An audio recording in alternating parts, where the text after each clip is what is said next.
This film is purely fictional. Please do not imitate it. Your like and subscribe are the motivation for me to update. Chapter 1. Practice Room. Muji was looking down at her phone. Seeing the top comments on the latest Weibo post from the official account of Chasing the Light Girls filled with criticism and insults. Do you know how hard at Muji works? Others hit high notes beautifully, she cracks. Others carry the dance, she makes mistakes. The stage is empty. This useless at Muji is just wasting her time. This year there are only 5 debut spots, others are scrambling for them, and she's still slacking off. At Muji, a pretty face who only stands at the top. Can you get out of Chasing the Light Girls? In the first performance, and the recently concluded theme song dance, at Muji was completely outclassed by the other contestants. Her skills are several levels below, yet she liked the top 5. Her favoritism is too obvious. Useless at Muji, just withdraw from the competition. The top-rated accounts had multiple pretty girl avatars, belonging to fans of other trainees. 2 tears fell onto the phone screen. Muji was startled, realizing that the original owner's emotions had been affected by the comments, and she was crying. She raised her hand to wipe them away. She hated letting tears reveal her vulnerability, so she closed her eyes and rubbed her furrowed brow. Young lady, are you alright? Sigh, don't take what's said online to heart. You have other chances to prove yourself later. The cameraman's kind words of comfort pulled her back to reality. Muji opened her eyes again, her gaze clear. She looked up and smiled, thanking him. You're right. Thank you for your phone. She handed the phone back to the cameraman with both hands. Muji roused herself and walked to the corner of the practice room. A laptop sat on a high chair there. Each practice room had one. It wasn't connected to the internet, and the desktops contained copies of each group's performance videos. She went to the computer and turned it on. It was 5 a.m. 3 hours had passed since Muji came into this world. 3 hours earlier, Muji and her team were on their way to a major film awards ceremony. She had debuted as an actress at 22 and had been acting for 5 years, receiving 2 nominations for Best Actress, making her a strong favorite to win the award that night. In fact, the award was already a sure thing. A week before the ceremony, Muji's team had received notification from the organizers that she was the winner. Her acceptance speech was ready. Tonight would be the highlight of her acting career. But halfway to the ceremony, a sudden downpour occurred. A large truck ahead of her suddenly stopped, causing a collision, and everything went black. She woke up to find herself lying on the floor of an unfamiliar bathroom, a bump on her head. Standing up, she looked in the mirror, her face filled with astonishment. The person in the mirror bore a striking resemblance to her, but was younger and more beautiful. She wore a pink short-sleeved shirt, with the words Muji in large characters on the hem, and trainee in smaller characters beside it. Going to the outer room, in the dim light of the bathroom, Muji surveyed the 4-bedroom bunk bed. 1 bed was empty, the other 3 were occupied. Her gaze then paused, drawn to a matching pink shirt hanging on the next bed. The shirt bore the 3 large characters, Xiaoxinyan. The next second, it felt like a tornado suddenly swept through her head, a splitting headache, as the original owner's memories flooded in like a tidal wave. Connecting keywords like trainee Muji, Xiaoxinyan, and talent shows. A car accident in the pouring rain led her to transmigrate into an entertainment novel, The Big Boss Spends Money to Spoil Her Debut, about Xiaoxinyan's meteoric rise to fame and center position after participating in the girl group talent show Chasing the Light. This novel was written by Muji's haters, who deliberately created a cannon fodder character with the same name for Muji. A pretty but talentless woman participates in the talent show, performing half-heartedly, suffering controversy from the very first performance, and eventually being forced to withdraw from the competition due to online bullying. The final outcome is that she marries into a wealthy family for money, only to find her husband is a fake tycoon, leaving her with enormous debts and leading her to commit suicide. This hater became a fan when Muji was nominated for Best Actress for the 2nd time. Unexpectedly, Muji had transmigrated into this book, or perhaps a similar world to the novel. After sitting quietly on her bed in the dormitory for 2 hours, Muji went to the practice room alone, having borrowed the phone from the cameraman on duty. After checking information online, she further confirmed her transmigration into the book and the current situation of the trainee Muji. In recent years, reality shows featuring boy and girl groups have sprung up one after another, with multiple platforms competing fiercely, leading to viewer fatigue. The talent shows of the past 2 years haven't made much of a splash. Last year, 1 season was even cancelled. This year, talent shows are making a comeback. This time, The OWL platform has invested heavily in creating a new season of a large-scale girl group talent show called Chasing the Light Girls, gathering 101 trainees, who will ultimately be selected as the top 5 to debut through popularity votes. That's right, there are only 5 debut spots this year. This is also the main reason why the original character incurred public outrage and was criticized so harshly. Few spots, fierce competition. Furthermore, her skills were lacking. Currently, Chasing the Light Girl has aired 4 episodes. In the first episode, Mu Ji, with her beautiful face and perfect figure, was stunning from head to toe, immediately captivating the mentors, trainees, and audience. Her solo dance was the result of 2 months of practice, and her performance was commendable. Plus, she looked flawless from every angle in interviews, as if she had a filter applied, her beauty overwhelmingly winning over a large number of fans, ranking her second in popularity. However, the downfall came too quickly. In the third episode, on the stage of the first performance, standing in the center position, Mu Ji sang off key, made mistakes in her dance, lost the live PK with another group, and dropped from Class A to Class D, thus being labeled Vase G, a derogatory term implying she's just a pretty face. Even more disastrous was the fourth episode. The theme song assessment. With 101 contestants and the same 2 days of practice, Mu Ji was uncoordinated, moving her arms and legs in unison, and only managed a third of the performance. After the mentors reevaluated her performance, she dropped directly to Class F. Her popularity ranking fell from 2nd to 5th.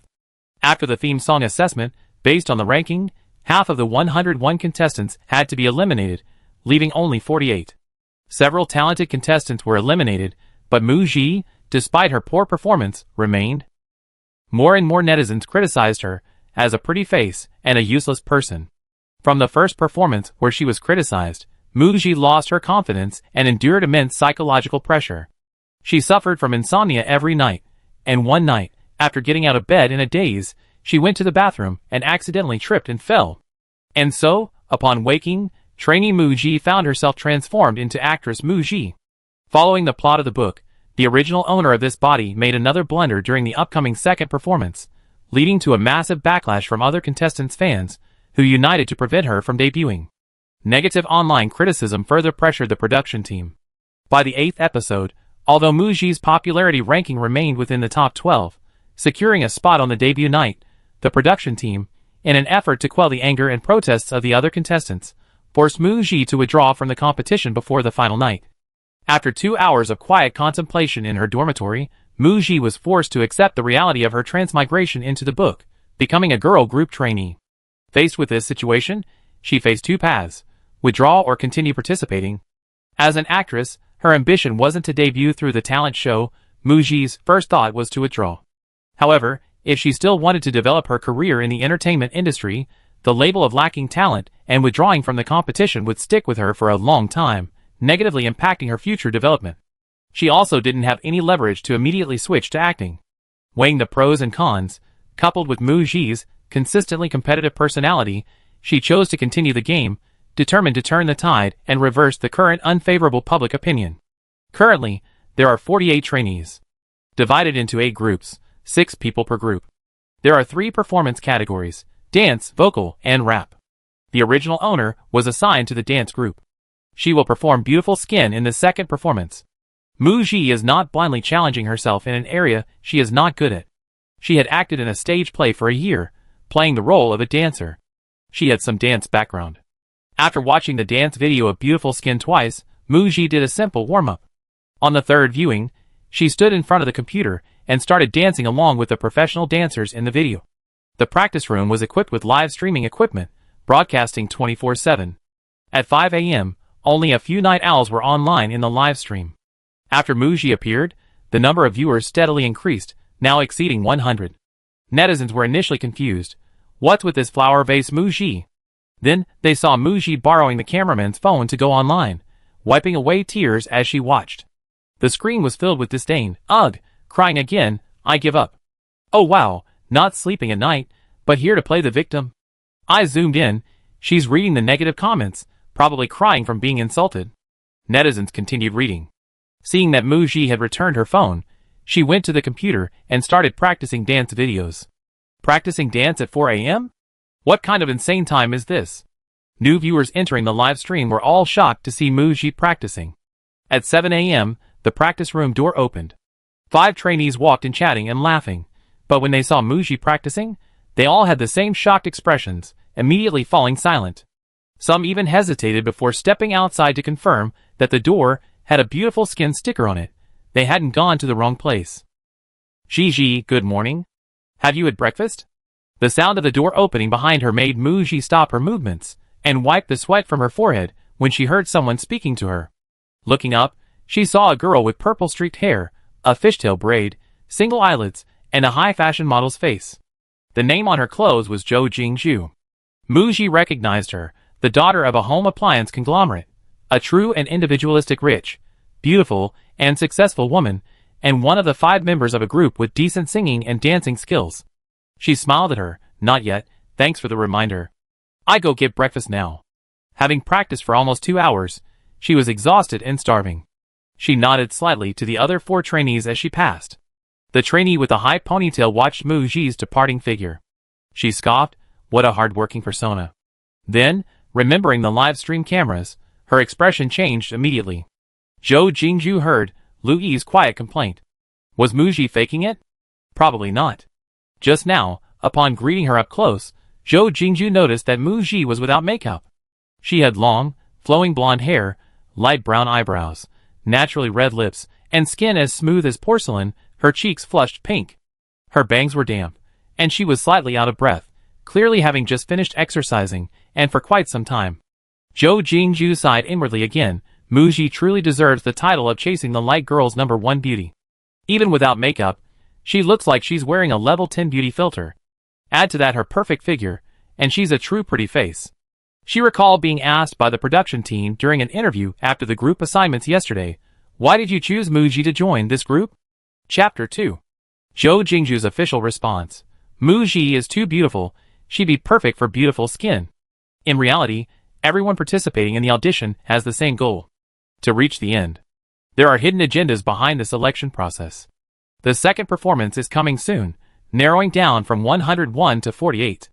48 trainees, 8 from Class A, 8 songs. Class A trainees will serve as captains, choosing songs and rotating team members. The groups are 2 vocal groups, 2 rap groups, and 4 dance groups. The dance groups are almost entirely filled with popular contestants, making the competition particularly fierce.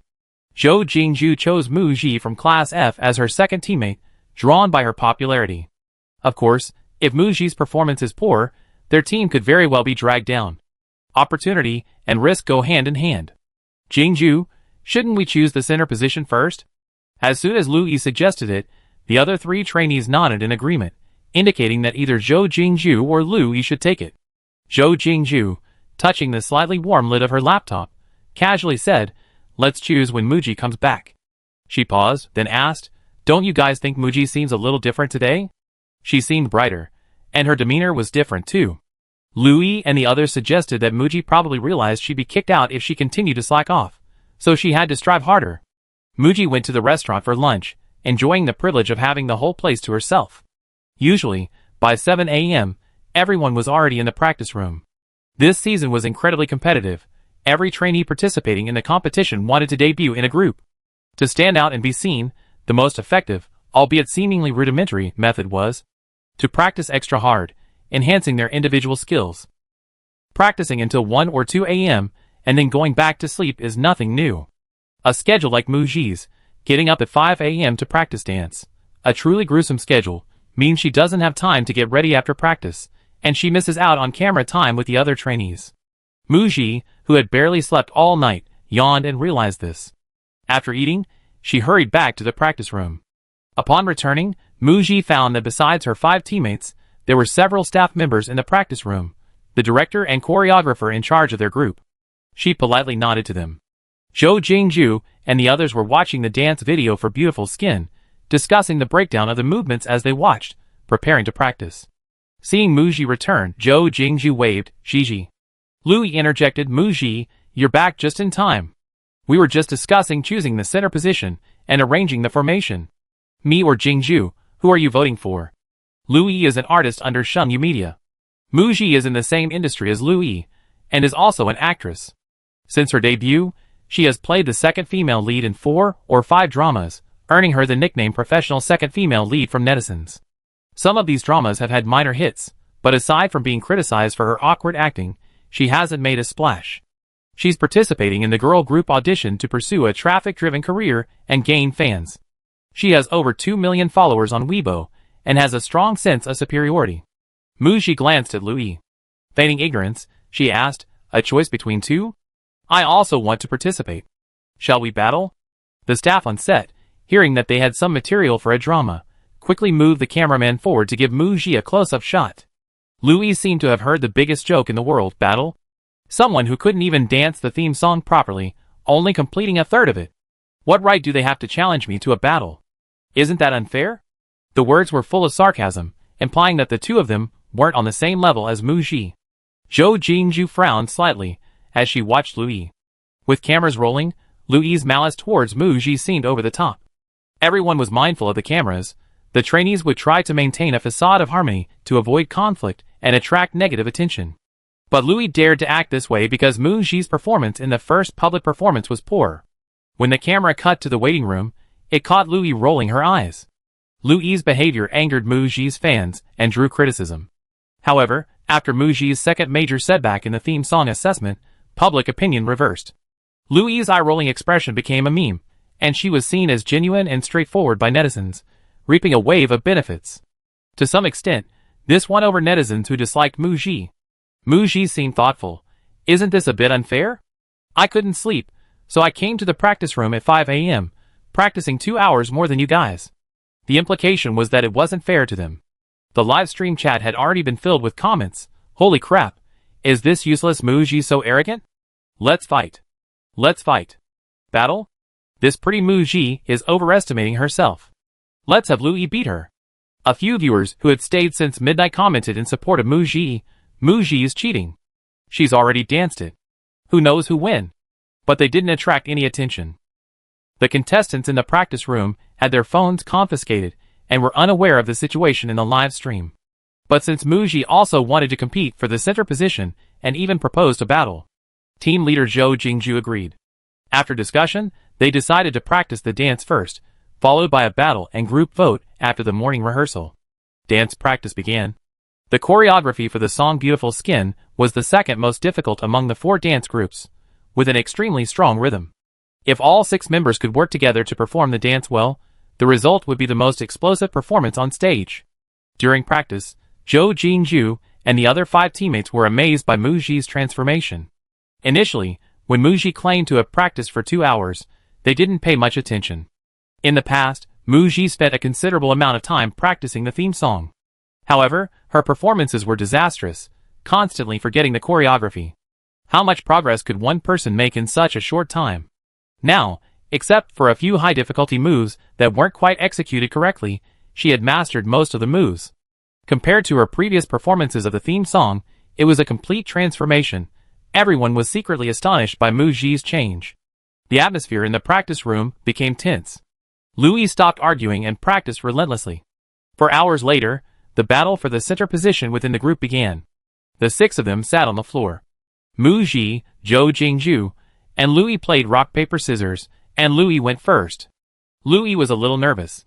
During her dance, she missed 3 beats and made a mistake in one movement, achieving an overall completion rate of 70%. Zhou Jingju went second. In the first episode, Zhou Jingju revealed that she had wanted to participate in a girl group audition for the past 2 years, but her family wouldn't allow it. However, they didn't take away her interest and hired a well-known dance teacher for one-on-one instruction, learning girl group dance for over 2 years. Zhou Jingju's dancing ability was exceptional. She performed almost flawlessly, exuding a powerful aura and queen-like presence. Finally, it was Muji's turn. Louis's gaze was fixed intently on Muji for a second, her palms sweating profusely. Compared to Zhou Jingju, she had already lost. She didn't want to lose to Muji as well. The music started, and Muji, who had her back to the camera, turned around. After the dance, everyone present, including the staff, wore expressions of disbelief and erupted in enthusiastic applause. Louis's face turned deathly pale. If Muji's performance during practice had surprised them by perfectly executing every move, her performance showed them that the surprises went far beyond that. Dance is not just about memorizing all the moves, it's about the charisma the dancer exudes while performing. Mu Ji's dance moves were precise and accurate. While she didn't perfectly execute the high-difficulty moves, her flaws didn't detract from her overall excellence. In particular, Mu Ji's stage presence was on par with Zhou Jingju's. Her face radiated a confident and captivating glow, a blend of gentleness and determination that made it impossible to look away. She hummed the song throughout, having memorized the lyrics. Another advantage that set her apart from Zhou Jingju and Lu Yi was her beautiful face and the undeniable figure hidden beneath her t-shirt and sweatpants, making her dance incredibly eye-catching. Wow! That's amazing! The half-open door opened, and Yu Nan, with her long ponytail, wearing a light purple crop top that revealed a glimpse of her tanned waist, and a stunning figure, walked in. Hello, Instructor Yu.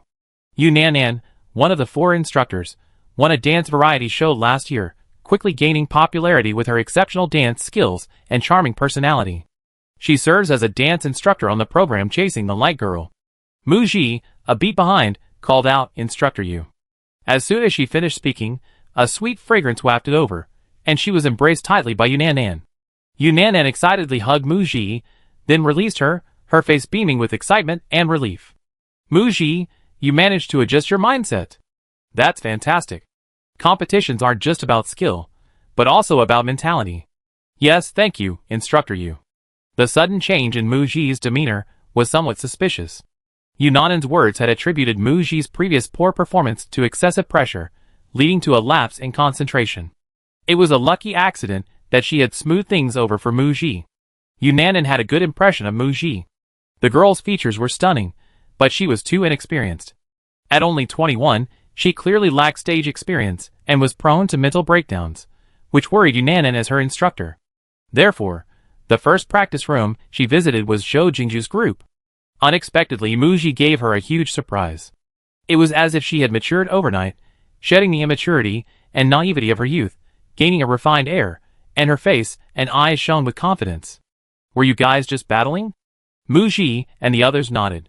Yu Nan had actually watched the whole thing from outside the door. Very good. This is a stage for collaboration, but also a stage for competition. I hope you treat every performance as if it were your last, and give it your best. Without interfering with the contestants' voting, she gave brief comments on the problems with Lu Yi, Zhou Jingju, and Mu Ji's dance, and personally demonstrated the correct techniques. It's only the first day, you still have 4 days. Keep up the good work. After Yu Nan left, the result of Mu Ji and the other two's battle went into the voting stage. Of the other 3 trainees, 2 voted for Mu Ji, and 1 voted for Zhou Jingju.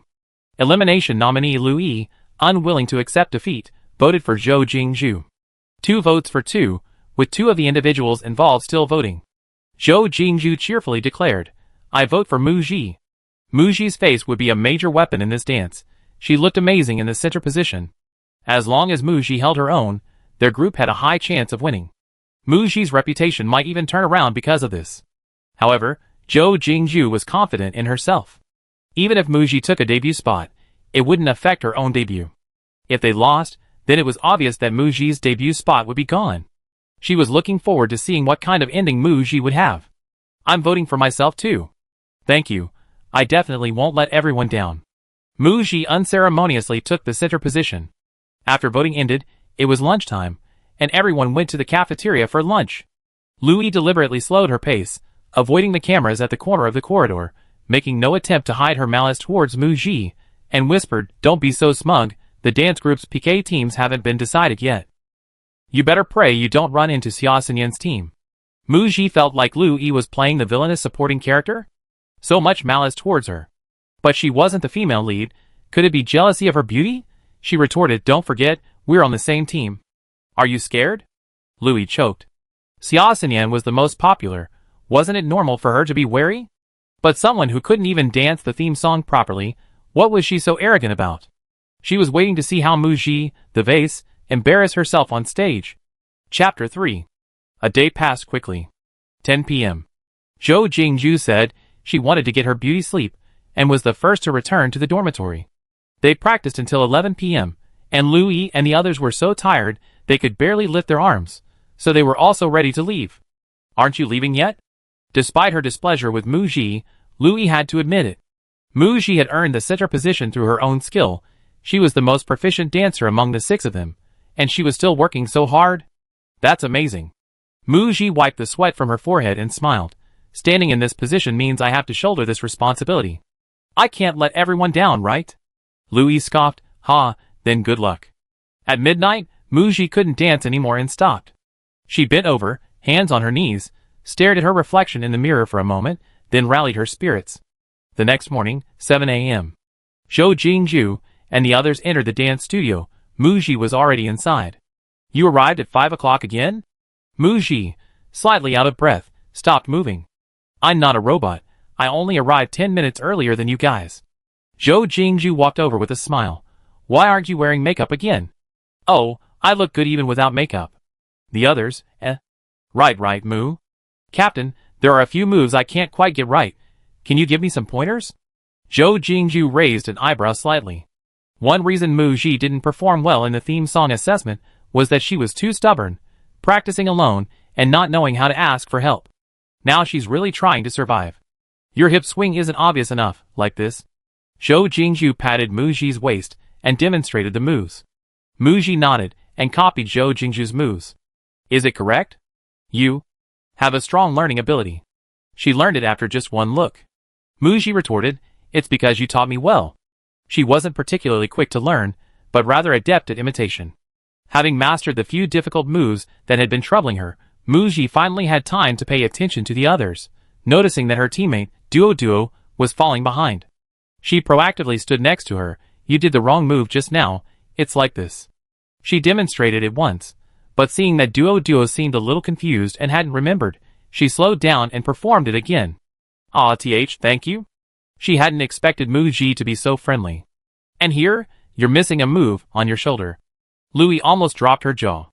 Zhao Duo was in Class C, and Mu Ji was in Class F. One dared to teach, and the other dared to learn. They practiced until evening. The instructor, Yunanan, dutifully came over to check on the trainees' progress, having Mu Ji and the others perform beautiful skin together. As soon as the music ended, Yunanan clapped her hands. Very good, very well done. She especially praised Mu Ji. You improved very quickly. You remembered all the points I mentioned yesterday. Your movements are becoming more and more standardized and precise. Give her more facial expressions while dancing. The viewers in the live stream were stunned. Has Mu Ji been possessed by a ghost after just 2 days? Mu Ji has really been working hard these past 2 days. She's improved so much. Her popularity has dropped, so they're not asking her to do commercials anymore, which means she has more time to practice. The second performance is Mu Ji's last chance. Just came from next door. This episode is great. All 4 dance groups are very strong. Mu Ji couldn't see the discussions about her, but she was very clear about the importance of the second performance. They could only win, they couldn't afford to lose. But they didn't know how strong their opponents were.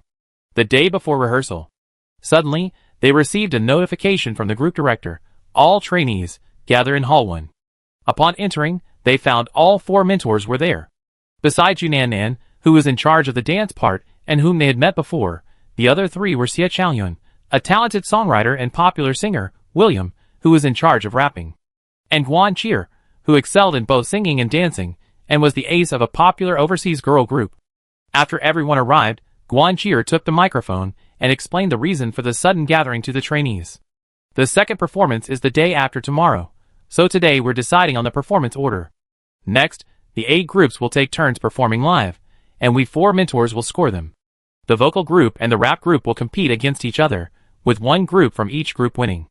One of the 4 dance groups will also be chosen. The winning dance group will have a special perk. The group that gets first place. She deliberately left them in suspense. After a long pause, the suspense was finally revealed. They have the right to choose their opponents for the second performance PK. Mu Ji thought the production team was clever. This PK segment allowed the 8 groups to get a head start on understanding the strengths of the other groups, further stimulating the trainees' competition and increasing the episode's watchability. It also caught the trainees completely off guard.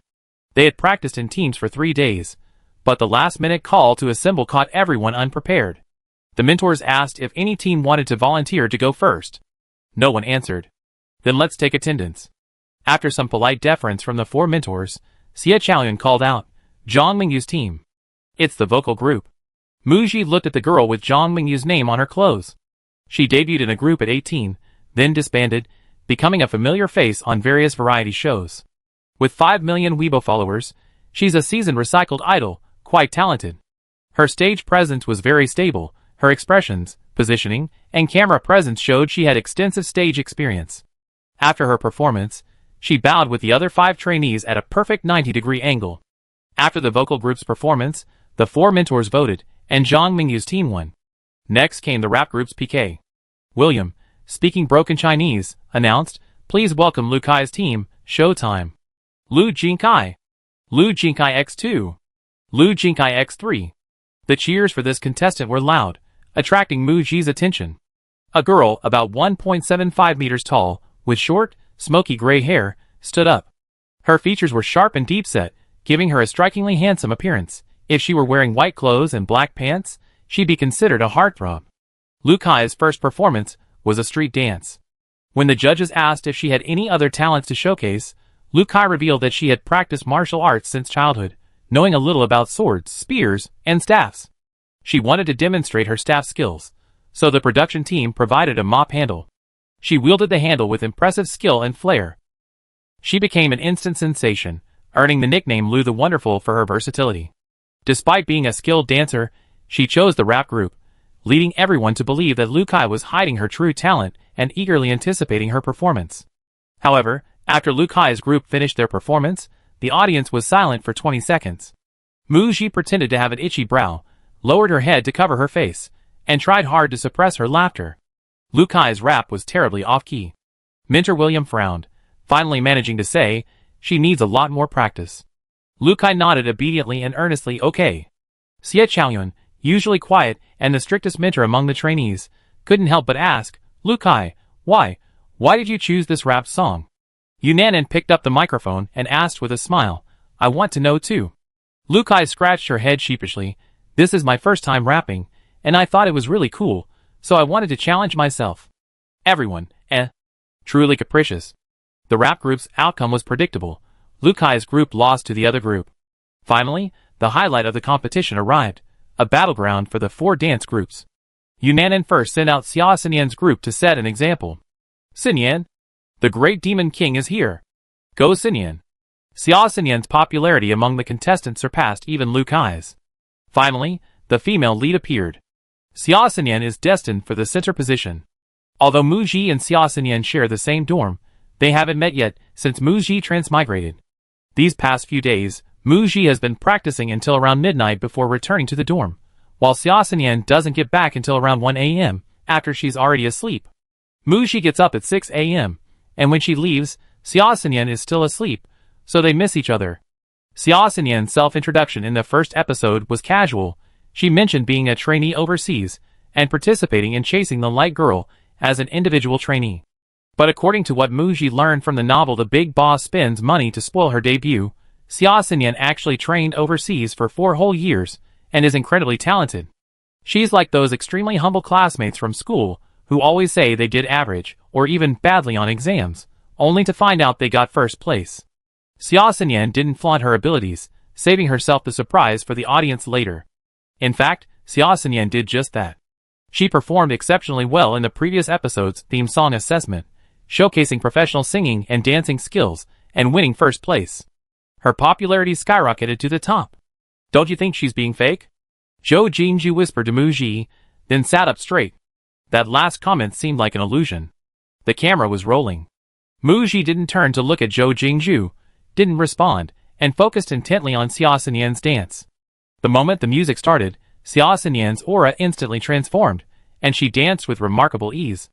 Regarding Zhou Jingju's words, Mu Ji thought, entertainers in the entertainment industry. How much of the truth can be revealed on camera? Those who dare to be themselves, to be willful and genuine, might not care so much about making it to the end of the show. Those who most want to stay will tread carefully, maintaining their carefully crafted persona to win more fans and support.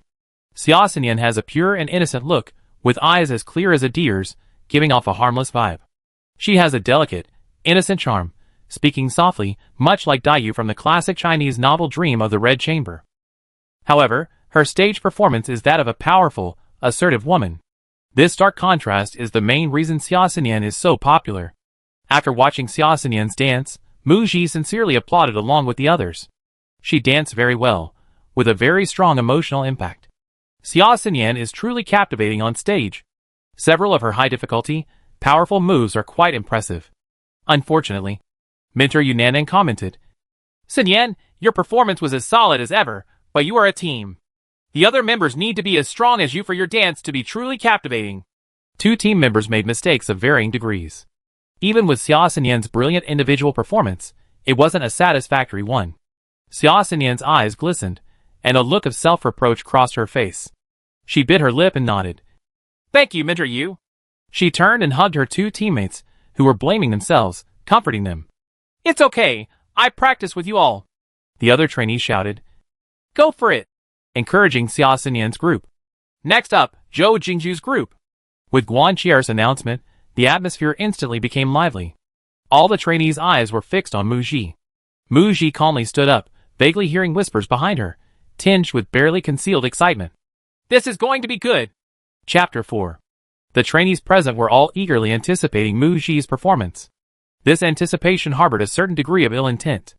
They were waiting to see her fail. Those trainees who had previously worked with Mu Ji knew this all too well. In the training sessions of the previous episodes, Mu Ji had worked quite hard, but she easily became nervous on stage, resulting in a subpar performance. This wasn't just limited to this PK. For the upcoming second performance, Mu Ji was not favored. Zhou Jingju and the others quickly formed their performance formation. To everyone's astonishment, Mu Ji took the center position, struck a pose, and stood still. As soon as the music started, Mu Ji began her solo part, eliciting gasps from the audience. The cameraman's lens captured several trainees in the audience section staring wide-eyed or gaping-mouthed in astonishment, completely stunned by Mu Ji's performance. Apart from Yunanan, the other three mentors all wore expressions of surprise. Compared to Xia Xinyan's group, the dance for the song Beautiful Skin doesn't have as many eye-catching special moves. The focus is on the word beauty. And Mu Ji, standing in the center position, completely carries the performance with her face and figure. This is also Mu Ji's first time challenging a sexy and alluring dance in Chasing the Light Girl. She wore a pink t-shirt with a hem twisted into a knot at her waist, highlighting her slender waist. She wore black athletic pants, not showing her legs. During the dance, there were leg lifts, causing the pant legs to ride up, revealing a small section of her fair ankle, a unique touch of sexiness. Zhou Jingju's group had excellent teamwork, completing the dance flawlessly with zero mistakes. After the performance, the trainees paused for 2 seconds, then erupted in enthusiastic applause. The mentors gave their feedback. Yunanan happily exclaimed, "Your performance today was even better than what I saw yesterday. Keep it up." Guan Qier first praised Zhou Jingju's group's overall performance, then offered professional feedback to each individual. Generally, Yunanan and Guan Qier are the main commentators on dance performances. Even Xia Chaoyun, the music mentor, who had been perceived as aloof by the trainees since the first episode, picked up the microphone and commented, "I want to commend Mu Ji. Your dance performance just now showed great improvement. I hope you can maintain this consistent performance in the public performance the day after tomorrow." Turning to the other trainees, she added, "I hope everyone remembers why you're here. Don't give up until you're eliminated." Mu Ji understood Xia Chaoyun's implied meaning. She was using her progress to motivate the other trainees. Adjust your mindset, work hard, and you can be seen again. The remaining 2 dance groups also finished their performances. The captains of the 4 dance groups were invited to stand in front of the camera, awaiting the announcement of the PK results. After a brief discussion among themselves, the mentors wrote their answers on a whiteboard. Guan Qier announced, "Congratulations on today's dance group PK. The winner is..." She deliberately dragged out the last syllable for the sake of the show before announcing the result. Zhou Jingju's group. Upon hearing this answer, Mu Ji and the other team members stood beside Zhou Jingju, celebrating happily. Now, Zhou Jingju's group, please make your choice. Which dance group do you want to PK with? Through the PK performances just now, everyone had a basic understanding of the 4 teams' abilities. Choosing which team to PK with is quite important. It can be said to determine the outcome of the second performance. Zhou Jingju asked her teammates, "Everyone, please give your opinion. Which team do you want to choose?" Seeing her teammates' gazes all turning to her, Mu Ji gave her answer, "Xia Xinyan's team." She enjoyed challenging strong opponents. She rose to the occasion against them. As soon as she finished speaking, Lu Yi rolled her eyes and nominated another team, the dance group, which ranked 3rd in their performance. The other 2 teammates echoed Lu Yi's choice. Zhou Jingju, Okay, then the minority follows the majority. She announced the answer to the mentors. The other trainees, upon hearing this, expected Zhou Jingju's team's choice. If they dared to choose Xia Xinyan's team, it would be very exciting, full of highlights, and the benefits of winning would be greater. But choosing a less strong team was safer, undoubtedly increasing their chances of winning. In the final segment, the captains of Zhou Jingju's team, first place in the dance group, the winning vocal group, and the rap group drew lots to determine their performance order. Zhou Jingju drew number 3, making her team the final performer in the dance group. She also had a perk. She could decide her team's performance order among the 4 dance groups. After discussing it, Mu Ji and the others decided to perform last. After this impromptu battle, the way all the trainees looked at Mu Ji changed. Those who thought she was eliminated had surprisingly recovered and remained formidable opponents. After the group PK, Mu Ji was taken to the interview room for an interview. Everyone noticed your change today, you improved a lot. What motivates you? I don't want to lose. The answer was too brief. At the staff's prompting, Mu Ji looked at the camera and added, I cherish the stage of chasing the light girls very much. I hope to show my supporters that their love is worthwhile. Thank you all for voting for me. How do you deal with negative feedback? I think it's about correcting mistakes and striving to improve. The most important thing is to work hard to grow quickly and become better. The original owner of this body only had 2 months of trainee experience before being sent to the competition. Her opponents, Zhou Jingju, Xingyu Entertainment; Zhang Mingyu, Xingyu Entertainment; Lu Yi, Xingyu Media; Lu Kai, Yima Media; Xia Xinyan, with 4 years of overseas trainee experience. Xingyu Entertainment and Yima Media are both well-known star-making factories, and Xingyu Media is a famous film and television production company. Mu Ji's opponents not only have considerable strength, but also the support of large companies. This season is truly a battle of the titans, with intense competition. So, when the original owner was compared to these highly competitive contestants for the group, her skills were constantly being underestimated. It wasn't that she was truly useless, it was mainly because her competitors were all quite excellent. The second performance was fast approaching, and stage rehearsals were about to begin. Mu Ji's group was performing a dance. The song parts on stage were just lip-syncing, so they needed to be pre-recorded. Each person's solo parts were assigned by the mentors, and most of the performance was a group song. Because Mu Ji was the center, she was also given a short monologue at the end. After recording, as she walked out of the recording studio, mentor Xia Chaoyun gave Mu Ji a cryptic look and praised, "Your delivery of lines is very good." Mu Ji is a professionally trained actress, and reciting lines is a fundamental skill for her, but the original owner of this body wasn't, so she could only play dumb and laugh it off. Really? Thank you for the compliment, mentor. Then came the stage makeup and styling. Since transmigrating, Mu Ji had been busy practicing dance, with neither the time nor the means to take care of herself. Fortunately, her superior face, which bore a 70% resemblance to her own, looked stunning even without makeup. From the first episode, the original owner had always had long, golden hair with bangs, like a delicate Barbie doll. This time, for the second performance, Mu Ji requested to dye her hair back to a deep chestnut brown, almost black, and comb her bangs to the side, revealing her full forehead.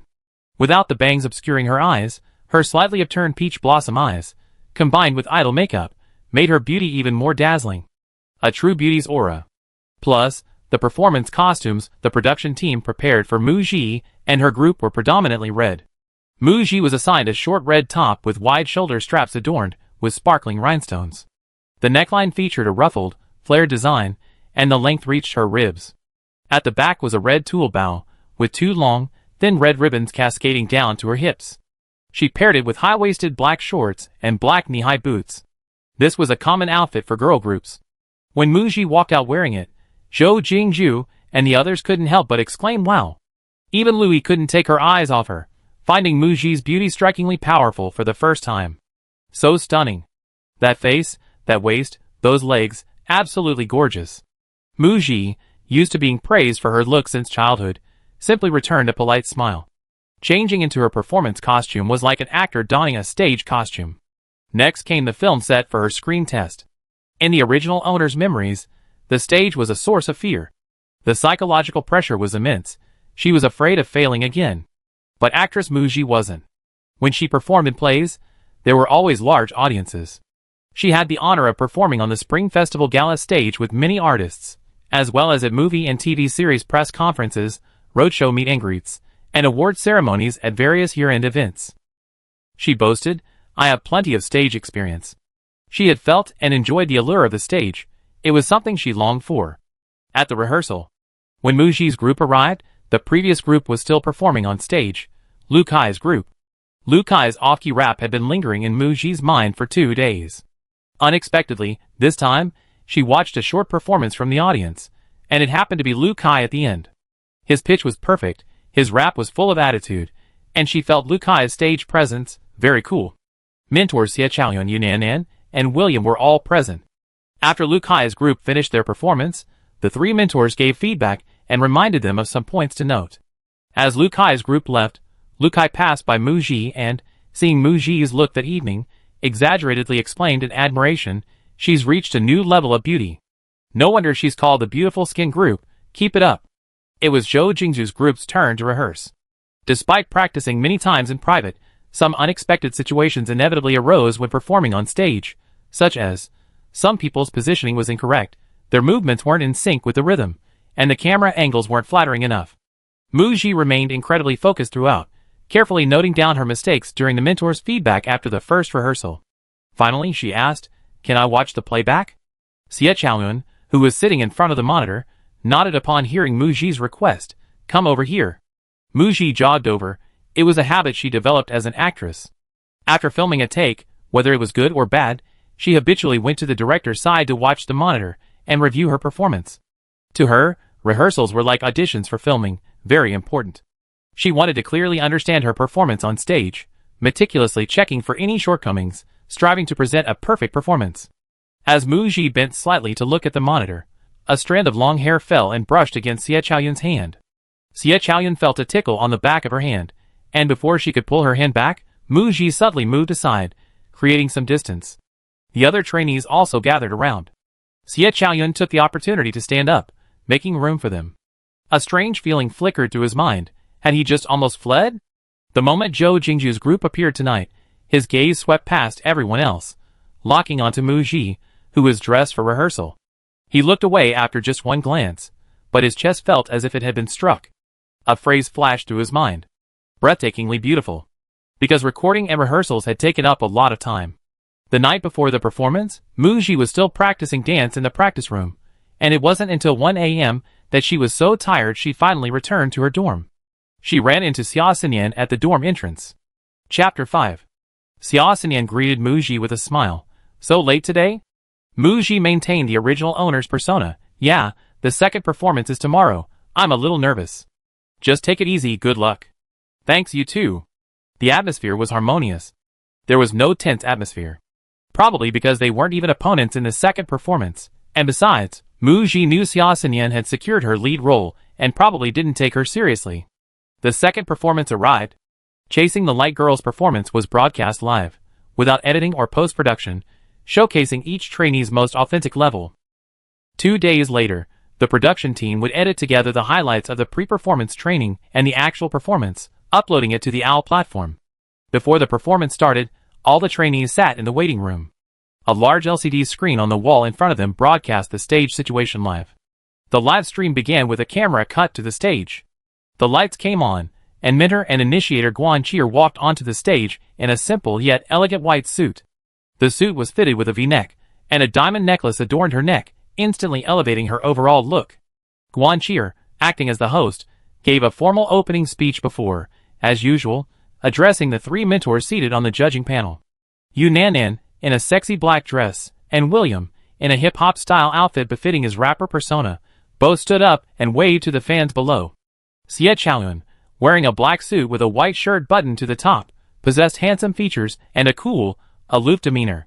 As soon as he stood up to greet the audience, the fans behind him erupted in enthusiastic cheers, shouting Xie Chaoyun's name loudly. It was as if the crowd was trying to melt this aloof beauty. Of the 4 mentors, Xie Chaoyun and Guan Chier are popular idols with more fans than the show's popular trainees. These 2 mentors contributed significantly to the show's popularity and viewership this season of Chasing the Light Girl. The camera then cut to the enthusiastic audience, mostly fans of the various contestants. The production team prohibited the use of light sticks, so they brought their own banners, holding them high and shouting the names of their favorite trainees as the camera focused on them. Xian Yin, Lu Jingkai, Hua Pingji. Through the screen, Mu Ji heard someone calling her name. She just didn't know if it was a hater or a fan. The atmosphere was incredibly lively. The performance was about to begin. Guan Qir explained the rules. Tonight, on the stage of the second performance, 8 groups will take turns performing, competing against each other in pairs. The trainees' PK in Hall 1 was not broadcast live. However, the national producers had already learned the PK lineup in advance from the contestants' conversations in the practice room and online leaks. After the 2 groups of contestants have finished performing, the 1,000 audience members in the audience, please vote for the group you support and vote for one of your favorite contestants, only one person. At the same time, we have also opened an online voting channel for the live stream. Only members of the OWL platform have the right to vote, limited to the first 1,000 people. The voting process is the same as in person. The trainees in the waiting room looked surprised and started whispering among themselves. They added online voting? The second performance is really going big. A total of 2,000 votes, both live and online? The 1,000 online votes are highly random. It's an era of speed voting. Mu Ji also felt the production team was very daring. How to put it? Online voting has uncertainties and is uncontrollable. But this approach greatly boosted online viewers' participation. Limiting voting to members was also a way to attract new users to the platform. The live broadcast format allowed the audience to see the contestants' stage performances more clearly online than live. The national producers watched the contestants' performances in real time, and their votes were the most authentic feedback on the performance. It also made it easier for less popular contestants to be seen. It was also advantageous for the dance group, because even with a large projection screen at the venue, the audience at the back couldn't see the dance group's performance up close. The vocal and rap groups had a relative advantage in live performances. Now, starting from the second performance, the combined online and offline voting was relatively fair. On stage, after Guan Qir explained the voting rules, the performance was finally about to begin. Let's give a round of applause to the first group of contestants. The Your Little Brilliant group. It was Lu Kai's group. In the waiting room, the performance began. Everyone stopped whispering about the voting rules and focused intently on the performance. The day before, Mu Ji had seen a short segment of Lu Kai's performance during rehearsal and noticed significant improvement. She hadn't expected her stage presence to be even stronger today. Her rap had a flamboyant and carefree coolness, and her singing and dancing with the microphone instantly ignited the audience's emotions. Lu Kai's group had a great opening, instantly energizing the stage. The rap battle between the 2 groups turned out differently than expected, with Lu Kai's group winning by a third of the votes. In the vocal battle, both groups performed ballads. Mu Ji felt the vocal group, who had lost the previous 2 days, showed significant improvement tonight. Both songs sounded almost identical to her, and the audience votes were very close. Ultimately, the experienced and consistently performing vocal group, led by Zhang Mingyu, won. Next up is the dance group. Who would you like to see perform? The audience, Xian Yin. Okay, next up, let's welcome the Wish Girls group. Xia Xian Yan's group was about to take the stage. The Wish Girls group? Mu Ji thought of her own team's name and felt everyone's naming talent was lacking, each one more awkward than the last.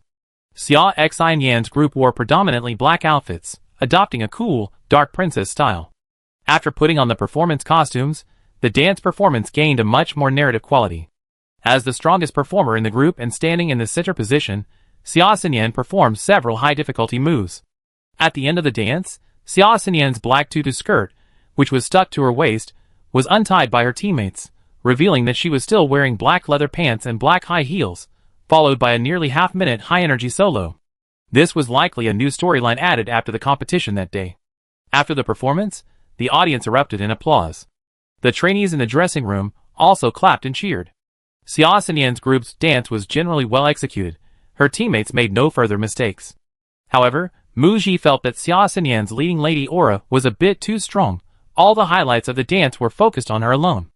After the 2 dance groups finished their performances, the contestants were invited onto the stage. After the mentor's comments, the voting would begin. Actually, the outcome of the competition between Xia Xinyan's group and the other group was already obvious. Mu Ji noticed that the other trainees were very excited and looking forward to this segment. Do you think Xinyan's top fan will appear this time? Probably. He spent so much last time. This rich national producer is probably a true fan of Sinyan. Rich fan, I want some too. Hearing the whispers around her, Muji remembered. This season's performances are all live-streamed, and like live-streaming platforms, a charity donation function has been implemented.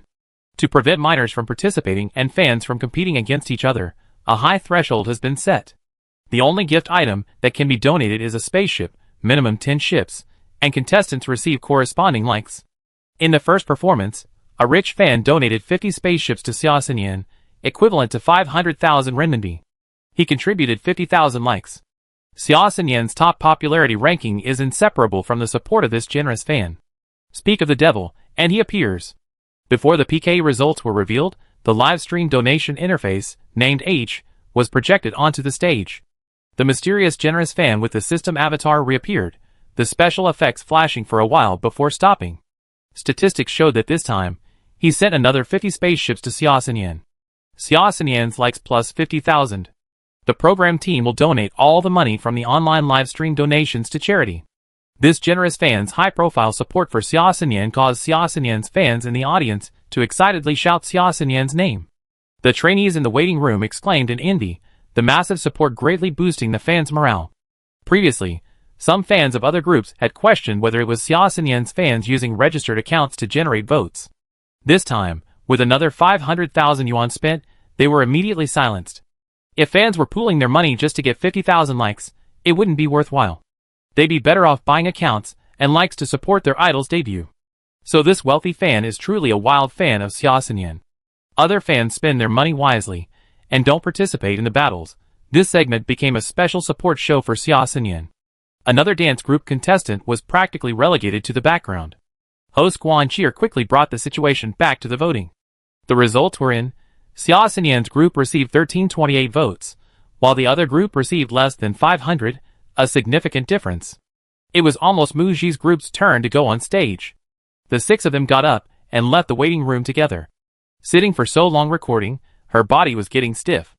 After touching up her makeup backstage, she only had a few minutes left before going on stage. Zhou Jingzhu saw Muji warming up and asked curiously, nervous? Not nervous. With the performance approaching, she didn't bother maintaining a nervous facade to avoid putting pressure on her teammates.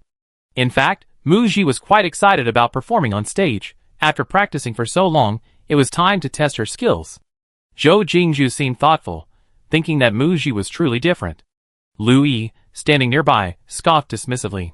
If it weren't for the cameras filming, she would have retorted, "Don't hold us back."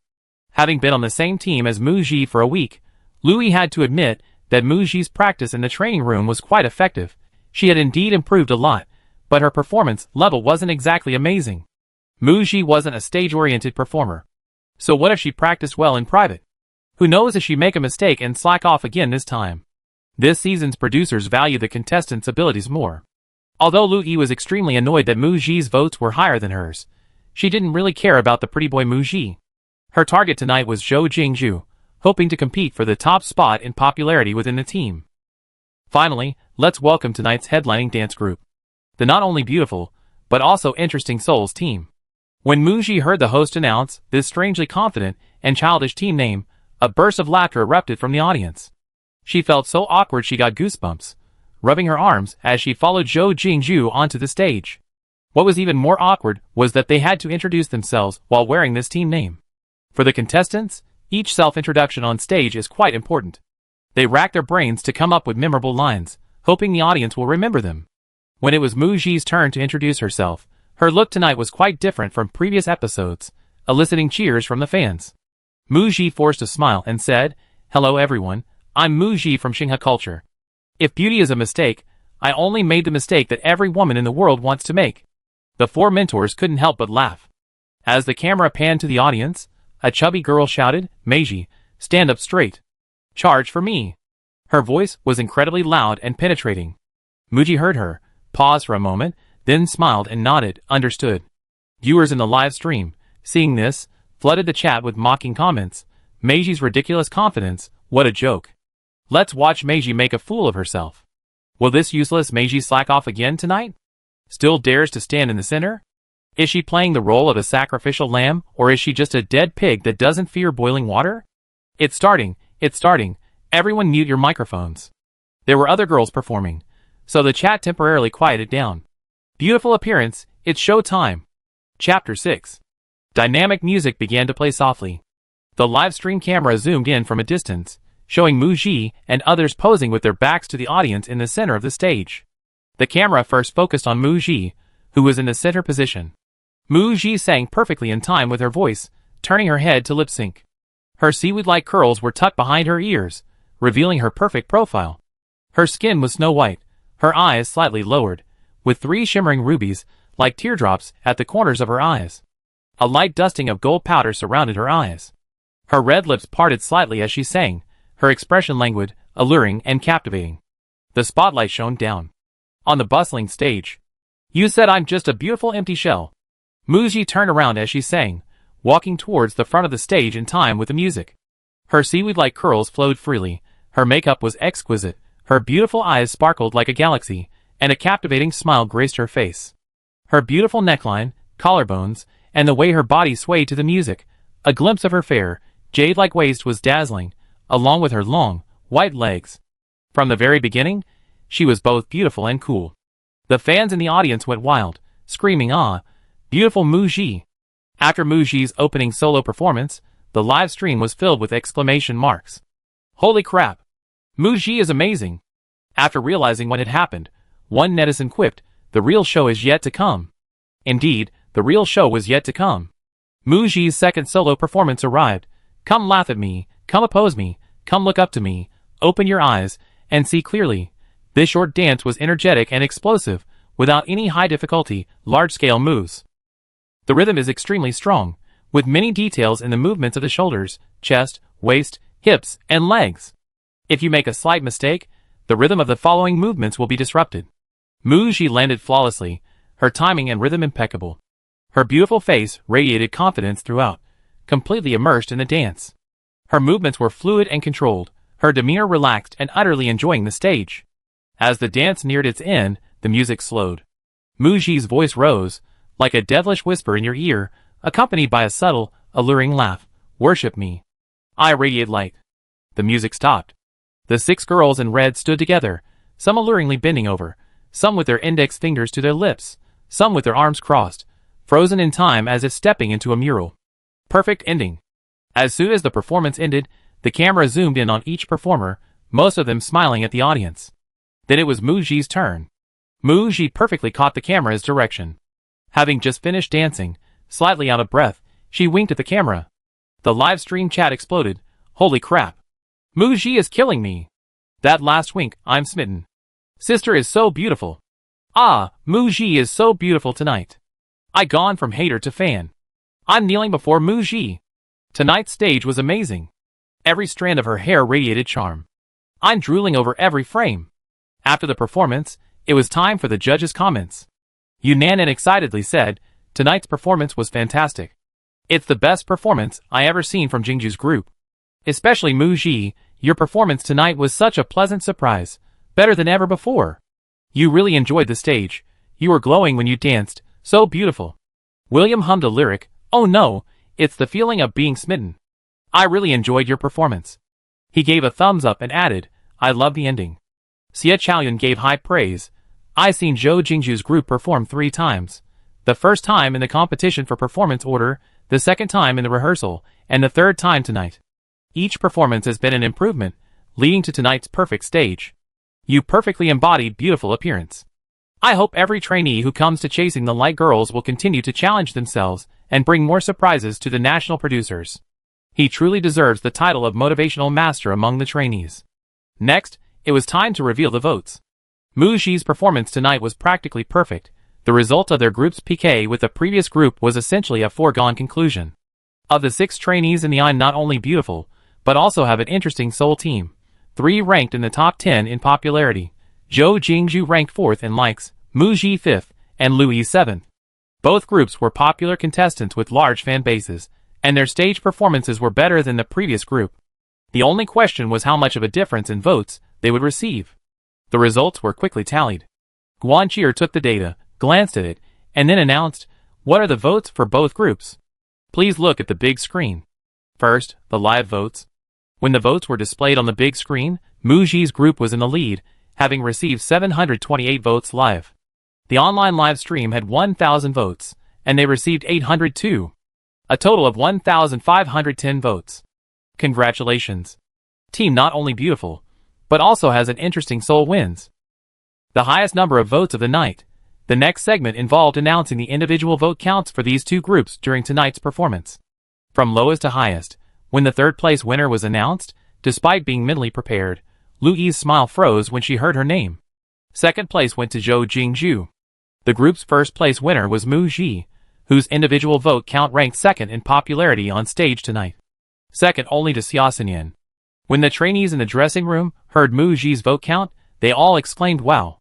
No one had expected Mu Ji's performance to be so stable tonight, exceeding expectations and turning the tide. The host then asked members of Zhou Jingzhu's group to share their feelings about their group winning first place.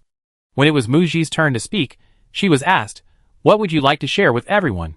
Mu Ji took the microphone from Guanqier, bowed slightly to the audience, and said, "Thank you to every national producer for your support. Thank you for voting for me, giving me the opportunity to shine on this stage." Her gaze was firm as she looked at the camera, conveying her inner voice. "I promise you here that I will work even harder to live up to your expectations, and will never let you down." Xia Xinyan looked at Mu Ji on the screen, sensing Mu Ji's ambition for the stage. A hint of wariness flashed through her mind, but she maintained a composed smile and led the applause. At the end of the second performance, all 48 trainees stood on the stage. Host Guanqia looked at her cue cards and read, "The second performance has ended. Who did you pick for tonight's stage? The voting channel on the OWL platform is now open. Please cast your precious votes for your favorite contestants. Voting will close in 48 hours. Your votes will determine whether the dreams of these 48 trainees can continue on this stage." We also have some good news to announce. The top 3 trainees in terms of votes will have a 2-minute solo performance in the third stage. Hurry and vote for your favorite trainee. See you in the next stage performance. This major perk elicited various reactions from the trainees on stage. For those with lower popularity, there was only Indian sourness. This was a competitive game for the most popular trainees. The trainees in the top 10 of the vote rankings announced last time all had a chance, especially those who performed well tonight. However, the most competitive and popular trainees for these 3 spots are undoubtedly the top 3 trainees from last time. Xia Xinyan, first place, Lu Kai, second place, and Zhang Mingyu, third place. The performance recording ended. It was almost 11 p.m. After several hours of recording, the intense concentration finally allowed them to relax. Tired expressions were visible on everyone's faces, yet their excitement and anticipation were undeniable. A tradition after each performance was returning to their pink castle of training and living quarters. Staff would temporarily return their phones, only to collect them again at midnight. This meant they could use their phones for about an hour afterward. During the competition, the production team couldn't completely isolate the trainees from the outside world. They needed to be aware of external opinions and online feedback. For them, this was both pressure and motivation. Mu Ji stood aside, waiting for everyone to finish taking their phones before going over. After getting her phone, she was about to leave. Lu Yi suddenly appeared, saying sarcastically, "You've been hiding it well. Could it be that you planned this do-or-die comeback story from the start?" She'd been Mu Ji's foil tonight. The more she thought about it, the more resentful she became. Mu Ji's stage performance tonight was more perfect than any of her previous practice or rehearsals. This perfection couldn't be explained away by some mystical explanation of exceeding expectations. Lu Yi was more inclined to believe that Mu Ji hadn't shown her full potential during practice and rehearsals. She deliberately concealed her abilities. All for tonight's unexpected brilliance. To steal the spotlight from everyone else in the group, Mu Ji, ? She looked completely bewildered by Lu Yi's accusations. What do you mean the previous stage mishap was intentional? A dramatic rise and fall to stage a comeback story? Is Lu Yi out of her mind? If it weren't for the fact that it was in a blind spot of the corridor's surveillance cameras, she would have reported Lu Yi to the production team for harassing her. She was practically laughing in anger. "I didn't hold the team back, and you're upset instead, coming here to accuse me of stealing your thunder because I performed too well? Don't you think your impotent rage is ridiculous?" Lu Yi's throat was burning with rage. Time spent on her phone was precious, and Mu Ji didn't have time to deal with Lu Yi. This person's words were strange from the start. She had to be careful. Was she recording with her phone, deliberately setting a trap? If you want to debut, work on improving yourself. Stop trying to dangle my persona, or you crash and burn. With that, Muji turned and left without looking back. Actually, she and Lu Yi were both actresses, so they would have gotten along better. However, on her first day after transmigrating, the moment Muji interacted with Lu Yi, the other woman unleashed a torrent of malice, treating her like a thorn in her side. It seemed she had benefited from that eye roll she received earlier. Lu Yi probably thought that by bringing her down, she could not only free up a debut spot, but also turn Muji's haters into her own. Her plan was quite clever, but unfortunately, Muji pulled off a stunning comeback tonight, giving Lu Yi no chance. As for Lu Yi's accusation of preserving strength, it was simply Muji's habit as an actress. Before filming, during rehearsals and auditions, actors only go through the motions, not fully immersing themselves. They save their emotions for the actual filming. Once the director yells action, they become 100% the character. Standing on stage, Muji at that moment was just trainee Muji. The little incident with Lu Yi ended. Muji didn't immediately return to her dormitory, but went to the small balcony on this floor to check her phone's messages. As soon as she turned it on, a call came in from a number saved as President Shang. Shang Jian? The original owner's manager, Muji was looking for him. Chapter 7. The original owner was signed to Xinghe Culture, a talent agency that had been operating for 5 years. It was considered a relatively new company in the industry. The owner had previously been the second in command at Xingyu Entertainment, but reportedly left to start his own business due to disagreements over management philosophy. With considerable resources at his disposal, several well-known artists followed Xinghe from its inception. The owner of Xinghe Culture had a keen business sense. After the company's establishment, he heavily invested in training trainees, coinciding with the rise of talent shows. Over the past 5 years, several artists sent to participate in talent shows have achieved considerable success. Among them, the company's top female artist, Lin Xian, rose to fame 3 years ago after participating in a talent show. Unfortunately, the talent show industry has declined in the last 2 years. Like other talent agencies, Xinghe Culture has shifted its focus in training artists towards acting. The original owner of this body signed with Xinghe Culture as an artist in a rather unoriginal way.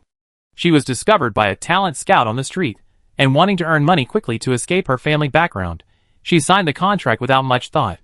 She received a guaranteed monthly salary of 3,000 yuan, attended 2 months of singing and dancing classes, and was sent to participate in the talent show chasing the light girl with another girl. Muji answered her manager's call. Hello? Is this Muji?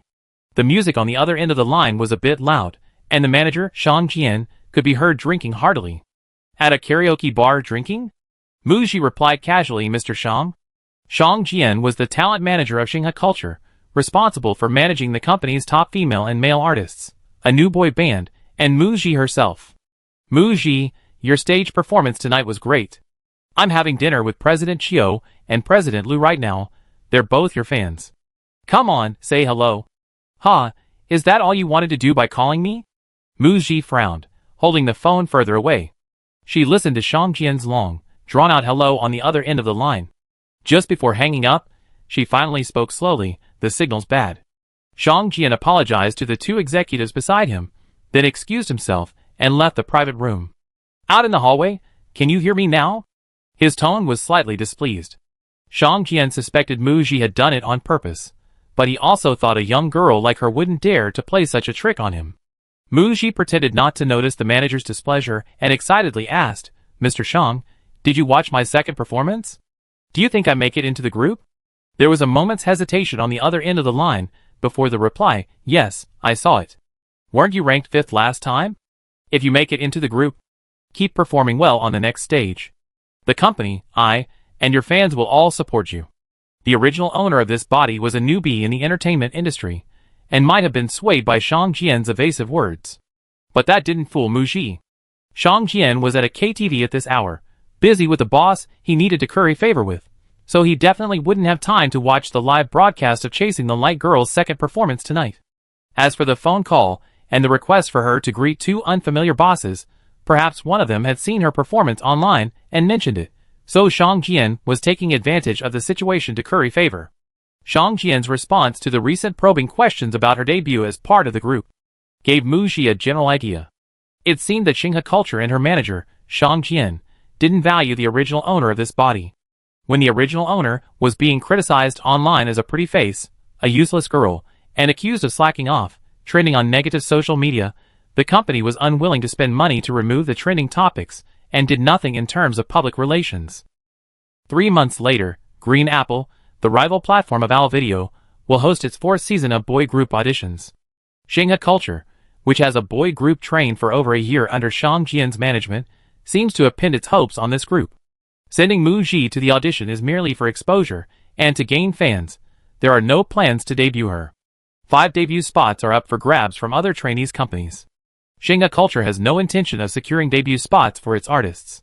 Mu Ji realizes that to reach the end, she has to defy fate herself. She hurriedly hangs up the phone, citing the production team's need to collect phones. There are still 30 minutes left. Mu Ji quickly logs onto Weibo and sees her name on the trending topics list. Mu Ji's direct shot is ranked 6th. Her first thought is that she has misunderstood her company and manager. They didn't help her with public relations and negative publicity before, but instead bought her a positive trending topic on Weibo. She clicks into the trending topic. The top trending Weibo post is from an ordinary blogger nicknamed Meiji grows into a big tree quickly. Half an hour ago, they posted a 3.5-minute video that garnered over 300,000 likes and over 100,000 reposts. Clicking on it reveals a direct video of Muji's performance of Beautiful Skin Tonight. Unlike the live broadcast which only showed close-ups of Muji's head, this ordinary blogger recorded a full-body shot of Muji posing with her back to the camera. Perhaps due to the wind on stage, the 2 red ribbons under the red gauze bow on the back of Muji's red top sway gently, exuding a captivating sexiness. Even just a back view is stunning. This blogger's camera is incredibly steady. Every second of Muji's 3.5-minute performance was captured. She was beautiful and cool on stage, shining brightly every second, carrying the entire audience. During the live stream, some netizens questioned whether Mu Ji was slacking off when the camera wasn't on her. This video is the best way to refute that. Mu Ji opened the comments section and glanced at the top comments. Didn't she get criticized for slacking off and trend on social media before? After watching her individual performance video, her skills are quite strong. This dance suits her so well. Her waist is so slim. Her legs are so long. She's breathtakingly beautiful. This comment received 20,000 likes and over 1,000 replies. Besides fans, some casual viewers helped explain, I've been watching the practice room live stream. Mu Ji has been working herself to the bone lately, arriving first and leaving last every day, practicing every minute. Maybe she had a mental breakdown before and couldn't adjust. This season of Chasing the Light Girls is a battle of the gods. Every contestant is incredibly strong. It's so exciting. The competition among these beauties is so pleasing to the eye. The pretty girl's stage performance was stunning. I love it. I'm rooting for Mu Ji to debut as a member of the group. Go Mu Ji. Seeing the praise and affirmation from netizens, Mu Ji felt that her start in this world was pretty good. All the sweat she shed in the practice room this week was worth it. The Weibo post was made by an ordinary fan and has nothing to do with the company. It wasn't a trending topic bought by the company. Mu Ji suspects it might be organic search traffic, a popular discussion topic captured by the platform. Or it could be the work of the show's production team, which is quite likely. Her performance went viral.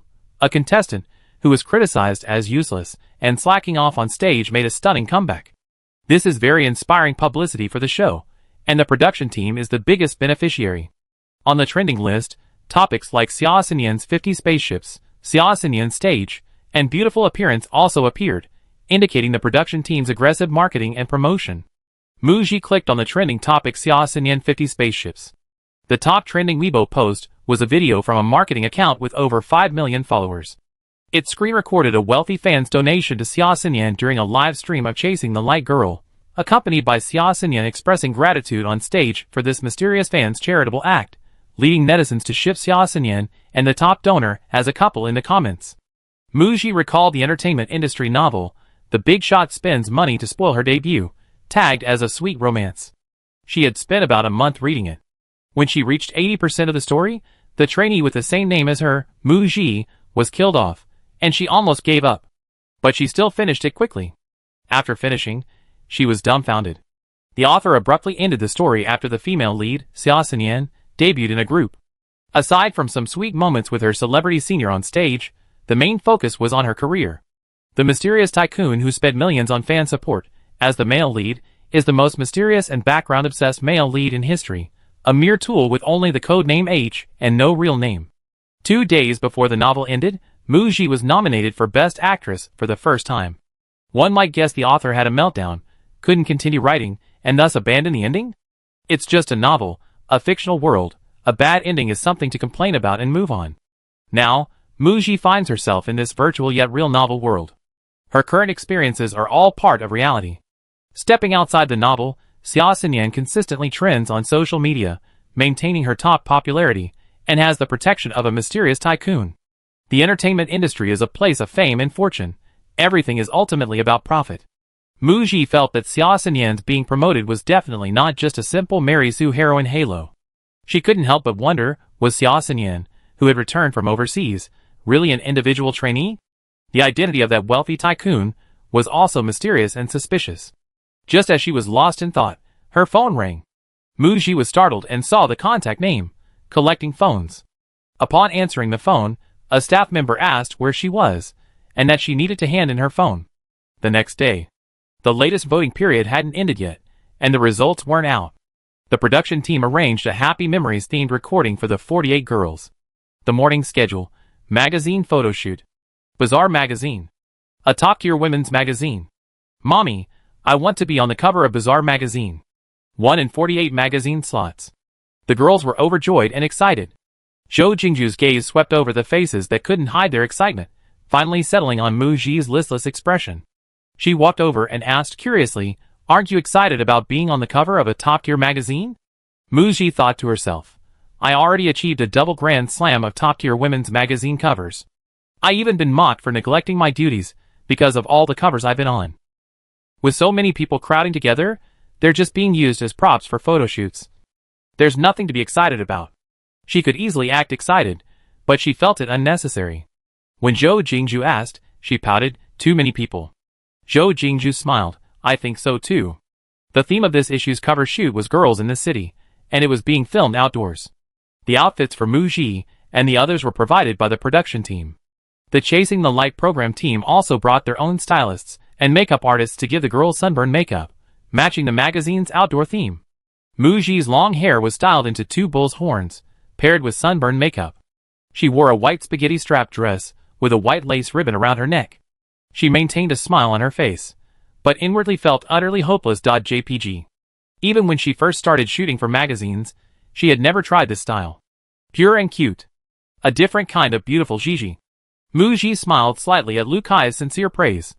Today's photographer was a female photographer named Cici. Zhang Mingyu, one of the trainees who knew a bit about the entertainment industry, stepped forward to explain that Cici was a very popular photographer in the industry, having shot covers for A-list celebrities and many popular idols, with many covers that went viral.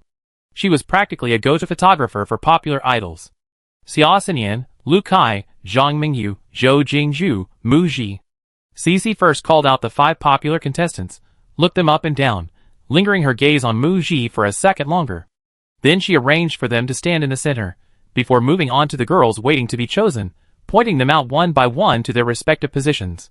Most of the girls were shooting a cover for the first time.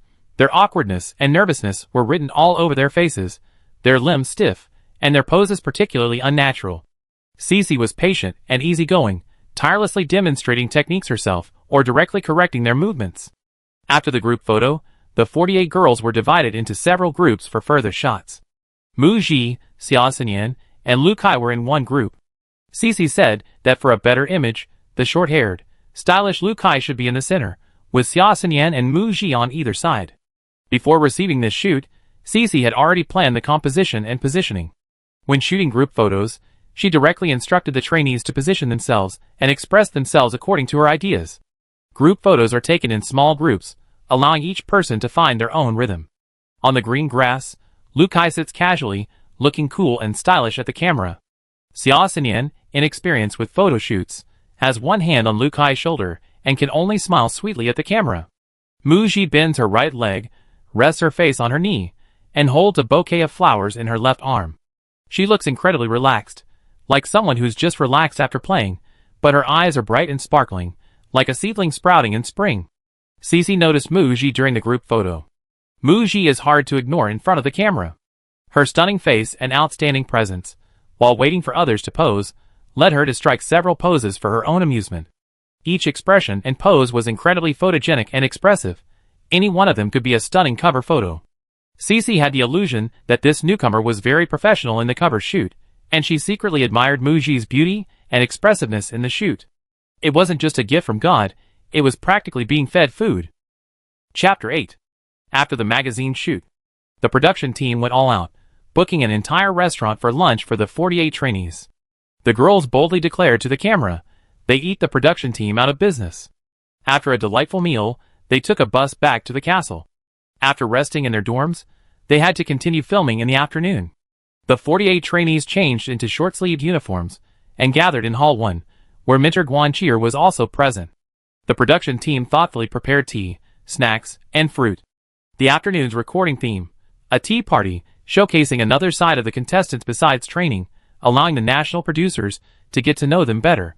The trainees expected a pleasant chat, but the production team was planning something funny. The first activity they arranged, removing the tags from their clothes. Staff brought out an open glass sphere containing many folded slips of paper. Mentor Guanqir, acting as the host, introduced, there are 48 small slips of paper, each with your name written on it. I will draw 3 from them. The person chosen will share the label they most want to tear off. Do you want to be chosen? Zhou Jingju, sitting next to her, asked softly. Muji shook her head. Muji felt this was similar to the interview segment she participated in on a media's online program. The host brought out a small whiteboard with 1 to 4 questions. You would choose a number, tear off a slip of paper, reveal the corresponding question, and then respond. If she were chosen, she would have to mention the controversial online label of stage presence slacking off or pretty face, but she didn't want to. She wanted to downplay her past shortcomings and focus everyone's attention on Muji's future performance. 48 people, 3 spots, each person has a 6% chance of being selected. Pretty low, right? Xiaoxinyan was the first to be drawn. Guanqir had great luck. She drew a top-ranked trainee right away. Everyone exclaimed wow. Muji suspected the show was rigged, but when Guanqir drew her ticket, she stirred her hand inside the transparent glass ball several times before finally pulling one out. It really is just superstition. Xiaoxinyan probably hadn't expected to be the first one chosen, but she reacted quickly. After taking the microphone and pondering for a few seconds, she looked at the camera and said, the label I want to shed is talent. Everyone was like, are you in Versailles? Guanqir voiced the thoughts of the trainees present. Why? Isn't having talent a good thing? Xiaoxinyan lowered her head slightly and smiled bitterly. I'm not a talented person. Maybe everyone thinks my singing and dancing skills are pretty good, but actually, for every stage performance, I practice until 1 or 2 in the morning. It's through practice, constant practice, and putting in more effort than others, that I can stand in the position I want. So when there was a topic online saying I had talent, I felt insecure, afraid of letting everyone down. Muji, after listening, sensed a hint of sarcasm. Xiaoxinyan was very good at showing her vulnerable side, unlike her strong stage presence. Off stage, she cultivated a soft, vulnerable persona, a little white rabbit needing protection. No wonder a significant portion of Xiaoxinyan's fanbase is male. Guanqir comforted her, saying, I think Xianyan is putting too much pressure on herself. There's a saying, the higher you climb, the colder it gets, but the view from the top is captivating. This is a very precious experience in your lives. When you look back later, you realize it wasn't much. You must persevere. Don't pay too much attention to what others say, just be yourself. The mentors are all masters of motivational speeches. They continue to draw the next person. Louis. Muji thought absent-mindedly, there's still 1 spot left, I probably won't be drawn. Unexpectedly, she was called upon. Louis stood up and said, there are rumors online that Muji and I don't have a good relationship. I want to clarify here. Through our stage collaboration in the second performance, I feel that Muji is an exceptionally hard-working person. There are misunderstandings about her online. I want to give Muji the opportunity to remove the labels and let her respond. Many trainees showed expressions of watching the drama unfold. Muji stood up, about to refuse, no need. But Louis spoke first, you're welcome. She sat down. Thanks a damn. Muji guessed that Louis had seen her shake her head in response to Zhou Jingju's, I don't want to be chosen, and was doing it on purpose. She had clearly warned her, yet Louis was still using her for publicity. Did she want to see her embarrass herself, or was she just trying to generate buzz? Muji wouldn't let Louis have her way. She forced a perfectly timed smile and gracefully took the microphone. A black label isn't something you can just peel off with a few words. She had indeed been accused of slacking off before. Being mocked as a pretty face was something her looks could handle. But she couldn't retort to netizens, "I'm beautiful, beauty can coexist with talent." Being too sharp wouldn't be appealing. She also couldn't mention how hard she worked, or she'd be bombarded with accusations of playing the victim. Avoiding criticism was a skill in itself. After thinking for a moment, Muji looked at the camera. "I'm especially grateful to the Chasing the Light Girl stage for allowing everyone to see me. I feel very lucky. So rather than tearing off labels, I rather give Muji a new label. Because the online doubts and controversies may indeed represent some people's impression of Muji in the past. On the upcoming stage, I hope to show everyone a brand new, positive Muji who deserves to be liked by more people through rapid growth." These words, spoken with great sincerity and without much effort, won enthusiastic applause from the mentors and trainees present. Muji gave Louis a grateful glance, and seeing the other's forced smile, sat down contentedly. The last trainee to be chosen was one with a very low profile. When asked about the label they wanted to tear off, the trainee was silent for a while, then smiled bitterly. "I have no label to tear off, because my label is..." They choked up, blank. "It's the 5th episode, and no audience has noticed me, and I haven't had much screen time. Being chosen now might be my highlight moment on this show. Keep it up." A trainee who empathized lowered their head, and secretly wiped away tears. Guanchia looked at the trainee and shared her own experience. "I was a trainee overseas for 4 years, 1,460 days and nights, 35,040 hours, and nobody knew who I was. Later, after debuting, my presence in the group wasn't strong at first, and I had the fewest fans. The show Chasing the Light Girl is just a part of your lives. As someone who's been through it, I want to tell you that opportunity only favors the prepared." The trainee understood, nodded, wiped away her tears, and said, "Thank you, Coach Guan." The second interactive segment, a talent show. "Would any trainee like to come up?" The crowd clapped and cheered. "Lu Qingkai! Lu Qingkai! Lu Qingkai!" Lu Kai didn't hesitate and stood up readily, stepping into the open space in front of everyone. "I perform a set of drunken fists for you." Everyone clapped excitedly, expressing their anticipation. The staff thoughtfully played the background music for Drunken Fist for Lu Kai. "I stumble and fall like the waves, 8,000 grievances I laugh off, I rise and fall, swaying but refusing to fall." After performing Drunken Fist for over a minute, Lu Kai smiled shyly, and said she'd forgotten some moves, stopping. A burst of enthusiastic cheers erupted from the audience. Lu Jingkai, truly multi-talented, the second trainee volunteered and told a corny joke, which left everyone speechless. For the last spot, Guanchir said it would be decided by drawing lots. Muji. With such a small chance of being chosen, Muji didn't know whether to call herself lucky. Singing and dancing without prior preparation would be a disadvantage, especially since Muji had finally managed to slightly improve her online image. She certainly couldn't expose her weaknesses. Talent showcase. She could only show off her best skills. "Gigi, what talent are you bringing?" Tears in a second. Upon hearing this, Guanchir, the trainees, and the staff all looked surprised. They hadn't expected Muji to have this talent? Tears in a second?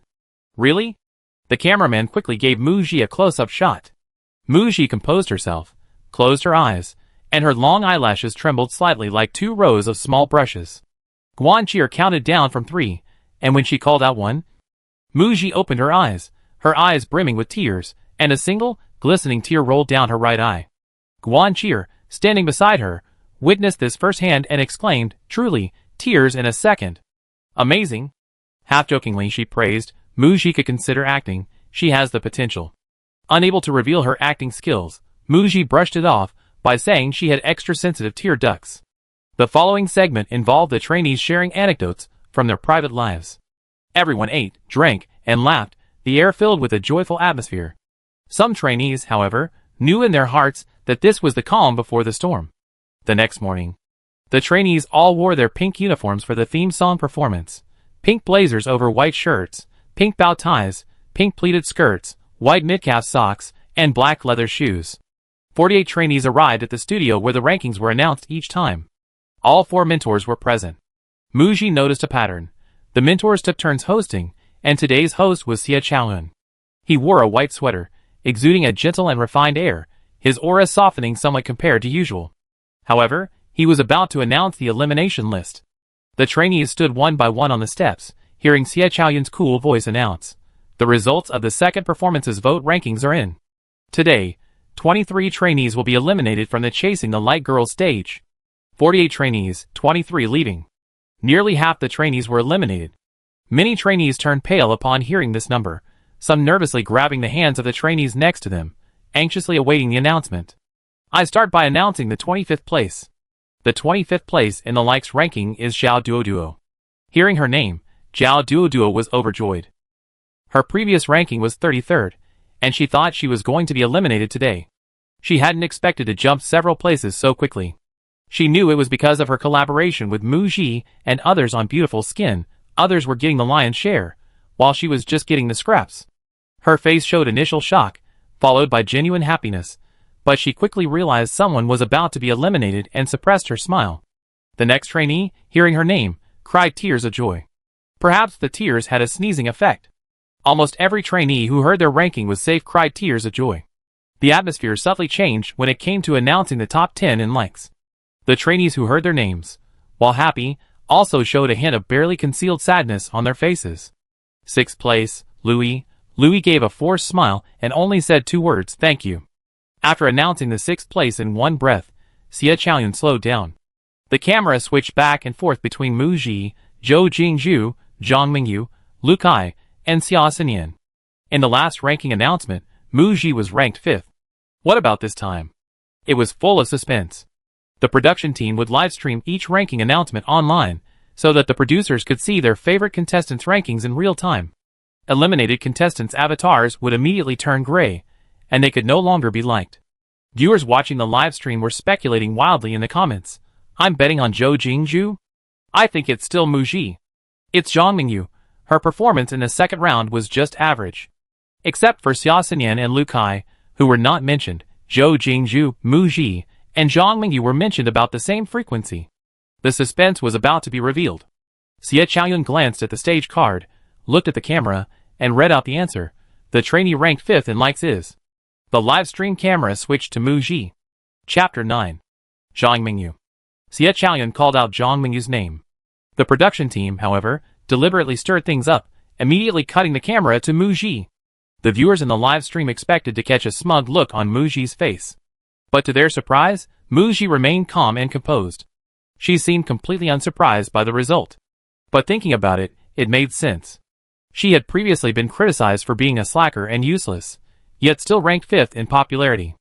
In the second performance, the Beautiful Skin group ranked 1st in total votes, and Mu Ji ranked 2nd in individual votes and popularity, successfully turning around her online reputation.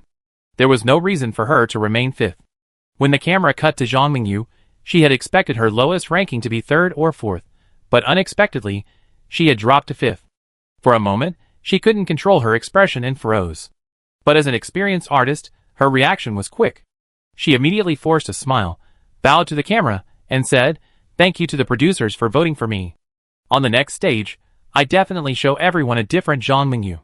Then she announced the trainee ranked 4th in the vote count. Because the top 3 most popular trainees would have a 2-minute solo performance in the third show, everyone was paying extra attention to the vote rankings.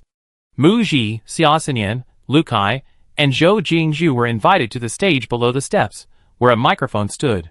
Xie Chaoyun asked the 4 trainees according to the script, "Where do you hope to rank?" Xia Xinyan, Lu Kai, and Zhou Jingzhu all said they wanted to be number 1. It was Mu Ji's turn. "3rd, I take it one step at a time." Xie Chaoyun glanced at Mu Ji slightly and continued, "The contestant ranked 4th in the vote count is Zhou Jingzhu." Zhou Jingzhu remained calm upon hearing her name called, turning around to hug Mu Ji. "Congratulations," she said before stepping to the microphone to give her acceptance speech. So Xia Xinyan, Lu Kai, and Mu Ji were the top 3 contestants in terms of votes. Congratulations to Xia Xinyan, Lu Kai, and Mu Ji. These 3 trainees will have a 2-minute solo performance in the third public performance. The song they will perform will be chosen by the national producers through voting.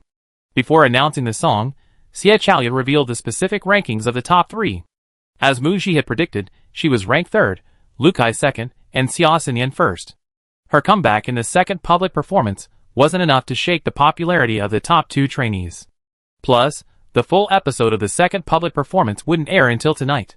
The current votes were mostly from national producers, who were highly engaged with the show, those who watched the live stream or saw the trending topics, and fans.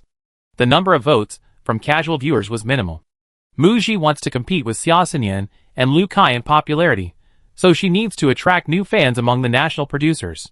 Behind her are Zhou Jingju, Zhang Mingyu, and Lu Yi, whose popularity is neck and neck. She's caught between a rock and a hard place. Muji's eyes blazed with fighting spirit, but she froze for a moment after seeing the song she was to perform. This season of Chasing the Light Girl collaborates with Douyin, TikTok, and the 3 songs chosen by the national producers are currently popular songs on Douyin. Xia Xinyan was given a hot, sexy song that suits her singing and dancing style, Good Night Kiss. Lu Kai was given a cool finger dance, Do It Day Now. Muji was assigned an ancient-style song, a dance to Wei Yuanjia. Looking at the dance playing on the large TV screen, it required a high level of flexibility, and the moves looked quite difficult. Is this a move to get her eliminated? Well, I have to keep up the smile. The list of the 25 trainees who advanced was announced. Those whose names weren't called meant they had to leave the stage. That's how cruel the competition is. Xie Chaoyun continued announcing the names, calling out the trainees ranked 26th to 30th. After their names were called, they came down the steps, bidding farewell to the stage in tears. The trainees ranked 31st to 36th bid farewell in tears. The trainees ranked 37th to 41st bid farewell in tears. The trainees ranked 42nd to 48th bid farewell in tears. The stage and the audience were all crying. Muji stood quietly, her lips pressed tightly together, only clapping and cheering after each group of trainees had given their farewell speeches. She didn't show any more emotion. Although she had memories, the first 4 episodes weren't her personal experience, and she hadn't formed any close relationships with anyone.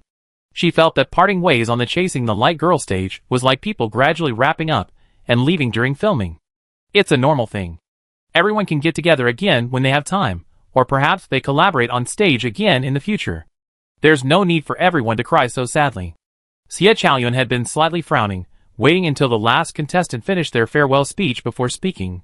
Stopping on the Chasing the Light Girl stage isn't the end, it's just the beginning of your pursuit of dreams. The road ahead is long. Tears can be a way to release emotions, but I hope that what you leave behind on this show is a silhouette of your sweat and toil for your dreams, not useless tears. Stop your tears, wipe them away. On the stage ahead, don't show your vulnerability, it won't earn you sympathy or opportunities.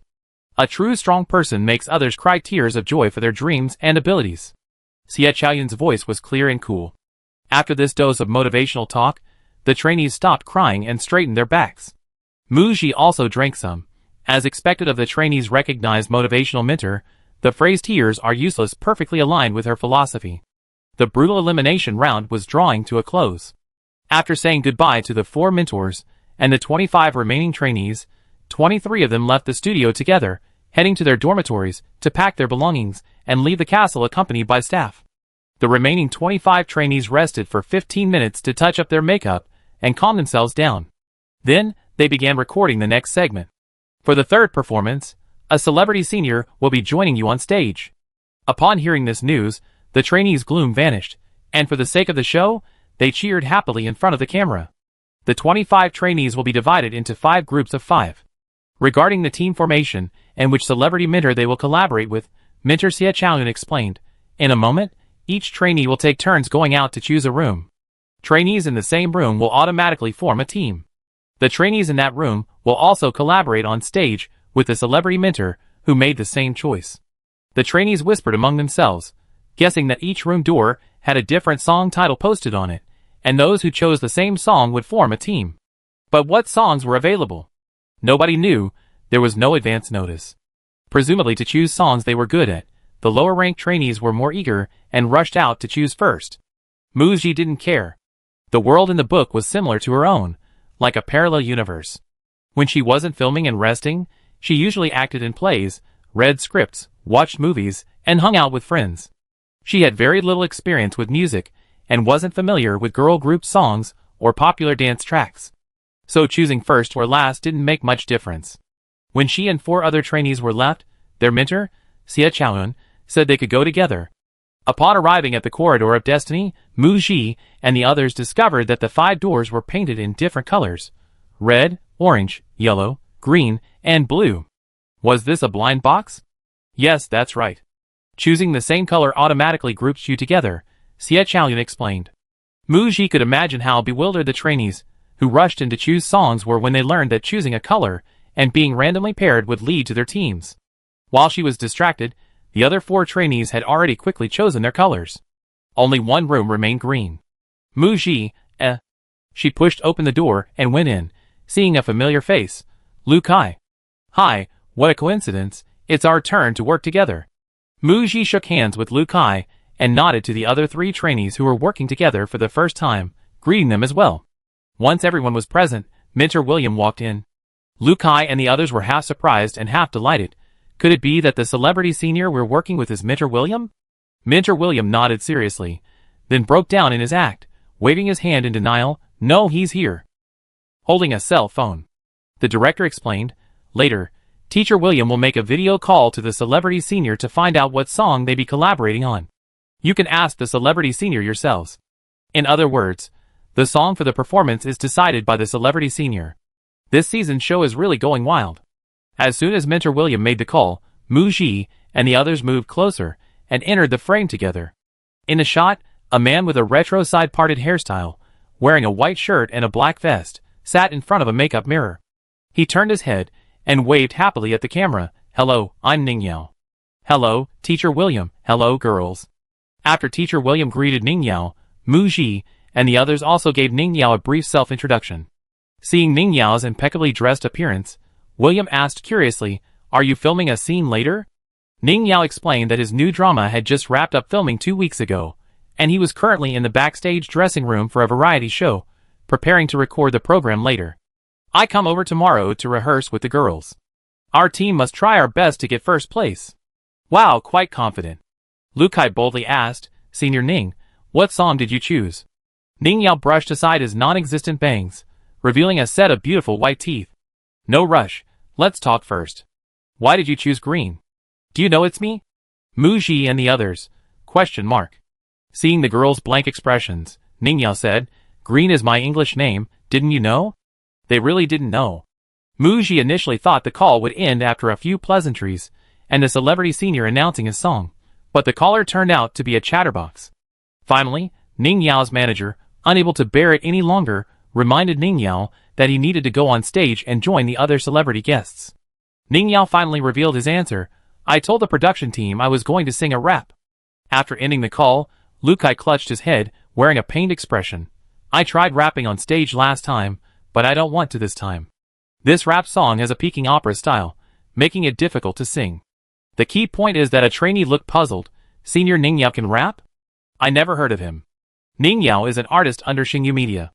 Last year, he gained popularity for playing the second male lead in a period drama. He then became a regular guest on a popular variety show, where his sunny and handsome appearance, humorous personality, and witty gameplay further boosted his popularity. Ning Yao mentioned that he finished filming a fantasy period drama called S+ half a month ago, playing the male lead. In less than a year, he went from an unknown nobody to a popular celebrity. However, Ning Yao had never sung in public, let alone rapped. After forming their teams, the 5 members visited each other to get information. Mu Ji, who had missed the camera work during rehearsals, was thinking about whether she could borrow a staff member's phone to watch her solo dance and the song Jaran. Zhou Jingzhu pulled her to the restroom, giving her a knowing look that she had something to say. The restroom was empty. Zhou Jingzhu pulled a phone from her lower back. You got attacked online, you know? Mu Ji asked, puzzled. Weren't all our phones confiscated? Zhou Jingzhu, with a I have a plan look, winked at Mu Ji. I have many phones. Wait, that's not the point. Chapter 10. Mu Ji took the phone from Zhou Jingzhu and glanced down at the open page, which was an entertainment gossip group on a certain forum. Several posts with her name on them floated on the homepage. She clicked on them and quickly browsed the content, getting a general idea of the situation. According to the timeline, the events unfolded as follows. Half an hour ago, a netizen suddenly started a thread revealing that Mu Ji burst into tears in a second during the trainees' talent show interaction yesterday, revealing, I have highly developed tear ducts. The recommendation post was published 20 minutes later. That is, 10 minutes ago. A netizen started a thread implying that MZ, Mu Ji's initials, is hypocritical. First, They posted screenshots of today's 48 to 25 live stream, comparing screenshots of eliminated or advanced trainees crying their eyes out with screenshots of Muji looking calm. Then they pasted the content of the recommendation post from half an hour ago. Finally, the original poster concluded, Muji marketed herself as having high-tier ducks and strong empathy, yet remained indifferent and cold-hearted when half the trainees had to leave the stage in the 48 to 25 elimination round. This implicitly suggests that Muji is cold-blooded, fake, and that her high-tier ducks are just a persona. The top-rated replies to the post were all indignantly echoing the original poster. Wasn't Muji the one who cried the most when she was criticized for being useless in the first 4 episodes? So many girls were eliminated today, and she didn't cry at all. So fake. Vomiting. I watched the 48 to 25 live stream, and among the eliminated girls were some who had worked with Muji before. She didn't shed a single tear. She acts cold-blooded on one hand, and on the other hand, she's promoting this new persona of having high-tier ducks. My impression of her is so hypocritical. After the second performance, Muji's skills improved, but I still can't bring myself to like her. My ideal 5-member group is Xin Yin, the Big Demon King, Lu Jingkai, Zhou Jingzhu, Zhang Mingyu, the returning contestant, and actress Lu Yi. The content of this post was quickly copied by those shrewd marketing accounts on Weibo. The topic of Muji being accused of being cold-blooded was already trending on Weibo's hot search list. Yesterday's tea party wasn't broadcast live. Besides the production staff, only the trainees present knew that Muji cried in an instant. The staff had signed confidentiality agreements and dared not spoil the unaired footage online. Especially since the revelation was immediately followed by online mockery based on today's live stream photos. This one-shot operation was clearly prepared specifically for Muji. Zhou Jingzhu was speechless after seeing the mindless attacks on Muji online.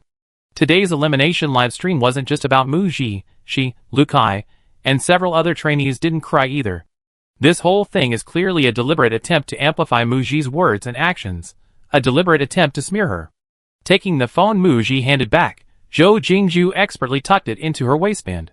I showed you this not to see you affected or upset, but to kindly remind you, it's obvious you're being targeted. This might be the beginning, so be careful. Thanks, I know. She was picking on the weak. Of the top 6 contestants in terms of likes, only Muji belongs to a small company. The competition for debut spots is fierce, so she naturally became the target. Somewhat puzzled, why are you telling me all this? She had only collaborated with Zhou Jingzhu on stage once. In today's announced rankings, Zhou Jingzhu's position remained stable at 4th, unchanged. If it were someone like Lu Yi, she would definitely feel that someone else's presence affected her ranking and take her anger out on Muji. Zhou Jingzhu tossed her hair, crossed her arms, and looked at Muji with a haughty tone, because I'm definitely going to debut in a group, and I think you're quite suitable as the visual center. Debuting as a 5-member group doesn't guarantee a bright future for them. In recent years, several talent shows have launched groups from platforms like Owl, Green Apple, and Golden Mango, some of which faded into obscurity within 6 months, their peak on debut night. She hoped that the girl group selected by Chasing the Light Girls would be a group with talent and potential, and not fade away too quickly. In Zhou Jingzhu's opinion, Muji was more suitable than Zhang Mingyu and Lu Yi. Muji was surprised by Zhou Jingzhu's high level of understanding. She thanked her again. As for the online rumors, she didn't have time to pay attention. Right now, her most important task was preparing for the 3rd performance. She had to prepare 2 programs, time was tight, and the task was heavy. Her talent and a spectacular stage performance were the best way to retaliate against those hiding behind the scenes. She loved seeing others secretly plotting against her, but failing to do anything about it. Zhou Jingzhu saw that Muji wasn't affected by the online rumors at all. On the contrary, her fighting spirit was ignited. Since the collaboration with Beautiful Skin, Muji, like a beautiful vine, seemed to have taken off and begun to grow vigorously. Coming out of the restroom, Zhou Jingzhu took a few steps and then stopped. Keep it up. Among the celebrity seniors the production team invited this season, Ning is quite popular, his fans are very loyal. However, his singing and dancing skills. The encouraging words trailed off, her eyes blank. It seems he's never sung in public before? Muji, A huge sense of unease. That afternoon, Muji, Lu Kai, and the others began practicing. The lyrics of the song Beautiful Woman are perfectly balanced, with natural tones.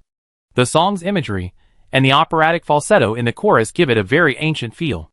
However, Unlike other ancient-style songs with many classical instruments, this song has a strong metallic feel, blending together to create a unique song that is both ancient and modern. Mu Xi's first impression of the song: stunning, beautiful, and quite refreshing compared to the pop songs she occasionally heard on music apps. However, the original singer's voice has a metallic quality, which doesn't match their clear, sweet girlish voices at all. She worried that she wouldn't be able to capture the original singer's unique flavor. Lu Kai laughed heartily. To present a perfect stage performance, it's not simply about learning the song from the original singer and singing it perfectly. She gave a brief introduction, essentially saying that Ningyao had chosen the song Jiaran, and Mu Xi and others would be collaborating with Ningyao to present it on the Chasing the Light Girl stage, bringing a different style of Jiaran. While the audience's attention might be focused on the trainees and guest performers during each group's performance, behind the scenes, there are many dedicated staff working tirelessly.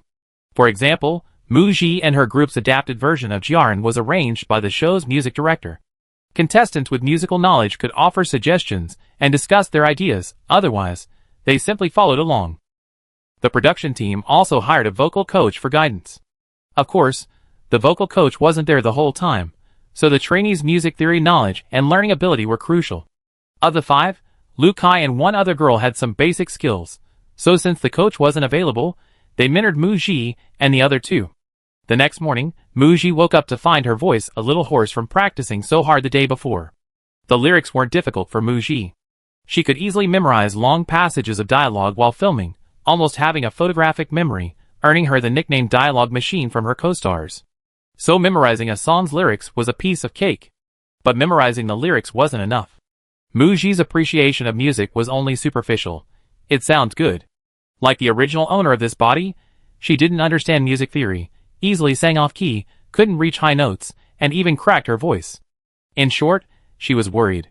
That afternoon, Mu Xi and the others were practicing singing and rehearsing their formations, with Ning Yao's spot temporarily vacated.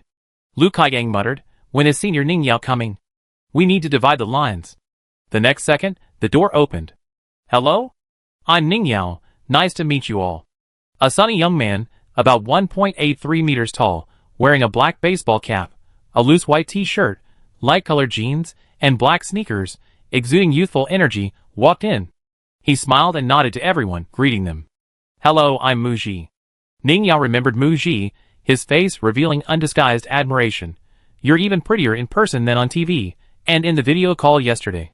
Do you have any plans to act in the future?" Thinking to herself, "It's a shame this face isn't used for acting." Mu Xi smiled, "If there's a chance." Ning Yao's arrival quickly enlivened the atmosphere in the practice room. He was completely unpretentious, just as humorous and witty as he was during yesterday's video call. He was also very talkative. "I was filming in Hingyan before, finishing work around 6 p.m. to 7 p.m. every day. Every Saturday night, after returning to my hotel, I would watch the Chasing the Light Girl live stream." He revealed this without being asked. Why did he choose the song Beautiful Woman? "I heard this song on a program on another platform and really liked it. I secretly practiced it for a long time, thinking about when I could show it off. Chasing the Light Girl gave me this opportunity. I asked the director if I could sing Beautiful Woman, and he said yes, so I did." After saying this, he opened a certain cloud computing app, looked at the lyrics, and sang the entire song a cappella. Mu Xi and the others, amazing. They thought he was a beginner, but although he wasn't a master, his skill level was much higher than beginner. Ning Yao's voice was magnetic, and her pitch was perfect, capturing the original singer's metallic quality. Next, Mu Xi and the others took turns singing a cappella, and then the lyrics were assigned based on each person's vocal qualities. Mu Xi obediently waited for the assignments. She wasn't musically inclined and followed instructions. After the previous sections were divided up, it was her turn. I sing this part? Are you sure?" The highlight, and the most stunning part of this song, was these few lines of opera-style vocals. Lu Kai looked at her with a "Yes, you got a great deal. Meiji, you sang this song the whole time, and these few lines were the most accurate in pitch. You're also the only one among us who sang this part, giving it a unique opera-style flavor." The others nodded in agreement. The original singer's voice was so deeply ingrained in people's minds. Their rendition had to bring a different interpretation to the beauty. One reason for having Mu Xi sing this highlight part was that Lu Kai had seen Mu Xi's performance in Beautiful Skin. Mu Xi's face was very expressive, and these few lines would have a stunning effect.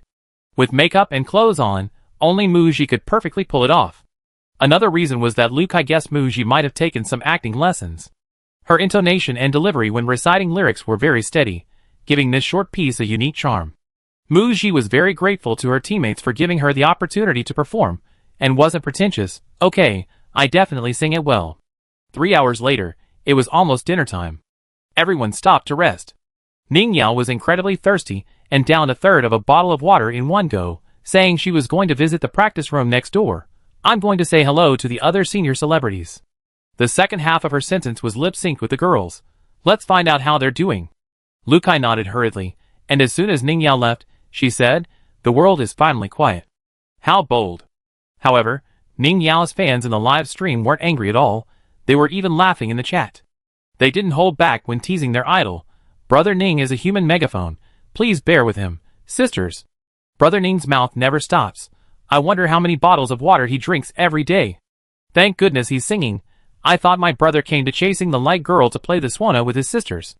Ning Yao, who had just come out of the practice room, sneezed and almost bumped into someone, quickly stopping in his tracks. "Excuse me, Senior?" Chapter 11. Ning Yao looked up and recognized the person in front of him, Lu Yi.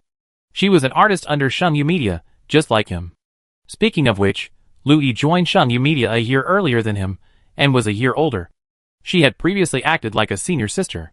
Last year, she secretly changed her age. She even started calling him senior brother. With good manners, he replied, "Hello, junior sister." "Senior brother, is this your first time here? Are you unfamiliar with the area? Where do you need to go? I show you." Ning Yao remembered that as soon as he received the invitation from Chasing the Light Girls, the company approached him hoping he could collaborate with Lu Yi on stage, create a CP, couple, rumor, and mentor his junior sister. Lu Yi's team had also expressed interest in collaborating, saying they would immediately break up the CP after the group's debut. He wasn't stupid, nor was he a philanthropist, of course. He wouldn't be exploited. He politely declined. Ning Yao's manager also looked down on Lu Yi. Ning Yao readily agreed to the show's blind box team-up plan. Now, having coincidentally run into Lu Yi, Ning Yao naturally made a hasty retreat, saying, "No need, I'm going to the men's restroom." Lu Yi, She gritted her teeth inwardly. What kind of monster was she? She had originally planned to use this opportunity to get closer to Ning Yao, to sow discord between her senior and Muji, and ideally create a rift within their team. She hadn't expected Ning Yao to disregard even a shred of camaraderie, acting as if he was afraid of being bothered by her. Lu Yi's proactive approach was also due to being provoked by Muji. Last night, the 5th and 6th episodes of Chasing the Light Girl were released. The 5th episode covered the trainees' journey from 101 to 48, team formation, rehearsals, and the performances of the first two groups in the second public performance. The 6th episode featured the remaining 6 groups' performances in the second public performance, outdoor activities, and a tea party. The title of the 6th episode is Muji's Gorgeous Comeback, carrying the whole show. Does Muji even deserve to be used as a gimmick by the production team to attract viewers? Lu Yi is extremely indignant, and on Weibo, Muji is trending again. From the first episode of the show, Muji has always been a hot topic, with her controversial yet popular persona. A low-ranking trending topic is Muji's bare face, with the cameraman capturing several close-up shots of Muji's bare face. Netizens exclaimed, "Muji's bare face looks amazing, like a peeled egg, white and tender." A high-ranking trending topic is Muji's inspirational story, which leads to videos of Muji diligently rehearsing for the second performance. The show's cameras captured Muji's journey from the very first day of the Beautiful Skin team, arriving alone at the practice room at 5 a.m. to practice dance, battling Zhou Jingzhu and Lu Yi to win the center position, arriving first and leaving last every day, working tirelessly for a week, and achieving a stunning comeback on the second performance stage, with her popularity soaring.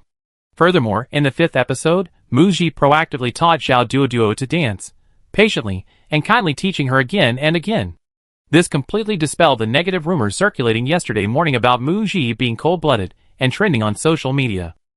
Muji's instant tears, the close-up shot of the beautiful woman crying, that single tear struck the hearts of countless netizens, who exclaimed, "Muji's tear is like a star in the sky," and a wave of photos and posts appeared, with people taking turns wiping Muji's tears with tissues.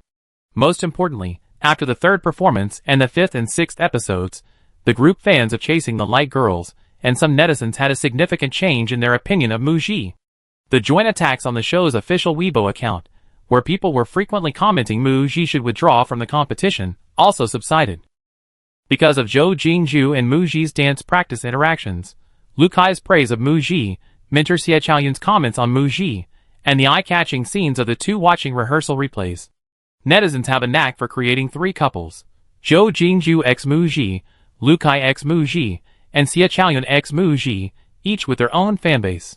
People inherently admire strength, and Mu Ji's reputation and public image improved dramatically after just one performance. Meanwhile, Lu Yi's inappropriate remarks backfired. The show's producers, never ones to shy away from stirring up trouble, aired a clip of Lu Yi asking Mu Ji, "Choose one of two, me or Zhou Jingju." This sparked outrage among Mu Ji's fans, who flooded her Weibo with insults.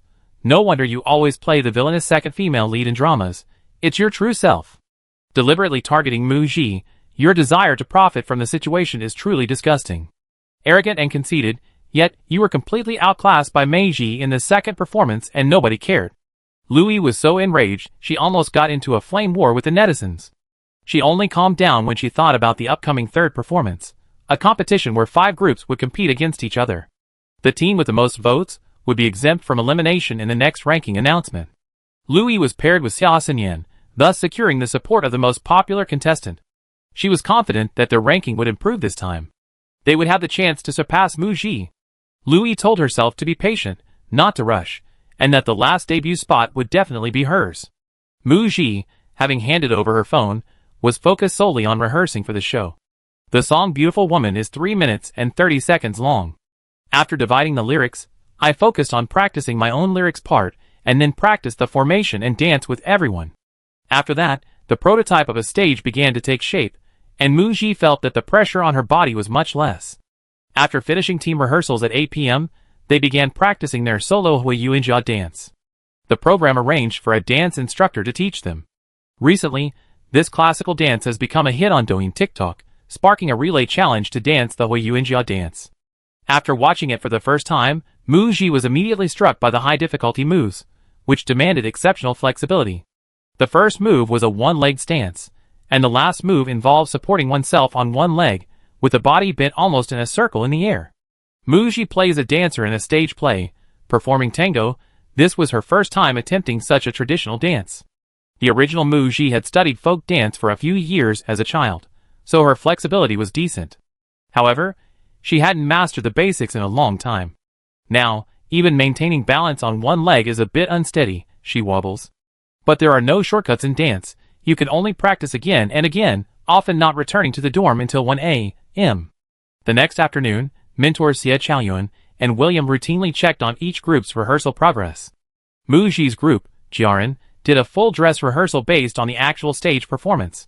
Mentor William provided feedback on each person's singing parts, pointing out shortcomings. After reviewing the performance, Xie Chaoyun bluntly commented, "Not skilled enough, no good, the performance atmosphere isn't there. Of the 5 groups, your progress is slightly behind. There are still 4 days left, you need to practice harder."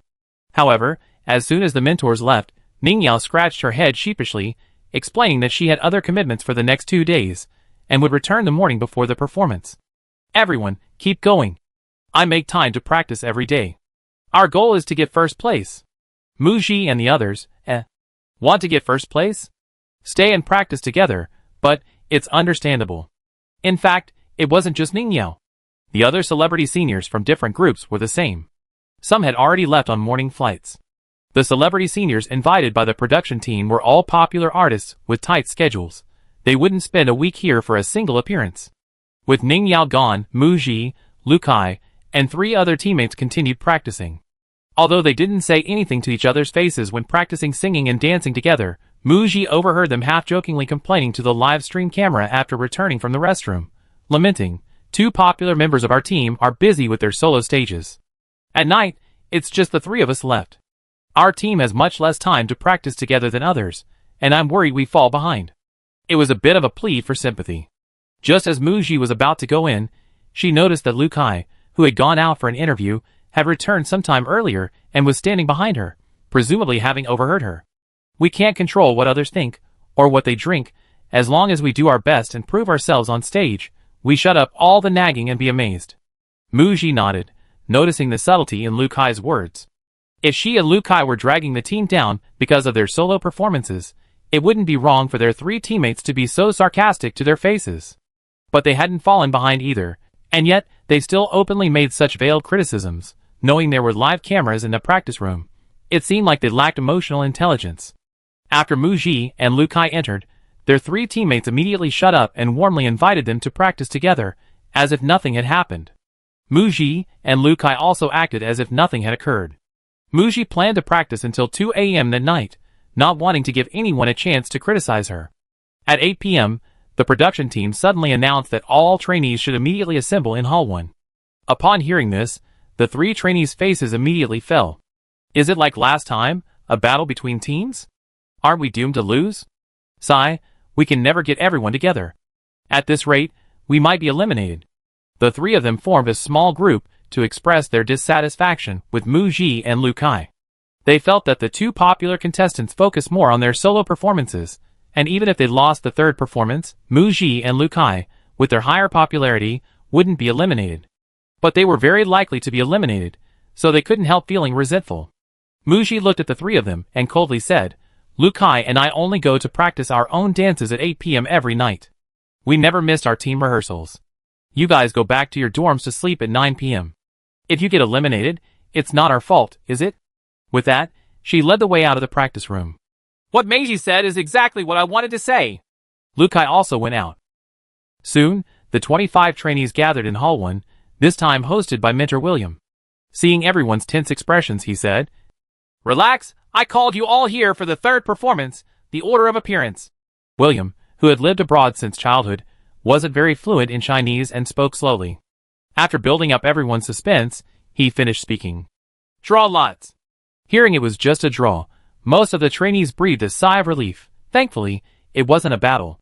Each team sent one member to participate in the draw. When it was Muji's group's turn, Lu Kai pushed Muji forward. The draw results showed Zhou Jingju's group coming in first, opening the show. Zhang Mingyu's group was second. Xia Xinyan's group was third. Muji drew number 5, making her the final performer again. Lu Kai praised Muji's luck. Great draw. Most of them are doing energetic dances or love songs. Our ancient-style song going last will be refreshing for the audience. After the draw, the show's director announced some news about the solo performances of Xia Xinyan, Lu Kai, and Muji. The competition process. After the performance of the popular trainees team, the national producers vote, followed by the trainees' solo performance. You three were chosen by the national producers' votes, so we hope you prepare well for your solo stages. After the solo performances, the 4 mentors will vote to select the best performing trainee. 1 vote is equivalent to 50 votes. Adding the votes from the audience and online, the trainee with the highest number of votes will become the most popular trainee in the third performance. They will receive 10,000 votes, and their team will receive an additional 10 votes. These 10,000 votes mainly intensify the competition among the top 3 trainees for first place. They have little impact on the rankings of other contestants. The team receives 10 votes. These 10 votes may seem like a lot, but they can also be crucial, sometimes even just 1 vote. The other trainees exclaimed enviously, Wow, the people in the same group as Muji and Lu Kai are so lucky. They have 2 amazing players with them. Their chances of winning are the highest. They're practically carrying us to victory. And they're the final performer? Their votes are sure to be high. The 3 trainees, The plot twist came too fast. Their faces were slapped in the face, and they were so embarrassed they wanted to go back 10 minutes to shut themselves up. Back in the practice room, the 3 trainees awkwardly apologized to Muji and Lu Kai, saying they were just too worried about being eliminated and cherished every opportunity to perform on stage. They explained how difficult it was for them to become one of the top 25, blah blah blah, hoping Muji and Lu Kai wouldn't be angry. Lu Kai finished. How Meiji and I see you is unimportant, and how you see us is also unimportant. You're right about one thing. Even if our performance together fails, Muji and I will most likely not be eliminated, but for you, the third performance might be your final stage. So if you don't want to be eliminated, practice hard and stop playing around. The producers in the live stream were all agreeing with Lu Kai's words. Lu Kai is right, no arguments accepted. These 3 are so obviously trying to become famous. They're teamed up with 2 popular trainees, so why not just let them carry them? What a joke. Most of the viewers in this live stream were there for Lu Kai and Muji. They were their fans. These 3 trainees' manipulative behavior backfired. Actually, if they just focused on performing well and building good relationships with the popular trainees, their fans might even vote for them using their alternate accounts. As the competition progressed, every trainee became increasingly focused on making their presence felt, but some inadvertently backfired. Muji didn't dwell on it, but she was annoyed that the production team's group meetings always took at least half an hour, and she hoped there wouldn't be any more interactive activities tomorrow. However, when she arrived at her solo dance practice room, the director in charge of her group caught up, panting, saying there was something he almost forgot to tell her. Muji had a bad feeling. What is it? Chapter 12. Tomorrow morning, one of the program sponsors, EP1 Mobile, needs to shoot a video as a mid-roll commercial for the main program. Muji, could you give the opportunity to another trainee? The director's eyes widened, looking at her with a "Are you serious?" look. Muji nodded inwardly seriously. Before transmigrating, she was a top-tier celebrity, earning tens of millions in endorsement fees. Now, the treatment for shooting commercials. No title, no established partnership, just a few thousand yuan in service fees from the program as an intermediary. The brands and the program probably think whoever gets to shoot it is getting a great deal, increasing their exposure. Muji, however, didn't care at all. It wasn't about the pay. After all, her current identity was just a trainee participating in the program, not yet debuted. The main problem was the time commitment. With difficult brands and demanding clients, the shoot could easily take at least 2 hours. So she really didn't want to take the job, and if she could turn it down. No. This is what the brand specified. Oh, I was just kidding. That night, Muji practiced dancing until 2 a.m. before returning to her dorm. She slept for 3 hours and woke up at 6 a.m. After washing up and having breakfast, she followed the staff to the filming location. Previous filming sessions were always held in the castle, with most locations in the practice room or dorm. This time, however, they arranged for a local studio specializing in advertising photography. It's said that today's filming plan was originally prepared by EP1 Mobile for a female celebrity they were endorsing, but the spokesperson recently had a negative scandal, so they had to find a replacement at the last minute. Since they happened to have a collaboration with the Chasing the Light Girls program, they simplified the filming plan and found a trainee to replace her. The brand representative watched the second performance a couple of days ago because Muji was chosen for the beautiful skin segment. One of the program's directors, Sister May, was responsible for taking Muji out for the shoot. Before setting off, Muji asked to temporarily retrieve her phone, which was agreed to. Sister May assumed Muji was bored in the car and wanted to browse her phone. However, the entire car ride turned into a flurry of activity as she listened to the song Beautiful Woman and watched a Hui Yuanjia dance. If it weren't for the need to maintain a certain image in front of her, Muji would have been genuinely very diligent. Upon arriving at the shooting location, Muji was taken to get her makeup and clothes changed. She remained calm and composed throughout, quickly adapting to the work environment, almost as if she were on her own turf. This surprised Sister May, who felt like she was accompanying a big star to shoot an advertisement. Before the shoot, the director and the brand representative explained the content and the desired performance to Muji. The theme of today's shoot was essentially a dress-up game. The brand prepared many outfits for her to change into in different scenes, showcasing different aspects of the character, and recording each facet of herself on her phone.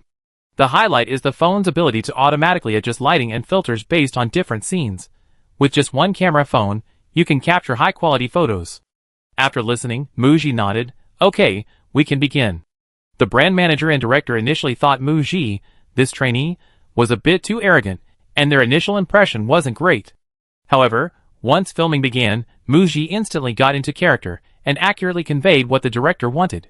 She knew exactly how to showcase the products, her hand gestures when holding the phone, her camera presence, and her delivery of the advertising lines. Her professionalism throughout the shoot was comparable to that of a seasoned, established celebrity. After filming wrapped, the director looked on incredulously. Is she really a newcomer? She's so professional, handling everything with ease. The brand representative excitedly exclaimed, Muji's face is so beautiful. Their intuition told them they'd chosen the right person. They were sure the advertisement would be a hit. After filming wrapped, Muji changed back into her usual training clothes. As she and the production crew were leaving, a tall, heavy man blocked her way as she stepped out of the elevator. Hey, who are you? You're blocking the elevator door, a member of the production crew complained. But the mountain in front of her remained unmoved. Just then, the elevator doors opposite opened with a ding. Several people escorted a woman with long, burgundy, curly hair, wearing a silver strapless dress and a suit jacket. The woman, wearing large sunglasses that obscured half her face, glanced in their direction. Muji felt the other person's gaze linger on her for a second, then indifferently sweep over her. The group swaggered past them, and only after the bodyguard, who had stopped them, lowered his arm did he follow. Such a grand display, and not a single explanation was offered throughout. Watching the group's departing figures, Sister May let out a cold snort. Lu Rui's got quite the airs in private. Muji thought, it seems Sister May knows that woman in sunglasses. Actually, it's not hard to guess, she's here to shoot an advertisement, just like them, probably also an artist. Curiously, she searched the name on her phone. Lu Rui, Best Actress, a second-tier actress in the industry. Sister May's assistant spoke up from the side. I heard that Best Actress Lu landed the endorsement for Yao Nair perfume and is shooting an advertisement here today. Meijia remained silent. Muji and the others arrived at the door and saw Lu Rui get into a Rolls-Royce Phantom, which slowly drove away. I remember Lu Rui's contract with her old company was about to expire. She used to struggle to get endorsement deals, but now she's landed a high-end perfume endorsement. She's probably found a good new agency. Hearing Meijia mention Lu Rui again, her assistant chimed in. The forums are all talking about it lately. Apparently, actress Lu is in talks with a new company, a pretty big one. I think it's a subsidiary of the He Group called something like Launching Media. Meijia dismissed it. These entrepreneurs see the entertainment industry as a lucrative business. Everyone wants a piece of the pie. Launching Media? The name sounded familiar, but Muji couldn't quite place it. However, it was none of her business, and she didn't dwell on it. She got into the car with Meijia and the other staff and immediately returned to the castle. Shooting an advertisement would take up an entire morning just for the round trip. Back in the practice room, Muji seized the time to practice. Everyone else went to lunch, but she was still practicing. Lu Kai came back after lunch and reminded her, food is essential, you get hungry if you skip a meal. Okay, I go right away. She left and returned in less than 10 minutes. So fast? I didn't dare eat too much, just a few bites. Eating too much would be hard to digest. Lu Kai gave Muji a thumbs up. Keep it up. She didn't try to dissuade Muji from pushing herself too hard, because she was pushing herself just as hard. Completing 2-stage performances within a few days requires a lot of practice, regardless of everyone's skill level. However, compared to Muji, Lu Kai had a certain dance background. Her finger dance wasn't as difficult as Muji's Huiyuanjia dance moves, so she returned to her dorm before midnight every night. That day, to make up for the lost practice time in the morning, Muji practiced until around 2 a.m. again. The production team, to maintain a sense of mystery, didn't install live streaming in the dance studios where the 3 popular trainees prepared their solo performances. Otherwise, if viewers in the live stream saw Muji practicing until 2 a.m. every day, the comments would probably say she was crazy. Muji had been acting for several years, and had experienced filming crews rushing to finish production, shooting from morning until 2 or 3 a.m. the next day. For half a month, she had been filming for over 10 hours a day, only getting 3 or 4 hours of sleep. This body was only 21 years old, young, full of energy, and could withstand several nights of all-nighters. On the morning of the rehearsal, Ning Yao finally returned. During his 2-day absence, Ning Yao made 2 video calls a day to the director, keeping in touch with Muji and the others to report on his individual rehearsal progress. Once the 6 of them were together, Ning Yao didn't waste any time. They lined up and rehearsed together once. As a guest invited by the production team and a popular artist, Ning Yao would have plenty of screen time, and there were interactive segments designed for him with each girl. In the group Beautiful Women, Muji was voted the center position. She and Ning Yao looked so good together, a perfect match. This was another ancient-style song requiring traditional costumes. Lu Kai, due to her image, had to cross-dress, wearing men's clothing like Ning Yao. With her beauty and popularity, Muji unsurprisingly took the center position again, interacting more with Ning Yao. For example, at the beginning, Muji sat in front of a bronze mirror, Ning Yao applied her eyebrows, and the two gazed deeply into each other's eyes, their gazes lingering, followed by an intimate dance. Ning Yao, having acted in several dramas and being a regular guest on variety shows, was quite outgoing and interacted well with the other 3 trainees. But with Muji, when he looked into her eyes, he saw an unyielding affection in them, and he was somewhat overwhelmed, feeling like he was about to fall for her. Excuse me. Ning Yao had to do 3 takes to keep up with Muji's gaze. He touched his slightly burning ear and coughed lightly, reminding himself to focus. He's a professional actor. Muji? Noticing Ning Yao's shyness, she realized she might have been a bit too assertive, and slightly toned down the emotion in her eyes. This isn't her fault. Once she gets into character, she can be incredibly affectionate, even towards a pig. During breaks from practice, the production team arranged interviews. They asked the members of Muji's group, through this collaboration, what their impressions of Ning Yao were. Muji was the last to be interviewed, and the director, trying to stir things up, asked the same question. Most of the people before you said their impressions of Ning Yao were that he's hardworking, serious, and responsible. What about you? Do you have any different impressions? You and Ning Yao had a lot of interaction on stage this time. Knowing the interview format well, Muji knew that when her interview about her impressions of Ning Yao was aired, what the director said at this moment would likely not be included. She was already a little worried about whether Ning Yao's female fans would be unhappy about her interactions with him. Cherishing her public image and avoiding pitfalls, Muji smiled and said, "What impressed me most was Ning Yao's encouragement. He kept urging us to work hard and get first place. He's very competitive and trains incredibly hard. I hope his words will help us surprise everyone on stage." She was speaking from the heart. After a morning of rehearsals, everyone's teamwork was improving, and their performance was passable, but to deliver a truly stunning performance for the national producers, and to beat the other groups, there was still a long way to go. So everyone's spirits were low. Ning Yao was the first to step forward and declare his determination. "We won't sleep tonight. We sing this song well and rehearse the stage perfectly." For the celebrity senior, this stage might just be a temporary thrill and challenge. A poor performance would only result in some criticism. But for the contestants, it was a crucial competition. Ning Yao was truly dedicated and hardworking during rehearsals. Muji could sense that Ning Yao genuinely wanted to contribute and improve their performance. In the afternoon, Muji and the others began trying on their costumes and makeup, with rehearsals scheduled for the evening. Because they were singing a traditional Chinese-style song, the production team prepared matching period costumes. Ning Yao's period costume was self-prepared.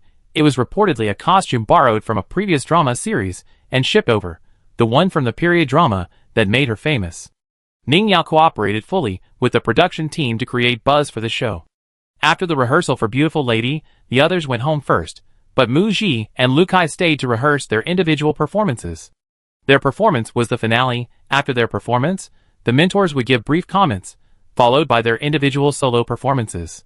Because it was a live broadcast, there wasn't much time for them to change costumes. The on-site director estimated the time, only 5 minutes. Lu Kai's solo stage was a finger dance. Continuing to perform in period costume would be very incongruous, so a costume change was definitely necessary. To save time, she planned to wear a black t-shirt and jeans underneath, then put on the ancient costume over it. She could then go backstage, remove the microphone, take off the costume, change her shoes, and have the makeup artist quickly touch up her makeup. 5 minutes should be enough, right? While Lu Kai was still hesitating, she heard Muji say, "I go first." Chapter 13. For the sake of stage effect, Muji had carefully considered the issue of changing clothes. Her ancient-style look for singing Beautiful Woman consisted of a wig with a flying bun on her head, a flowing white ancient costume consisting of 3 layers, an inner robe, an outer robe, and a shawl, along with matching trousers, socks, cloth shoes, and a belt of the same color as the outer robe, cinching her slender waist so tightly it looked like a willow branch that could break at any moment. Her solo dance to Wei Yuanjia also required ancient costume. Preparing another set of ancient costumes might not be enough time to change. Muji knew that Lu Kai's finger dance couldn't be performed in ancient costume, so she decided not to change herself. A simple new look would suffice. After singing Beautiful Woman, she would remove the flying bun wig from her head, insert a hairpin into her real hair tied back, and change the white outer robe into a red gauze dress. Muji asked the staff to time her rehearsal. 5 minutes was plenty of time. Lu Kai was slightly taken aback when she saw Muji's "I can handle it, I go first" expression. To be honest, after several episodes of filming, apart from Xia Xinyan, who was quite talented, Lu Kai felt that the other girls all needed to be protected. She tried to take care of them as much as possible, and yielded whenever possible, never expecting Muji to volunteer. Lu Kai hesitated for a moment, but accepted Muji's gesture of courtesy, and their order of performance was thus decided. After the rehearsal, back home that evening, Muji was exhausted and wanted to collapse onto the bed and sleep soundly for a long time. But then she thought about her solo dance performance in rehearsal, and after watching the playback on the camera, she realized it wasn't good enough. Dance training isn't something that can be done overnight. Your movements are slightly lacking from a professional perspective, but your makeup and styling were stunning, and your dancing was full of emotion, which was quite outstanding and very well done. This evaluation from mentor Yunanan didn't satisfy her. Muji wanted more than just a visual impact. She hoped to at least receive praise for her dancing, like you danced well. Forcing herself to stay focused, she headed to the practice room. The next day, the third performance of Chasing the Light Girl arrived. The guest appearances of celebrity mentors attracted considerable attention to this episode. From the moment the celebrity mentors were announced, netizens were eagerly anticipating the sparks that would fly on their collaborative stage. The production team didn't reveal how the trainees and celebrity mentors were paired up. Before the official lineup was announced, the national producers already knew about the team formation through the live stream footage from the practice room. Ning Yao's fans were initially a little disappointed when they learned that their idol was on the same team as Mu Ji and Lu Kai. Their preferred choice was Xia Xinyan, who was both popular and talented. Mu Ji's online reputation wasn't great, and her skills weren't considered very good. Lu Kai, well, she wasn't a good match either. After observing the atmosphere in the practice room, their idol seemed to be having a good time with the other girls, and was full of fighting spirit, declaring she wanted to win first place. Lu Kai and Mu Ji were ranked second and third in popularity, so they thought it was alright. To support their idol's first stage performance, many fan clubs bought tickets for the performance to attend. 3 hours before the third performance's live stream, Ning Yao posted on Weibo, "Ning Yao V, blast the stage tonight." Image she posted a group photo taken in the practice room with Mu Ji and the others, and tagged Mu Ji and the other 5 girls. Fans flooded the comments section with enthusiastic messages. "Go go go, get first place. Ning Ji, perform well, don't let us fans down." Dog head and rose emoji.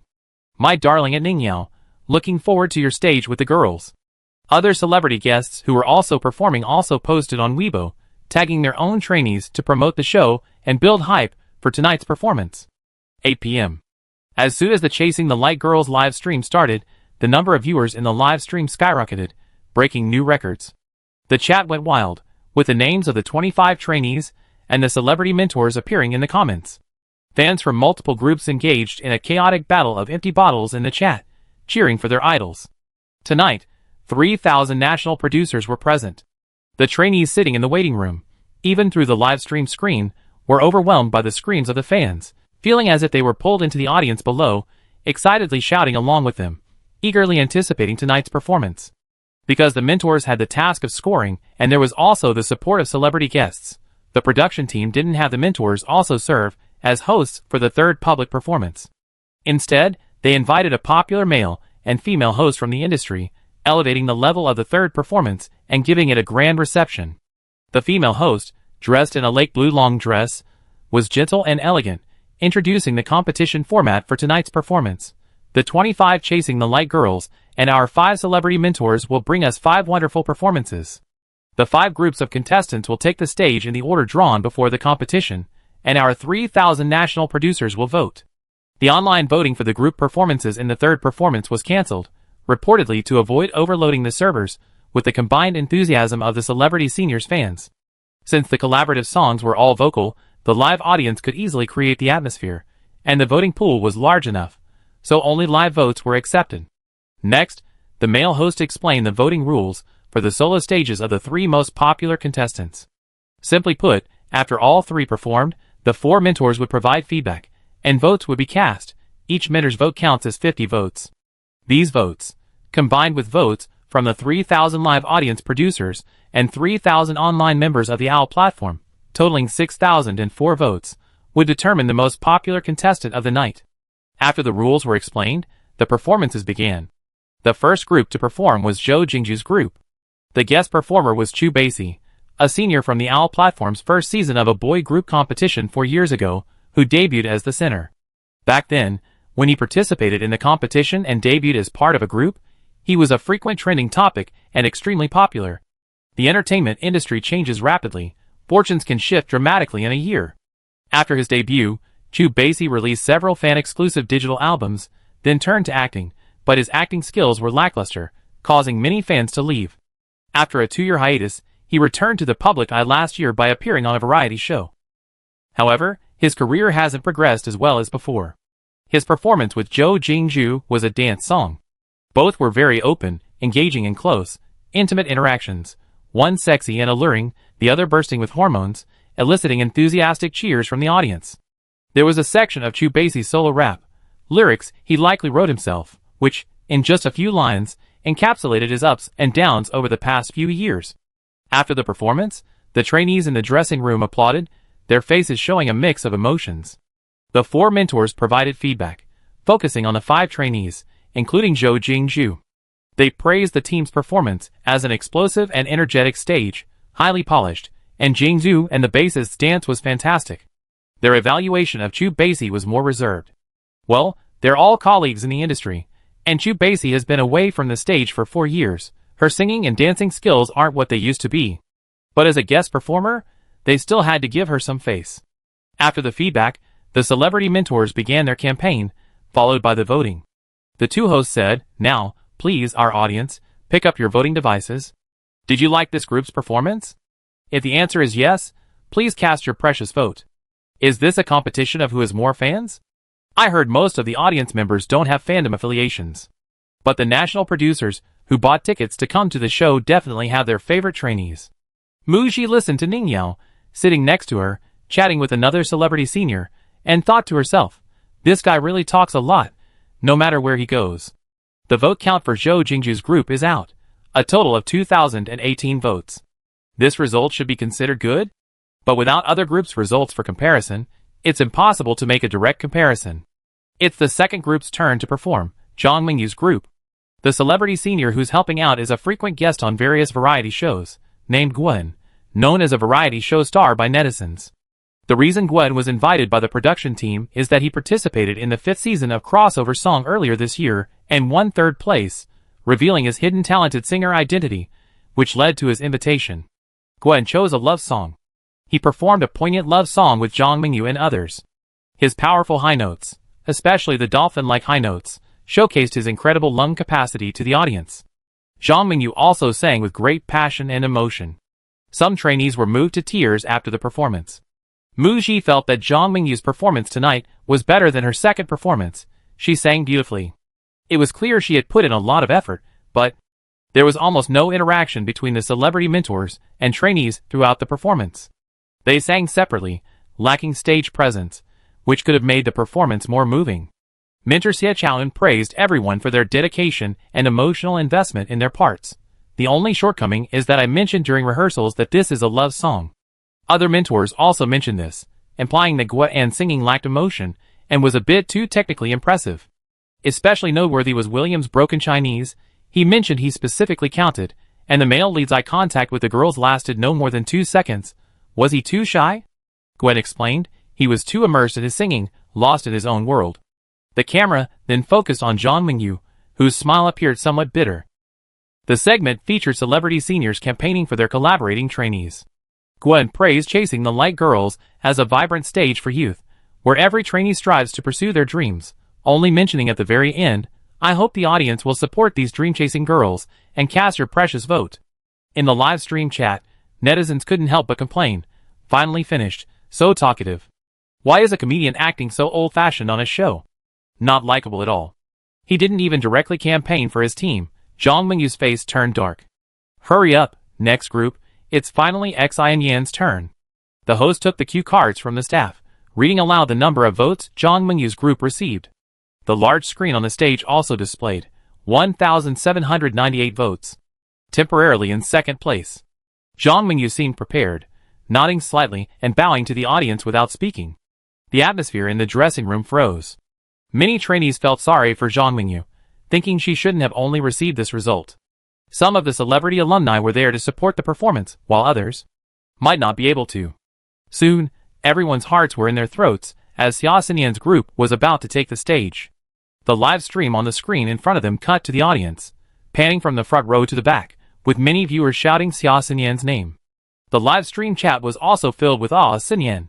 The combination of a top-rated contestant and a prince of love songs has arrived. Chapter 14. A melodious piano tune filled the air.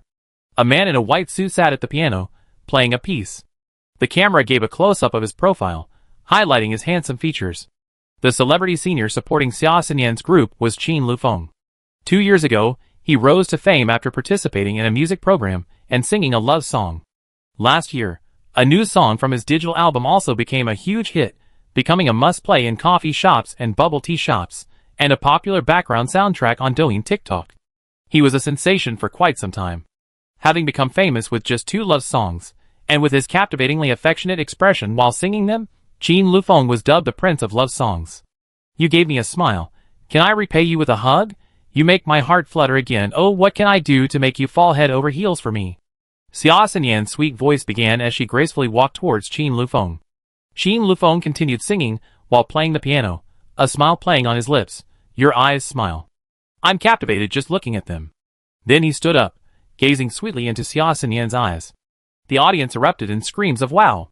Tonight, Xia Xinyan departed from her usual powerful stage persona, showcasing a sweet image for the first time.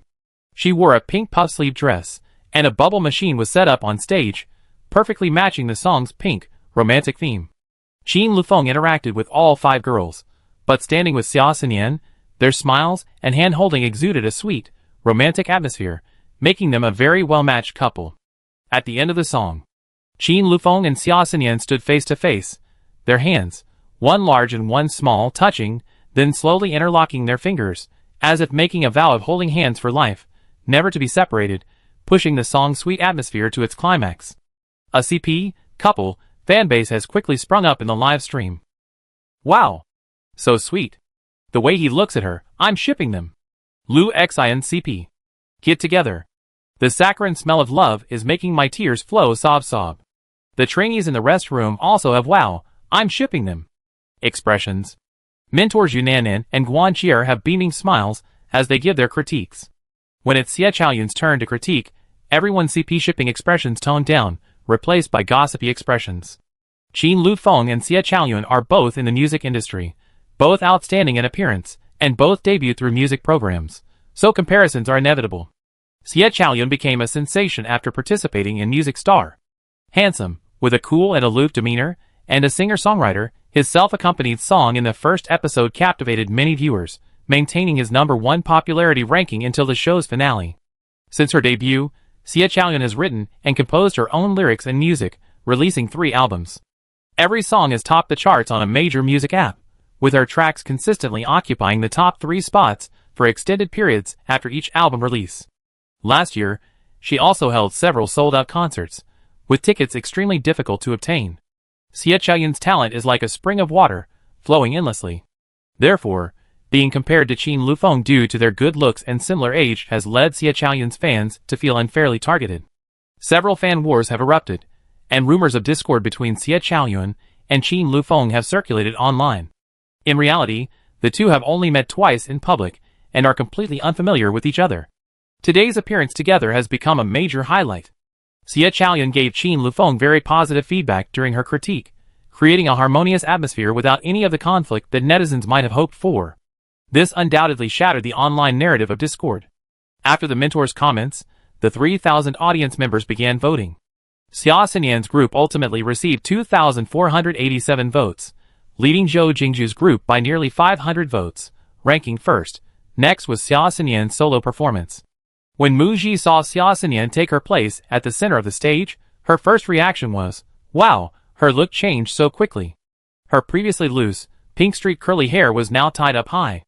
She had changed out of her pink dress, and was now wearing a light yellow cropped tank top and white hot pants, revealing a glimpse of her sexy waist.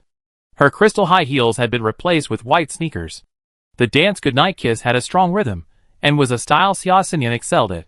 She handled it with ease, moving her body precisely to the beat. Every movement was expertly executed, demonstrating amazing control. A captivating smile graced her face, making her incredibly sexy and charming. After watching, Mu Ji also felt Xia Xinyan's charm. She danced very well, and sincerely applauded her. Hearing the cheers from the audience for Xia Xinyan, a fire ignited within her. Performing on stage, drawing the audience into her world, was a very fulfilling experience. Acting, making the audience fall in love with the character you portray. On stage, let the audience cheer and shout for you directly. It was almost time to go on stage, and Mu Ji's group got up to go backstage to prepare. Are you nervous? Before they could reply, Ning Yao answered on her own, I'm very excited. After watching the previous performances, I think performing on stage is really a super cool thing. Mu Ji thought, Ning Yao has a good attitude, that's good. The host announced, finally, let's give a round of applause to our star senior Ning Yao, and our trainees Lu Kai and Mu Ji, for their performance of Jiaran. Ah, Meiji. Lu Kai, I'm here. Finally, you're here. Open the door, let Ning Ji in. The live chat was flooded with comments from fans of the three groups, interspersed with many saying just here for the pretty face, Mu Ji. Mu Ji is probably the most hated or the most talked about member of the show chasing the light girls. Fans have been eagerly anticipating this group's performance of Jiaran since they learned it, curious about how they would interpret it. This was the first time a trainee had sung a traditional Chinese-style song on the Chasing the Light Girls stage. Furthermore, Ning Yao's ancient costume further heightened the audience's expectations.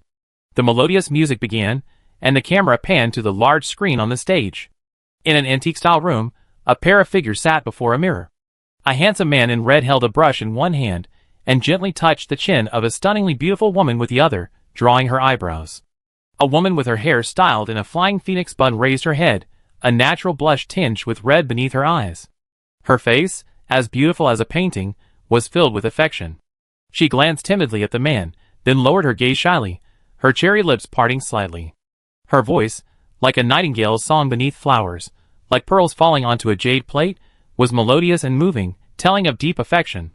The bronze mirror reflects her painted eyebrows. The falling candlelight stirs her graying hair. The talented man and beautiful woman rose slowly, hand in hand. Mu Ji was in front, Ning Yao behind, both dressed in ancient costumes. Their wide sleeves swayed gently as they performed the same dance movements, one in white, one in red, dancing tenderly together. Mu Ji wore an elegant white dress, her waist slender and graceful. As she danced, the hem of her skirt spread out like a pure lotus flower, her bearing elegant and captivating, a truly stunning beauty. Just as their emotions were running high, Ning Yao, disguised as a man, turned and left. Mu Ji, clutching a piece of red robe tightly in her hand, broke free, tears welling in her eyes, as she watched her lover turn to another woman. The viewers, who had just been stunned by Mu Ji's stunning entrance, snapped back to reality. The chat, which had seemed to freeze momentarily, instantly returned to normal. The screen was filled with screams of admiration for Mu Ji's beauty. So beautiful. Goddess idol. Without idol makeup, Mu Ji is absolutely gorgeous. Mommy, I'm seeing a fairy. Did I wander into the wrong show? Is this something you see in a talent show? Almost all the comments were praises of Mu Ji's beauty. Viewers dared not post too many comments, lest they block the view. Let's continue. Ning Yao quickly moved around, playing the heartless lover, dancing with the other three trainees, implying his infidelity. After the three trainees and Lu Kai finished their song, it was finally Ning Yao's turn. The opening lines, a deep, metallic bass voice no less powerful than the original singers, cold wine, not warm, pierces the body, the endless Yangtze River rolls on, the green robe is moist, the faded makeup remains unchanged, still following. Mu Ji and Ning Yao stand together again, gazing deeply into each other's eyes. The camera cuts to a close-up of Ka Datu, and crystal tears fall like pearls from Mu Ji's eyes. Ning Yao reaches out to touch her face. The woman's lips curl into a sorrowful smile. She turns her head away, her body swaying as she dances. The highlight of the operatic section arrives. All are but illusions, oh how many nights have I drunk blood, who can soothe my sorrow? All are but illusions, oh how many nights have I drunk blood? I too will rule the mountains and rivers. Mu Ji's voice is ethereal and pure, her operatic style lingering and evocative, conveying a sense of things changing and people departing, drawing the listener into the emotional landscape conveyed by the operatic melody. As soon as the song ended, the audience in the theater and online chat exclaimed in amazement, "Holy crap! I was blown away from the very first note. Hua Pingji's opera singing is amazing. I'm blown away. Oh no, I'm a fan now." The second half of the song Jiaran begins with Lu Kai, dressed in men's black, singing, "I wear a heroine's robe, my warhorse sings loudly, the golden spear breaks, the iron chains crumble, the great wall cannot stop me," while brandishing a red tasseled spear. Who says women are inferior to men? Dressed in military attire, women are just as capable as men. In chaotic times, even a woman can hold up the sky, not needing to depend on men. The final opera singing is performed by Ning Yao, becoming a man's recollection of the past, remembering the days when women were by his side. Mu Ji and three other trainees dance together, their smiles charming, their movements graceful, and their rhythm light, representing beautiful memories in the man's mind, and also representing their dance for their new life. The music ended. The audience was still immersed in the theatrical atmosphere of the performance when the host exclaimed, "Wow! That was fantastic. It felt like watching a stage play. Thank you Ningyao Muji Lukai for such a wonderful performance." The audience erupted in thunderous applause and screams, with one female fan shouting at the top of her lungs, "Muji, you're so beautiful. I love you." This drew laughter from everyone. The beautiful women group bowed to the audience. Muji and Lukai quietly retreated backstage to prepare for their individual performances. Muji, in particular, moved out of sight of the audience, removing her white outer robe as she went. The staff were already waiting backstage. As soon as Muji appeared, they rushed forward to remove her flying fairy wig, take off her microphone, and the makeup artist touched up her makeup. After removing the most difficult part, the wig, the stylist reinforced Muji's hair piled at the back of her head, adorned it with a red hairpin with a small agate bead, and then gave her a red gauze outer garment. The job was done. All done. Several staff members wiped away sweat. Muji thanked them gratefully, missing the judges' comments. On stage, it was now Ning Yao's turn for the final vote-getting segment. Ning Yao had truly played a supporting role this time, giving his all. Throughout this song, he had a lot of screen time but few lines, spending the entire time moving around, and even contributing the gimmick of his first stage appearance in ancient costume. When it came to the vote-soliciting segment, he went all out, interacting with the audience. Jiaren sang well? Audience, yes. Would you like to vote for Jiaren? Audience, yes. Tonight, I experienced the magic of the stage for the first time. I was very happy and enjoyed it immensely.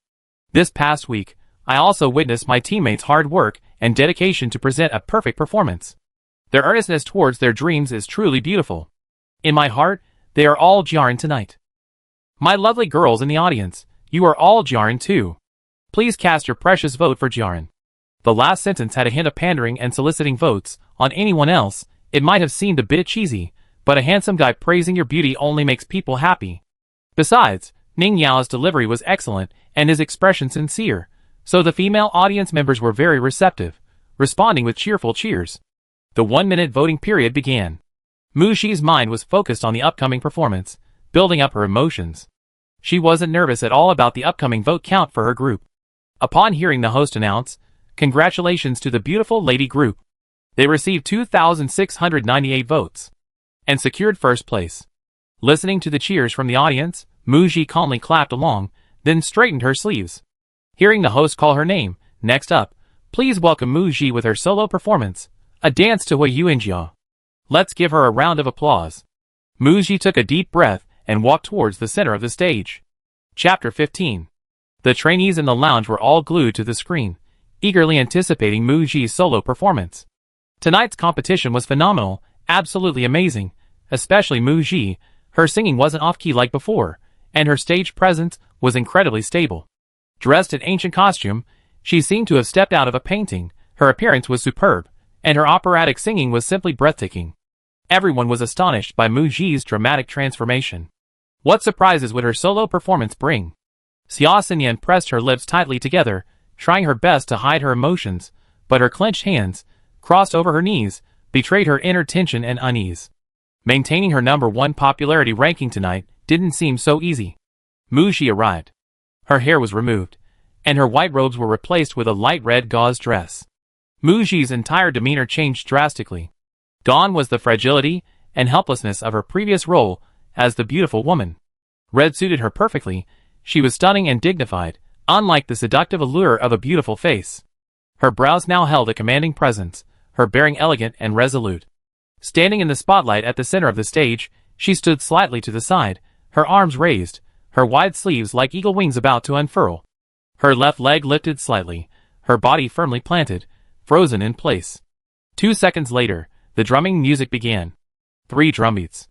With each beat, Muji's outstretched arms and left leg rose precisely in time with the rhythm, her movements powerful and vigorous, her entire being exuding a sharp, swift energy. The drumming stopped, and the music began. Muji's dance became more graceful, her imposing manner lessened. As she turned her head, the lines of her neck were incredibly beautiful, and the small red bead hanging from the hairpin in her hair swayed gently. When the camera zoomed in on her face, her beautiful features were clean and free of any makeup, and her lovely eyes shone with a resolute light, conveying her conviction. A beautiful woman in red, spirited and unyielding, her pride defying the elements. This dance showcases feminine grace, its essence being women are like water, gentle yet strong. Mu Ji, however, wielded a different kind of strength, surpassing even the most powerful. In her 2-minute solo dance, the audience saw the spirit of Mulan in Mu Ji's movements, a woman who, though female, was no less courageous than men, capable of fighting on the battlefield to protect her country. After the dance, the 4 mentors rose to their feet, applauding. Thunderous cheers erupted from the audience, chanting Mu Ji. The live stream chat, which had lagged during Mu Ji's dance, returned to normal, flooding in with comments. Absolutely stunning. Absolutely amazing. Absolutely incredible. This is true girl group competition level. A diverse stage. Mu Ji's ancient costume look is so beautiful, and her dancing is superb. I initially thought Xia Xinyan was a shoo-in for the center position, but now I'm rooting for Mu Ji. Go Mu Ji. After the performance, Mu Ji bowed to the audience and quickly retreated to the edge of the stage. Lu Kai was about to go on stage. Lu Kai, already changed into her costume, bumped into Mu Ji, raising her fist. Great job. Besides Xia Xinyan, she now had another competitor. Mu Ji also raised her fist, bumping fists with Lu Kai. Go for it. Lu Kai nodded, adjusted her baseball cap, and walked past Mu Ji towards the stage. After changing out of her ancient costume, Lu Kai wore a black t-shirt and jeans, with a decorative necklace around her neck, a simple hip-hop style, and delivered a dynamic finger dance to a Tay Day Now. Like Xia Xinyan, this is also Lu Kai's specialty, dynamic dance style. With exceptional control and precise timing, Lu Kai's dance, compared to Xia Xinyan's, possessed a more powerful feel, less sexy but more wildly cool, equally eliciting screams from the audience. The collaboration stage of the third performance, along with the solo stages performed by the 3 popular trainees, was undoubtedly a feast for the ears and eyes for the national producers tonight. This season's success in bringing girl group auditions back into the public eye is largely due to the rapid growth and transformation of each trainee, who gave their all to deliver increasingly spectacular performances, especially the top-ranked trainees. The third performance also reached its exciting finale, the vote for tonight's most popular trainee. The host invited Xia Xinyan and Mu Ji onto the stage, where they joined Lu Kai, awaiting the comments and votes from the 4 mentors. Mentor Yunan cast her first vote. Tonight's stage performance featured one dancer who gave me a huge surprise. It would take at least half a month, to achieve that stage effect, but she did it in just 1 week. She constantly challenges and surpasses herself, growing from a tender twig into an unyielding tree. I vote for Mu Ji. You were absolutely stunning tonight. Mu Ji bowed in gratitude. Thank you, Mentor Yu. Guan Qier leaned forward, one hand on the microphone on the judge's platform, her gaze fixed on Xia Xinyan. I vote for Xinyan. From the first episode, from the first performance, Xinyan's performance has been consistently excellent. Whether it's her singing or dancing, she has demonstrated exceptional talent. It's truly remarkable that she has come this far as an independent trainee. I think Xinyan is like a student who always gets 100 points on tests. People might get used to her excellence, but she still needs encouragement and deserves recognition. Go Xinyan. In my heart, you're the absolute ace of the Chasing the Light Girls girl group. Very high praise. Mu Ji sensed the underlying meaning in Guan Qier's words. The gist was that Xia Xinyan always gets 100 points on tests, while Mu Ji previously got 60 or 70, but this time she only got 90, and was praised and lauded, implying that Yunan's voting was unfair. It wasn't necessarily directed at her personally. Perhaps it's because Guan Qier and Xia Xinyan both trained overseas, and have a mutual respect. Everyone has different standards and preferences. Being a mentor on this show is a job for them, but also an opportunity for exposure and gaining fans. Guan Qier's wording, disregarding Yunan's feelings, might also be to demonstrate her professionalism as a mentor. If the two were to argue, it would undoubtedly become a topic of discussion. Currently, Chasing the Light Girl is halfway through its recording. Xia Chaoyun's chicken soup master style, William's excellent Chinese pronunciation, and Yunan's dancing have all impressed, but Guan Qier's presence is somewhat lacking. Yunan, a beat late, also understood the meaning behind Guan Qier's words and wanted to speak, but remembering that this was a competition stage for trainees, and shouldn't become a forum for the mentor's arguments, she swallowed her words. Please welcome the next mentor. The third minter to vote, William, looked at Mu Ji, then at Xia Xinyan, hesitated for a moment, and finally voted for Lu Kai. I really liked your red tassel spear. Rapping while wielding the spear was so cool. And your finger dance just now was also very cool. Lu Kai, keep it up. Lu Kai, thank you, Minter William. There's one last minter, Xia Chaoan. Currently Mu Ji, Xia Xinyan, and Lu Kai each have one vote, resulting in a tie. Minter Xia Chaoyan's vote has become the crucial one. Tonight, Xia Chaoyan wore gold-rimmed glasses, concealing his emotions. During the live broadcast, he consistently appeared focused on the stage, his expression unchanging, making it impossible to discern whose performance he preferred. After a moment's thought, Xia Chaoyan seemed to have an answer. Looking up at the three trainees on stage, he said, Xia Xinyan. Xia Xinyan's eyes lit up at the mention of her name, but then Xia Chaoyan mentioned Lu Kai again. Your performances in the third public performance were all excellent. But tonight, whether it was the group performance or her solo stage, Mu Ji's singing and dancing were superb. I personally think it was perfect. From the first second the music started to the last, she delivered a stunning performance that captivated me. Tonight on the Chasing the Light Girls stage, I think it also showed the national producers more possibilities for girl group trainees. I'm casting my vote for Mu Ji. She's improved a lot, and has the potential to debut as the center. A very high compliment. The host announced the votes. Congratulations to Mu Ji for receiving 2 votes. Each minter's vote is worth 50 votes. Mu Ji's total votes are 100, Xia Xinyan and Lu Kai each have 50. Next, the 3,000 national producers in the audience will participate in the first round of voting. Before the voting, the host asked the routine question, are you confident in winning the popularity award tonight? Xia Xinyan and Lu Kai's answer was naturally confident. When it was Mu Ji's turn, if asked, are you confident you win an award now that your work has been shortlisted?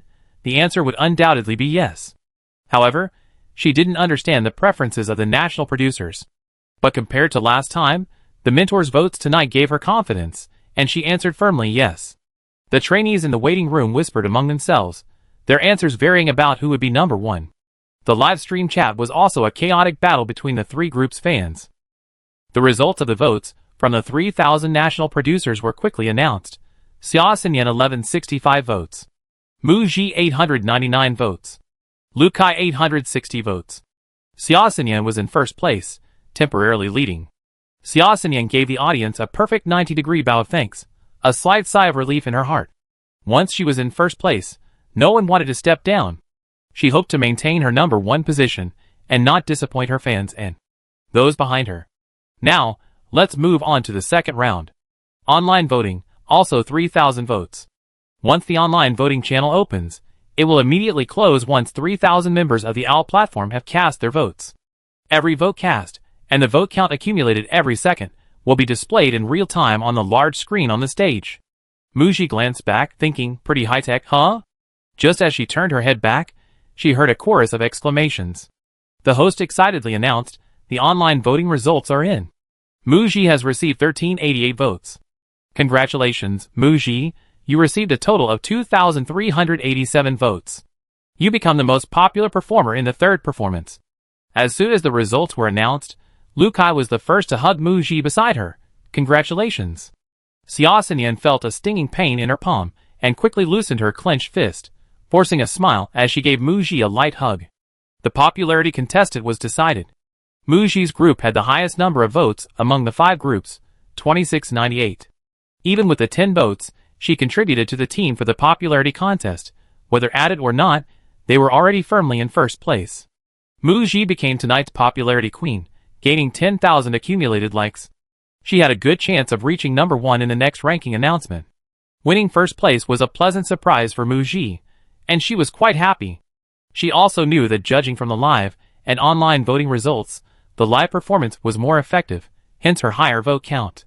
Because it was a traditional Chinese dance, her makeup and performance gave her a significant advantage, and she also benefited from the novelty. This allowed her to temporarily surpass the female lead, Xia Xinyan. But whether she could beat Xia Xinyan in the ranking announcement in a couple of days was uncertain. The third performance was nearing its end, the very last segment. The charity support segment. Will that mysterious, wealthy fan who's been so eager to support Xia Xinyan reappear? According to the novel's plot, Mu Ji knows the mysterious big shot will appear, but she wonders how many spaceships they'd be throwing at Xia Xinyan this time to create hype. In Beicheng City, next to a high-end commercial district, there's a quiet office park with an 8-story building. On the top floor, in the general manager's office, Assistant Lu Ke, looking at the data on his iPad, adjusted his glasses and asked, "President He, how many ships are we going to throw this time?" Chapter 16. A tall man stood before the floor-to-ceiling window. He had short black hair, broad shoulders, and wore a white shirt with the sleeves rolled up to his elbows, revealing a section of his tanned forearm, beautifully muscular and exuding a powerful, muscular presence. The shirt was tucked into his narrow waist, and long, straight legs encased in black trousers. Hearing his assistant's question, He Jiyue turned around. His face was strikingly angular, with a pair of alluring, almond-shaped eyes, a narrow, high nose, and a sharp jawline. A thin line ran along the corner of his right eyebrow, giving his face an air of impatient aggression. The top 2 buttons of his shirt were undone, and his tie was loosely pulled. His eyes were lowered, one hand resting on the glass window, his middle finger tapping lightly, as if he were restraining something. The atmosphere around him was tense. Assistant Luke was already used to his boss transforming from a meticulous, aloof CEO into this unruly, roguish figure during overtime. With the live stream tipping segment approaching, he wondered if he should urge his boss again to ask how many spaceships to tip. Then he heard He Jiyue whisper a number. Luke hesitated. Last time he tipped 50, but this time. But when he looked up and met his boss's gaze, the latter's commanding presence left no room for argument. He quickly did as his boss instructed. After the assistant left, He Jiyue thought about the live stream he just watched. Images of Xia Xinyan singing in a pink dress, her sweet smile and dynamic, alluring figure, kept flashing through his mind. And then, there was the feeling of being out of control when it came to tipping, making him irritably loosen his tie again. He uttered a single word, "Damn!" He hated this feeling of being manipulated. He closed his eyes, and pinched the bridge of his nose. The image of Xia Xinyan in his mind was replaced by another graceful figure dancing. He opened his eyes, his deep pupils clearing as if a wisp of mist had been blown away. Chasing the light girl stage scene. Everyone was staring at the donation interface on the big screen. This time, the special effects didn't last long. 10 spaceships appeared. A look of disappointment appeared on Xia Xinyan's face. Only 10,000 likes, a tie with Mu Ji? She paused for a moment before remembering to manage her expression, quickly forcing a smile to thank this die-hard fan. She couldn't help but worry about whether she could maintain her #1 position when the rankings were announced next time. Mu Ji was also surprised by the result. I'm sure that mysterious big shot watched tonight's live stream. They spent 50 ships on the first performance, and 50 again last time. Logically, to ensure Xia Xinyan secures first place, and even solidifies her overwhelming popularity for a center position debut, this time, they should spend even more. Could it be that my arrival has caused some changes in the world, leading to business setbacks and financial difficulties for that mysterious big shot? At this point, the third performance has ended.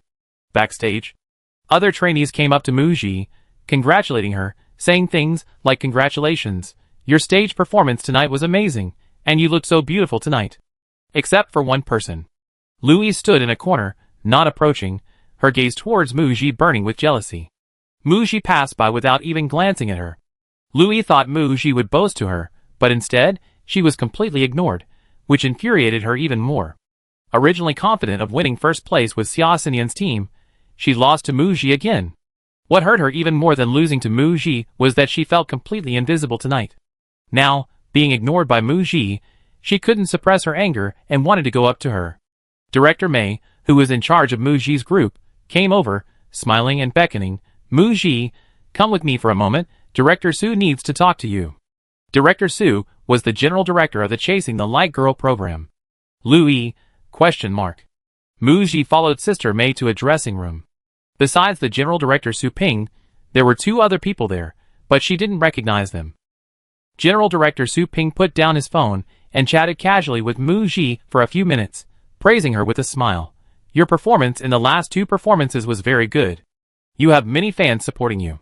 It's clear that your company has put effort into cultivating you. Keep up the good work." He said he was optimistic that Mu Ji could debut in the group. Mu Ji picked up on 2 key points from Director Su's words: the company and debuting in the group. It was unclear whether the director was testing Xinghe Culture's attitude towards her debut, or Mu Ji's personal stance on forming a group. Mu Ji didn't answer directly, brushing it off with a flattered but perfunctory response. Finally, Director Su clarified the main reason for calling Muji over. The head of the OWL platform would be coming over the next morning to meet with her. Muji finally understood that Su Ping, the director of the Chasing the Light Girls program, had no real say in the group's debut. He was merely a middleman. Muji roughly guessed what the person in charge wanted to discuss at tomorrow's meeting and agreed. Back at the castle, the production crew handed out phones to the trainees, and when it came to Muji, they said, "We collect them again tomorrow at noon." Muji thought the production crew was quite thoughtful, especially leaving her a phone, so she could discuss her upcoming meeting with the head of the OWL platform with her manager and company beforehand and make preparations. After getting her phone, Muji immediately went online. Half of the trending topics were related to Chasing the Light Girl, and Muji had 2 high-ranking trending topics: Muji Hui Yuanjia Dance, 2nd on the trending list, and Muji Popularity Queen, 12th on the trending list. The first trending topic was from bloggers related to ancient style dance, who shared a video of Muji performing the Hui Yuanjia dance that night. Fans also posted clips of Muji's performance of Beautiful Woman with the hashtag Muji Hui Yuanjia Dance. The top-ranked Weibo post had an astonishing number of likes and reposts. Opening the comments section, netizens were showering Muji with compliments. "Who is this young lady? So beautiful. A beauty from the north, peerless and independent. I heard it's the stage for Chasing the Light Girls. I'm going to catch up on the show. Her looks blow away all the other young actresses in the industry, and her temperament and aura are absolutely amazing. In short, beautiful." Everyone praised Muji for her classical beauty. Muji then clicked on the Muji Popularity King topic, browsed for a while, and then opened the OWL video app to watch the replay of tonight's 3rd performance. Netizens' reactions to her winning the Popularity King award were roughly as follows: "Muji deserves it. Congratulations. This season's 3-way battle is so fierce. Muji was so stunning tonight. Xia Xinyan's center position is in jeopardy." Interspersed among these were comments from Xia Xinyan's fans and Muji's haters, with a rather sour tone. "Hilarious. Wait until the next ranking comes out before you start praising her." Muji won the popularity crown tonight mainly because of her beauty. Her talent is nowhere near that of Xia Xinyan and Lu Kai. Take Xinyan away. A true talent ace, refusing to be a scapegoat. Regarding the comments that she only won first place by selling her beauty, Muji didn't care. In her original world, she was already numb to being called a pretty face and a resource-backed celebrity. No one could deny that looks could bring commercial value to an artist. The industry values talent, but it also values appearance. Even if the female lead, Xia Xinyan, was talented, she wouldn't have so many fans if she were ordinary looking. Fans have double standards. Their filters for their idols are incredibly strong. On the trending search list, other trainees' trending topics included Xia Xinyan solo dance, Xia Xinyan and Qin Liuefeng's sweet duet, Ning Yao and Muji, Lu Kai and Jiaren, Zhou Jingzhu and Chu Base's cheek-to-cheek dance, Lu Kai's cross-dressing, Lu Kai's finger dance, etc. Many netizens shipped the 2 trainees as a couple, but the comment section was dominated by individual fans. Regardless of whether it was a male or female artist, fans wanted their idols to shine alone and focus on their careers. Muji remembered she had won first place, and wanted to post a Weibo to thank her fans. Opening her Weibo homepage, she remembered seeing over 600,000 followers last week. She wondered how many were zombie followers. Now she had almost 1 million followers, a significant increase.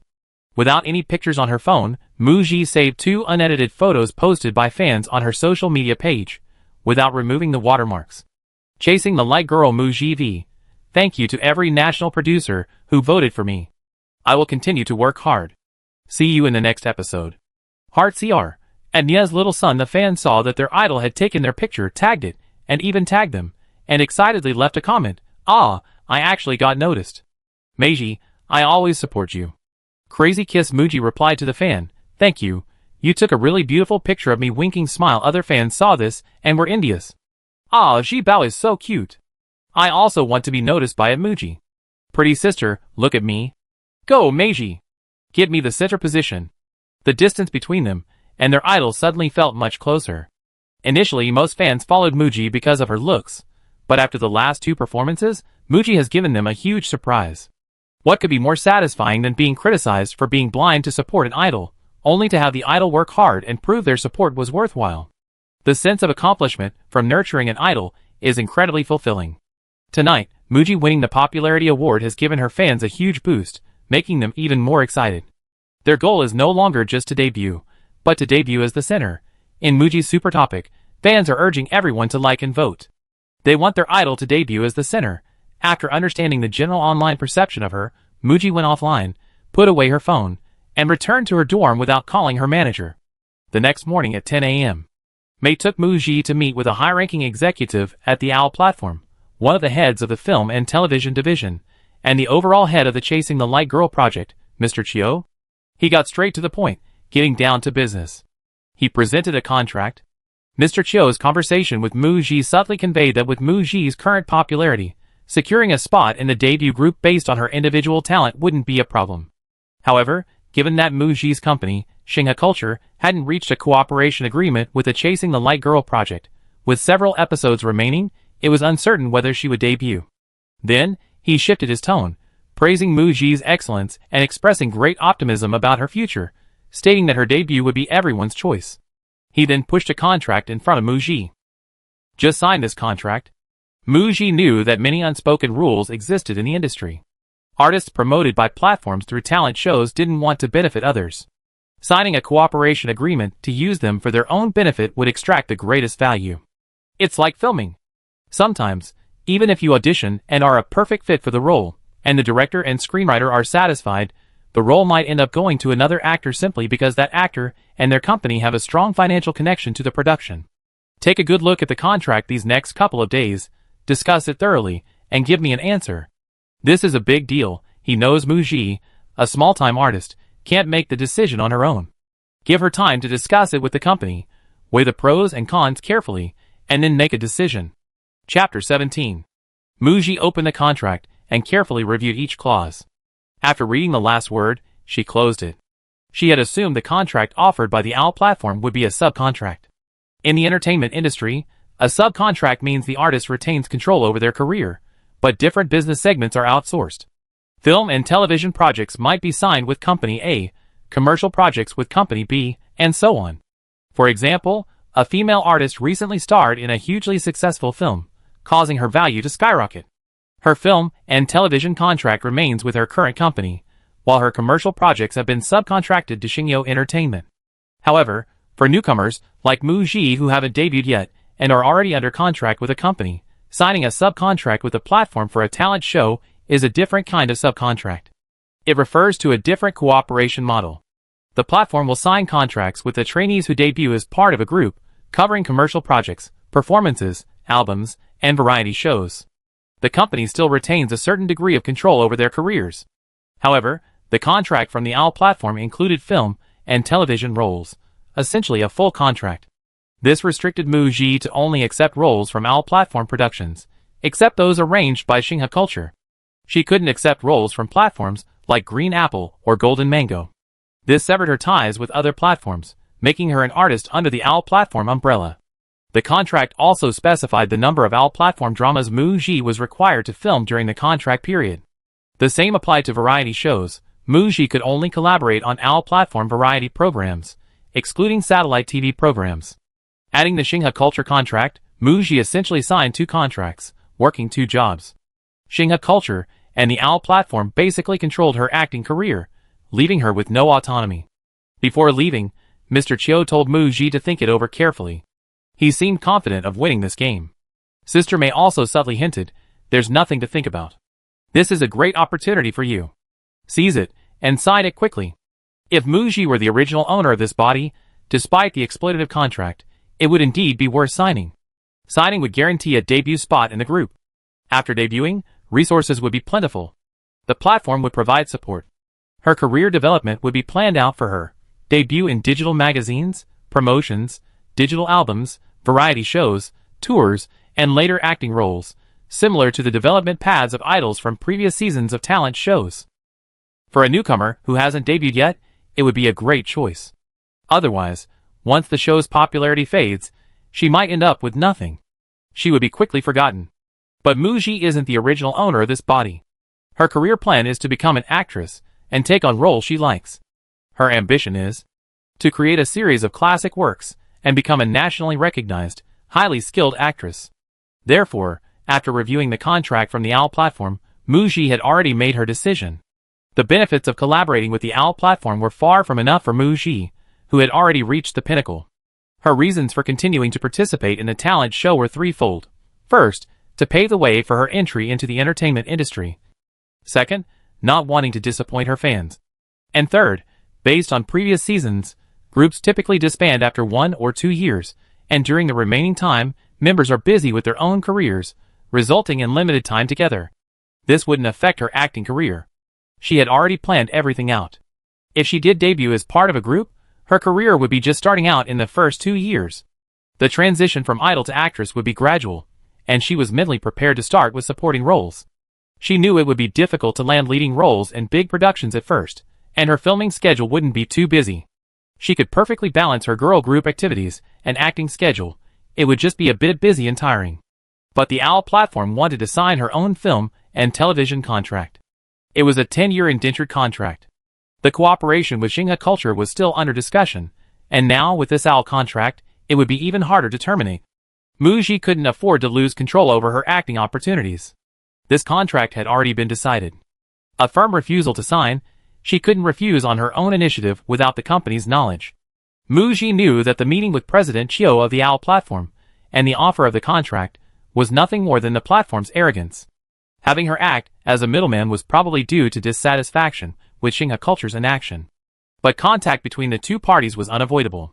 Since she couldn't avoid Xinghe Culture, she could only inform her agent, Shang Jian, and find out their attitude. Mu Ji took a picture of the contract and sent it to her agent. 10 minutes later, Shang Jian called. Compared to last time, Shang Jian's tone was noticeably more polite. "When did OWL platform give you the contract?" Mu Ji deliberately sounded excited, replying happily, "Just now. President Chiu said that as long as I sign this contract, he guarantees I debut in the group, and he even said he worked with the company to make me famous." She tentatively extended her foot. "President Shang, have you read the contract? Should I sign it right away?" Shang Jian was silent for a moment on the other end of the line, then reassured her, "Mu Ji, it's like this, I need to report this to the company first. I contact you again after they give their instructions." Shang Jian chatted with Mu Ji about the show, explaining that he was supposed to come see her, but was delayed by something, and played the role of a concerned manager for a few minutes before hanging up. From her conversation with Shang Jian, Mu Ji noticed that he wasn't very enthusiastic about the contract with the OWL platform, seemingly reluctant to sign it. While waiting for the company's response, Mu Ji continued recording for Chasing the Light Girls. With the conclusion of the third performance, the recording of Chasing the Light Girls was nearing its end. Mu Ji started participating in this world from the second performance. The content from the second performance and the recordings before and after it was edited into 5 or 6 episodes. The third performance just ended yesterday, and the full episodes are expected to be released tomorrow night. Episode 7, 48 to 25, room selection and team formation plus rehearsals and interactions with celebrity seniors. Episode 8, the third performance stage of the 25 trainees plus solo stages of 3 popular trainees. This season of the show has 10 episodes in total. That means there are only 2 episodes left before Chasing the Light Girls ends. Mu Ji is unsure if she will still be able to participate in the debut night finale after her collaboration with the OWL platform ended. Today, the production team has no scheduled recording sessions, giving the trainees a day off. They are to meet at the cafeteria at 7:30 p.m. The production team has prepared a hot pot supper for the 25 trainees, with a huge LCD TV in front of them. Tonight's recording will feature the trainees enjoying the food while watching the 7th episode of Chasing the Light Girls. Originally scheduled to air episodes 7 and 8 together tomorrow night, episode 7 was released tonight. The show's producers even live-streamed the segment where participants ate hot pot while watching. This segment was arranged to attract both the national producers and the 25 trainees to watch the latest episode of Chasing the Light Girl on the OWL platform. It was also the 25 trainees' last heartwarming moment together. Episode 7 of Chasing the Light Girl began with the 48 trainees advancing to the top 25. Everyone cried during the recording of this episode. Now, seeing themselves on TV with their makeup ruined by tears, most trainees silently ate, or said something like, "I miss XXX," while a few secretly wiped away tears. However, most trainees didn't cry anymore, probably remembering what their mentor, Xie Chaoyun, said. After the elimination rounds, an advertisement for a mobile phone was inserted. It was the one Mu Ji filmed a few days ago, and it aired tonight. The moment the ad started, the entire audience gasped. In the 1-minute commercial, Mu Miracle Nikki changed into several outfits. Wearing her everyday training clothes, sweating it out, she was the familiar trainee Mu Ji. In a leather jacket and helmet, straddling a heavy motorcycle, she was a cool and stylish young woman. Walking the red carpet in a black evening gown, she was a noble and glamorous superstar. You have many facets. You love taking pictures with your phone, recording the beauty of each facet. What amazed everyone was not just how beautiful Mu Ji looked in the photos, but also her incredibly confident and beautiful demeanor in the ad. Each facet exuded a different charm. Her expressiveness was superb, so effortless. It's completely comparable to ads shot by top-tier female celebrities. The trainees' gazes towards Mu Ji completely changed. They realized they had underestimated her. She possessed not only beauty, but also talent. They even felt that Mu Ji's future in the entertainment industry went beyond simply debuting in a group. She seemed destined for great things. In the latter half of episode 7, during the room selection and team formation segment, the atmosphere instantly livened up when the celebrity mentors appeared. The girls swooned, shouting "So handsome! So handsome!" and instantly became fangirls. While the celebrity mentors, who performed in the third public performance, didn't get much screen time, the production team had gone to great lengths to invite them, and they were all popular male artists. Therefore, they received considerable screen time in episode 7. Ning Yao received the most screen time, because he talked the most. He made the girls laugh heartily. The national producers watching the live stream saw the trainees enjoying hot pot, while watching the show, laughing heartily. The comment section, however, became melancholic. The debut night is almost here, time flies. Is this a farewell dinner? I don't want to say goodbye, I'm reluctant to part. Tomorrow it's 25-12, half of them will be eliminated again. For the trainees whose rankings had dropped to the bottom, tonight's dinner was indeed a farewell feast. Many wore smiles, but were filled with anxiety, wondering if they would be able to stay after the latest rankings were announced tomorrow. The next morning, the 25 trainees, dressed in their matching pink uniforms, arrived at the studio, awaiting the rankings announcement. As they walked in together, Zhou Jingzhu gently bumped Mu Ji's shoulder. Are you confident? Realizing that Zhou Jingzhu was asking about the upcoming rankings, Mu Ji asked if she was confident of getting first place. Mu Ji whispered a compromise, 50-50. I think your chances are at least 90%, just wait and see. Mu Ji wondered why Zhou Jingzhu was so confident in her. They were already in position, and the recording was about to begin, so she suppressed her curiosity. Chapter 18. The rankings for the Chasing the Light Girl competition, narrowing down from 25 to 12, were announced, hosted by mentor Yunan. Only 12 spots remained, meaning half the trainees would be eliminated. From the first episode to the current 9th, this was the third time the remaining trainees had stood in the studio awaiting their rankings. Unlike before, their faces were no longer etched with tension and anxiety about the impending brutal elimination. Yunan looked at the stage cards, starting with the trainee ranked 10th.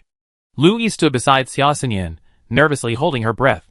On the stage of the third performance, she, like the other 3 trainees, played a supporting role to Xia Xinyan, with virtually no presence. The team had arranged for her to trend on social media, but without any selling points, the hashtag wouldn't climb and quickly dropped. She replayed the live stream video. Lu Yi was barely mentioned in the comments. The chances of her ranking improving this time were slim, but Lu Yi still held onto hope. The 7th ranked group in likes is Lu Yi. Hearing that her ranking had dropped instead of risen, Lu Yi felt like she was going to vomit blood. She forced an extremely awkward smile, worried about the cameras. The 5th ranked group in likes is Zhang Mingyu. Zhang Mingyu had put in a lot of effort to deliver a stunning performance for the third public performance. However, Gwen, the variety show mentor she thought would boost their group's score, was criticized by netizens for singing a love song but showing off his skills the whole time, each singing their own part, resulting in their group ranking second to last in stage votes out of the 5 groups. She hadn't been sleeping well these past 2 days, feeling she had disappointed the national producers who supported her, and was extremely worried about her ranking. Hearing that she had secured a debut spot, Zhang Mingyu was already quite satisfied with the result and breathed a sigh of relief. The contestant ranked 4th in the popularity vote is Zhou Jingzhu. The live stream chat erupted with comments like, ha ha ha. 4th again. A sure thing. Zhou Jingzhu's performance in the third public performance was good, but unfortunately, the competitors were too strong. Ha ha, her ranking is unshakable. Zhou Jingzhu nodded calmly upon hearing her ranking. Next, the contestant ranked 3rd in popularity votes would be announced. The atmosphere in the room suddenly became tense. Besides the top 3 in popularity, the 11th and 12th spots hadn't been announced yet, but most of the trainees already knew their results and were feeling quite down. Now, hearing that the 3rd place was about to be announced, everyone's ears perked up. Mu Ji won the popularity crown for the 3rd public performance. Could her online popularity vote ranking climb higher? Would Xia Xinyan's record of consistently holding the top spot since the first episode be broken? It was all incredibly intriguing. Xia Xinyan, Lu Kai, and Mu Ji were invited off stage again. Yunanan looked at the 3 of them and slowly announced the answer. The 3rd-ranked person in terms of likes is Lu Kai, with a total of 1,628,932 likes. Congratulations. Hearing that Lu Kai had come in 3rd, a hint of nervousness showed on Xia Xinyan's face, which she tried hard to hide. So, the 2nd and 1st place rankings were now between her and Mu Ji. Mu Ji had won the popularity contest, accumulating 10,000 likes. She had the support of wealthy fans' charity donations, and also accumulated 10,000 likes. The two were on the same starting line. Based on previous rankings, Xia Xinyan felt she had the advantage of accumulated popularity, but Mu Ji's popularity had soared in the last 2 performances. Her momentum was strong, and she couldn't be underestimated. This was the final ranking announcement, and Xia Xinyan really didn't want to lose, secretly praying anxiously that she would retain her position. Sometimes, what you fear most is what happens. The more you try to grasp something, the less likely you are to hold onto it. The 2nd place in the like ranking is... As Yunanan deliberately drew out her words, the live stream camera switched back and forth between Mu Ji and Xia Xinyan. Xia Xinyan? The camera stopped on Xia Xinyan's slightly surprised face. At the same time, the result for the 1st place in the like ranking was also announced. Following her popularity win in the 3rd performance, Mu Ji once again secured the top spot in the online like ranking. Mu Ji and Xia Xinyan gave each other a friendly hug in front of the camera. Mu Ji had somewhat expected this result, but she was also pleasantly surprised. She predicted that she had a high chance of ranking 2nd. She never expected to beat Xia Xinyan. She stood atop the popularity rankings. After Xia Xinyan finished her acceptance speech, it was Mu Ji's turn. The trainees clapped enthusiastically to congratulate her, but the camera cut to Lu Yi, whose expression was blank, not even bothering to offer a smile. The drop in her individual ranking was more infuriating to Lu Yi than Mu Ji's 1st place finish. Ji, share your feelings with everyone right now. Mu Ji, unsure if she have another chance to leave the stage, took this opportunity to sincerely thank the national producers who supported her. Winning 1st place is every trainee's goal. I never imagined I could stand here. Thank you to every national producer for your likes and votes. Thank you for making my dream come true. Thank you also to the 4 mentors. And thank you to every member of the production team. She bowed to the camera. Then, looking at the camera, she said, I will remember this feeling, and I hope that in the future I can see more beautiful scenery with you all. If this was her farewell to the show, Mu Ji hoped that she would leave behind a smile. After speaking, she flashed a bright smile. Mu Ji's farewell speech moved the other trainees, filling them with a sense of sadness and reluctance. They wondered if their fans would continue to support them after leaving the stage. After the final 2 spots were announced, 13 trainees were eliminated from the stage. They took turns giving farewell speeches, and most of them held back their tears in front of the camera. But after the recording ended, a wave of bittersweet emotions washed over them, and the girls cried and hugged each other in small groups. It wasn't just sadness, but more of a sense of regret. Regret for not being able to reach the end, regret that their first journey to pursue their dreams had ended here. The recording of the 25-12 elimination round ended. Zhou Jingju noticed that Mu Ji was in low spirits, and assumed it was due to the atmosphere of other trainees being eliminated. They proactively revealed why they were certain Mu Ji would win 1st place. They pulled out their phone from their lower back. The Bazaar magazine shoot we did previously announced last night was going to have pre-sales starting this morning, so I specifically checked Weibo before the show recording. The magazine's official Weibo account posted the pre-sale link at 10 a.m. sharp, and it sold out in a second. Last night's announcement only showed a group photo on the cover. After the pre-sale sold out, the magazine released a few more photos to whet the fans' appetites. Mu Ji had 3 photos. The first was a group photo of all 48 trainees. The second was a group photo of Mu Ji, Lu Saixia, and Xian Yin, and the third was a solo photo.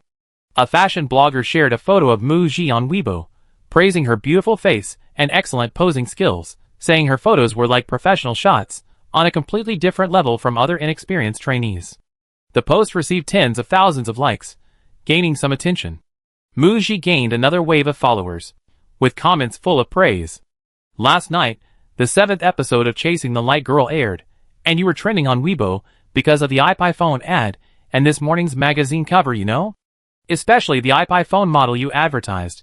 Many people bought it because of your beauty filters. Over 10,000 units were sold last night. Muji's popularity and attention have continued to rise these past 2 days. The sales figures for EP1s further prove Muji's influence and the countless supporters behind her. Therefore, Zhou Jingju thinks Muji can take first place. Muji, my phone was taken away by the staff yesterday noon. She had no idea she was trending. Zhou Jingju sighed. She noticed that Muji's professionalism during the cover shoot and advertisements was far beyond that of a newcomer, yet she was incredibly inept at following the program's rules. I still have my phone in my dorm. Can I borrow this? Thanks, no thanks. Muji did need her phone. Her manager, Shang Jian, had called before she handed it in yesterday, saying he'd come over at noon today and they could contact each other then. But she couldn't remember Shang Jian's number. What she needed was her own phone. Surely Sister May had instructed the staff. Muji easily retrieved her phone and reported it to the staff member in charge of her. At noon, Muji went out alone to meet her manager, Shang Jian, with her phone in hand. The meeting place was a coffee shop. It took Muji 20 minutes by taxi to get there. She found a seat.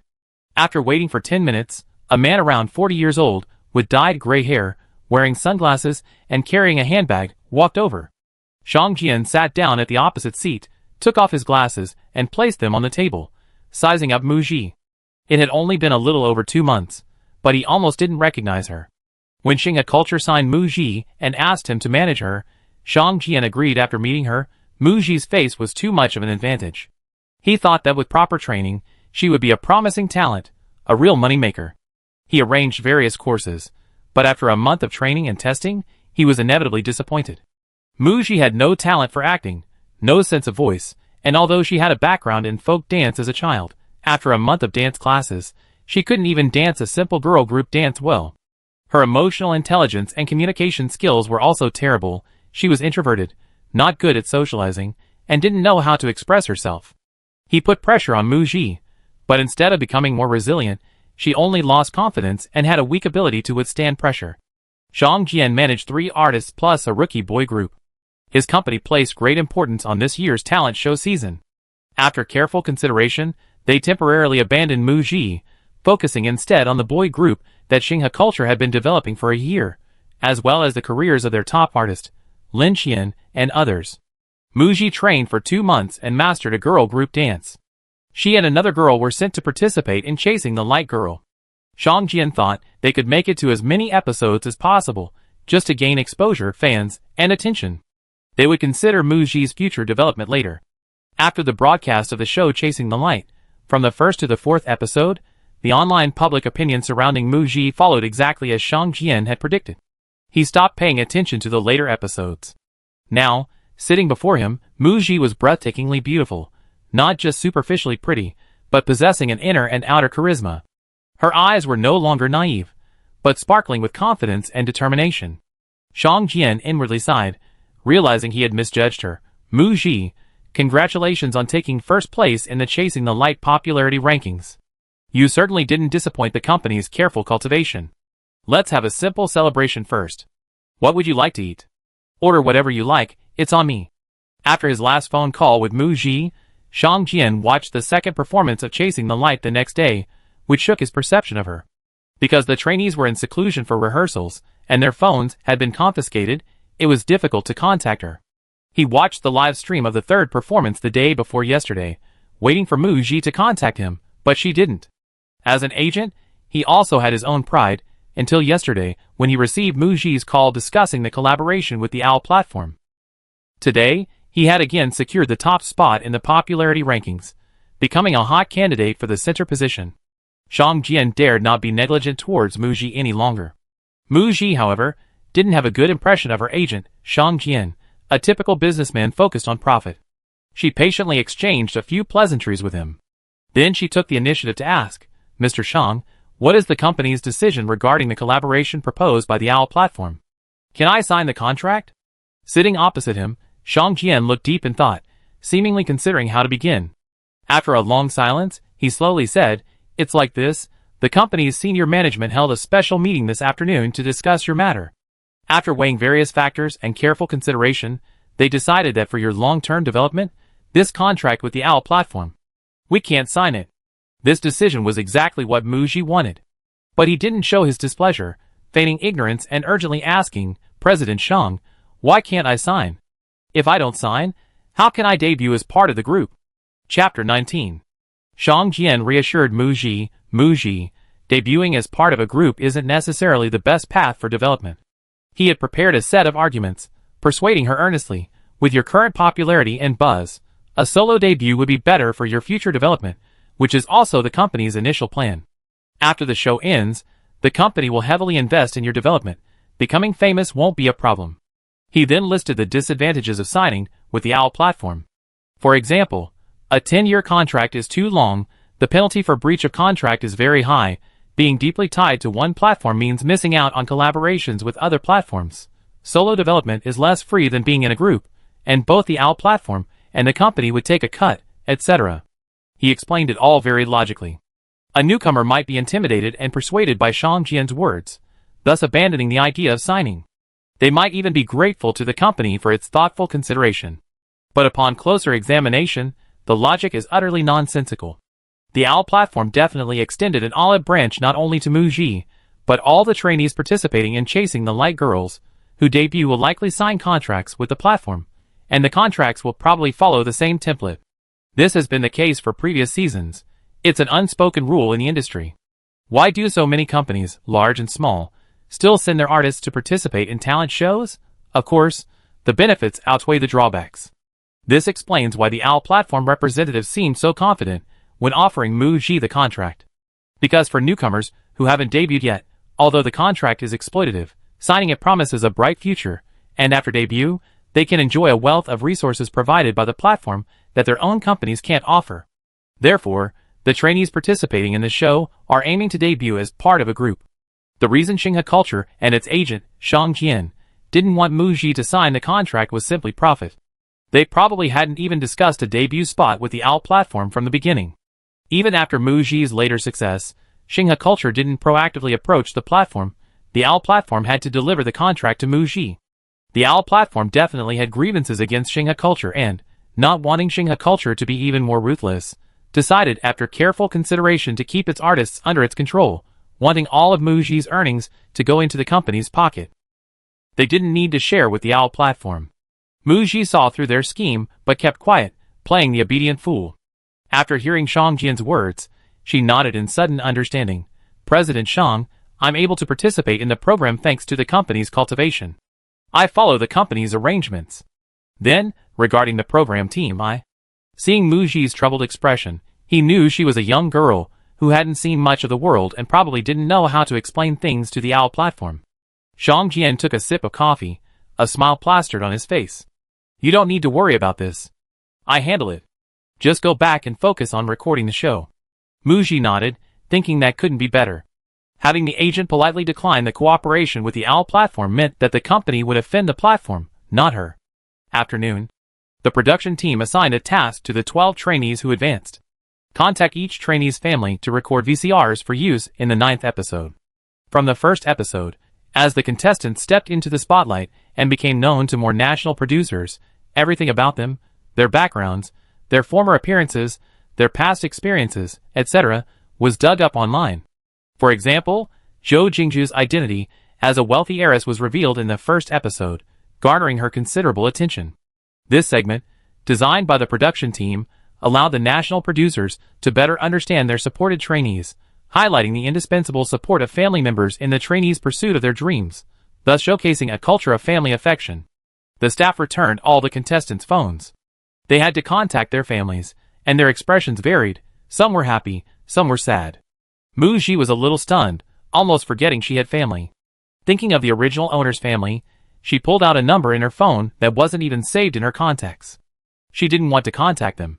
The original owner had agreed to sign with Xinghe Culture for a guaranteed monthly salary of 3,000 yuan. After failing to debut in a group, she blindly married a so-called wealthy man, ending up heavily in debt, utterly despairing of life, and ultimately committing a tragic suicide by jumping off a building. Clearly, the original owner's family wasn't a source of support, but rather something she wanted to escape from. The author of the novel The Big Shot spends money to spoil her debut created this cannon fodder character, with the same name primarily to annoy Mu Ji, so naturally, he wouldn't give her a good family background. The original owner's family was poor when she was young. The four of them squeezed into a dilapidated old house of just over 20 square meters. Her mother was a cleaner, and her father worked on construction sites. When she was in junior high school, their house was suddenly demolished, and they received a new apartment of over 80 square meters, plus several $100,000 The family suddenly became rich. However, the original owner's parents complained to their daughter about being poor, claiming that they had borrowed money to afford the new house. They were worried that their daughter would try to take their money, and they concealed the fact that they had savings, intending to save it all for the original owner's younger brother to buy a house, a car, and get married when he grew up. This is a classic case of male chauvinism. They're unwilling to spend a single penny more on their daughter. The original owner of this body had the opportunity to learn dance as a child through a relative's dance class, which they allowed her to attend for free. From junior high onwards, Mu Ji had to work during winter and summer vacations to earn money to give to her parents. After graduating high school, they wouldn't let her go to university, forcing her to work. Through the original owner's efforts, she completed 2 years of vocational school before starting work. Then she was discovered by a talent scout on the street and signed with Xinghe Culture. The original owner kept her participation in the talent show a secret from her family. During the competition, her parents called her twice, their first question always being about money, asking, "How much did others pay you for appearing on the show?" They only cared about money. To the original owner, her parents were a combination of frugality and exploitation. After considering it, Mu Ji decided not to contact the original owner's parents. Anyway, companies usually review video footage like this for recording VCRs before sending it to the production team, so she directly called her agent, Shang Jian, and explained the production team's request for a VCR. "Okay, I arrange it." Since Mu Ji had obediently followed the company's arrangements, her agent, Shang Jian, seemed to want to compensate her, readily agreeing to leave the matter to him and telling Mu Ji not to worry about it. After hanging up, Mu Ji went straight back to her dormitory. Pushing open the door, she was surprised to find Xia Xinyan on the phone inside. "President Ji, I already spoken to Grandma, and she agreed to cooperate. Is this the village chief's number? I ask and send it to you right away. Okay. Xia Xinyan hung up the phone, turned around, and saw Mu Ji had entered at some point. Her face showed a hint of panic as she tentatively asked you, "When did you come in? What happened just now?" Xia Xinyan bit her lip, wondering if Mu Ji had overheard her phone conversation. She thought her call hadn't revealed anything. Nothing. She left the dorm to send a text message. From Xia Xinyan's few words on the phone, Mu Ji sensed she was discussing the VCR recording with someone. Her previous suspicions resurfaced. Xia Xinyan was participating in the show as an independent trainee. Was she really an independent trainee? The next day, Chasing the Light Girls held its 9th official recording. This episode didn't have a performance stage. According to the director, the final recording before the finale was a vacation for the contestants, allowing them to relax and prepare for their debut night. The recording location was outside the castle. 12 trainees boarded a bus arranged by the production team and arrived at a farm in the suburbs. The farm had greenhouses growing strawberries, a variety of fruits and vegetables, and a pond for fishing. The production team had booked the farm for a day, planning to bring the trainees there for a relaxing vacation, filming scenes of them happily picking strawberries, fishing, and cooking, showcasing their vibrant, everyday lives. The director said, "The kitchen is fully equipped with cooking utensils and ingredients. We have lunch here. Make whatever you want to eat." After discussing it, the 12 trainees decided to make dumplings so everyone could participate. A noisy group set off to the vegetable garden to find ingredients. Mu Ji suggested, "Let's divide into 3 groups. One group will stay to knead the dough and prepare the dumpling wrappers. The second group will chop the meat and prepare the filling. The last group will go pick scallions and chives. This way it's more efficient, and we can eat sooner." When dividing into groups, the trainees were more willing to pick vegetables and prepare dumpling wrappers. None of them wanted to touch the meat. "Mu Ji, then I do it." Zhou Jingju raised her hand. "Count me in." Lu Kai also raised her hand. "Me too." After the groups were formed, the dumpling wrapper and meat filling groups went to the kitchen to start working. The refrigerator in the kitchen had meat in the crisper drawer. Muji found a large piece of pork. It looked very fresh, probably from the farm owner who had gone that morning, and rinsed it under the tap. Zhou Jingju leaned closer. To be honest, I haven't cooked much, but I'm strong. Lu Kai, unconcerned about her girl group image, clenched her fist and showed off her well-defined biceps under her short-sleeved shirt. I'm strong too, but I can't cook. Muji, Zhou Jingju and Lu Kai watched as Muji skillfully cleaned the meat, cut it into pieces, and then into smaller chunks, eager to join in and help. After cutting, it was time to chop the meat. Muji held a large knife in each hand and rhythmically chopped the meat on the cutting board, leaving Lu Kai and Zhou Jingju dumbfounded. The radiant beauty on stage and the meat-chopping girl before them were completely unrelated. Little Ji, I never thought you could cook. Muji, you're pretty amazing. The original owner of this body had taken on the responsibility of cooking for her family since childhood, so of course she knew how to cook. As for Muji's skill in chopping dumpling filling, she got lost when she was a child, and was sold to a remote small county by human traffickers. She worked as a cook in her adoptive parents' dumpling restaurant from a young age, and the job she was assigned most often was chopping dumpling filling. This chopping continued for 10 years, until her biological parents found her and took her back to their wealthy family. Muji simply smiled at Zhou Jingju and Lu Kai's praise. Zhou Jingju and Lu Kai volunteered to take turns trying the double knife method for chopping meat filling, but they were exhausted after only 2 minutes. In the end, Muji mainly chopped the meat filling. The meat filling and dumpling wrappers were almost done, and the vegetable picking team returned. 2 kinds of fillings were needed for the dumplings, pork and cabbage, and chives and pork. After Muji finished chopping the meat filling, she glanced at the chives that Xia Xinyan and the others were washing while chopping the cabbage, put down her knife, and went over. Picking out some of the larger leaves from the washed chives, she pointed out, "These aren't chive leaves, they're daffodil leaves." Everyone gathered around. One of the trainees rolling out dumpling wrappers, who had grown up in the countryside, came over to identify them. "Gigi is right, these aren't chive leaves and can't be eaten. They need to be picked out."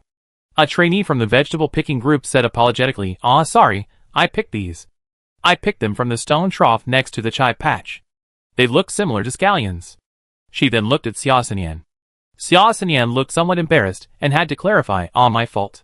Chunny asked me about it, and I was busy and didn't notice. It's my fault." Everyone naturally said it was okay, just picking out the daffodil leaves would solve the problem, and the matter was dropped. After the dumpling wrappers and filling were prepared, everyone went to the large round table outside to make dumplings together. Some were skilled, some weren't. Muji, having chopped meat filling at a dumpling restaurant for years, was adept at making dumplings. She quickly became the teacher, instructing Zhou Jingju and Lu Kai as she made dumplings. She glanced at Xia Xinyan's clumsy dumpling-making movements beside her. She couldn't even make them? She remembered Xia Xinyan had grown up in the countryside. Around 2 p.m., everyone finally had lunch. After eating dumplings at a farmhouse, they took a car back to the castle. That evening, the second part of the recording for the 9th episode of Chasing the Light Girls was a building tour. From the perspective of the 12 trainees, they toured various departments of the production team, giving viewers a glimpse into the behind-the-scenes of the show. Staff members, who frequently interacted with the trainees, were also included in the footage. Upon reaching the innermost office building, a staff member told them they were to meet the boss of the OWL platform. Trusting them with pride, they pushed open the door and went inside. However, it wasn't the boss's office they had imagined. Instead, it was decorated like a classroom. A man stood on the podium, turning around when he heard the door open. The next second, Muji was startled. The girls next to her screamed excitedly, like fans seeing their idol, with a chorus of awe echoing in her ears. Chapter 20. The man who turned around had a meticulously styled slick-back hairstyle, handsome and refined. His smile revealed noticeable crow's feet, but instead of making him appear old, it exuded a unique charm of a mature man. He wore a black leather jacket with jeans, a very understated outfit. Muji remembered. This must be the big star invited by the program team. Lu Jiaxiu. A superstar of kingly caliber, an idol for generations. He was also an idol for many artists in the industry. Speaking of Lu Jiaxiu, almost everyone who follows entertainment news knows him. At 60 years old, he maintains a youthful appearance, looking no more than 50, his handsomeness undiminished. He is undoubtedly an evergreen in the industry, having been popular for decades. Not only do he have many popular songs that are still popular today, but he also has numerous classic film and television works, winning countless acting awards both domestically and internationally. He started as an idol and later focused on acting. "Hello, Mr. Liu." The girls greeted him timidly. Liu Jiaxi warmly greeted them and invited them to find seats. Seeing the girls' nervousness, he smiled and asked, "Are you afraid of me?" They quickly denied it. No. Actually, they were very afraid. This senior figure held a very high position in the industry. His achievements were something they looked up to. Some trainees even cried with excitement when they met their idol. "Don't be afraid. I'm just an ordinary person, eating and drinking like you." Liu Jiaxi looked at the trainees sitting below the stage, pointing to himself. "I am who you were. Today, I'm here to have a dialogue with my past self. I know you're about to enter this industry. If you have any questions or feel confused, feel free to ask me. I hope my experiences and insights can offer some guidance. Let's communicate like friends." Liu Jiaxi's words immediately bridged the gap between him and the trainees. One after another, the trainees stood up to ask questions. "Mr. Liu, have you ever considered leaving the industry? How did you persevere?" "Mr. Liu, I'm a fan of yours, and my mother is too. Can we get an autograph?" "Mr. Liu, you started as a singer and later became an actor. How did you transition between these two roles? You achieved remarkable success in both fields. How did you determine which development path suited you better?" The last question was from Liu Yi. Liu Jiaxi pondered for a moment, recalling the past. "When I was a singer, the record industry was booming and sales were excellent. Later, with the continuous progress and development of technology, electronic products became increasingly advanced. One day, my agent told me there was a good role for me and asked if I wanted to take it. He shook his head with a laugh. My first thought was, acting? I don't know anything about it. He even slipped into Cantonese. The company thought I had a good image. The director thought I was okay, so I went anyway. To play that role well, I even hired an acting coach. After that film, I discovered acting and found it very interesting, and the career prospects are great." He shrugged, "And that's how I ended up acting, and am still doing it now." Finally, he concluded, "You all have many opportunities now. My advice as someone who's been there is this. Whether you're a singer, an actor, or doing variety shows, ask yourself, what do you like? What are you most interested in? Once you decided what to do your best to do it well. We should have reverence for the industry we're in." The trainees, having benefited greatly from this, applauded enthusiastically. Then, one of the girls boldly stood up and asked, "How can I determine if I'm suited for a particular career path? For example, acting?" To make the lesson less dry, Liu Jiaxi pondered the question for a moment, then looked at the trainees below the stage and said he would call on one of them. Liu Yi, the only actress among the 12 trainees, was the first to bring up the acting question, and she couldn't help but feel secretly pleased, thinking that the heavenly King Liu was going to call on her. However, Liu Jiaxi called on Mu Ji. Mu Ji, sitting in the back, was suddenly cued and looked confused. She stood up blankly and, at Liu Jiaxi's prompting, walked to the stage. "I recently watched Chasing the Light Girl, and I remember there was an episode where Mu Ji had a talent show where she cried instantly, right? Would you like to show us again?" It seemed this heavenly king-level mentor had done his homework. Mu Ji nodded and asked, "Is there a scenario requirement?" Liu Jiaxi raised an eyebrow slightly at Mu Ji, adding a little more difficulty, crying with joy. "Okay." After Mu Ji finished speaking, she started looking for the camera. Once she found it, she closed her eyes and covered her mouth with her hand, gathering her emotions. Liu Jiaxi stood next to Mu Ji, counting down the seconds while carefully capturing the expressions on her face. The 3-second countdown had just ended when Mu Ji opened her eyes and removed her hand, bursting into laughter. Tears welled up in her eyes simultaneously. Her smile was vivid and natural, her eyes sparkling with joy. The trainees in the front row watched closely, deeply moved, and couldn't help but laugh, clapping and exclaiming, "Amazing." Liu Jiaxi also clapped in surprise, praising, "Based on your performance just now, I can confirm that Mu Ji is born to be an actress. Do you like acting?" This time, Mu Ji didn't hide anything, nodding solemnly yes. "I look forward to seeing your work on the big screen soon." Liu Jiaxi's words encouraged Mu Ji to consider developing an acting career, drawing envious looks from the other trainees. Liu Yi was furious, reluctantly joining in the clapping. There was a key reason why Liu Jiaxi was invited to the program Chasing the Light Girl. His starring and invested film Black and White was about to be released, and he was currently busy promoting it. At the end of the program recording, he promoted his film, giving movie tickets to the trainees and staff. The trainees were very supportive, all saying they would go to see the film. The recording ended past 9 p.m. Director May kept Muji behind. Muji guessed it was related to the contract with the OWL platform. Sure enough, May said to Muji with a hint of disappointment, other trainees dream of this opportunity. Such a great platform and considerable resources were offered to you, and you didn't sign it. You just handed it over. Muji could only shift the blame to the company. I'm sorry, May, I let you down, but I'm just a newcomer under the company, under contract. I have no say. If the company tells me to go east, I have to go east. Actually, if OWL platform truly valued Muji, they had plenty of ways to get her from Xinghe culture. The failure to reach an agreement ultimately stemmed from their feeling that she wasn't worth it. Then you better take care of yourself. Muji knew the message behind those 4 words, take care of yourself. She hadn't signed with OWL platform, and there were still 2 episodes left. She wondered if the production team had already prepared a plan to justify her not debuting. The final segment of the 9th episode was recorded in Hall 1, with all 4 mentors present. The theme was watching family VCRs that the production team had instructed the contestants to prepare the day before. Having lived in the castle for almost 3 months without family by their side, and with the final debut night just around the corner, the production team thoughtfully arranged this segment to allow the contestants to feel the warmth, encouragement, and blessings from their families. The first to be shown was a VCR that everyone was very interested in. Zhou Jingju. Everyone was curious about what the business tycoon would say to his daughter, who was participating in the talent show. However, Zhou Jingju's parents didn't appear. Instead, her aunt recorded a video message, dressed in a jeweled outfit and looking very young. Judging from the scene in the video, her home was a large mansion. This short 2 or 3 minute video message offered a glimpse into the trainees' family circumstances. One after another, it was soon Muji's turn. The agency wouldn't sign high-risk artists, and Xinghe Culture had conducted a family investigation before signing Muji. Shang Jian was aware of Muji's family situation.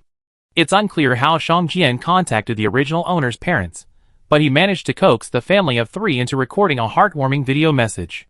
The original owner's 12-year-old brother, a chubby boy, repeatedly called her sister in the video, and her parents repeatedly said they had always been very dedicated to nurturing Muji and believed she would be successful in the future, and so on.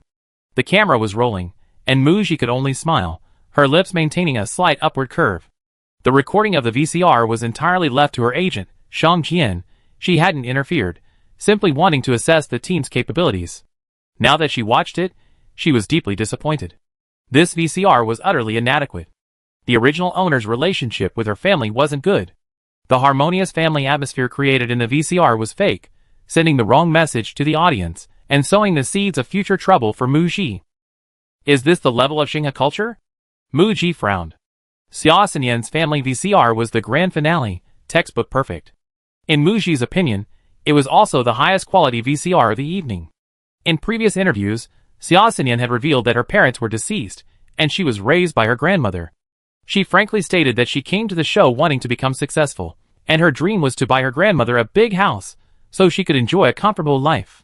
In the video, Xia Xinyan's maternal grandmother appeared. An elderly woman with gray hair and a cane, her face kind and gentle, was hunched over, collecting eggs in the chicken coop.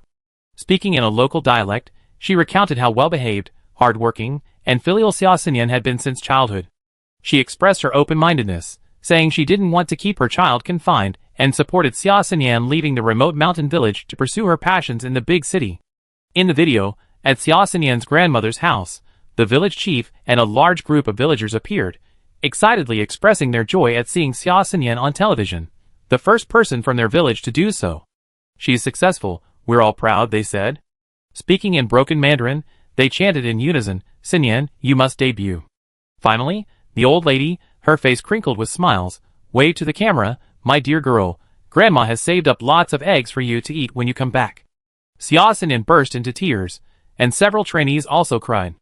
The video was filled with touching family affection, simple rural sentiment, and an inspiring story of an ordinary person living at the bottom of society yearning to leave their small mountain village and realize their dreams. More than a decade ago, talent shows were all the rage, a stage for many ordinary people to change their fate with dreams in their hearts. Now, fans of those shows still jokingly refer to the contestants as a misery contest, where the top 12 contestants revealed their family backgrounds, and almost every family had its own hardships, poverty, and difficult living conditions. Fans were incredibly enthusiastic about voting back then, sending their idols to debut wasn't just about supporting their dreams, but also about changing their impoverished fate. Today's talent show stage is filled with rich kids, celebrity kids, internet celebrities, and returning contestants. Debut spots have become a battleground for capital. Ordinary people are rarely seen. Xia Xinyan's video was incredibly touching and likely to evoke sympathy. Her ordinary background, and the topic of ordinary people participating in talent shows, is expected to spark a wave of online discussion after the show airs. Xia Xinyan's popularity is sure to soar again. If it weren't for Xia Xinyan's inability to distinguish between chives and daffodils during the farm recording, her clumsy vegetable cutting skills, and her inability to make dumplings, Muji would also have been moved by the bond between Xia Xinyan and her grandmother. Now, Muji sees that although her family is poor, Xia Xinyan was pampered growing up, is not good at farm work, likely went to school at a young age, and spent 4 years as a trainee overseas. Xia Xinyan's grandmother is alone at home, anxiously waiting for her granddaughter. However, that's not the main point. Through this video, Muji finally confirmed one thing. Chapter 21. The internet is so advanced now, a mobile phone can shoot videos. The production team didn't send staff to the homes of the top 12 trainees to record. Most of the contestants' video messages featured their parents sitting awkwardly in front of the camera, speaking. While Xia Xinyan's video had lower resolution, the camera work and the content captured were flawless, suggesting it was professionally filmed. Considering the phone call she overheard Xia Xinyan making in the dorm that day, Xia Xinyan must have a professional team behind her. Muji carefully recalled the plot of the novel The Big Shot spends money to spoil her debut. The agency Xia Xinyan signed with after debuting was called Launching Media. The author foreshadowed that this new company would rapidly rise to become the largest agency in the entertainment industry. In a flash, Muji remembered something. The actress Lu Rui, whom she had met while filming an advertisement and loved taking pictures of her phone, seemed to be siding with Launching Media. A bold guess immediately popped into her head. Could Xia Xinyan's participation in Chasing the Light Girl be a scheme orchestrated by Launching Media? This new company hasn't even officially entered the entertainment industry, yet they're already quietly laying the groundwork for something big? Family video ends. Before the finals, the 4 mentors gave the contestants some encouraging words, giving them a pep talk. Do your best. I hope this season's debut group can become the #1 girl group in the country. Under the mentors' vision, the trainees felt boundless anticipation, clapping enthusiastically until their hands ached. Muji, certain she wouldn't debut, felt like a mere spectator. Next up is the final night of Chasing the Light Girls. The 12 trainees are meticulously preparing for their individual solo stages. Episode 9 wasn't broadcast live. However, to maintain the viewers' engagement, the production team quickly edited and released this episode. On the stage of the third performance, Muji won both the popularity contest and the top spot in the vote rankings, causing her popularity to skyrocket and making her a hot contender for the center position against Xia Xinyan. Muji's fans were eagerly anticipating her future performances, filling her fan community with calls for votes and likes, and promoting her on various platforms, all working hard to support her center debut. Then, when episode 9 of Chasing the Light Girls was released, Muji's fans were furious. In an hour and a half, Ji Bao didn't even get 6 minutes of screen time. At Chasing Light Girls, dog program. On the day of the farm recording, Zhou Jingzhu posted a picture of Ji Bao chopping meat with 2 knives on Weibo, praising Ji Bao's meat chopping skills. But there wasn't a single scene of Ji Bao chopping meat in the final cut. What happened? At Chasing Light Girls. Next episode is the debut night, and your program deliberately cut Muji's scenes in the latest episode. Which royal family is this making way for? The trainee who got the most likes can't debut?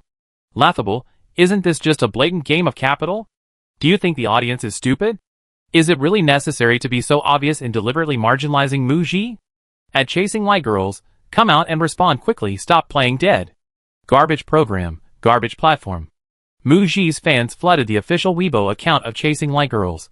The comment section was full of insults, demanding that the program team respond and give a satisfactory explanation. The significant cuts to Muji's screen time have sparked heated discussions on various forums. No wonder fans are angry. This shady move by the production team means Muji's debut spot is almost certainly gone. 2 top contenders for the center position, Xia Xinyan, had half an hour of individual screen time, while Muji didn't even get 10 minutes. That's really excessive.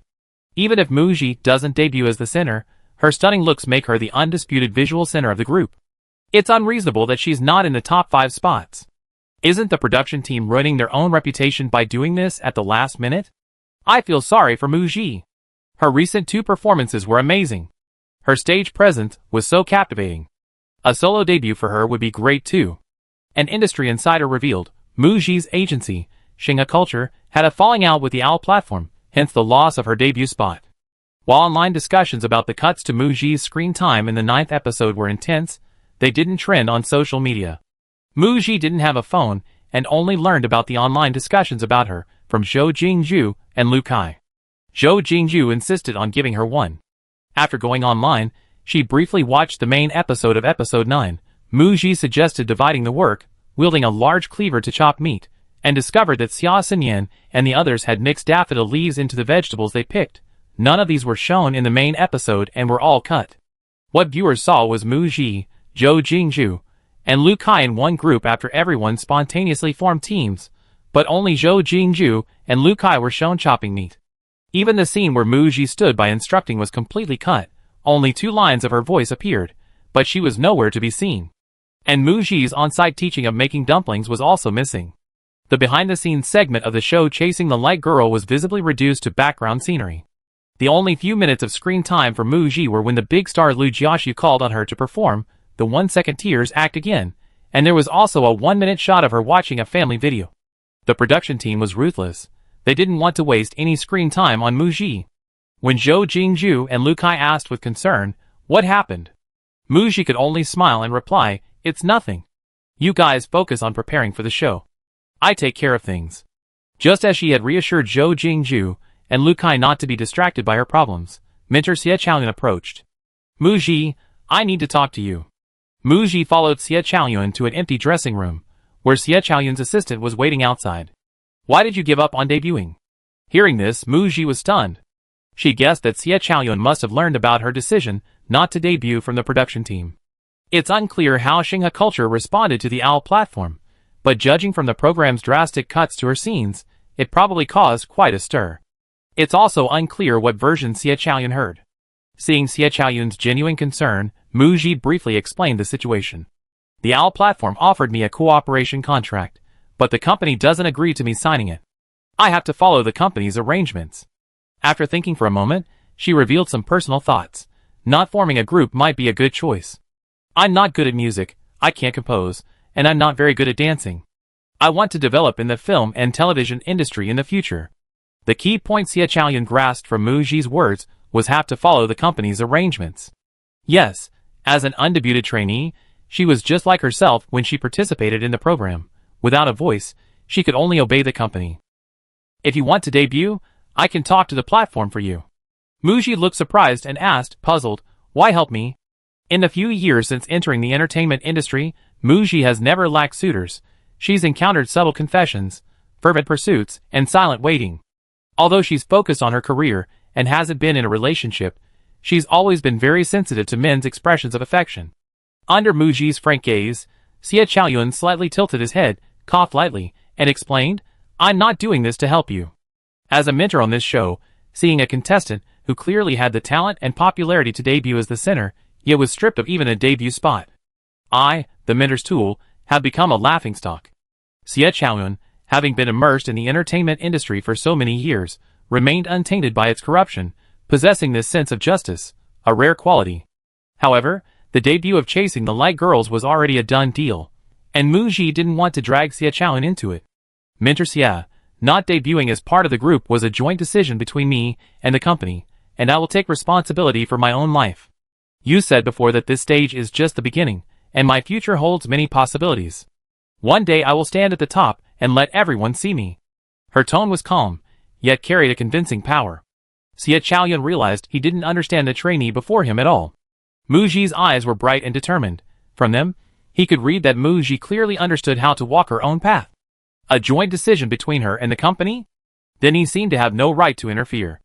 Muji and Xie Chaoyun chatted for a few minutes, and then the internet erupted in controversy again. Following the breakdown of negotiations between Muji's company and the platform, an insider further revealed on a forum that the OWL platform had actually offered Muji a collaboration opportunity, but the contract terms were harsh. Muji refused, unwilling to take the plunge, thus losing her debut spot and resulting in significant cuts from the 9th episode's broadcast. To prove the claims, the insider who started the thread posted evidence, 3 images of the contract, with certain information blurred. The post quickly garnered a lot of attention, with netizens rapidly analyzing, "Holy crap!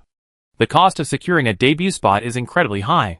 Contestants have to sign contracts with the platform for albums, performances, variety shows, and even film/TV roles, instantly becoming platform-affiliated artists. Is this contract confirmed? Did all the final debut contestants sign this contract? The girls are pitiful.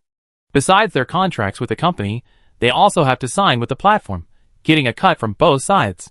If I were Muji, I'd run away too. Girls who can run should run now. Isn't a solo debut better? The authenticity of the contract is questionable, but those advising the girls to run away should shut up. Look at the resources of those who debuted and those who didn't in previous seasons. They're on completely different levels. Even if this contract is harsh, the advantages outweigh the disadvantages. Plenty of people are willing to sign it. Someone probably angered the platform by negotiating with them. Stop stirring up trouble here. The post was deleted in less than half an hour. But the contract's contents had already been screenshotted. The more they tried to silence the gossip, the more enthusiastic netizens became, while the marketing accounts on Weibo remained silent, not daring to spread any information. Muji received screenshots of forum posts from Zhou Jingzhu. Without a doubt, this was the company's doing. The only uncertainty was the motive. Was Xinghe Culture trying to use public pressure to force OWL platform to give her a debut spot so they could negotiate the contract terms? Or was it because Green Apple's boy group audition program was about to air, and Xinghe Culture had reached a cooperation agreement with a rival platform, so they were resorting to this desperate act to annoy OWL platform and the program team? Either way, Muji was the one being put on the spot. The company was going to ruin her. Muji had no interest in preparing for her debut night. With the company's actions, she was completely out of the picture. Originally heading to the practice room, she changed direction and headed towards her dormitory. The dormitory was empty. Furious, Muji went to the bathroom to wash her face and cool down. As soon as she walked in, preoccupied with her thoughts, she didn't notice the foam on the tiles and slipped, falling flat on her backside. Ouch! After getting up, Muji discovered her right ankle was twisted. A burning sensation shot through her instep, and it immediately swelled up. The moment her foot touched the ground, she gasped in pain. Muji was speechless for a moment. Fine. Now she didn't need to think of an excuse to miss the debut night. Fate had already provided her with a way out. Chapter 22. Fog City, Second People's Hospital. The program crew sent a staff member to take Muji to the hospital for her foot injury. After registering, she had a CT scan. The doctor reviewed the scan and said there was no bone damage, just local soft tissue injury. He prescribed Yunnan Biao spray and some oral pain relievers and blood-activating medication. Muji's right foot was swollen and bruised from the sprain. After applying the spray, the pain subsided and the swelling reduced somewhat. The doctor advised rest well. Don't exercise your right foot for the next week. Muji followed the doctor's advice and hopped out of the doctor's office on one foot. Sister, does your foot still hurt? The staff member who brought Muji to the hospital had just returned with the medication and rushed to help her. This staff member had a special connection with Muji. She was Su Min, the assistant to Sister Mei, who had been filming the advertisement with her that day. A short-haired, slightly plump girl with 2 chubby dimples when she smiled, 2 years older than Muji, was addressed as sister according to industry etiquette. Muji was actually 2 years older than Su Min, so she didn't correct her. With Su Min's help, Muji struggled to jump, hissing and crying, it hurts so much. On the way here, I remember there was a clinic nearby, right? Take me there again. Su Min, ? The x-ray showed no broken bones. She remembered the doctor saying it was just a local muscle strain. No, it can't be that serious, can it? Besides, the People's Hospital should be quite reputable. There's no need to go to a clinic. Seeing Muji's forehead beaded with cold sweat from the pain, and her insistence on going, she had no choice but to help her to a nearby clinic. The clinic was privately owned. Muji, helped by Su Min, jumped inside. Half an hour later, she emerged with her right foot in a cast and on crutches. Su Min had witnessed the entire process of the doctor putting on the cast for Muji, so she understood perfectly well what was going on. Muji had deliberately exaggerated her injury. Indeed, with the cast and crutches, it really looked like a fracture. Once in the car, Muji confessed to Su Min, right now, Everyone online is talking about whether I debut in the group. It's all over the place, and the finale is in a week. Although my foot isn't fractured, I can't dance or stand for long periods these past few days, so I decided to withdraw from the competition. My foot injury is causing me to withdraw, which will put an end to this whole mess. For both the production team and herself, it's a happy ending. Sumin hadn't expected Mu Ji to share this with one of her staff members. As a gossip enthusiast, she had naturally followed the news on the forums. She also knew that Mu Ji's situation was indeed as described. Before bringing Mu Ji to the hospital, Sumin overheard Sister May talking to the director, discussing how to handle Mu Ji's situation. The production team, upon learning that Mu Ji had sprained her ankle, only sent her alone, without even arranging for a cameraman to come along. Sumin felt sorry for Mu Ji, a newcomer who hadn't even debuted, was merely a casualty of the power struggle between the company and the platform. So beautiful and talented, she clearly had a chance to debut as the center, and now Mu Ji exaggerated her ankle injury to just withdraw from the competition, without trying to extort money from the production team. Sumin thought, then I just turn a blind eye and help if I can. Back in the castle, in the conference room, Mu Ji, the chief director Su Ping, Sister May, and several staff members whom Mu Ji recognized but couldn't recall by name were all present. Sister May glanced at Mu Ji's right foot, which was in a heavy cast. Is your foot injury that serious? Xiaomin told me the doctor advised against exercise for the next week. You need to rest and recover properly. Mu Ji knew that Xinghe culture's questionable actions had thoroughly offended the platform, even dragging her, a small fry, into the mess. The fact that the program staff were speaking to her calmly was already quite commendable. Following Sister May's lead, Mu Ji announced her withdrawal from the competition. Before coming to see Mu Ji, the chief director and Sister May had already been notified that regardless of the severity of Mu Ji's foot injury, she needed to rest, and should not continue participating.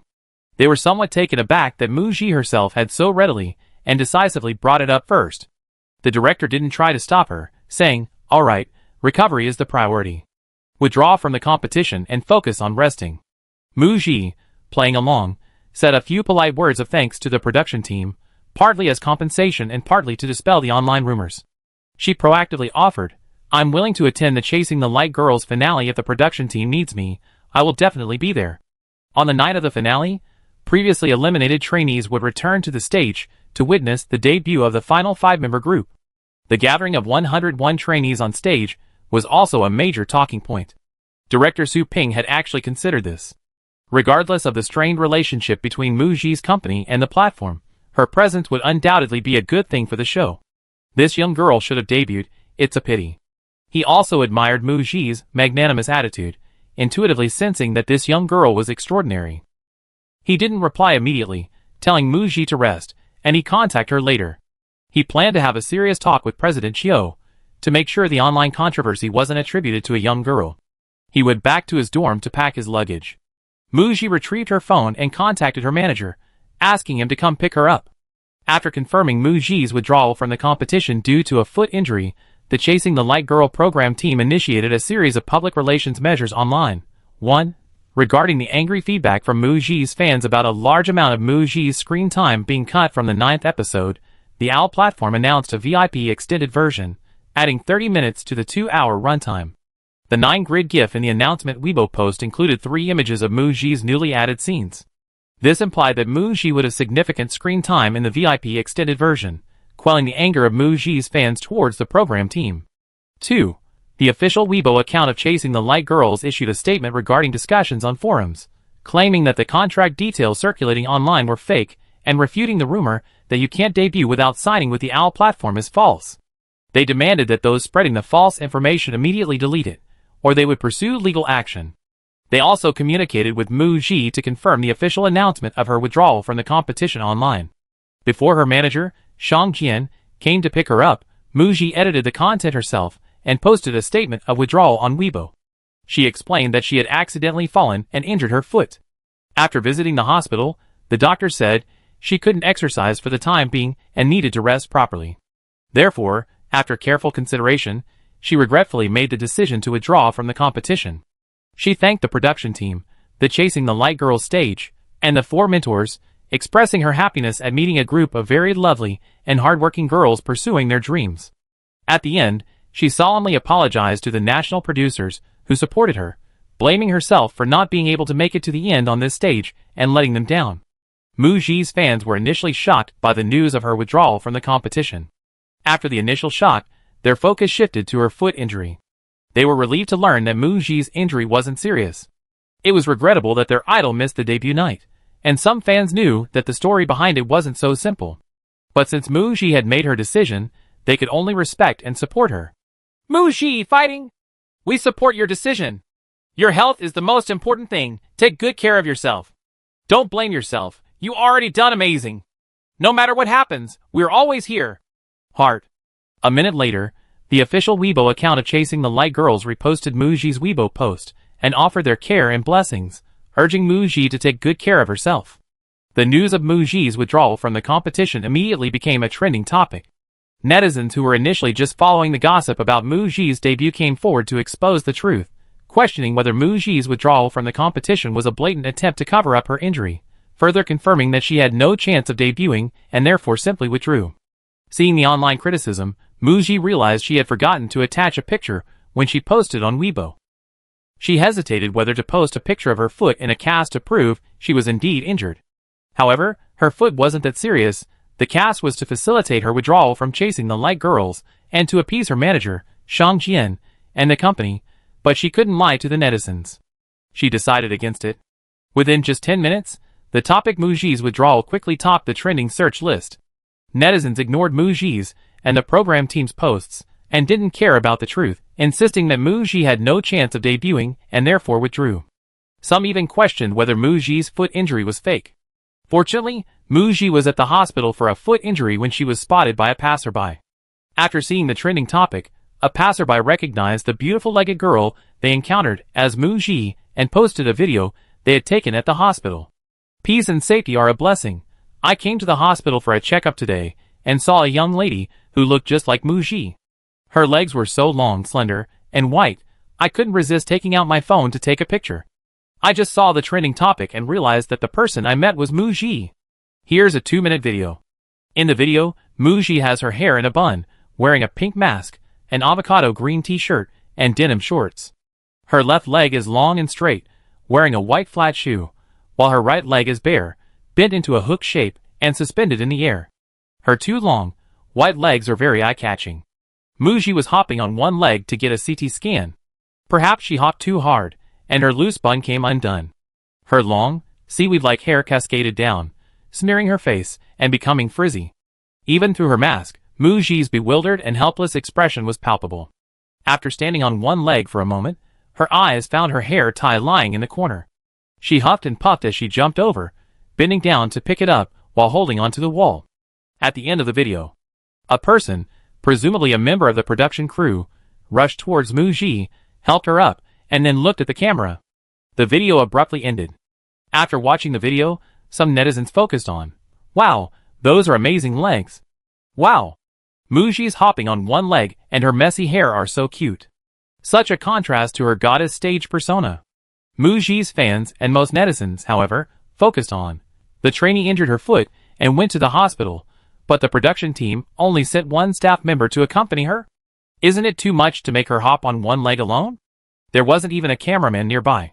This treatment indirectly confirms that Muji's negotiations with the OWL platform fell apart, and she lost her debut spot. Her injured foot led to her being kicked out by the production team. Poor pretty girl. Then, a paparazzi marketing account couldn't stand it anymore and posted a picture of Muji with a cast on her right foot when she got off the car back at the castle, suggesting a serious injury. This made netizens feel even more that the production team was cold-hearted and indifferent to the trainee's injury. The topic of Muji's withdrawal from the competition exploded. The platform crashed for several minutes before returning to normal. Muji herself, She never expected netizens to be so interested in this gossip. She had hoped to quell the matter, but the waves have only grown stronger. She couldn't help but worry. Would she be banned from the OWL platform? Chapter 23. Muji considered posting another Weibo post to clarify. But then she received a call from the show's production team, confirming her attendance at the finale. Not wanting to offend the platform again, Muji quickly agreed. She hung up. Online, the official Weibo account of Chasing the Light Girls immediately announced that all 101 trainees would gather on stage for the finale to sing the theme song together. This confirmed that Muji would also attend, contrary to rumors of a falling out with the platform. They also announced in advance the surprise guest who would appear on the finale. It was from the once wildly popular, but disbanded boy band Tiger. There had been rumors of a reunion of the three members on variety shows and New Year's Eve galas, but none of these attempts had materialized. The reunion of these three members on the show Chasing the Light Girl was undoubtedly a major selling point, attracting much attention from netizens. "Ah, my idol is back. Looking forward to it. My initial passion for idols is about to be shattered. The dimensional barrier between me and my current idols is about to break. At Chasing the Light Girl, hurry up." On the trending topics list, the topic of Muji's withdrawal from the competition was removed. The news of the Tiger Boy band's reunion suddenly appeared at number 1 on the trending topics list. With capital involved, a series of swift and decisive actions swayed public opinion and the focus of the discussion. This is why Muji felt that her company's decision to side with another platform and antagonize the OWL platform was incredibly stupid. Their abilities were simply not on the same level, and this was self-destructive. This journey in the girl group audition ended for Muji with a sense of unfulfilled desire, a less than perfect conclusion. But Muji doesn't regret it. It was a choice she made after careful consideration. Agent Shang Jian flew over to pick up Muji, intending to return to Beicheng. "Once we get back to Beicheng, I take you to the hospital for a checkup. Right now, you're very popular. It's the perfect time to monetize that popularity, so make sure your foot heals quickly." The first sentence seemed like concern, but the second revealed the businessman's unmistakable greed. Muji finally understood. In Shang Jian's eyes, the artists under his management were mere tools for making money. Then Shang Jian, with a stern face, scolded, "This withdrawal is a one-time exception. Next time, you need to report to me in advance so I can talk to the production team. They can't just withdraw whatever they want. Didn't there also trainees in previous seasons who were injured but still insisted on performing? You chose a song that didn't involve dancing. You could perform while sitting down. If you insisted on participating in the debut night, your votes would definitely be high, and you debut. Even if Chasing the Light Girls manipulates things behind the scenes and doesn't let you debut, the audience will shout about a rigged competition, and you gain a lot of goodwill." His plans had all been disrupted by Muji's withdrawal. On his way to pick her up, Shang Jian had originally planned to give Muji a severe scolding, but if it weren't for the fact that the topic of Muji's withdrawal had unexpectedly gone viral, it would have been a blessing in disguise, giving her more exposure than trainees like Xia Xinyan and Lu Kai.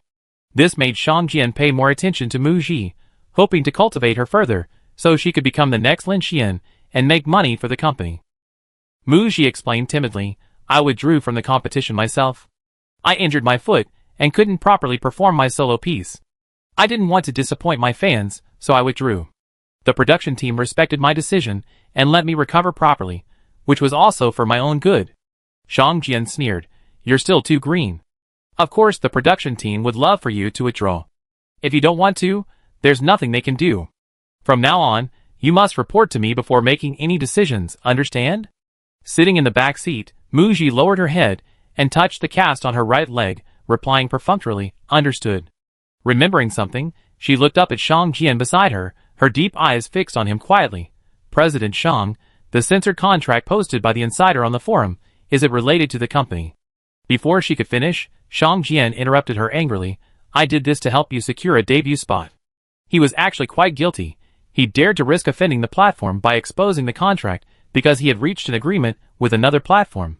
The boy group under his company, which had been preparing for over a year, was guaranteed 2 debut spots. However, this somewhat damaged Muji's relationship with the platform. Confirming her suspicions, Muji noticed Shang Jian's slight unease and offered to attend the Chasing the Light Girls finale. Shang Jian was puzzled. "Why are you going? The relationship with the OWL platform has already so soured. It's pointless for someone who could debut to sit in the audience and witness others debut. Isn't that just asking for trouble?" Muji's eyes reddened slightly. "I put in so much effort to participate in this program, and I can't debut. This might be a lifelong regret.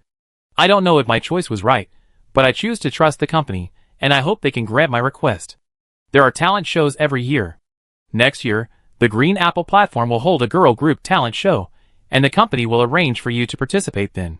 With your performances in the second and third performances of Chasing the Light Girls, debuting as the center is no problem." Muji thought, "Is this all Xinghe culture has planned for me?" Looking at her injured foot, she said sadly, But now that my foot is injured, I can't take on other gigs. If I go to the final night, I get some screen time." That last sentence did persuade Shang Jian. That's true.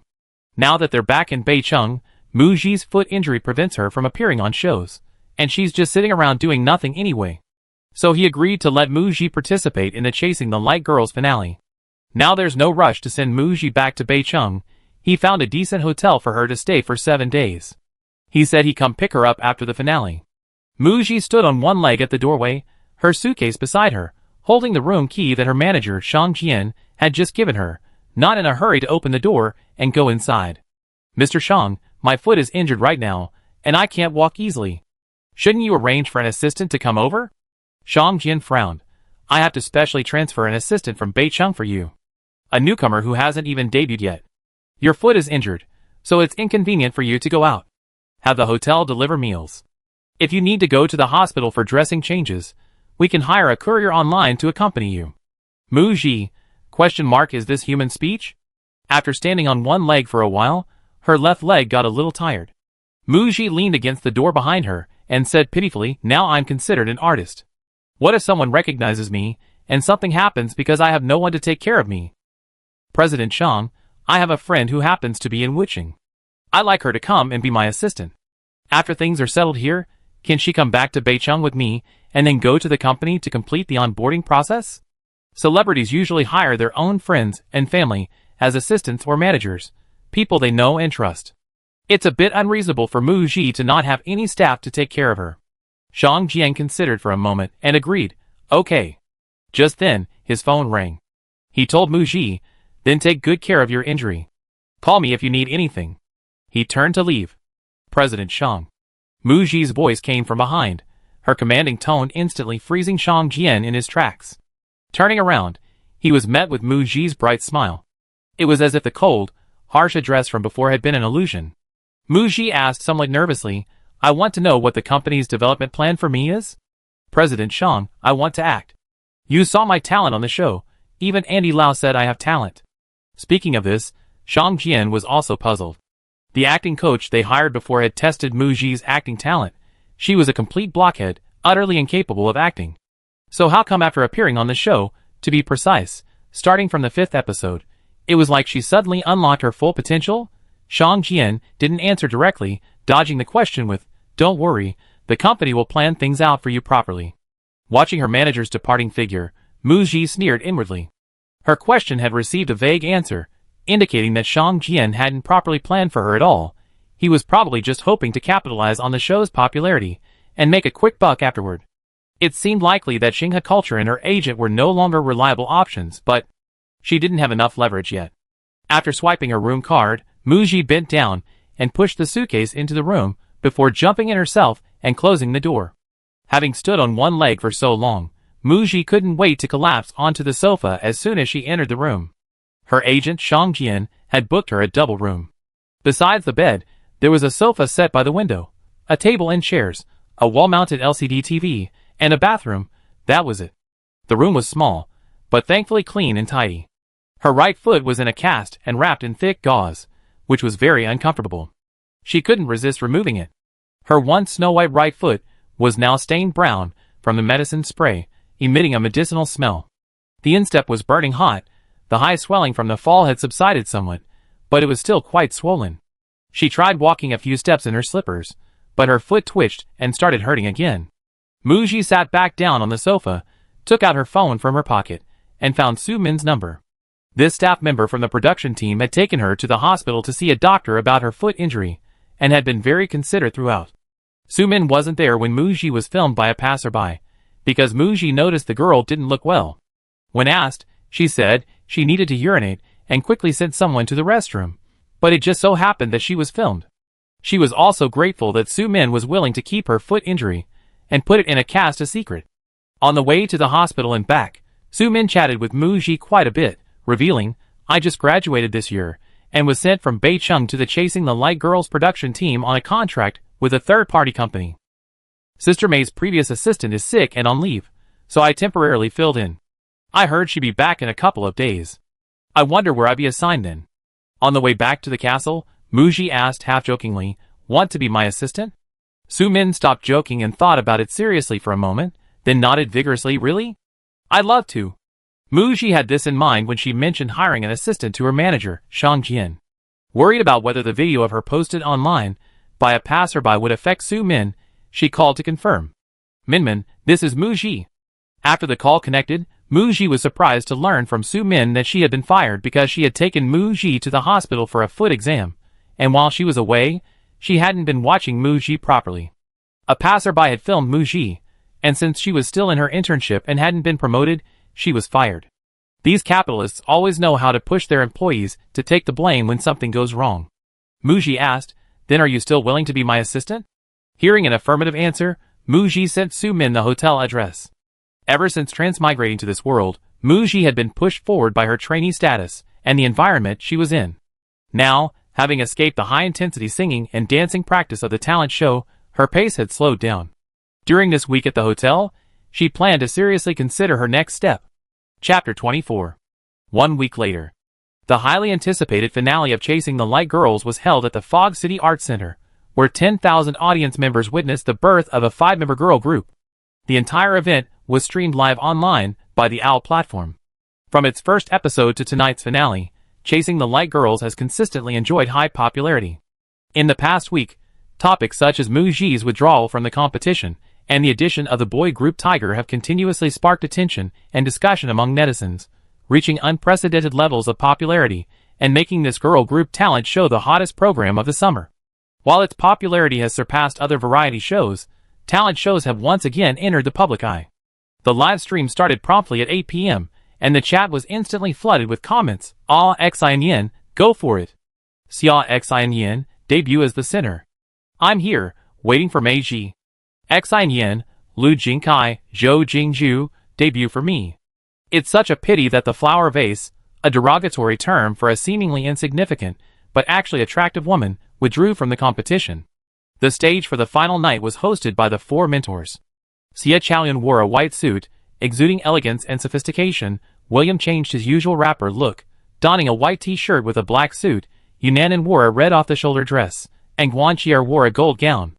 The 4 of them appeared together, eliciting cheers and shouts of their idols' names from the audience, creating a vibrant atmosphere. After their welcome speech, the 4 hosts began introducing the rules for tonight's final night. Backstage, 101 trainees were already waiting to take the stage and perform the theme song of the same name, Chasing the Light Girl. Xia Xinyan looked at Mu Ji, who was standing on one leg, supported by Lu Kai. She couldn't quite describe her feelings. From the second performance onwards, Mu Ji's talent shone through, and her popularity skyrocketed. After the third performance, she even took first place in popularity votes, becoming a formidable rival for the center position, making Xia Xinyan feel a great sense of crisis. She was determined to turn the tables on the next stage. Unexpectedly, Mu Ji suddenly withdrew from the competition. While she breathed a huge sigh of relief, she also felt a pang of regret for Mu Ji. She had expected to see disappointment and dejection on Mu Ji's face tonight, but there wasn't a trace of it.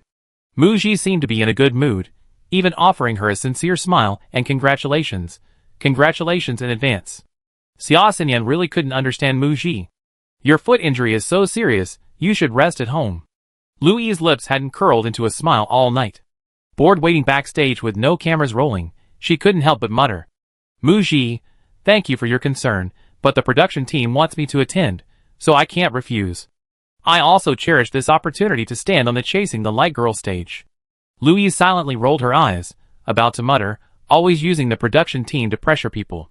Her shoulder was bumped, and she was pushed to the side. Zhou Jingju returned from touching up her makeup, and stood on the other side of Mu Ji, isolating Lu Yi. Of the 100 trainees, Lu Yi was the one she dared not offend the most was Zhou Jingju. When they worked together on Beautiful Skin, she thought she could take the opportunity to get along well with Zhou Jingju, but unexpectedly, Mu Ji and Zhou Jingju became closer instead. She was furious, but there was nothing she could do. Now, pushed aside, she dared not speak out in anger. Gigi, I really feel sorry for you, Zhou Jingju said sullenly. These past 2 days, during rehearsals, she had been constantly saddened by Mu Ji's injury and withdrawal from the competition. Tonight, on the night of the finale, she felt even more regretful. Her dream of a 5-member group was shattered. Mu Ji's hands were supported by Lu Kai and Zhou Jingju, one on each side. She could feel their genuine regret that she couldn't make the group, and they comforted her, saying, "Cheer up. I'd be there to witness your debut. We're all in the entertainment industry. There will be plenty of opportunities to meet in the future." She couldn't help but sigh that putting her foot in a cast was truly her own fault. Her foot had almost completely subsided, and she could walk on her own, though it still hurt a little, and she couldn't walk fast. But online, everyone thought her foot was fractured, and it had only been a few days. It couldn't heal too quickly, so the cast had to remain. Lu Kai and Zhou Jingju would have to help her onto the stage later. Tonight is the final battle of Chasing the Light Girls, the debut night for the 5 trainees, and the stage for the return of the 101 trainees. I believe everyone is eagerly waiting. Now, please welcome the 101 Chasing the Light Girls home with your greatest enthusiasm and warmest applause. The 101 trainees, dressed in pink uniforms, walked out singing the theme song of Chasing the Light Girls. The live chat was flooded with the names of many trainees, and many national producers broke down in tears, saying things like, "It's like going back to the first episode. We won't say goodbye," and "We can't bear to part with the girls." After being helped onto the stage, Muji sat on a bench with Zhou Jingju and Lu Kai. As the theme song finished, when it was Muji's part, the fans in the audience went wild, chanting Muji. Whenever Muji appeared on screen in the live stream, the chat was flooded with the name Muji. After the theme song, the 11 trainees who made it to the finale of the group's formation night were to perform their solo stages, and went backstage to change and prepare. The 90 trainees who returned to the stage to support the group remained on stage, and several of them would be interviewed by the host. Muji was the first choice for the interview. Due to her debut position and her withdrawal from the competition, Muji's relationship with the platform has been highly controversial. Attending the formation night tonight, she was chosen for an interview to both dispel rumors of discord with the platform and to leverage her popularity. Although she withdrew from the competition due to injury, a large number of Muji's fans were there tonight, and her popularity and buzz were undeniable. Host Xie Chaoyun extended his arm, gesturing for Muji to place her hand on his forearm for support as she moved to the center of the stage for the interview, a very gentlemanly gesture. Muji met Xie Chaoyun's gaze, silently uttered thank you, and then leaped confidently to the empty interview spot, taking the hand of another host, Yunanan. "Gigi, how's your foot injury?" "Much better, thank you everyone for your concern. You withdrew from the competition due to injury, which everyone found very regrettable. Standing on this stage tonight, is there anything you'd like to share with us?" Muji looked at the camera, a sweet smile playing on her lips, her eyes shining brightly like countless glittering stars. "I'm very grateful to the Chasing the Light Girl stage for allowing so many people to get to know me. I also gained so much love and precious friendships. Although I and the other 95 trainees regret not being able to debut as a group, our dreams will continue. Here, I also wish the 5 lucky trainees the best of luck in embracing their dreams tonight and ushering in a bright and promising future." The fans in the audience shouted, "Muji, keep going." Muji smiled and nodded, waving in response. The live stream chat was filled with concern. "Muji is so generous. Sister, you're great too, keep going. We feel sorry for Meiji. We always be here. We're here for the future." The interview segment on stage ended. 90 trainees sat down in the audience, becoming the support group for the 11 trainees on stage. They would witness the formation of 5 trainees into the group. It was the final episode, and everyone knew who the 5 spots would be. The trainee debuting in the center position would undoubtedly be Xia Xinyan.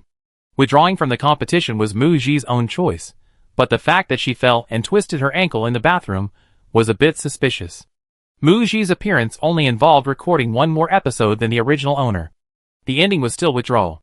This was probably due to the original novel's plot forcibly suppressing certain elements, the unavoidable nature of the original plot. Reverse, however, if Muji hadn't withdrawn from the competition, her chances of winning the center position against Xia Xinyan on the final night wouldn't have been high. From the 9th episode of Chasing the Light Girl onwards, the show's editing clearly favored Xia Xinyan, deleting unfavorable shots. As Muji predicted, the family video clips, once aired, caused a surge in her fanbase. Xia Xinyan is very down-to-earth in her attitude towards becoming an artist, not caring about saving face. She can wholeheartedly sell herself and diligently cultivate her persona. With a professional team managing her behind the scenes, a high-ranking debut is inevitable. Of the 11 trainees' solo performances, Xia Xinyan, Lu Kai, Zhou Jingju, and Zhang Mingyu's stage performances tonight were all very solid, showing a clear gap in both skill and audience response compared to the other 7 trainees. These four are all considered by netizens to be guaranteed debut members. The final spot in the group. The most popular choice online is Lu Yi. From the first episode, Lu Yi's performance in both singing and dancing has been mediocre, her individual skills are not outstanding, and her popularity has hovered between 6th and 8th place. Her fans are few, but extremely arrogant. They consider themselves fans of an actress because Lu Yi is an actress, a cut above the fans of other contestants. However, by the end of the show, Lu Yi had not demonstrated any advantages or charm as an actress. On the contrary, Mu Ji's 1-second tears went viral.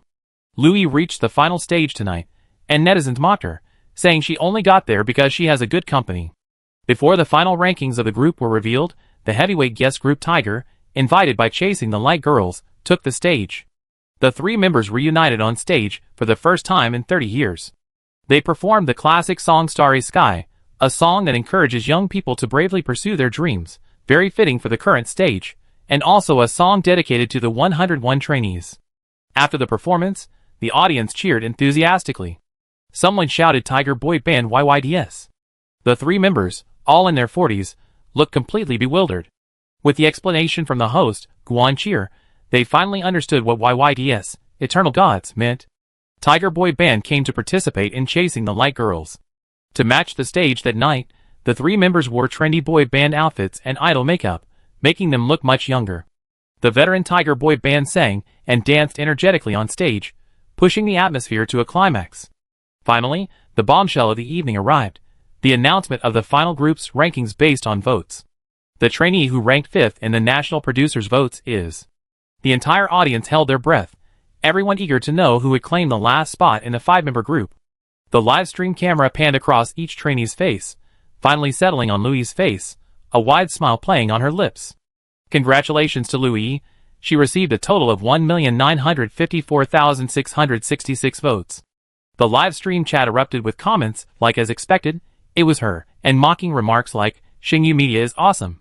This season's talent show is another big company team-building event. This one's a true royal, guaranteed a spot all the way through, and she's definitely debuted. Mu Ji, sitting in the audience, wasn't surprised at all when she heard Lu Yi secure the last spot in the group. Lu Yi had been staring at her, even frequently displaying malice on camera. Now it seemed that her presence truly secured a debut spot. This made Lu Yi, who had already secured her debut position, anxious. However, despite securing a debut spot, Lu Yi's popularity was at the bottom of the group. Her applause during her acceptance speech was sparse, making her debut somewhat of a bitter pill to swallow, and not entirely convincing. Zhang Mingyu ranked 4th in likes. Zhou Jingzhu ranked 3rd in likes. Zhou Jingzhu rose 1 place in the finals, receiving congratulatory messages in the live chat, with comments like, finally not the perennial 4th place. Doge emoji. Some analysts suggested that Zhou Jingzhu's rise was due to her good relationship with Mu Ji, with some of Mu Ji's fans voting for her out of affection. Xia Xinyan and Lu Kai competed for the final center position. Fans in the audience chanted Xia Xinyan and Lu Kai wildly, their cheers nearly devastating the entire venue. Congratulations to Xia Xinyan. She's garnered 8,952,190 likes and debuted as the center. Ultimately, Xia Xinyan's popularity surpassed Lu Kai's, securing the center position with overwhelming momentum. The 5-member group of Chasing the Light Girls is complete. Xia Xinyan, Lu Kai, Zhou Jingzhu, Zhang Mingyu, and Lu Yi have debuted as a group called 5 Flowers. Tonight's live stream didn't feature the mysterious wealthy patron who had been supporting Xia Xinyan all along. But it didn't matter, Xia Xinyan had already debuted. Mu Ji, sitting in the audience, clapped until her hands hurt and her face was stiff from smiling, genuinely happy for the 4 girls who debuted besides Lu Yi, wishing them a bright future. Tonight's Weibo trending topics were dominated by Chasing the Light Girls related topics. 5 Flowers girl group is trending at number 1. It's a hit. Xia Xinyan debuts as center, trending at number 3. Lu Saiwu takes the lead, trending at number 9. Zhou Jingzhu is no longer the perennial number 4, trending at number 12. Lu Yi is the acting powerhouse of the girl group, trending at number 28. The show's producers are masters of fairness, each member has a trending topic. Mu Ji is also trending, ranking number 6. Clicking into the topic reveals, the talent show has ended, and the idol's future is uncertain. Fans are worried about Mu Ji while expressing their determination to continue supporting her. Some netizens and fans of Chasing the Light Girls are heartbroken. Five Flowers girl group is incomplete without its most beautiful flower, Muji. Some netizens were busy predicting her downfall. Not making the group was Muji's own choice. Fans shouldn't feel sorry for her. The second and third performances of Chasing the Light Girl were probably the highlights of her life. She'd flop as soon as the show ends. Muji is pretty, but unfortunately she's brainless. She was completely misled by the company. She didn't cooperate properly with the OWL platform, and instead tried to negotiate, which backfired, and she lost her debut spot and was forced to withdraw from the competition. It's so pitiful to be sitting in the audience, watching others debut today. I'm just saying, Muji will definitely regret not debuting. Her future ceiling is just appearing on variety shows, releasing digital singles, and becoming a nobody or an internet celebrity. Muji saw these sarcastic remarks and simply laughed them off. The Chasing the Light Girl audition is over, but her entertainment career has only just begun. Chapter 25. The final night marked a perfect end to the Chasing the Light Girl program. The production team prepared a celebration banquet, and the trainees who didn't debut were also invited. Muji declined, citing a foot injury. After hugging and saying goodbye to Lu Kai and Zhou Jingju, she said, "I contact you again in Beicheng." Her assistant, Minmin, was helping Muji to hail a taxi back to the hotel. They were stopped by mentor Xie Chaoyun. "Sorry, I couldn't help." He had contacted Mr. Chiu, the head of the OWL platform, and learned that Xinghe Culture was adamant about Muji's film and television contract, claiming that OWL's contracts for trainees were a standardized template and wouldn't be modified for one artist, and they were equally unwilling to compromise on Muji's contract. The two sides couldn't reach an agreement. As Muji said, this was a matter between her company and the platform, not something outsiders could interfere with. Xie Chaoyun had no position to take. Hearing Xie Chaoyun apologize for not being able to help with the withdrawal from the competition, Muji smiled and said, "There's nothing to apologize for. This was originally my personal matter. Thank you for your concern, Mentor Xie. The show is over, you don't need to call me Mentor anymore." "Okay, Senior Xie." Xie Chaoyun's eyes held a tenderness he himself didn't realize. "Since you called me Senior, and I've been in the industry for a few years, and am a few years older than you, if you need any help in the future, I can." He put his hand in his pocket, holding his phone, thinking of exchanging contact information. Muji wasn't oblivious. She now understood the goodwill Xie Chaoyun was showing her. After exchanging contact information, and with the flirtatious relationship carefully cultivated, she might be able to get the resources she wanted from Xie Chaoyun, or gain some convenience. But she disdained doing so. Simply making friends wouldn't be appropriate given the current gap in their status. Lately, Muji's mind had been preoccupied with recording the show and performing on stage. Right now, she was focused on her future career development, with no time for anything else. The word dating had never been part of her life plans. Before Xie Chaoyun could speak, Muji nipped the budding romance in the bud. "Senior Xie, you're a popular singer, and I'm just a new idol who hasn't debuted yet. I plan to act in the future, so it'd be difficult for us to cross paths again. That's for the best. Otherwise, if we were photographed together in private and rumors spread, I, a nobody, would be accused of trying to piggyback on your fame, which wouldn't be good for you either. Thank you very much for your care during this time. I wish you a bright future, and hope we meet again someday." With that, she turned and left without a trace of regret. Xie Chaoyun was taken aback. He had convinced himself that adding Muji's contact information was because he felt this girl had great potential. From a lackluster performance on stage to having her talent recognized, her beauty becoming a breakout star, and her popularity soaring, she had pulled off a remarkable comeback against all odds, and he admired her greatly. So he wanted to help her. But Muji's straightforward words just now made him, an insider, glimpse his own attraction. Early the next morning, Muji removed the cast from her leg. To avoid fans at the airport and to prevent being recognized, she and her assistant, Minmin, chose to take the high-speed train and then a plane back to Beicheng. After signing with Xinghe Culture, the original owner lived in the company-arranged dormitory. A 3-bedroom apartment housed 6 girls, all newcomers, 2 to a room. Muji shared a room with a girl who had also participated in the talent show Chasing the Light Girl, but was eliminated in the first ranking announcement. She was a freshman majoring in acting, and seemed to have recently moved back to school. Minmin was staying with relatives in Beicheng, saying she would move out and rent an apartment as soon as she saved up some money. Muji checked her account and found she didn't even have 10,000 yuan in savings, so she couldn't afford to move out and had to stay in the company dormitory for the time being. Back in Beicheng, she rested briefly. Muji, along with her assistant Minmin, went to Xinghe Culture to complete the onboarding procedures, and then followed her agent, Shang Jian, to a conference room, saying the boss wanted to see Mu Ji. After waiting for more than 10 minutes, Zhong Xian, the boss of Xinghe Culture, finally arrived. A man wearing gold-rimmed glasses, a beard, and a navy blue tang suit walked in, sat down at the head of the table, and fiddled with a sandalwood bead in his hand. He gestured for Shang Jian and Mu Ji, who had just stood up. "Sit down, you two sit down too." Zhong Xian didn't know much about Mu Ji. He was only meeting her because the artist he sent to the talent show had made a splash, and was now being noticed by the OWL platform. As the boss, he needed to get to know her and say a few nice words. Mu Ji listened to her boss painting a rosy picture. Choosing Xinghe Culture was the right choice. "This is a great platform. Your future is limitless. The company will definitely nurture you and make you a star." And so on, much like what an agent would say. The company's usual rhetoric. After the boss left, Agent Shang Jian finally got to the topic Mu Ji was interested in. The company's development plan for her acting career. "Didn't you mention wanting to act a few days ago?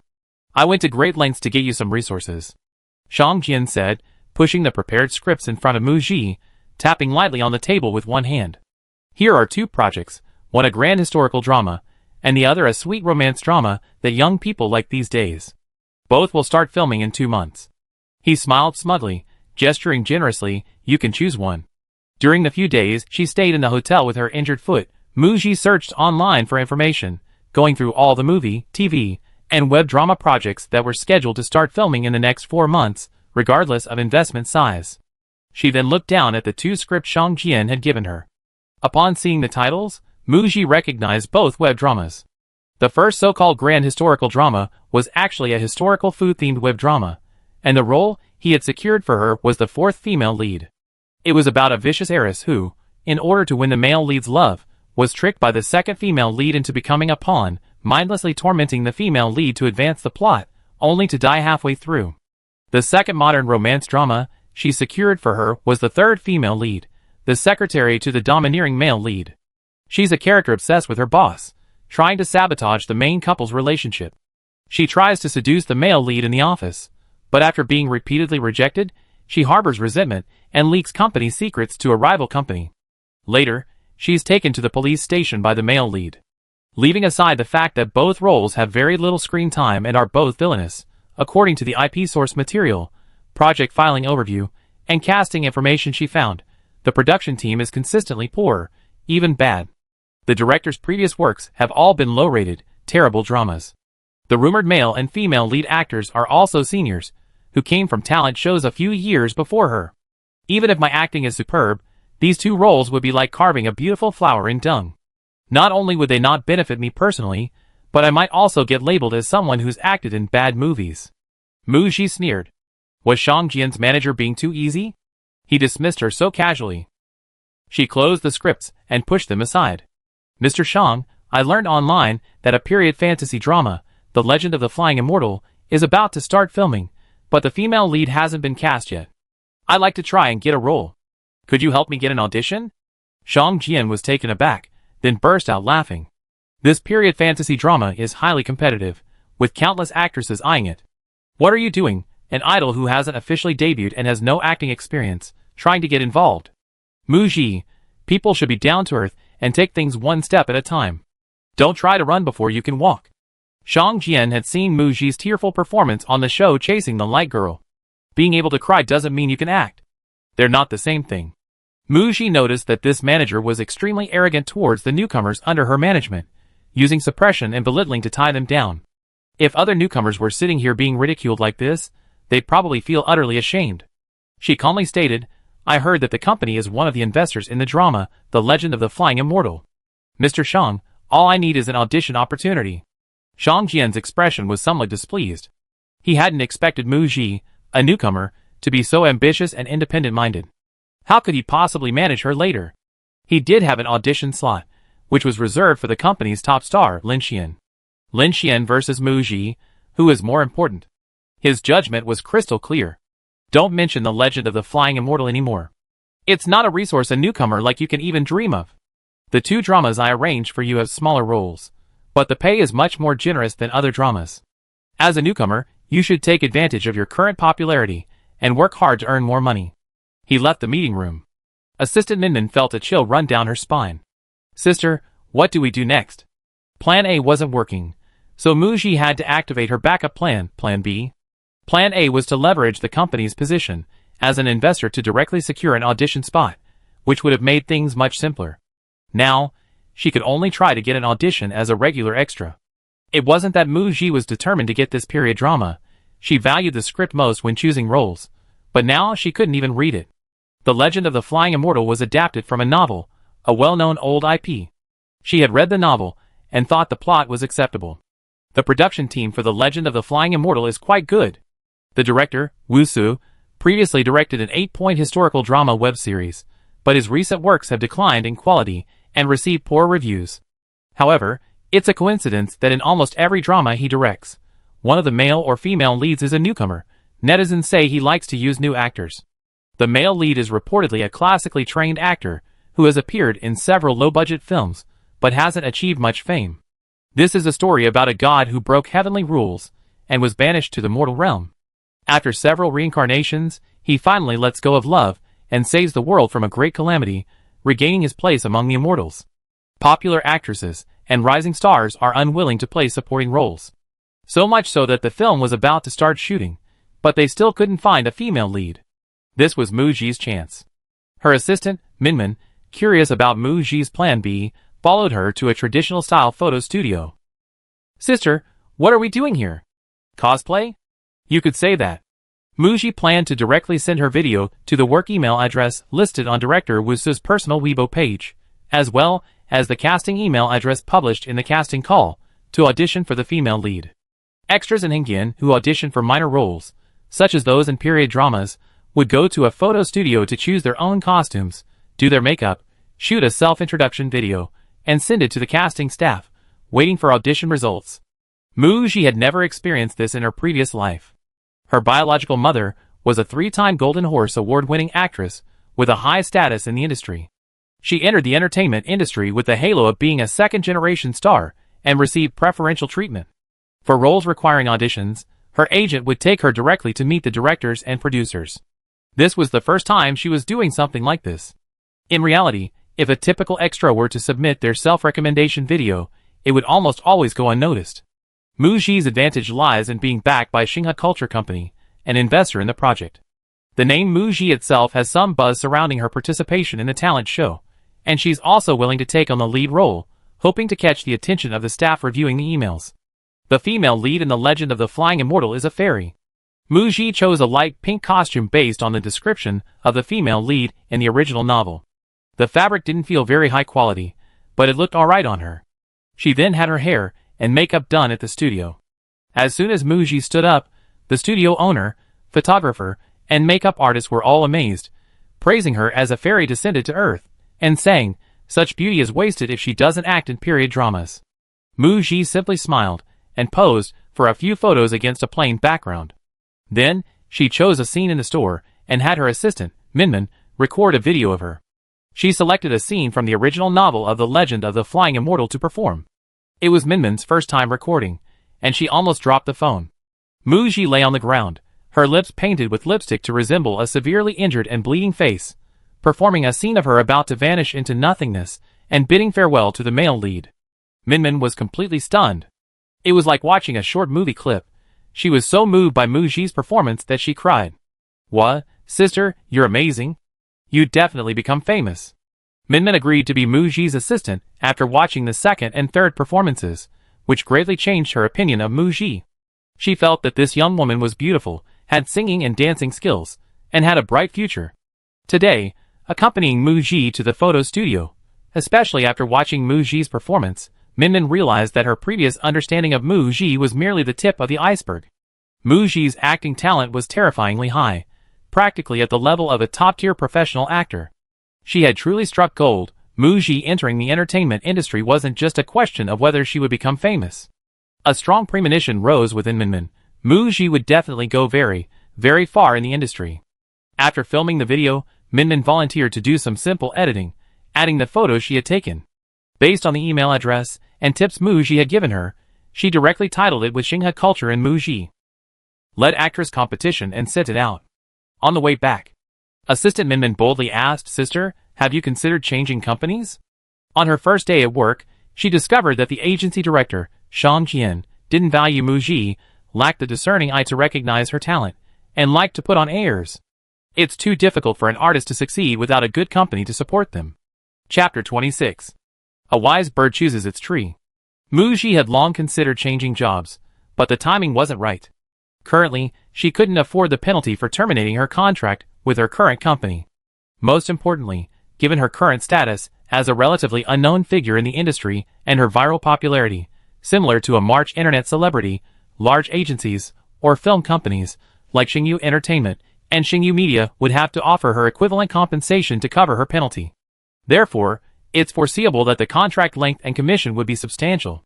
Switching from Xingyu Culture to another company to secure decent film and television resources at this stage would require signing a 10-year or longer contract, essentially jumping into another trap. Without sufficient leverage, she had no say in negotiations. "It's not the right time yet," Mu Ji said. To pursue a career in film and television, she needed at least one project that would demonstrate her value and potential to other companies. Only then would other companies actively seek her out, giving her the greatest leverage in negotiations. Compared to short-term resources and temporary gains, Mu Ji values long-term development. Launching Media, General Manager's Office. President He, everything has been arranged. After the official announcement tomorrow, major media outlets and marketing accounts will immediately follow up with publicity. Okay, thank you for your hard work. He Jiyuan noticed a hint of hesitation on Jibing's face, and straightened his long-legged, languid posture, adjusting his watch. "Director Ji, is there anything else?" He gestured for her to speak freely. Jibingha hesitated, then said, "President He, Launching Media is going to officially announce its first batch of artists tomorrow. I suggest removing Xia Xinyan's name and not announcing it for now." Expressing her concerns, Xian Yin just debuted and immediately announced her signing with Launching, which will inevitably spark various speculations among netizens. He Jiu had disagreed. In the internet age, secrets are hard to keep hidden. Announcing herself as an artist under Launching alongside many established and famous artists is, in my opinion, a plus for Xia Xian Yin. As for Director Ji's concerns, for artists, both negative and positive publicity are forms of attention. I trust you handle it well. Hearing this high praise, Jibingha thought, She recalled how this young man had initially approached her to come out of retirement, a wealthy second-generation heir with no experience in the entertainment industry inviting her to build an entertainment empire. Jibingha found it laughable.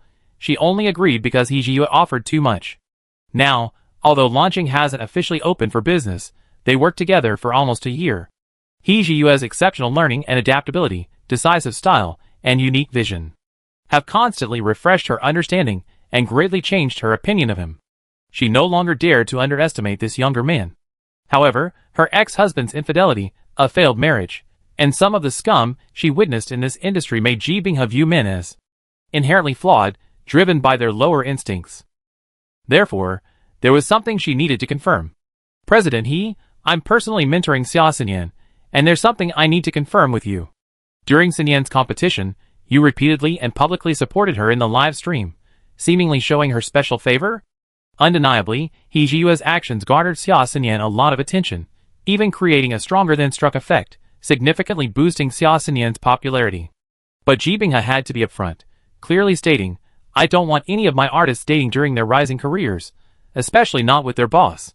He Jiu, who had just taken a sip of his coffee, choked on it at Jibingha's words, and quickly grabbed a tissue to wipe his mouth. Speaking of Xia Xinyan, He Jiu struggled to articulate his initial feelings, in 4 words, uncontrollable. Initially, he was recommended to visit a nearly bankrupt overseas company to investigate a boy band that had been training for 3 years. Male idols were currently quite lucrative, and sought after in the entertainment industry. He stumbled upon Xia Xinyan dancing alone in the practice room at the company, and immediately chose her. Following this, he swiftly arranged for her return to China, and signed her as an artist with Launching Media, sending her to participate in Chasing the Light Girl. He Jiu had once thought he had feelings for Xia Xinyan. Watching the first performance of Chasing the Light Girl's livestream, he felt an uncontrollable urge to spend money on Xia Xinyan, impulsively sending 50 spaceships gifts. Afterwards, calming down, he found this peacock-like attempt to gain attention inexplicable. During the second performance livestream, the desire to spend money on Xia Xinyan resurfaced, and he couldn't help but send another 50. Until the final performance by the group of contestants, the appearance of another girl truly stirred Hee-ji-Yu's soul. It wasn't that the girl was particularly beautiful, had a great figure, or gave a captivating performance. But looking into that person's eyes, he felt as if he had broken free from some kind of constraint, his mind cleared, and the urge to spend money on Xia Xinyan subsided. Hee-ji-Yu felt as if he had suddenly regained his senses, and asked himself, did he like Xia Xinyan? What did he like about Xia Xinyan? He couldn't say for sure. When they first met, and during the live stream, he was captivated by Xia Xinyan as if under a spell. But with the end of the Chasing the Light Girls competition, Hee-ji-Yu now saw Xia Xinyan as no different from any of his other artists, just someone he admired and thought highly of. Hee-ji-Yu coughed lightly and stated, Director Ji, don't worry, my relationship with Xia Xinyan is purely that of boss and employee. Just as Ji Binghe was about to feel relieved by this assurance, her boss added, Director Ji's reminder reminds me of something. Could Director Ji please keep an eye out for someone for me, Mu-ji? Very beautiful, the one who can make you cry instantly, the trainee who didn't debut? Hee-ji-Yu nodded, yes, it's her. A week after the Five Flowers girl group's debut, a bombshell announcement suddenly broke online. He Group's subsidiary, Launching Media, has made a high-profile entry into the entertainment industry, officially announcing the signing of 10 artists, veteran artist Feng Chongxian, popular actress Lu Rui, newly crowned TV king Yin Xiuran, rising star Mao Hongjun, and popular idol Xia Xinyan. Launching Media suddenly topped the trending searches. The hashtag for Launching Media's artists quickly ignited Weibo's trending topics, becoming a hot topic among netizens. Almost all of them are A-list artists. Awesome. This company is on a roll. No wonder they have such powerful backing. No wonder actress Lu Rui's endorsement deals have been booming lately. She signed with a new company. Launching Media seems pretty impressive. Is the dominance of the 3 major entertainment agencies in China about to be broken? Let's get started.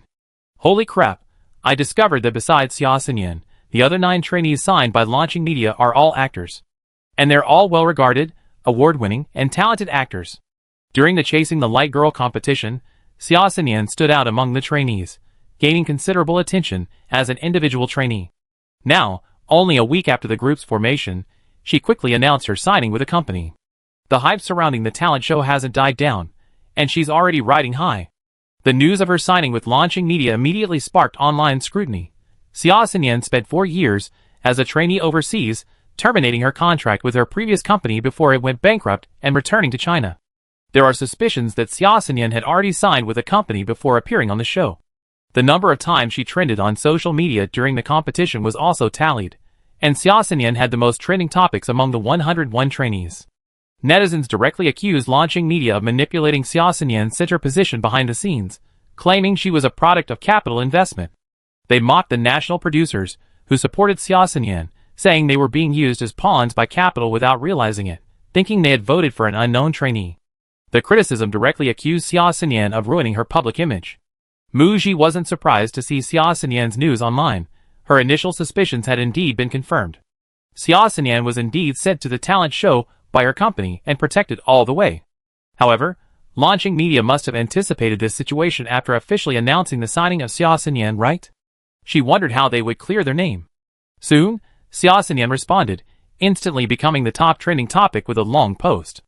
Mu-ji clicked on it and patiently read through Xia Xinyan's long post. It was mainly divided into 3 parts.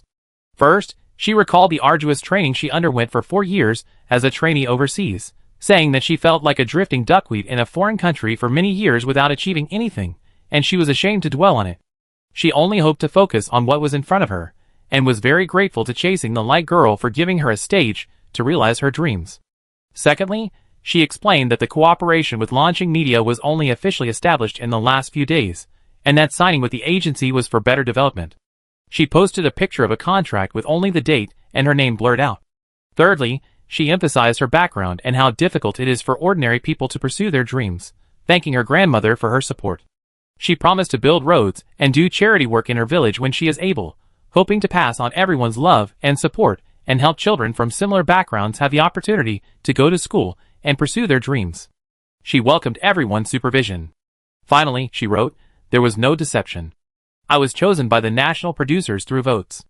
Thank you to my fans, thank you to everyone who supports me. Without your love, there would be no Xia Xinyan today. Xia Xinyan's attitude was very humble. public opinion quickly reversed. Marketing accounts reposted Xia Xinyan's long response, speaking up for her, saying that Xia Xinyan's family conditions were indeed not good, and it was not easy for a young girl to be a trainee overseas for 4 years. Xia Xinyan's strength on the Chasing the Light Girl stage is obvious to everyone. Stop with the conspiracy theories. Xia Xinyan's fans were further aggravated by this incident, becoming even more devoted. The digging into Xia Xinyan's past isn't over yet. Her response, "I was chosen by the votes of the national producers," reminded netizens of Xia Xinyan's mysterious wealthy fan during the competition. There was only one abbreviation, H. The real drama then unfolded. The owner of Launching Media was revealed, He Jiyue, the second son of the He Group. Isn't H the capital letter of He? One netizen boldly declared that Xia Xinyan's wealthy fan is none other than the boss of Launching Media. Mu Ji, having caught up in the gossip, suddenly understood, recalling the novel The Big Boss spends money to promote her debut. So, the author arranged for Xia Xinyan's official partner to be her company boss, the second young master of the He Group? It seems the truth is out. Spending money doesn't just refer to the charity donations during the live performance, but rather the company's massive investment in promoting Xia Xinyan. Rich second-generation COX popular idol, that's the vibe. The resourceful netizens also somehow obtained a photo of He Jiyue, seemingly taken candidly during a staff meeting. He sports a slick-back hairstyle, wears a well-tailored suit, and sits attentively in the main seat, listening intently to his employees' reports. His eyes are lowered, obscuring his features, but his exceptional good looks, comparable to a male celebrity, are undeniable. Most importantly, He Jiyue's long, slender, and handsome hands unconsciously twirled a pen between his fingers, a seemingly ordinary gesture, yet incredibly charming. Furthermore, the powerful aura emanating from the photos led netizens to exclaim, "The domineering CEO from novels has a real-life counterpart." Like pulling up a radish and bringing up more mud, more gossip emerged. A paparazzi-style marketing account released a 6-grid photo collage of He Jiyue and Lu Rui having lunch together at a high-end restaurant last month, jokingly suggesting that the boss of Launching Media might have used his good looks to win over the popular actress. With the handsome man and beautiful woman, the comment section was filled with teasing. Could the two be dating? Mu Ji recognized the outfit Lu Rui was wearing in the photos as the one she wore during her chance encounter while shooting an advertisement. It seems that the luxury car Lu Rui was picked up after the shoot that day belonged to He Jiyue, the boss of Launching Media. It's undeniably ambiguous. As the gossip spread further, Xia Xinyan not only escaped unscathed but also gained a wave of attention. Mu Ji was impressed by the swift and professional response of Launching Media's public relations team. Later, she learned that Xia Xinyan's agent was Ji Binghe, once hailed as the industry's top agent, now serving as the director of talent management at Launching Media. Mu Ji was a little envious of Xia Xinyan, the female lead. With such a powerful backer, her career was sure to flourish. Compared to Launching Media, Xinghe Culture was utterly rubbish. If Launching Media truly did become the biggest talent agency in the entertainment industry, as depicted in the book, Mu Ji was tempted. However, she disliked the fact that Launching Media's boss was involved in a scandal with an employee. After finishing her gossip, Mu Ji logged off. She missed Launching Media's official Weibo account quickly denying the rumors about the boss, He Jiyue, and actress Lu Rui, as well as the popular idol Xia Xinyan. Chapter 27. 3 days after Mu Ji submitted her resume, she received a call from someone claiming to be the assistant director of the Flying Immortal Legend project, informing her of an audition. Helper Minmin jumped up excitedly upon hearing the news. That's fantastic. But seeing Mu Ji frown after the call, Minmin assumed she was worried about the audition and clenched her fist to encourage her. Don't worry, Sister Gigi, I believe you definitely succeed. Zhang Jian will take Lin Xian to the audition. Minmin was so shocked she almost bit her tongue. What? So President Zhang isn't helping us get an audition opportunity because the company gave the only audition spot to Lin Xian, the top star. But I remember Lin Xian is an idol. She's never acted since her debut. Speechless. Lin Xian debuted 3 years ago after participating in a talent show. Over the past 3 years, she released 4 digital albums, appeared on several variety shows annually, participated in commercial performances, and held concerts, enjoying a period of great success in her entertainment career. However, because her songs didn't achieve mainstream popularity, she was ridiculed as being solely for her fans. With numerous variety show appearances, the buzz died down, and her career has now entered an awkward bottleneck. Xinghe Culture is actively expanding into the film and television sector, prioritizing good resources for its top female artists. The company wants to pave the way for Lin Xian to enter the film and television industry and transition into acting. Mu Ji can understand this. But what she can't understand is why the agent didn't clearly explain that the company gave Lin Xian the audition opportunity for The Legend of the Flying Immortal and kept her in the dark. Ironically, Mu Ji thought that with the company's investment, her chances of success were better. Unexpectedly, two tigers cannot share one mountain. Just as she was thinking about this, her agent, Shang Jian, called. That's right. The assistant director had notified Mu Ji and Lin Xian to come for the audition together, so Shang Jian must have known that Mu Ji would be auditioning for The Legend of the Flying Immortal. As soon as the call connected, Shang Jian's questions came at her head, and he demanded that Mu Ji come to the company immediately. You're an artist under my management, under my control. You must report everything to me. You secretly used connections to audition for The Legend of the Flying Immortal. Give me an explanation. On her way to the company, Mu Ji prepared an excuse. She explained, feeling utterly aggrieved, I'm a loyal reader of the novel The Legend of the Flying Immortal. Knowing the company invested in this production, I wanted the lead role, so I actively emailed Director Wu to try and get an audition. Mr. Shang, I thought that if I got the audition through my own efforts, wouldn't you, as my manager, be proud? I received an audition notice from the assistant director and learned that senior sister Lin Xian was also auditioning. If two artists from the company audition together, whoever gets selected, wouldn't the company benefit? Shang Jian thought, bullshit. For a manager, having their artists out of control is a major taboo. Besides, Mu Ji is a newcomer. She's too ambitious. But the fact that Mu Ji got the audition through her own abilities forced Shang Jian to admit she was no ordinary person. I arranged 2 films for you, but you've been using your foot injury as an excuse to delay these past few days. What, if it were The Legend of the Flying Immortal, would your foot be fine? Mu Ji saw Shang Jian's gaze scrutinizing her already shoe-wearing feet and chuckled, if it's a scripted role I like, I crawl to the set. Mr. Shang, I want to pursue acting. Reputation is very important to me, so I need to be careful about choosing my first role. Although it's true that different artists receive different treatment based on their status, which sounds fair, the entertainment industry is unpredictable. On the surface, we should try to treat everyone equally. If I become famous, it won't hurt you. Tomorrow's audition is very important. If there's nothing else, I go back and prepare.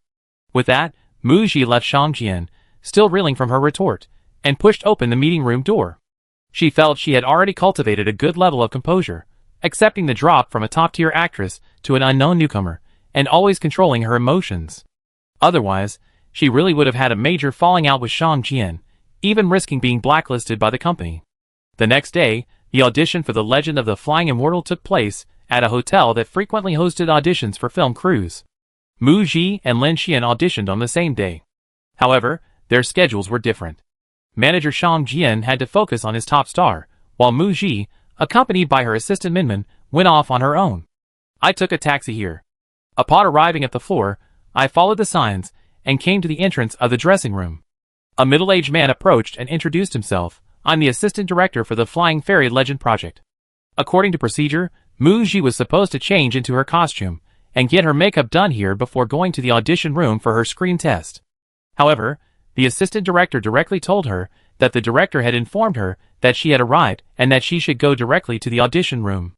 At the door, Minmin couldn't accompany her in. Sister, good luck. Mu Ji nodded, indicating not to worry, and followed the assistant director into the meeting room marked interview room. For people were sitting inside, 2 men and 2 women, with nameplates on the table. The titles were listed in order: director, blank, producer, and screenwriter. The man with a short haircut, glasses, and a large, round belly, whose nameplate read director, was Director Wu Se. Mu Ji nodded to him politely. Hello, Director Wu. Director Wu Se nodded. Hello, Mu Ji. He then introduced the person sitting next to him. This is Director Su Tao. Mu Ji looked at the man sitting next to Director Wu Se, wearing a black baseball cap, half his face hidden in the hat shadow. Question mark. She couldn't see his face, but judging from his crossed arms and the keep-away aura he exuded, he seemed to be in a bad mood. Director Su Tao? She was still gradually learning about the entertainment industry in this world, and had never heard of this name. Without much thought, she guessed he was probably the director of this project, like the assistant director who had brought her there, and nodded politely. Then came the producer and the screenwriter. Director Wu Se, Mu Ji, I watched the self-recommendation video you sent to my email. The makeup and styling were just average, but it was very close to my image of the female lead. Your performance really impressed me. From what I understand, you just participated in the talent show Chasing the Light Girl, and you're probably aiming for an idol image. Why did you decide to audition for this role? Have you had any formal acting training? These were routine questions, asked by the director to get to know the actress better. Muji had prepared her answer well in advance and responded smoothly. Participating in the talent show was arranged by the company. I personally enjoy acting, and am a loyal reader of the original novel The Legend of the Flying Immortal. I learned online that the female lead hadn't been cast yet, so I boldly kept it a secret from the company and my agent, and decided to give it a try.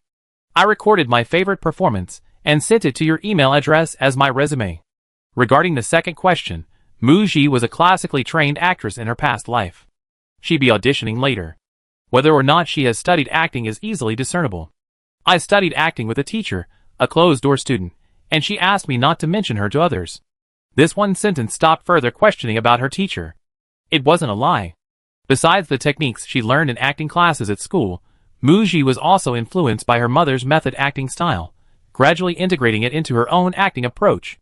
After the questions, the audition began. Director Wusu asked Muji to perform a pre-recorded scene live, without makeup or costumes. This was a scene from later in the story. The male lead was about to achieve immortality, and his mortal body had to withstand 9 tribulations of lightning. The female lead, to help the male lead ascend to immortality, shielded him from the final, fatal tribulation. On her deathbed, she confessed her feelings to the male lead. When Muji was recording a video at the photo studio, she lay directly on the floor, pretending to be in the male lead's arms. "Just stand," the assistant director said, handing Muji a printed script. "Let me know when you're ready, and we start immediately." 2 minutes later, Muji placed the paper on a chair and gave director Wusu an OK sign. "Action!" Wusu shouted, and immediately saw Muji get into character. The scene began when the female lead collapsed to the ground after blocking a lightning strike. He considerately considered the dirty conference room floor and the difficulty of framing the camera, so he had Muji stand. But it didn't pose any difficulty for the young woman in front of him. Watching Muji perform, he unconsciously sat up straight, goosebumps rising on his skin. "My lord, do you remember 10,000 years ago in Blood Demon Valley, when you cut your finger to feed a dying elegant lamp grass with your blood? It bloomed with 3 small white flowers. My lord, do you remember 1,000 years ago in heaven, when a lowly fairy named Elegant Lamp broke the Queen Mother's 7-colored glazed lamp? You pleaded for her, sparing her the severe punishment of being banished to the mortal realm. On the day you jumped off the fallen immortal platform, she arrived a step too late. In the 8th reincarnation, Elegant Lamp was your wife as she wished. This is the 9th. I know my lord is destined to become an immortal, and I dared not hinder you with my affections. This ending is for the best. Elegant Lamp doesn't crave immortality, she only wants to be with my lord day and night, even if only for 1 lifetime, it will be enough." Muji memorized nearly a page of lines in 2 minutes without a single stumble, demonstrating her impressive command of dialogue. When Muji performed against thin air, it was as if the man she deeply loved was standing right in front of her. The deep affection in her eyes, each tear like a pearl, was heartbreaking.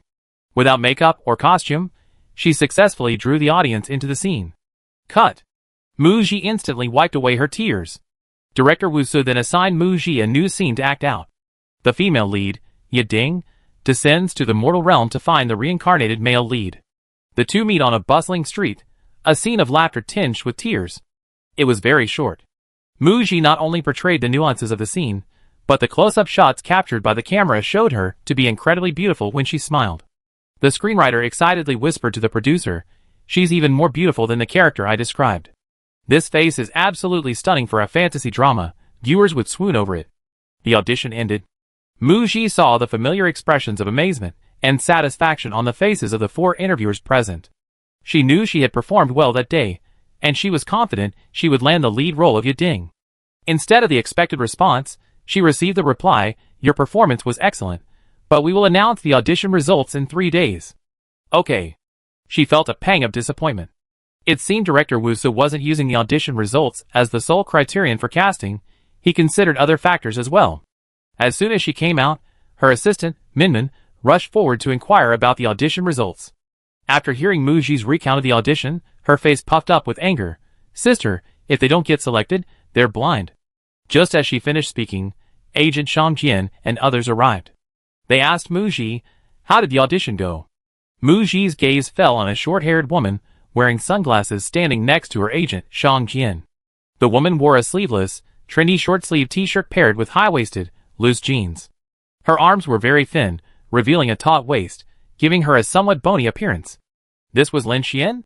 Mu Ji's first impression, so thin. The agent replied, the audition just ended. They told me to go home and wait for their call. Shang Jian responded with an "oh." This was the first time his two artists had met, so he introduced them to each other. Mu Ji extended her hand to Lin Xian. Hello, senior sister, I'm Mu Ji. Just then, the assistant director came over and told Lin Xian to go to the dressing room to change clothes and get her makeup done, preparing for the audition. Lin Xian took off her glasses, her arrogant gaze sweeping over Mu Ji's face. She gave a curt him in a very indifferent tone, ignoring Mu Ji's outstretched hand, and turned to go into the dressing room. Mu Ji silently withdrew her hand, hearing her agent, Shang Jian, inquire about the details of the audition so Lin Xian could prepare in advance. Director Wu said that everyone's audition script is different, it's random. Mu Ji said lazily. They're competitors. Why should she help Lin Xian? She's not a victim. Inside the interview room. As soon as Mu Ji left, the people inside started talking. Director Su Tao, who had been sitting silently next to Wu Su, finally spoke up. Do you mean what you said? Wu Su, ? What did I say? Chapter 28. The next second, Wu Su immediately understood the meaning behind his old friend's words. Recently, director Su Tao had run into a major problem.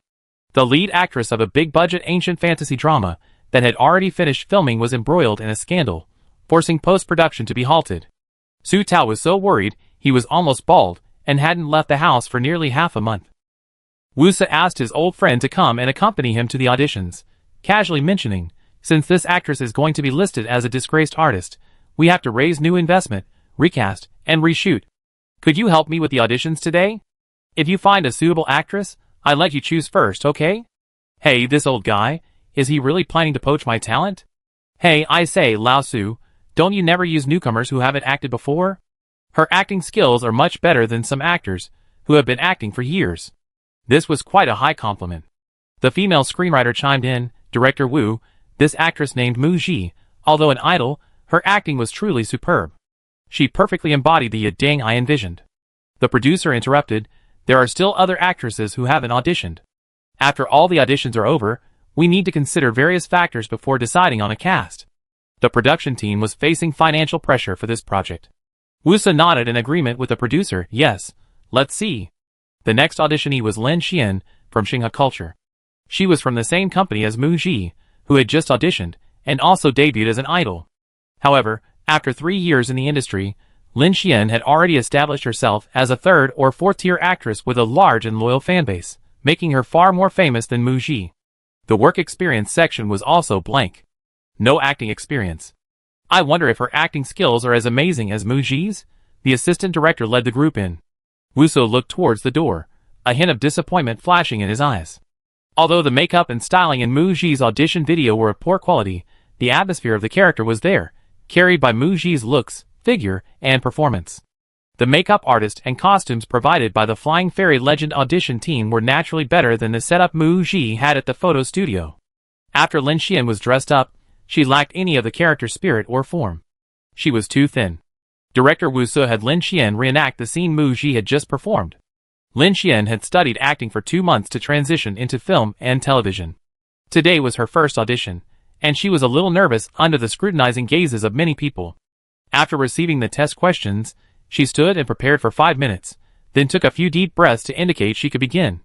Wu Su looked at the paper in Lin Xian's hand. She was going to go on stage without even reciting the script? Lin Xian's delivery of the lines was halting and stilted, devoid of any emotion. It was purely a recitation. As for acting, Lin Xian knew absolutely nothing about acting. She simply copied the lines to describe the character's expressions, stiff, disjointed, and pieced together. Her crying scenes consisted of 2 forced tears. The performance ended. Seeing the director's unsettling expression, Lin Xian knew she hadn't performed well. She explained, Director Wu, I'm sorry, I was just too nervous. She hoped for another chance. Wu Su awkwardly declined, saying, Lin Xian, you never acted before. It's normal to be nervous for your first audition. It's okay. The audition results will be announced in 3 days. You can go home and wait for our notification. Lin Xian walked out of the audition room, dejected. She heard a hushed voice come from the half-open door behind her. Such a huge difference between newcomers from the same company. That one was a true newbie, completely clueless about acting. Hearing the director and others' praise of Mu Ji and their disparaging remarks about her, Lin Xian stood frozen, clenching her fists in anger and shame. Xiao Xian, how did the audition go? Zhang Jian asked as she came out. Wait for our notification. Lin Xian shoved her manager's shoulder irritably and walked out. Her mind wasn't filled with the disappointed looks on director Wu Su's and the others' faces regarding her audition performance, but rather with the comparison to Mu Ji. How could they say she was worse than Mu Ji? She absolutely wouldn't allow a newcomer from the company to look down on her. In the audition room. How did it go? Have you made any decisions? Su Tao asked. Director Wu Su wanted to say that if he had to choose between Mu Ji and Lin Xian, he knew the answer even without thinking. He liked using newcomers because he felt they had talent and were always cooperative during filming. But he didn't want to find a wooden newcomer who required him to teach her every single scene. Just as he was about to reply, the producer spoke up again. Director Su, our auditions aren't over yet. Another artist is coming to audition this afternoon, an actress from Shengyu Media. Lu Yi. Wu Su glanced at the information. A member of the Five Flowers girl group. Good grief, another idol. Was he cursed with being unlucky with idols this year? The day after the audition, Mu Ji went online to catch up on a recent entertainment industry scandal. Last year, a wildly popular Republican-era romance web drama sparked a frenzy of shipping the Cheng Qin, Lan Cheng and Tu Qingqing couple, instantly catapulting their stars to fame. After the drama's finale, Lan Cheng and Tu Qingqing were found to have worn many matching clothes, and were even spotted by passers-by traveling together, fueling speculation of a romance. Soon after, the two officially announced their relationship, turning their on-screen romance into a real-life one, driving netizens wild with their on-screen chemistry. The two actors capitalized on their popularity, appearing together on magazine covers, doing live streaming sales, appearing on numerous variety shows, securing endorsements as a couple, and walking the red carpet together at events. The Cheng Qin couple amassed a massive fanbase, propelling two relatively unknown artists to second or third-tier status solely through their relationship, raking in money for over half a year. 2 weeks ago, Tu Qingqing was photographed having a late-night rendezvous with a mysterious man. The two were seen passionately kissing and groping each other behind a large tree on the street. The mysterious man was identified as Tu Qingqing's ex-boyfriend, a rapper currently participating in a hip-hop variety show. Once the paparazzi exposed the incident, Tu Qingqing and her ex-boyfriend's Weibo accounts were flooded with comments from fans who shipped them as a couple, demanding an explanation from Tu Qingqing and accusing the rapper of being a homewrecker. The worst off was Lan Cheng, who became the target of online criticism, with his comments section becoming a veritable green meadow, a metaphor for being cheated on. Some netizens, based on years of experience following celebrity gossip, speculate that if Lan Cheng and Tu Qingqing reach an agreement, they might issue a statement saying they broke up a long time ago but haven't announced it yet to avoid hurting public opinion. In that case, the woman wouldn't be accused of any moral issues, and it would simply be a normal relationship. However, what happened next was completely unexpected. Lan Cheng and Tu Qingqing were revealed to have secretly registered their marriage last year. Tu Qingqing was having an affair with her ex-boyfriend, which constituted marital infidelity. Finally, the dust settled. Tu Qingqing stood up and apologized to everyone, announcing her retirement from the entertainment industry. Tu Qingqing's last project after becoming famous was the large-scale ancient costume fantasy drama, The Bell Ringer, which she starred in alongside Ning Yao, and had finished filming half a month prior. What caught Mu Ji's attention was that the director of The Bell Ringer was named Su Tao. Searching for pictures, she recognized him as the mysterious director who had sat next to director Wu Su during her audition for The Legend of the Flying Immortal the day before. The entertainment industry can be quite small sometimes. On the third day of the audition, Mu Ji didn't receive the audition results for The Legend of the Flying Immortal, but instead received a call from director Su Tao, inviting her to meet. Has the gossip she heard yesterday come back to haunt her? Her assistant, Minmin, accompanied Mu Ji to the meeting, her expression extremely conflicted the entire way. Sister Gigi, you said director Su Tao asked to meet you. If he really wants you to take over. No, he wants you to reshoot The Bell Ringer and play the lead role. Will you accept? Before this drama ran into trouble, frankly, it was a lucrative opportunity they couldn't even dream of. But now, that lucrative opportunity has become a hot potato. In today's internet age, celebrities' private lives are under intense scrutiny, both in front of the camera and behind the scenes. In recent years, drug use, infidelity, being listed as a defaulter, and various other negative scandals have frequently surfaced. Several dramas, whether in production or already completed, have had their entire roles cut due to irreparable negative issues involving a lead actor. Production companies typically resort to face swapping or reshooting to salvage the situation. These dramas didn't perform well after their release. Some even encountered casting issues during reshoots and were completely shelved. Therefore, other actors generally didn't want to take on these roles, considering it unlucky. Muji, let's meet first. She didn't believe in that kind of talk. If someone genuinely wanted to invite her for a reshoot, they would be concerned about the production team's funding. The meeting place was a coffee shop. Muji and her assistant, Minmin, entered and quickly spotted a man wearing a black baseball cap sitting by the window. They went straight over, and there was Su Tao. Sit down. After the three ordered coffee, Su Tao readily explained the purpose of the meeting. I saw your performance the other day. You're very suited to be an actor. You probably guessed it already. I want to invite you to reshoot the female lead scenes in The Bell Ringer. Tu Qingqing played the female lead in The Bell Ringer, a significant role, cutting all of her scenes to make the drama air unrealistic. AI-powered head swapping and background removal technology is immature, and the resulting effects would be off-putting. The female lead is the soul of this drama. He can't sacrifice the quality for a mere broadcast. There's only one solution. Reshoot with the original actress. After Su Tao finished speaking, he didn't see a trace of surprise on Muji's face. Muji's next words almost stumped him, the director. Director Su, I have two questions. First, The Bell Ringer is an original script, and I like to see it. The production team and cast of The Bell Ringer are better than those of The Legend of the Flying Immortal, and Su Tao hadn't expected a newcomer to request to see the script first. Nodding, okay, second question? Muji didn't beat around the bush and asked directly. It might be a bit presumptuous, but if The Bell Ringer is remade, it will definitely require additional investment. I wonder if the investment has been secured. What's the expected start date? Can the other actors' schedules be coordinated?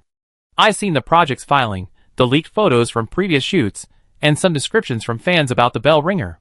It's a fantasy drama, and special effects will be needed in post-production, which will also require a considerable investment. She practically wanted to type, "Do you have enough money?" in the chat.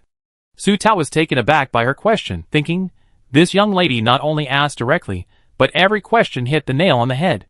This drama wrapped filming half a month ago, but the Tu Qingqing incident severely impacted it, and even the initial post-production was halted.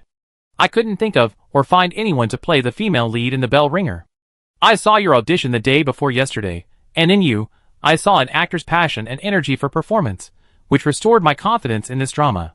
He spoke frankly. The Bell Ringer is a commissioned drama for Green Apple platform to air next summer. It's August now, and my plan is to start reshoots in September. The other actors are willing to make time for the reshoots, but currently, the funding hasn't been secured. Muji nodded knowingly. Director Su, after reading the script, if there are no problems, I look forward to working with you. This meant, as long as she was satisfied with the script, she would accept the role even without immediate funding. Su Tao realized he hadn't misjudged her. Muji was cautious yet decisive. He immediately found a backup copy of the Bell Ringer script on his phone and sent it to Muji. I'll let you know as soon as I have news about the funding. He sighed slightly. We decided to reshoot. Hopefully, we can start filming as soon as possible, before some of the sets are completely dismantled. However, the investors they contacted were all hesitant, and the situation wasn't very optimistic. After finishing her coffee, as she was about to leave, Muji thought for a moment and then asked the question she already knew the answer to. Director Su, has my audition for The Legend of the Flying Immortal fallen through? Director Su Tao and Director Wu Su were university classmates and close friends in the industry. It was unlikely that the former would poach actors behind the latter's back. Director Wu Su was very likely aware of and tacitly approved of Director Su Tao's meeting with her. Therefore, there was only one reason. She hadn't been selected for the audition for The Legend of the Flying Immortal. That's why Director Su Tao hadn't hesitated to meet with her. Su Tao admired Muji's intelligence and didn't deny it. Someone will call you later to explain. No sooner had she stepped out of the coffee shop than Muji's phone rang. The call came from an unfamiliar number. When she answered, Director Wu Su's voice came through the phone. He had personally called to express his regret and hoped for another opportunity to work together. Muji asked curiously Director Wu, if it's convenient, Could you tell me who the female lead has been cast? There was a long silence on the other end of the line before director Wu Se gave her a name. Chapter 29. Upon hearing Lu Yi's name, Mu Ji explained with a question mark, "What a small world." Director Wu Se revealed on the phone that he highly praised Mu Ji's performance, considering it the best among all the auditioning artists. It's a great pity that the selection of the female lead for The Legend of the Flying Immortal involved many factors. A sense of helplessness, like the arm can't fight the thigh, was evident in his tone. Mu Ji knew that as a newcomer to the industry, with no acting experience, no established reputation, and no company or team to support her, her only advantage over the other auditioning artists was her acting skills. If the production team didn't prioritize the suitability of the actress for the role or her acting skills, but instead valued other factors, she had no chance of winning. What puzzled Mu Ji was that Xinghe Culture's choice of Lin Xian, their top star, to promote between her and Lin Xian was understandable. But with companies backing them both, Lin Xian should have won the competition against Lu Yi in terms of star power, popularity, and buzz. How did Lu Yi get the role? Minmin was surprised that director Su Tao had invited Mu Ji to star in The Bell Ringer without even an audition.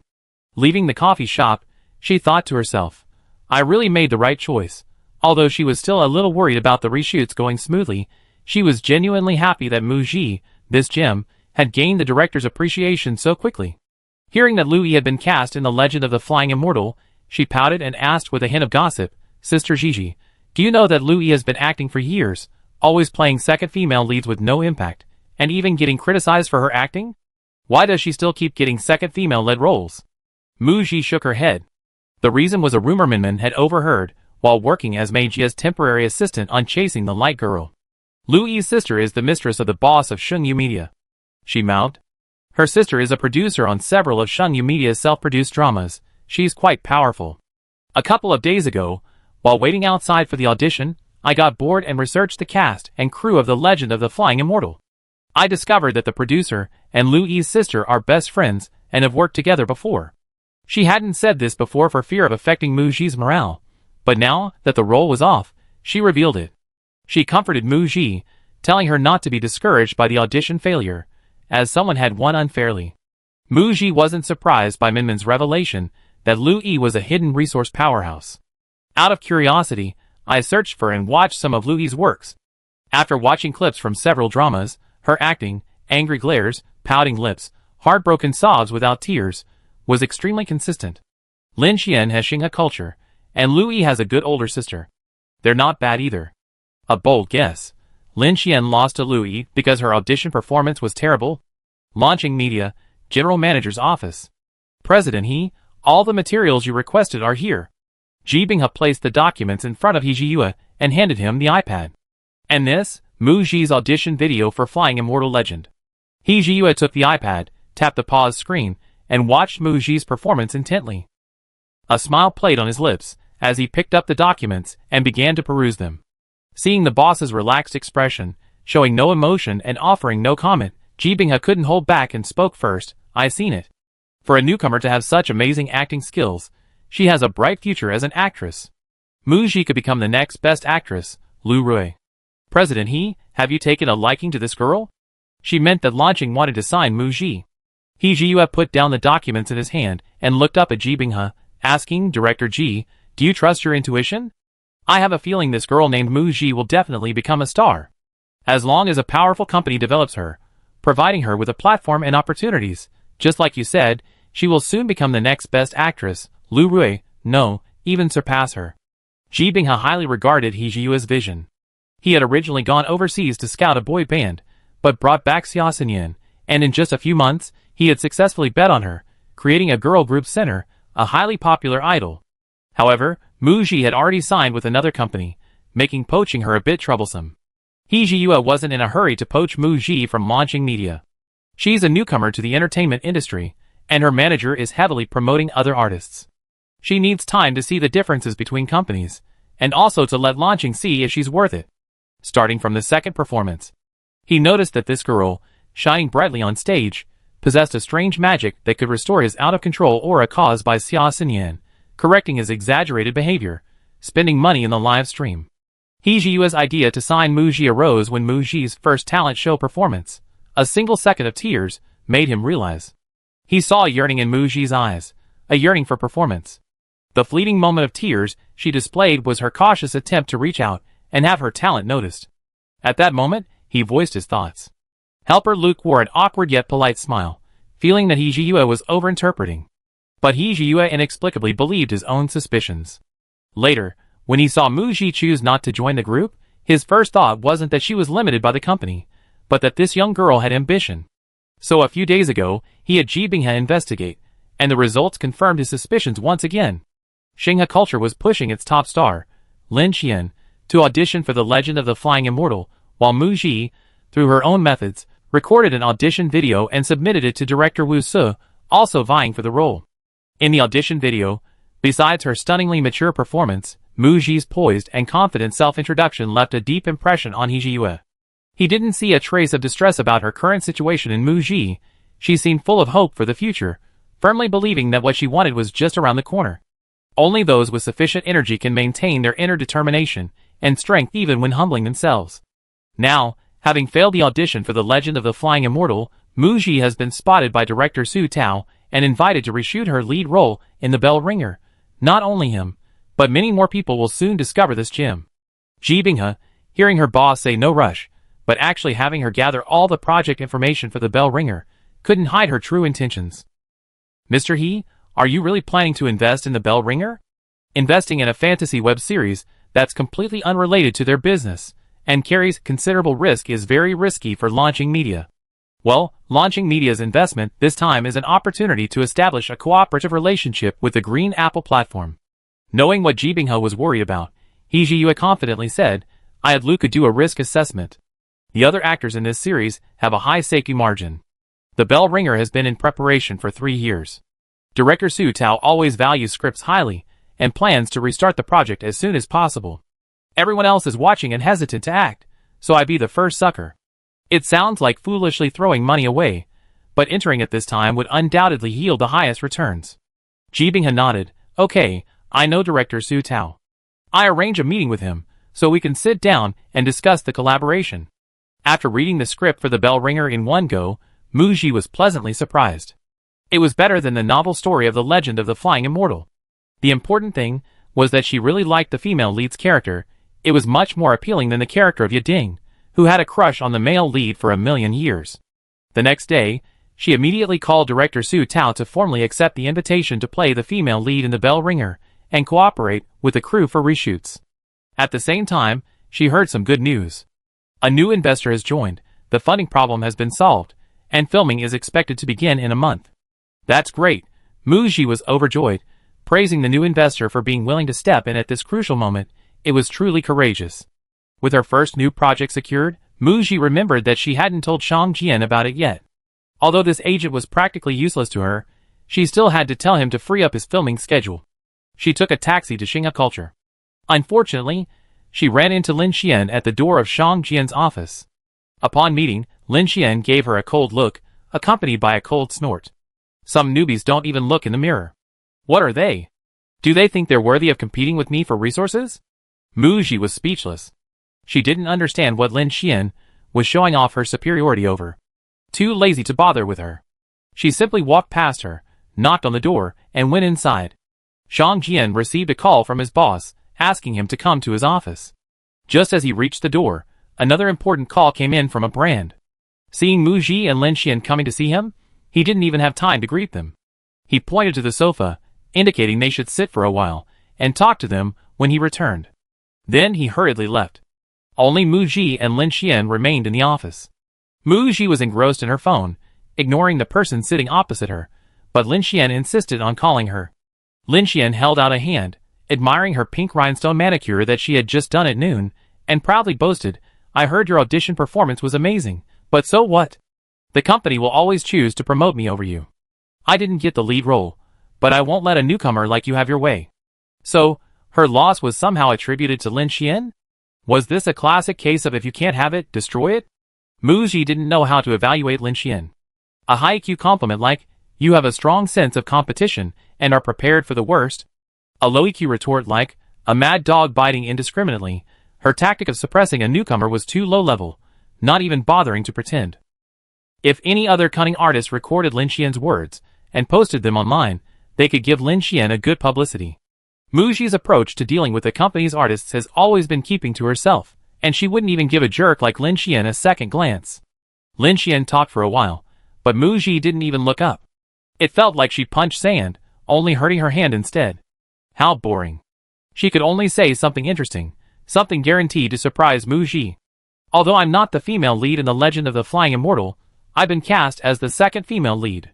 She watched Muji's reaction as she spoke, and sure enough, Muji looked up, startled, then suddenly laughed. You debuted as the center of a group 3 years ago, and now you're playing a supporting role to one of this year's debuting girl group members. What's there to brag about? In your spare time, take a class and improve your acting skills. You actually dare to talk to me like that. Lin Xian was hit where it hurt, and angrily sat up from the sofa, walking towards Muji, clearly intending to teach her a lesson. What are you arguing about? Shang Jian returned just in time, scolding Lin Xian and stopping her in her tracks. Lin Xian wanted to complain to her agent, but Shang Jian didn't immediately respond. Instead, he turned to Muji.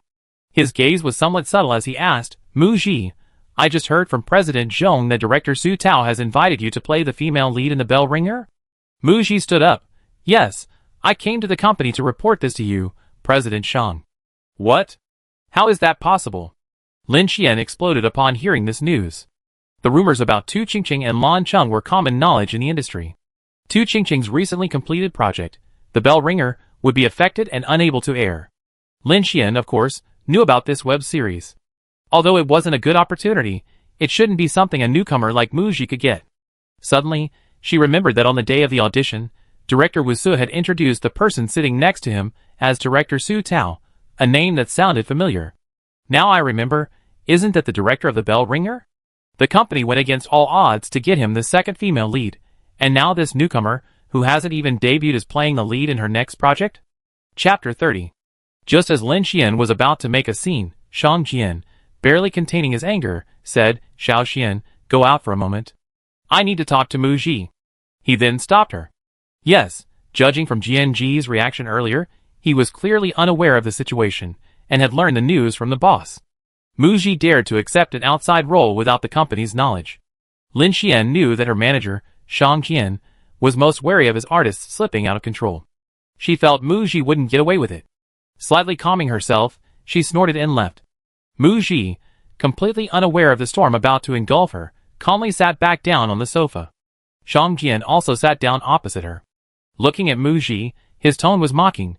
You auditioned for The Legend of the Flying Immortal, and then landed the lead role in The Bell Ringer, huh? Not bad, Muji. You keep making me look at you in a new light. Muji's face paled, and she timely feigned some fear. I was just lucky. She explained that Director Su Tao was also present at her audition for The Legend of the Flying Immortal. I didn't know who Director Su Tao was at the time. I only found out online after the audition. Senior Sister Lin was there too. She implied that Lin Xian could testify. She continued, the day before yesterday, I received a call from Director Su Tao inviting me to meet. I went, and after we met, he said he wanted to cast me as the female lead in The Bell Ringer. I was skeptical. On my way to the company to report to you, President Shang, I received another call from Director Su Tao saying that the investment had been secured and filming could begin in a month. Director Su Tao is a famous director, and I met and worked with the male lead, Ning Yao, on stage before. Since he's offering me the female lead role, I was afraid they changed their minds, so I immediately agreed. She gave a sheepish laugh, belatedly admitting her mistake. I should have discussed this with you, Mr. Shang, immediately. I was too excited and afraid it would be all for nothing. I'm new, and I don't understand many rules. I hope you won't hold it against me. Shang Jian had been observing Muji's expression, and after hearing her explanation, he was more or less convinced.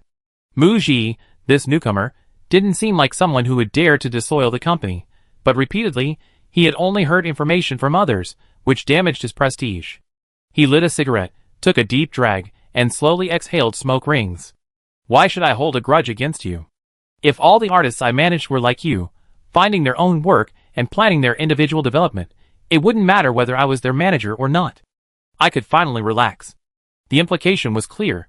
Whether she had him as her manager or not was irrelevant. Muji thought, with or without you, it really makes no difference. No business acumen, but a master at suppressing artists. If I weren't short of money to pay the breach of contract penalty, I wouldn't be acting here with you long ago. Mu Ji displayed a touch of girlish self-righteousness. President Shang, which artist in the entertainment industry doesn't want to be famous? If I become famous, the company will also make money. It's a win-win situation. Opportunities are rare. If a newcomer like me can land the lead role in director Su Tao's film, people will only think Xinghe culture is amazing, and they recognize your professional abilities as my agent, President Shang. He paused, noticing Shang Jian's smoking motion. Mu Ji said confidently, President Shang, I have confidence in the drama The Bell Rings record. I will let the audience see me. I become famous with this drama. Following Lin Shiji, the company has launched another female artist. You also become very famous in the industry. The company plans to cultivate its artists for film and television development. Isn't the most important thing to choose the right people? Shang Jian's expression changed slightly at Mu Ji's words, and he stubbed out his cigarette. Especially the last sentence, which was precisely the implication and hint from his boss, Zhong Xian, who had called him over for a talk. He had recently focused his attention on the boy group he was about to send to the Green Apple platform for a talent show, and on Lin Xian. Lin Xian was a flagship of Xinghe culture. 3 years had passed, and her career was inevitably declining, so they intended for her to transition into acting. They had specifically squeezed out 2 months for Lin Xian to study acting. However, the feedback from this audition was clear from director Wu Su, who stated that Lin Xian's acting skills were not up to par for the lead role. In the end, it was only because Xinghe culture was one of the investors that the role of the second female lead had been secured. Shang Jian had his doubts. Was Lin Xian really suitable to be an actress? Could he be promoted? He had also underestimated Mu Ji. Lin Xian, waiting outside, saw Mu Ji come out, her expression unchanged. She thought to herself, she's quick-witted, she got away with it. The fire in her heart flared up again. She walked past Mu Ji menacingly, intending to bump into her shoulder. But Mu Ji easily dodged, nearly twisting her ankle in her high heels. Lin Xian slammed the door shut in anger. Shang Jian, sitting on the sofa lost in thought, was startled. As soon as Lin Xian sat down, she launched into a tirade against Mu Ji, belittling her. So scheming, so calculating. Mu Ji dares to take on outside roles behind the company's back. Once she's got wings, she'd fly away without hesitation. In the entertainment industry, a little shrewdness isn't a bad thing. As for Lin Xian's attempts to sow discord between Mu Ji and others, the suspicion that she might switch companies. There are no secrets in the industry. If Mu Ji has contact with other companies, he get wind of it. A newcomer won't dare mention terminating their contract until they establish themselves in 3 to 5 years. He wasn't worried. Shang Jian, on the other hand, was a bit annoyed by Lin Xian.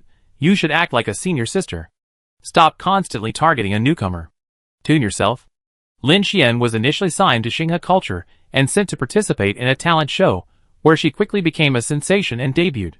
She was protected by numerous fans, and he, her manager, and the company spoiled her like a cash cow, developing a very arrogant attitude. She never said a good word about any of the other artists in the company. Lin Xian's expression hardened. Shang Jian had never spoken to her like this before. While she was spoiled and arrogant, she was also tactful. Last year, she held over a dozen endorsements and promotions, but this year several of them weren't being renewed, and her appearances on shows had decreased. The emergence of the Five Flowers girl group will undoubtedly have a significant impact on her career. Thinking about this, Lin Xian is still quite intimidated by her manager, Shang Jian. But a newcomer is making her unhappy. She can't cause trouble for others. Can't she even handle a newcomer?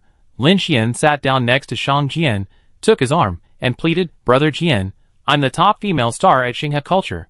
I listen to you and focus on gaining acting experience, playing supporting roles to that perennial second lead, Lu Yi, which is already unfair enough. But then a newcomer in the company got the lead role in her very first drama, overshadowing me. If word gets out, not only will netizens ridicule me, but my fans will think my resources are too low class, and they stop supporting me. Brother Jian, you absolutely have to find a way to help me. Shang Jian, not wanting to take advantage of someone close to him, withdrew his arm. Celebrities fight tooth and nail for top billing, not wanting the industry to perceive them as less important than others. Shang Jian had already planned for Lin Xian to play the second female lead to Lu Yi. I already told you, don't worry about the billing. I handle it for you later. The contract hasn't been signed yet. Lin Xian was delighted and readily accepted the offer, then quickly offered a self-criticism, saying generously, That cooking show where celebrities compete in cooking has invited me. Each guest can bring an assistant. Brother Jian, let Muji come with me to the recording. You're right, we're all artists in the company, we should get along well. Shang Jian immediately saw through Lin Xian's ulterior motives. The episode of Celebrity Kitchen that Lin Xian was invited to participate in included Xia Xinyan, a celebrity guest like Lin Xian. Mu Ji, as Lin Xian's assistant, was there to help out. Through this show, the difference in status and treatment became immediately apparent. However, Shang Jian didn't care. What he saw was that Mu Ji and Xia Xinyan came from the same talent show, and Mu Ji and Lin Xian, as the sister flowers of Xinghe culture, would inevitably be compared when these two pairs were recording the show together. These were all topics of discussion and buzz. Mu Ji received a notification from her agent, Shang Jian. You're going to record Celebrity Kitchen with Lin Xian the day after tomorrow. Judging from the show's title, it must be related to cooking. After reading the program introduction sent by her agent, it was indeed true. Mu Ji's role was essentially that of a kitchen helper, assisting the chef by washing and chopping vegetables, preparing ingredients, etc. Basically, she was there to help Lin Xian cook. In her past life, to maintain an air of mystery, as an actress, Mu Ji never participated in variety shows except for promoting her work. This month, right after the talent show ended. Taking advantage of Mu Ji's still popularity from the show, her agent, Shang Jian, practically filled her schedule with all sorts of appearances, big and small, digital magazines, live streaming sales, commercial performances, and product promotions. Mu Ji felt that shooting digital magazines was beneath her dignity, and disliked the trend of fans focusing on digital magazine sales, so she refused. As for commercial performances, she refused because her foot wasn't fully healed. For product promotions, she and her assistant, Minmin, personally tested and selected the products, keeping only an affordable lipstick.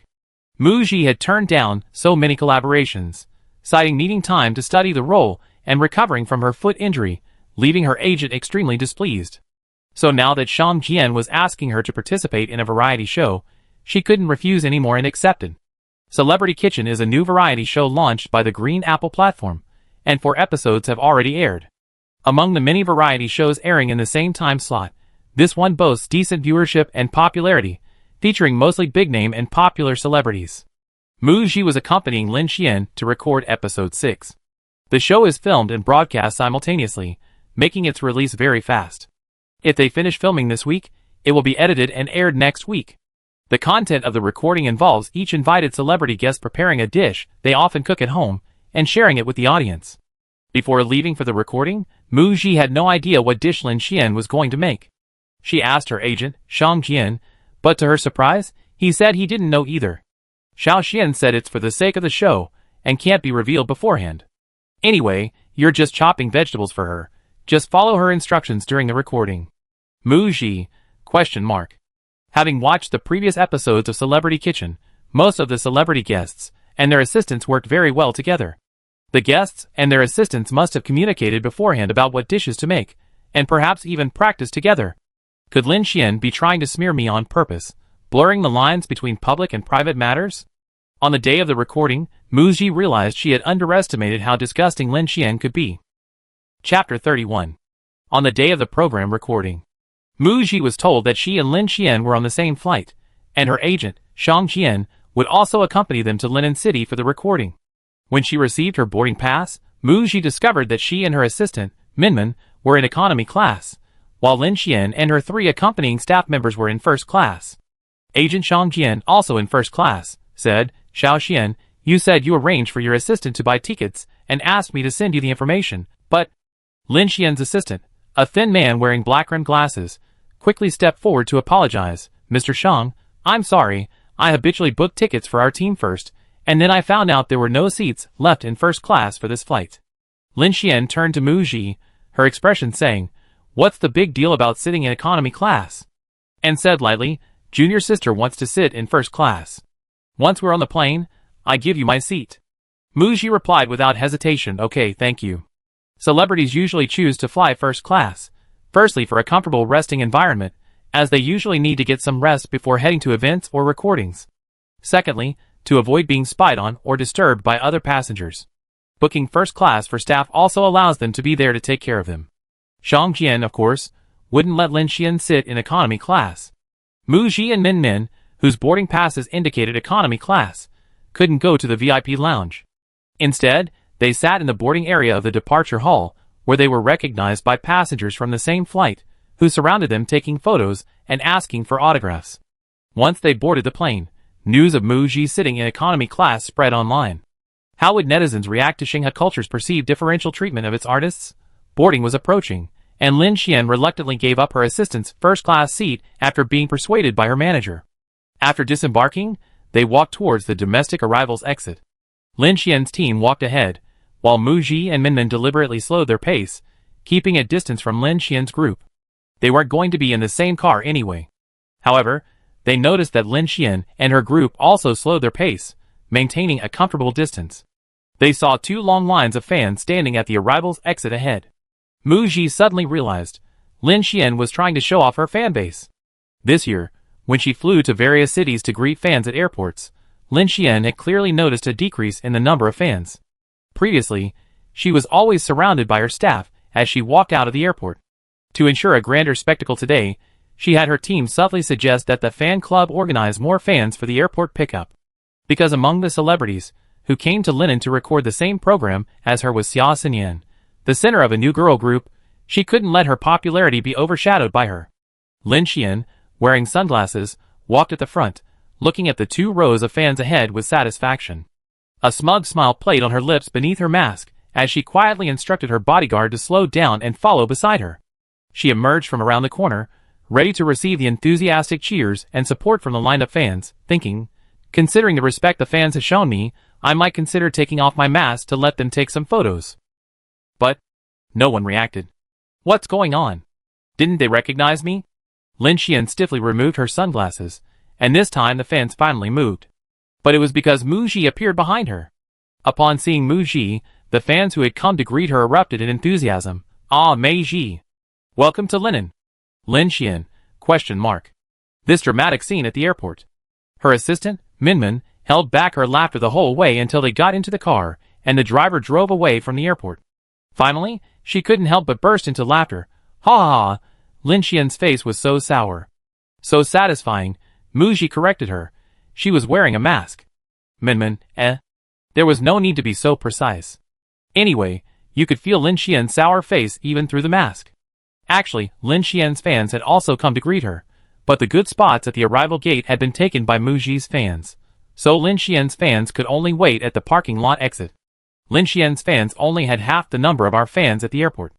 It wasn't about comparing fan numbers. It was mainly because Lin Xian's bullying behavior, abusing her status, was truly disgusting. Muji's fans had just given them a taste of their own medicine, and seeing Lin Xian get humiliated was incredibly satisfying. The manager, Shang Jian, sitting in front, coughed lightly, indicating he was still there. Minmin stuck her tongue out at Muji and remained silent. Shang Jian was actually quite surprised that Lin Xian's fans couldn't outnumber Muji's fans. But thinking about it, it made sense. This was Muji's first public appearance since the talent show, and she was there to record a program. Her fans were in a frenzy for her, so it was normal for a large group to come and show their support. Also, the debut of the Five Flowers girl group had significantly impacted Lin Xian's fanbase. Some fans had switched allegiance to the new girl group members and weren't as enthusiastic. Recalling the plane ticket booking incident today, Shang Jian said to Muji, "From now on, let your assistant handle ticket bookings. Then come to me or get reimbursed from the company." Muji remained silent. These were things Shang Jian should have explained to Minmin beforehand. Ultimately, the plane ticket booking issue stemmed from Shang Jian's inadequate work as her agent, his lack of attention to her, and his indulgence of Lin Xian. Seeing Muji's displeased expression and the atmosphere turning sour, Minmin quickly and cleverly replied, "Okay, Mr. Shang, I understand." Linen International Film and Television Center, the studio for the recording of the program Celebrity Kitchen. Celebrity cooking variety shows have been launched by various platforms. Among them, the slow-paced reality show Rural Paradise Live on Jinmong Video platform and the celebrity food talk show on OWL platform have already run for 5 or 6 seasons. Celebrity Kitchen is produced by Green Apple platform. Each episode invites 3 celebrity guests to share a favorite dish and compete in a cooking contest. After watching 2 episodes, Muji felt that the show's success stemmed from its focus on the visual appeal, aroma, and taste of the dishes. Instead of deliberately creating stories or sentimental details behind each dish, Celebrity Kitchen aimed to promote delicious food and create a visually appealing, appetizing show. The show's camera work, through the everyday scenes of cooking, revealed a glimpse into the private lives of celebrities. When the celebrities arrived, the production crew led them to their makeup and styling. There were 2 dressing rooms. Mu Ji and Lin Xian were in different rooms, but they shared one with 2 other celebrities, who were also there as cooks. The makeup artist applied makeup to them, giving them a fresh, natural look. This barefaced makeup appeared more natural and relatable under the cooking camera's lens. The makeup artist repeatedly marveled at Mu Ji's flawless skin, noting the lack of even pores. After applying makeup, the artist drew her eyebrows, applied only a thin layer of foundation, and used lip balm instead of lipstick, leaving her lips a delicate pink. As for her hairstyle, at Mu Ji's request, she wanted to keep her hair from getting in the way of cooking. 2 small braids were braided on either side of her head, then gathered at the back and tied into a low ponytail with a light pink ribbon. Mu Ji wore a white cropped t-shirt with a large pink strawberry design, paired with a denim skirt and white sneakers, a very ordinary, everyday outfit. She exuded a youthful, beautiful, and pure charm. After the styling was complete, Mu Ji and 2 other guest assistants went out and, led by staff, arrived at the recording venue.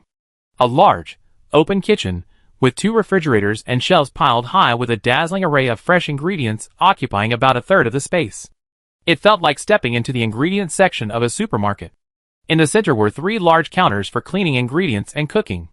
Further to the side was a food tasting area, where the program had invited 3 food experts to comment on the celebrity guests' cooking process, and to taste and vote on the best dish. After waiting for about 10 minutes, the celebrity guests finally arrived, all dressed up. Leading the way was Xia Xinyan, with her hair in a bun, wearing a light yellow puff-sleeve chiffon blouse and light-colored jeans, a cute, girl-next-door look. Mu Ji's gaze fell on the woman next to Xia Xinyan, a woman with short, ear-length hair and red lips, exquisite makeup, a simple white t-shirt under a black blazer, cropped black trousers, and camel-colored high heels, exuding a sharp, commanding presence. This is Ji Binghe, the talent manager of Launching Media and Xia Xinyan's agent. The third celebrity guest was a male artist, the Prince of Love Songs Qin Lufeng, whom both Mu Ji and Xia Xinyan knew. Teacher Xia, we meet again. Hello, Teacher Qin, just call me Xinyan. Their polite conversation carried a hint of sweetness, especially after Qin Lufeng greeted Xia Xinyan and went to the cooking counter to inspect the equipment, his gaze inadvertently drifting towards her. Once all the guests arrived and familiarized themselves with the cooking environment, the production team arranged a rehearsal of the general process. The official recording began. First to appear were the 3 celebrity chef guests, who introduced themselves and then invited their respective assistants up. Lin Xian brought her junior colleague from the company, Mu Ji. Xia Xinyan was also representing the company's artists, a child star who won the Golden Horn Award for Best Newcomer last year. She was a young woman who had just turned 18 this year, the youngest among the artists signed to Launching. Qin Liuefeng's assistant was his senior from the company, Zhou Meiyu, a semi-retired Golden Melody Award-winning singer. Qin Lufeng politely introduced her, saying, "Senior sister is here to instruct me on cooking." The Golden Melody Award-winning singer smiled modestly. "I usually enjoy cooking, but my skills are average. I can only make some simple home-style dishes." The host, Yao Danner, had done her homework on the guests beforehand. After the guests and their assistants introduced themselves, she had Lin Xian, Xia Xinyan, and Mu Ji stand together. She couldn't help but exclaim, "The 3 of you standing together is such a pleasing sight." The public's impression of female celebrities is that they control their diet to maintain a good figure, so everyone is very curious about what female celebrities usually eat. Are they afraid of gaining weight and dare not eat meat? Appearing on a food show, of course, one can't say they control their diet. Lin Xian, food brings happiness and I'm lucky. I'm the type who doesn't gain weight easily, so I don't consciously control my diet. I eat about the same as everyone else. I'm a carnivore. Yao Danner listened and gave a meaningful "oh," expressing envy for Lin Xian's ability to stay slim, but secretly didn't believe Lin Xian's words. Lin Xian was too thin. She clearly belonged to the type of female celebrity who strictly controlled her diet. It was Mu Ji's turn. When filming, Mu Ji, as an actress, naturally controlled her diet to look good on camera.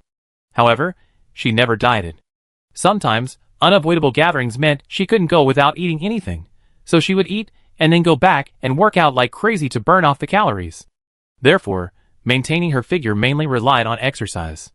Muji named a few of her usual home-cooked dishes. I'm still at an age where I'm growing, so my diet mainly focuses on a balanced mix of meat and vegetables, eating healthier. Xia Xinyan's answer was similar to Muji's. Using the previous question as a springboard, the host introduced the next segment, which was today's theme. What dish would the three guests be making? Qin Lufeng raised his hand, handing the answer to his senior sister. Singer Zhou Meiyu smiled gently. Lufeng told me his mother likes kale, and he hopes to learn how to make it for her. We're bringing a dish of stir-fried kale with beef. Next up was Lin Xian. The host asked, Xian Shiji, what dish are you bringing? Muji still didn't know what Lin Xian was making, so she remained silent. Unexpectedly, Lin Xian turned her head and gestured for Muji to answer. The host also handed her the microphone. Chapter 32. Lin Xian was truly pushing the boundaries of Muji's perception of her. The show was being recorded, yet instead of focusing on her work, she was playing these tricks to make things difficult. Muji calmly took the microphone, half-jokingly saying, I don't know. Teacher Lin Xian said to keep it a secret. We let everyone guess later. Keeping her in suspense was a gimmick. Host Yao Danner immediately chimed in, then let's look forward to it together. She moved on to the next question. Lin Xian's plan was to see Muji panic and say she didn't know, so she could step in and reveal the answer, smooth things over for Muji. Muji is too nervous about recording the show for the first time. She even forgot what to cook. Later, the recording started, and they began cooking. When Muji assisted her, her clumsy attempts at preparing the surprise confirmed her lack of seriousness about the recording and her failure to prepare beforehand. The goal was to embarrass Muji and have her receive a wave of greetings after the show aired. Unexpectedly, Muji handled the situation calmly, defusing the situation with a single sentence. Lin Xian thought to herself, I'm so angry, but I have to keep smiling.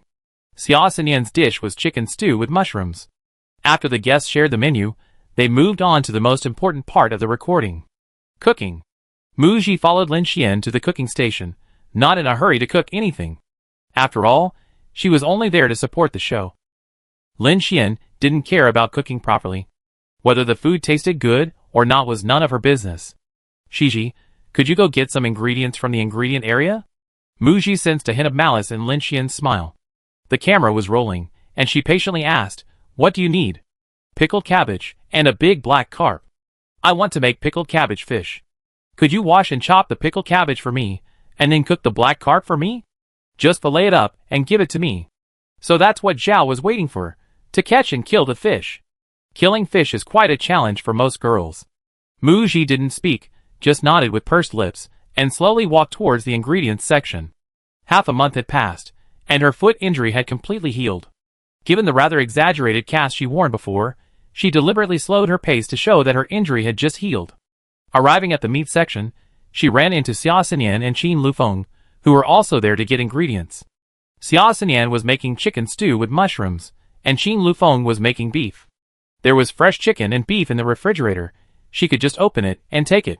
The fish Muji wanted to catch was in a pool nearby. Qin Lufeng helped Xia Xinyan retrieve the chicken with one hand, and holding his own beef in the other, he politely asked Muji, do you need any help? Thank you, no need. Saying this, he picked up the fishing net beside the pond, gritted his teeth, aimed at the fish in the pond, and scooped it up, successfully catching one. Seeing that Muji could handle it herself, Xia Xinyan and Qin Lufeng walked away reassured to get the other ingredients. Lin Xian had just returned with a few ingredients from the memorized ingredient list: wild chili peppers, ginger, and scallions. When she noticed Muji quickly returned as well. A live fish was lying in the trough where the ingredients were being cleaned, still thrashing about. Muji was holding a large pair of scissors, about to kill the fish. Lin Xian, her face pale, took 2 steps back. Isn't this too cruel? Muji, didn't you make the pickled fish yourself? Lin Xian realized her kindness was a bit inappropriate, and coming to her senses, explained, what I meant was, I saw someone throw a fish on the ground and kill it, and you're hitting its head with scissors like that. Senior sister, why don't you try your method? Lin Xian shut up. Muji, wearing a glove, held a fish down with one hand, and with the other hand, she took a large pair of scissors and struck the fish's head several times. Finding the fish no longer moving, she deftly used the scissors to cut open the fish's belly, cleaned out the unwanted internal organs, and threw them into the trash can at her feet. The blackfish had slime on its body. After catching the fish, Muji boiled water, cleaned the fish, and then scalded it with boiling water for 5 seconds to remove the slime. She placed the fish on the cutting board, used a fish scaler to scrape off the scales, working counterclockwise. Then, she took a large knife and cut off the fish head, chopping it in half. Next, she split the fish body in half, removed the bones, chopped them into pieces, and placed them in a prepared bowl along with the head. After scaling both sides of the fish body, she removed the belly portion. This series of fluid movements left Lin Xian, standing nearby, completely dumbfounded. The host and food judges came to watch Mu Ji finish cooking, and couldn't help but comment, "Her fish cleaning technique is very skilled, she must cook often."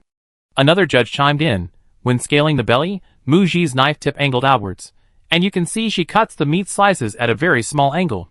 Cutting like this makes the slices longer, there's a technique to it." The host asked, puzzled, "Pickled fish is a main dish. I remember my mother slicing the meat thicker when she made it." The judge explained, "Black carp meat is quite firm, so the thinner the slices, the better. Grass carp, on the other hand, tastes better with thicker slices." The host suddenly understood, saying he learned a new trick, and picked up a slice of fish from Mu Ji's cutting board to show the camera. Each slice is cut very thin, almost the same thickness, excellent knife skills. He gave Mu Ji a thumbs up. Shiji looks like she's never been in a kitchen before, but she's surprisingly talented. Lin Xian really found a capable assistant. Hearing the host mention her, Mu Ji looked up from her work and smiled at the camera. Lin Xian was chopping ginger. Hearing the host's comment, she could only look up and smile at the camera, though the smile seemed somewhat forced. She had intended to set a trap for Mu Ji, but she never expected Mu Ji to actually kill a fish. Mu Ji had been working as a cook in a small restaurant since she was 6 years old, chopping various fruits and vegetables, mincing meat, slicing fish, etc. She could do everything, but killing a fish was a first for her. She witnessed fish being killed so many times in the kitchen that she knew the steps by heart. The camera was rolling, and regardless of her fear, she had to kill the fish herself. She couldn't rely on anyone else, so she had to grit her teeth and do it. She was a competent actress, no one could tell. After slicing the fish, Mu Ji rinsed it several times, drained it, added salt and cooking wine, and kneaded it until it became sticky and viscous. Then, she cracked an egg with one hand, added the egg white and a spoonful of cornstarch to the fish, mixed it well, and added a little salad oil to help the slices clump together and prevent them from falling off. Mu Ji's fish job was done. She quickly found the packaged pickled cabbage in the ingredients section, returned to the counter, took it out, chopped it, rinsed it several times, and set it aside next to the fish. Lin Xian had finished all the tasks assigned to Mu Ji. Mu Ji glanced to the side, and saw that Lin Xian had spent a long time preparing all the necessary ingredients, neatly categorizing them in several small glass bowls. Lin Xian hadn't told Mu Ji beforehand that she was making sauerkraut fish, but she had specifically hired a private chef for some culinary training. With the chef present and providing guidance throughout, the cooking process went smoothly. Before going on the show, she had diligently memorized all the ingredients and seasonings needed for the dish. Mu Ji had prepared the fish and sauerkraut. Now it was time to officially start cooking. Lin Xian was inevitably a little nervous. After washing the pot and lighting the stove, she carefully poured oil into it. After waiting a while, she added the fish bones. With trembling hands, she finished pouring, pinched her ears, and immediately ran 2 meters away. Mu Ji, I really wanted to remind her, don't touch your ears while cooking, it's unhygienic. Concerned about the cameras, Lin Xian quickly moved back to the stove, picked up the spatula, and was about to flip the fish. Don't flip it right after the fish bones are in, it's easy to. Lin Xian ignored Mu Ji's words and insisted on flipping it, not noticing the spatula was wet. As soon as it touched the oil splattered from the bottom of the pan. Ah! Startled by the oil splattering on the back of her hand, Lin Xian dropped the spatula, almost hitting her foot. Mu Ji, She immediately went over and turned off the stove. Lin Xian's scream startled the host and the other guests, who rushed over. They asked with concern, "Are you alright?" When they saw the 2 small red dots on the back of Lin Xian's hand, the scene fell into an endless silence. The host intervened to smooth things over, saying, "You still need to be careful." Lin Xian realized from the expressions on the others' faces that she had overreacted, and quickly waved her hand, saying she was fine. But after everyone dispersed, she still felt lingering fear. What if the oil splashed on her face? She was starting to regret choosing to make this dish. It was all Mu Ji's fault. Lin Xian turned to look at Mu Ji, who was cleaning the cutting board. "Junior sister, I guide you from the side. Why don't you do it? Hearing Lin Xian's words, Mu Ji put down the clean cutting board first. Senior sister, isn't that inappropriate? You're the head chef. Lin Xian felt the 2 small red spots on her hands, a little stinging. She had almost forgotten the steps for cooking the fish after the scare, and afraid of being exposed later, she could only drag Mu Ji down with her. It's okay, I teach you how to do it from the side. This dish is meant to be done by 2 people working together. Okay, I do it, I'm not afraid of getting splashed with oil. She emphasized the last sentence. Lin Xian, caught red-handed, had to maintain her smile, mindful of the cameras. Mu Ji agreed to help Lin Xian finish the job simply, because Xia Xinyan and Qin Liuefeng's dishes were almost done, and Lin Xian's side was taking forever to finish. Finishing early meant she could leave work earlier. After switching places with Lin Xian, Mu Ji turned on medium heat, and seared the bottom of the fish bones in the pan until they hardened. She flipped them over, and when they were almost done, she added ginger, scallions, pickled peppers, and sauerkraut. She turned up the heat, and stir-fried them until fragrant, then added water until the ingredients were submerged. To prove her worth, Lin Xian actually offered instructions, but her instructions were always a beat too slow, never matching Mu Ji's quick movements. Watching Mu Ji pour some pickled chili water from a jar of wild chilies, add a little cooking wine, sugar, and salt, and then turn the heat up high, she finally managed a dry force yes, that's it. Mu Ji, 5 minutes later, the flavors of all the ingredients were released, and the pot began to waft a fragrant aroma. Before taking it off the heat, Mu Ji added a little white vinegar, then removed the bones. Finally, the main ingredient appeared, fish fillets. She turned the heat to medium, and once the fish fillets had solidified and turned white, she turned the heat up high and brought it to a boil.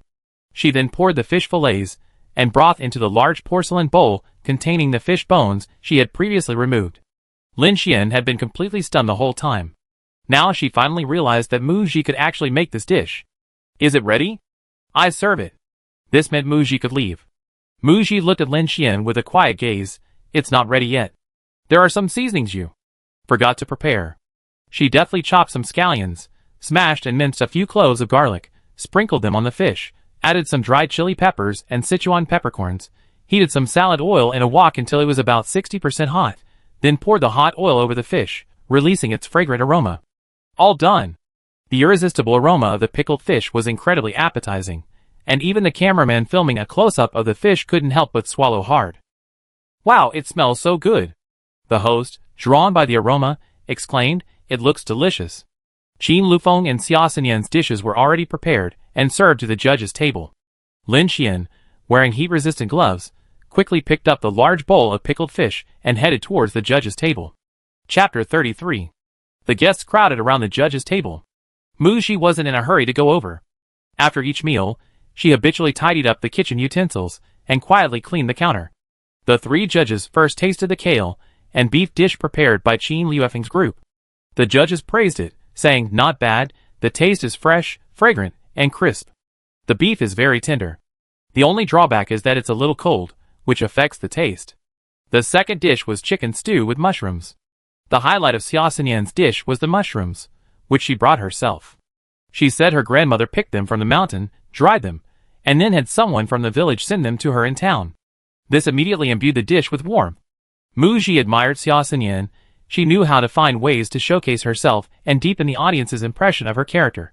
In a positive sense, the judges ate the mushrooms first, praising them as very fresh, adding, however, the chicken would be even more flavorful if stewed a little longer. Qin Lufeng picked up a piece of chicken with his chopsticks and gave Xia Xinyan a thumbs up, saying, very delicious. Xia Xinyan exchanged a glance with Qin Lufeng, thank you. It was time to comment on the pickled fish. Mu Ji walked over and stood next to Lin Xian as a backdrop. Lin Xian initially kept the dish's name a secret. The judges only guessed it when they saw Mu Ji catching fish, which surprised them a bit, because boiled fish requires killing and filleting the fish, a relatively complicated process. When asked why she made this dish, Lin Xian simply said 2 words, delicious. Her reaction when oil splattered during the cooking process clearly showed she rarely cooked, especially later, when she completely relinquished control, leaving the cooking to Mu Ji. So the 3 judges had clearly witnessed Lin Xian and Mu Ji's culinary skills.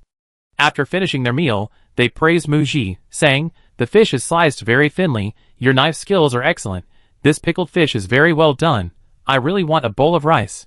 It looks, smells, and tastes amazing, just as good as the authentic pickled fish I had at other restaurants. The host and guests, including singer Jo Mayu, were the first to try it. She picked up a piece of fish with chopsticks, ate it, and gave Muji a thumbs up. The others followed suit, curiously trying some. I really want a bowl of rice, Xia Xinyan praised, also giving a thumbs up. Lin Xian's awkward smile was practically frozen. She was internally screaming. Why is everyone looking at Muji and saying she's the guest? Muji is just an assistant. In the final segment, the 3 food judges voted for their favorite dish. The pickled fish received 2 votes, and the beef and kale received 1 vote. Lin Xian's group won. The winning guests from each episode will reunite for the final episode of Celebrity Kitchen to compete and select a star chef champion. The champion will then donate 100,000 lunches to children in impoverished mountain areas in the name of that celebrity. Muji sensed the anger in Lin Xian's gaze, probably feeling she had stolen her thunder. She figured Lin Xian wouldn't dare drag her onto the show again to cause trouble. Muji wasn't enthusiastic about participating in variety shows, and didn't care if she could come back. The recording ended. The 3 agents who witnessed the entire recording were Shang Jian, Ji Binghe, and Qin Liuefeng's agent N.I. Jing. The 3 women remained calm, each with their own thoughts. Teacher Xia, could I have your contact information? I really like chicken stew with mushrooms, and I'd like to ask you how to make it. Qin Lufeng had wanted to add Xia Xinyan on WeChat during the recording of Chasing the Light Girl, but with several other girls present, it wouldn't be appropriate to add only one person. It would be too obvious, and he hadn't been able to find an opportunity to collaborate. Xia Xinyan, sure. Just as they added each other's contact information, Qin Liuefeng's manager, N.I. Jing, approached and urged, Feng, there's a commercial performance tonight, time's a bit tight. Qin Lufeng waved to Xia Xinyan bye-bye. Somewhat reluctantly, he followed his manager away. Upon reaching the car, manager N.I. Jing cautiously offered a reminder, Feng, you need to restrain yourself a bit when it comes to Xia Xinyan. I don't interfere with your friendships, but you need to remember you're a singer, and you have quite a few female fans. Rumors about you at this stage aren't good for either of you or Xia Xinyan. Qin Lufeng didn't seem to care. Is it that obvious? He happily flipped through his phone, having added Xia Xinyan as a friend. Sister Jing, as a singer, my most important thing is my professional skills. I never maintained a single persona in front of my fans. He made his stance clear. He wouldn't forego dating for the sake of his fans. He wasn't some idol. Manager N.I. Jing knew Qin Lufeng came from a wealthy family, and entered the entertainment industry simply because he loved music. He could still thrive outside of it, so lecturing him about idol rules was useless. Fortunately, relationships required mutual consent. Xia Xinyan's manager, Ji Binghe, was notoriously strict with her artists. The 2 artists are still far from settled, so she could only keep a close eye on things. As soon as the recording ended, the cameras stopped rolling. Lin Xian's face immediately fell. She put on sunglasses and a mask and left, followed closely by her staff. Shang Jian said he needed to talk to Lin Xian and also left first. As Mu Ji and her assistant Minmin were leaving, they ran into Xia Xinyan and her manager. Hello, I'm Xinyan's manager. I really enjoyed your performances on the second and third performances of Chasing the Light Girl. This is our first meeting, so I'd like to give you a small gift. I think you need one right now, and I hope you like it. She handed over a brand new bottle of perfume. Mu Ji was slightly taken aback. In Ji Binghe's eyes, she saw a sincere gesture of goodwill and extended kindness. She did indeed smell a bit like pickled fish. Hesitantly, she accepted the perfume. Thank you. You're welcome. See you next time. After saying this, Ji Binghe left with Xia Xinyan and her staff. Assistant Minmin leaned over and glanced at the perfume in Mu Ji's hand, noticing the logo. Wow, this is the new limited edition perfume Bali, a luxury brand known for its high-end fragrances. This little bottle costs several thousand. Sister Gigi, why would Xia Xinyan's manager suddenly give you perfume? Mu Ji was equally puzzled. Maybe it's just because I cooked on the show, and they felt I needed to cover up my homely aura? Minmin, Sister Gigi, you're so funny. She laughed heartily in agreement. Mu Ji looked at the perfume in her hand, wondering, why did Ji Binghe seem to know me quite well when we met earlier, like we were old friends? This was their first meeting. And the sudden gift was a strange gesture. Xia Xinyan felt a pang of jealousy when she saw her manager give Mu Ji a gift. A sense of crisis crept into her mind, and a thought popped into her head. Could it be that her manager wanted to sign Mu Ji, but she didn't dare to inquire? Her future development depended on this manager. She was just one of many artists under Ji Binghe's management, and she had to obediently play the role of a compliant artist. Once they got into the car, it was the manager who spoke to Xia Xinyan. This time, Ji Binghe had put aside her other work and flown with Xia Xinyan to Linan City to record a program. Xia Xinyan was a newcomer, and she needed to personally guide her in the early stages, observing her performance and demeanor on the show. After the recording, she would point out any problems that arose during the recording process, helping the artist continuously improve and quickly grow from a newcomer into a confident and capable artist in front of the camera. Of the 6 celebrity guests on today's Celebrity Kitchen, Mu Ji stood out the most. This is why Ji Binghe gave Mu Ji her favorite, unopened perfume, which she had just received yesterday, purely out of appreciation. She admired her boss, He Jiu's, eye for talent.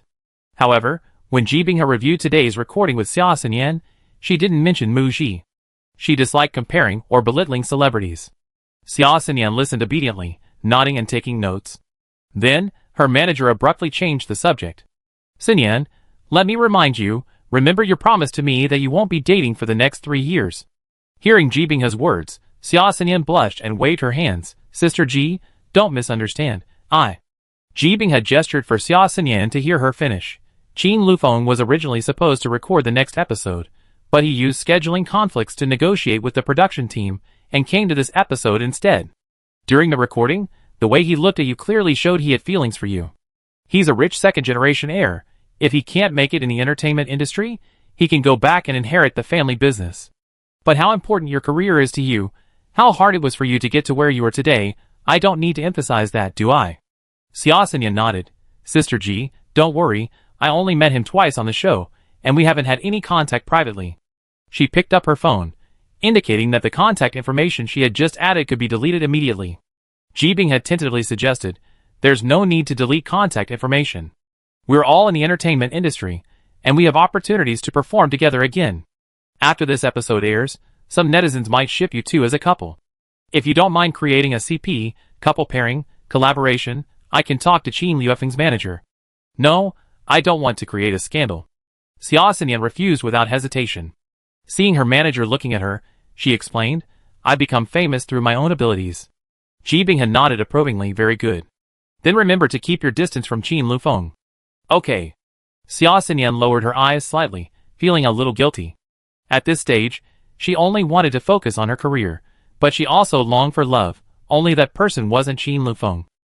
It was the person who brought her back to the country, arranged for her to participate in the talent show, and changed the trajectory of her life, someone she carefully hid deep in her heart. 1 week later. Celebrity Kitchen, which Mu Ji and others participated in recording, is about to air. Before the recording of the show, Mu Ji's fans saw leaked information online from marketing accounts and scalpers. Their idol would be recording a variety show with Xia Xinyan and Lin Xian. The show was ridiculed and compared by netizens and fans of other artists. Xia Xinyan and Mu Ji's treatment is so different. One is a guest, the other a guest assistant. Haha. Mu Ji is just a pretty face who got on the show by piggybacking on the company's top female star, TSK. The gap between her and Xia Xinyan has widened so much. After 5 Flowers debuted, they recently announced several endorsements and brand promotions, shot magazine covers, recorded several variety shows, and are preparing a new album. Mu Ji was once a hot candidate for the center position, but Celebrity Kitchen is her first variety show, and she's only doing it by piggybacking on the top female star, Psy. Mu Ji's ceiling is just appearing on variety shows and being an internet celebrity. She's doing even worse than I expected. She even has to piggyback on variety shows. Mu Ji's fans couldn't help but worry that their daughter would become a background figure with few shots during the recording of the show due to the difference in treatment between the guest and assistant. Unexpectedly, Celebrity Kitchen was released. Fans watched the show and exclaimed, "Wow! My daughter is so amazing!" Chapter 34. Sister Gigi, you have 10 minutes of screen time. For Mu Ji, getting 10 minutes of screen time in a 1-hour 22-minute program was a pleasant surprise. She was prepared for her screen time to be limited. Mimin said happily. Senior sister Lin Xian chose to make sauerkraut fish. The scenes of preparing the fish are crucial, and the process of making the sauerkraut fish is the focus. She got a splatter of oil on her hand, and immediately handed the fish stall over to you, Sister Gigi. These scenes can't be cut. Mu Ji's main screen time in the program was in these 2 areas. A stunningly beautiful girl who seemed to have never lifted a finger in the kitchen. Her movements as she cleaned, prepared, and made sauerkraut fish were quick, steady, and pleasing to the eye. Her cooking skills were impressive, winning praise from many viewers. The live chat was full of praise for Mu Ji. Catching and killing fish was so efficient and skillful. Her knife skills are amazing. Mu Ji's cooking movements are quite proficient. The presentation is great. I can almost smell the aroma through the screen. The sauerkraut fish wins. Celebrity Kitchen is a variety show meant to be enjoyed while eating, and the real performances of the celebrities while cooking are the main attraction. The most frequently discussed topic among viewers each episode is the cooking skills of the celebrity guests. Therefore, Mu Ji's knife skills, every step of the process, and the finished dish were all excellent, showcasing her culinary abilities and ultimately leading to her victory. This broke the stereotype that many viewers believe young celebrities can't cook, earning her recognition and love from many fans of the show. Furthermore, this is Mu Ji's first variety show. The number of Mu Ji's fans flooding the live chat was comparable to that of Xia Xinyan's fans. Minmin, an entertainment gossip enthusiast, explained, "Fans of talent shows are the most enthusiastic." She understands why fans are so passionate in supporting their idols on variety shows. Because Mu Ji didn't debut as part of a group, and after the Chasing the Light Girl talent show ended, she didn't launch any promotional activities to cash in on her fans. The lipstick endorsement Mu Ji accepted under pressure from her manager's complicated relationship hasn't even been officially announced yet. The idol hasn't made any moves in the commercial arena. Therefore, fans are paying special attention to Mu Ji's first variety show, and their vigorous support and buzz are hoping that Mu Ji will be recognized by potential partners and gain more collaboration opportunities. For Mu Ji, the fans she has now are indeed different from those she had before. In her original world, before she released a work that resonated with most viewers, she only had some fans who admired her looks. Later, after her work was released, she gradually gained fans who appreciated her work. In this world, her performances on stage in the second and third rounds were the result of her relentless practice day and night amidst the competition environment, fueled by an insatiable competitive spirit, a testament to her immense effort. However, she is well aware that she lacks the foundation in singing and dancing, and the ability to continue as an idol. Her strength lies in acting, and she will not pursue an idol career, so it's highly unlikely she will see the stage performances her fans would like to see. She is deeply moved by the support of her fans, most of whom are career-oriented, thinking about how to help her establish herself in the industry. Mu Ji will not let her fans down, but everything must be done step by step. The latest episode of Celebrity Kitchen achieved record-breaking viewership and popularity since its premiere. Mu Ji and Xia Xinyan's cooking skills received positive reviews. Xin Lufeng, under the guidance of the singer, also cooked quite well. The second collaboration between Xia Xinyan and Xin Lufeng on the show, with their interactions and eye contact, made fans of the Lufeng Xinyan CP couple pairing exclaim with delight. Only Lin Xian, on the other hand, left Mu Ji to catch and prepare the fish alone. After getting splashed with oil, she became a hands-off manager, ostensibly instructing Mu Ji on making sauerkraut fish, but actually explaining the steps half a beat slower than Mu Ji's actions. Netizens ridiculed her. The spatula even fell to the ground. She clearly rarely goes into the kitchen. She's completely unfamiliar with this dish. She probably just memorized the cooking steps. Lin Xian's fans felt that Mu Ji's fans were subtly criticizing her. They were already quite unhappy because Lin Xian didn't have much screen time cooking on the show, but couldn't directly confront the production team. This provided a perfect opportunity to vent their anger on Mu Ji's fans. Mu Ji felt helpless seeing the two fan groups arguing on Weibo. Minmin sighed, worriedly saying, "I reckon there will be no shortage of fan wars in the future." Mu Ji and Lin Xian both debuted as idols, and are now both aiming for acting roles. Their overlapping career paths mean competition for resources. As a newcomer who hasn't officially debuted, Mu Ji naturally gets priority given to the company's top female star by the company. To get good resources, she have to take on outside acting roles. Staying at Xinghe culture, overshadowed by Lin Xian, makes it difficult to get ahead. Mu Ji is well aware of her situation, and has no hope for Xinghe culture. Her interactions with Lin Xian are only temporary. But Lin Xian clearly doesn't see it that way. On the night Celebrity Kitchen aired, an insider posted on an entertainment gossip forum, revealing a certain S-level fantasy web drama on the OWL platform, a script with 2 female leads, saw a rookie idol from a certain company compete for the lead role against the company's top female star, and she lost miserably. The other female lead role was taken by a 2-character female star who debuted in a girl group. The losing junior sister must be regretting withdrawing from the competition. Netizens quickly deciphered the identities of the three. The losing junior sister was almost obviously Mu Ji. The girl from the company's group was Lin Xian. The two-character female star who debuted in the girl group was Lu Yi. Mu Ji is so brave? She actually tried to steal a role from the top star? Lin Xian is acting too? Is acting the ultimate goal for all idols? This S-level ancient costume drama is also known as Idol Meeting. I watched Chasing the Light Girl and was deeply impressed by Mu Ji's instant tears, but she doesn't seem to have the acting ability yet, does she? Many netizens ridiculed Mu Ji for overestimating herself by trying to steal resources from the top star. The news of her failed audition for The Legend of the Flying Immortal has somewhat impacted Mu Ji's fanbase. Most of them became fans after Mu Ji's second public performance, hoping she could turn the tide and debut as the sinner, but she withdrew from the competition. However, they didn't give up supporting Mu Ji. They liked her stage presence and believed that she had the talent and could have a good future as a solo artist. However, some fans, after seeing the news, questioned why Mu Ji was in such a hurry to act. They argued that without prior acting experience or a body of work, how could she compete with others? Shouldn't her priority be establishing herself in the entertainment industry? This sudden career change suggests a lack of self-positioning, especially compared to other debuting members, who have a packed schedule of fan meetings, variety show appearances, magazine shoots, commercials, and events since their debut, enjoying high exposure. It's truly enviable. But Mu Ji, she only appeared on one variety show. She's not even as successful as Lu Yi, whom they look down on. Some fans have become disappointed in Mu Ji and stopped supporting her. Most fans weren't too affected by the audition leaks and still support Mu Ji. Her performance on the variety show that just aired today was great. It's not wrong to actively pursue acting opportunities. She's only 21 years old, with unlimited potential. She doesn't necessarily have to follow the same development path as previous contestants. But everyone is worried about their idol's future. Fans flocked to her manager Shang Jian's Weibo to leave messages, urging him to pay more attention to Mu Ji's career and plan it well. The feud between Shang Jian and Lin Xian's fans stemmed from leaked audition information. Many of Lin Xian's fans joined in, implying that newcomers should look in the mirror and know their place. Do they even deserve to compete for resources with the top star? The conflict between the two fan groups intensified. Xinghe Culture, the director of talent management's office, Shang Jian called Lin Xian over. Did you leak the audition information for The Legend of Flying Immortal? Lin Xian took off her sunglasses, tucked a strand of hair behind her ear, and denied it, saying, "Don't make me take the blame.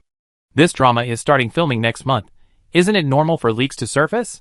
Shang Jian glared at Lin Xian. Just this coincidentally, it leaked on the same day the variety show premiered and was ridiculed. The post even mentioned dual female leads, setting the stage for the later fight over billing order. It couldn't be clear who benefited. Shang Jian had been managing Lin Xian for 3 years. He knew exactly what Lin Xian was thinking. But he didn't pursue the matter of the leaked information. Did you watch this episode of Celebrity Kitchen? Mentioning the show made Lin Xian angry, and she snorted unhappily. Yeah. I told you in advance to prepare well, and you used this show to mess with Mu Ji, becoming a background figure in the most important cooking segment, and you still have the nerve to incite fans to fight and solidify your fan base? Do you know how many shows you worked with have stopped contacting you? Huh? Lin Xian knew her manager was genuinely angry. Knowing her manager was furious, she knew that arguing back would only embolden him, so she simply lay low and let him scold her without rebuttal. She needed her manager to provide resources for her transition to acting. After criticizing Lin Xian's performance on the show, Shang Jian warned, "From now on, focus all your energy on The Legend of the Flying Immortal. Take acting classes properly, and act well in this drama. Stop focusing on Mu Ji. Even without Mu Ji, there will be others, understand?" Lin Xian stiffened at the last sentence. Even if Mu Ji is eliminated, there will always be another Mu Ji. The sense of crisis will always be there. A sense of desolation welled up in her heart. In the eyes of the company/agent, artists are merely tools for making money. When she can't maintain her earning value, she can be replaced by someone else at any time. This industry is truly cruel. The next day, Shang Jian also called Mu Ji to the company. Yesterday's leaks about The Legend of the Flying Immortal, Mu Ji guessed were probably orchestrated by Lin Xian, and she tested whether her agent knew about it. When Mu Ji brought it up, Shang Jian didn't hide anything, nor did he take it seriously. Once the news of you joining the cast of The Bell Rings record comes out, those fans affected by the leaks will be doing sit-ups. The agent's conciliatory attitude silenced Mu Ji. It also completely shattered any remaining hope she had for Shang Jian as her agent. I called you here today. The Celebrity Kitchen program did well, and 2 popular variety shows have offered us contracts. Take a look. He pushed the cooperation offer documents in front of Mu Ji. Mr. Shang, the bell ringer starts filming in a little over a week. I'm a new actress, and I need to make time to study my character and prepare for joining the crew. I also have to attend the script reading session in a few days, so I'm afraid. Mu Ji caught a glimpse of Shang Jian's face darken instantly upon hearing her attempt to decline the variety show appearance. He was about to unleash his usual manipulative tactics. Newcomers need to be obedient so the company can properly plan your acting career. It was clear that if she didn't agree, the matter wouldn't be resolved. She needed to finish filming the bell ringer smoothly. It wasn't advisable to confront Shang Jian directly for the time being. She could only try to negotiate. I'm afraid I don't have enough time. Mr. Shang, you wouldn't want a newcomer like me to finally get a lead role in a big budget production with a lot of screen time, only to botch it, right? How about this? I choose one of these 2 variety shows to record. That way, it'd be satisfactory to the company, and it won't put you in a difficult position. Shang Jian was a typical person who responded better to gentle persuasion than force, wanting his artists to fawn over him and obey him. Actually, he had seen Mu Ji's performance in the later stages of Chasing the Light Girl and Celebrity Kitchen. She was a promising talent, but because of Mu Ji's repeated disobedience, he had deliberately sidelined her to teach her to be obedient. Now that Mu Ji's attitude was good, and her consideration made sense, he relented. Alright, you choose one. Mu Ji picked up the documents on the table in front of her, and looked through the information for the 2 variety shows. The first was a dating reality show, and the second was an outdoor camping reality show. Chapter 35. Mu Ji carefully reviewed the information for both programs. The camping program required filming in another city, lasting 2 days, for a total of 5 days round trip. The dating reality show was filmed in Beicheng. It only filmed 1 episode, at most 1 day. Mu Ji preferred the dating reality show. However, the dating reality show Heartbeat Lovers had already finished filming its 21-day house living segment with non-celebrity guests 2 months ago. She received an invitation to film a segment where celebrity guests would provide emotional interpretations in a studio. Filming had progressed to episode 9. Only episode 1 had aired so far. Mu Ji confirmed with her agent, I'm going to record episode 9. I haven't watched episodes 8 of 2-, so I don't know much about the non-celebrity guests participating in the dating show. If I, as a temporary dating mentor, offer commentary, I'm afraid I won't be able to say anything substantial. Shang Jian nonchalantly replied, I already communicated with the production team. Whatever the content you see, feel free to say whatever you want. This show has dedicated relationship experts in the studio. The other regular celebrity guests and guest stars are all bigger names than you, so your screen time will be limited. He implied that Mu Ji should worry less about the camera time. After thinking for a moment, Shang Jian added, the production team has given us a schedule. A host who's in charge of the overall flow will ask you 1 or 2 questions. Mu Ji summarized Shang Jian's meaning as, there's no need to prepare anything for recording this show. The host will ask you questions while you watch the non-celebrity dating show, and you're free to say whatever you want. The amount of screen time isn't guaranteed. It feels like this show just invited her to fill a spot in the studio. 3 days later, the dating reality show Heartbeat Lovers recorded its 9th episode. Shang Jian had other commitments that day. Only Mu Ji and her assistant Minmin went to the recording. Minmin was a little excited. Sister Gigi, I watched all 4 seasons of Heartbeat Lovers. Seasons 1 and 3 were classics, with some really popular couples. I watched the first episode of this season. The female guests were all quite pretty, but the male guests were just average looking. Mu Ji had done her homework, watching the first episode of this season, finding commentary on previous seasons, and even browsing the Heartbeat Lovers hashtag to get a general understanding of the dating reality show. Her personal observation, mentors who gain audience approval on dating reality shows generally do so by genuinely supporting and successfully pairing up couples, offering substantial insights into the emotional issues between guests, or providing empathetic and insightful analysis that earns audience approval. She's noticed that many dating reality shows have been criticized for having too much content in the studio. Mu Ji vaguely understood the key to her role as a guest on the show. Don't talk too much, but make sure your points are meaningful. Backstage at Heartbeat Lovers. Celebrity guests usually bring their own styling teams, but Mu Ji currently only has Minmin as an assistant.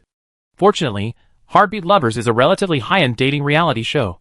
equipped with makeup artists and stylists, and even provides outfits for the guests based on their needs.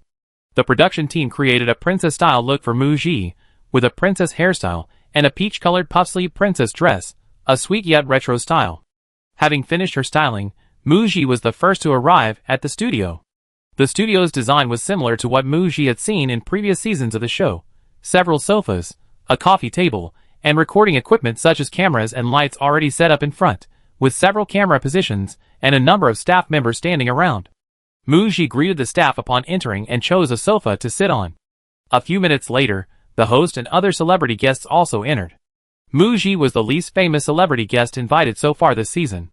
The host was a veteran host from previous seasons of Heartbeat Lovers, and had also hosted celebrity dating shows, making him quite experienced in recording dating variety shows. The other celebrity guests included a third-tier young male actor, and Jo Mayu, a singer who had appeared on Celebrity Kitchen with Muji, and a young male artist who had acted and was active in various variety shows, but was only a 5th or 6th tier celebrity. Both Muji and Jo Mayu were guest stars.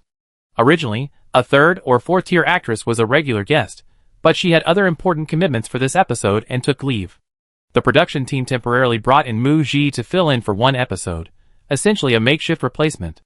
After exchanging greetings and sitting down on the sofa, the director briefly explained the process to the two new guests in the studio, and filming quickly began. The dating reality show that viewers see is divided into 2 parts per episode. Each episode is approximately 1 hour and 20 minutes long, including studio footage. In the 9th episode that Muji participated in, the production team showed the guests 3 hours of footage featuring the non-celebrity guests. This included the final date of the most popular couple that viewers shipped after the first episode aired, and the eve of their confession, the non-celebrity guests having their last gathering in the house. The 10th episode is about to conclude. At the beginning of the recording, the host briefly introduced the romantic relationships of the non-celebrity guests from the previous 8 episodes to the 2 new guests, singers Jo Mayu and Muji. This included details such as who had essentially found their soulmates and formed couples, which 3 guests were in a love triangle, and which guests changed their affections after a date. He gave a brief overview. Okay, let's see what new stories unfold among the 11 guests in episode 9. The large LCD screen in front of them began displaying the footage. Muji outwardly feigned seriousness, but inwardly, she was filled with questions, a completely different atmosphere from the first episode. After all, the first episode only featured 2 men and 3 women, now it was 6 men and 5 women, several unfamiliar faces. While watching the TV, the other celebrity guests were quite talkative, adding their own opinions as they watched.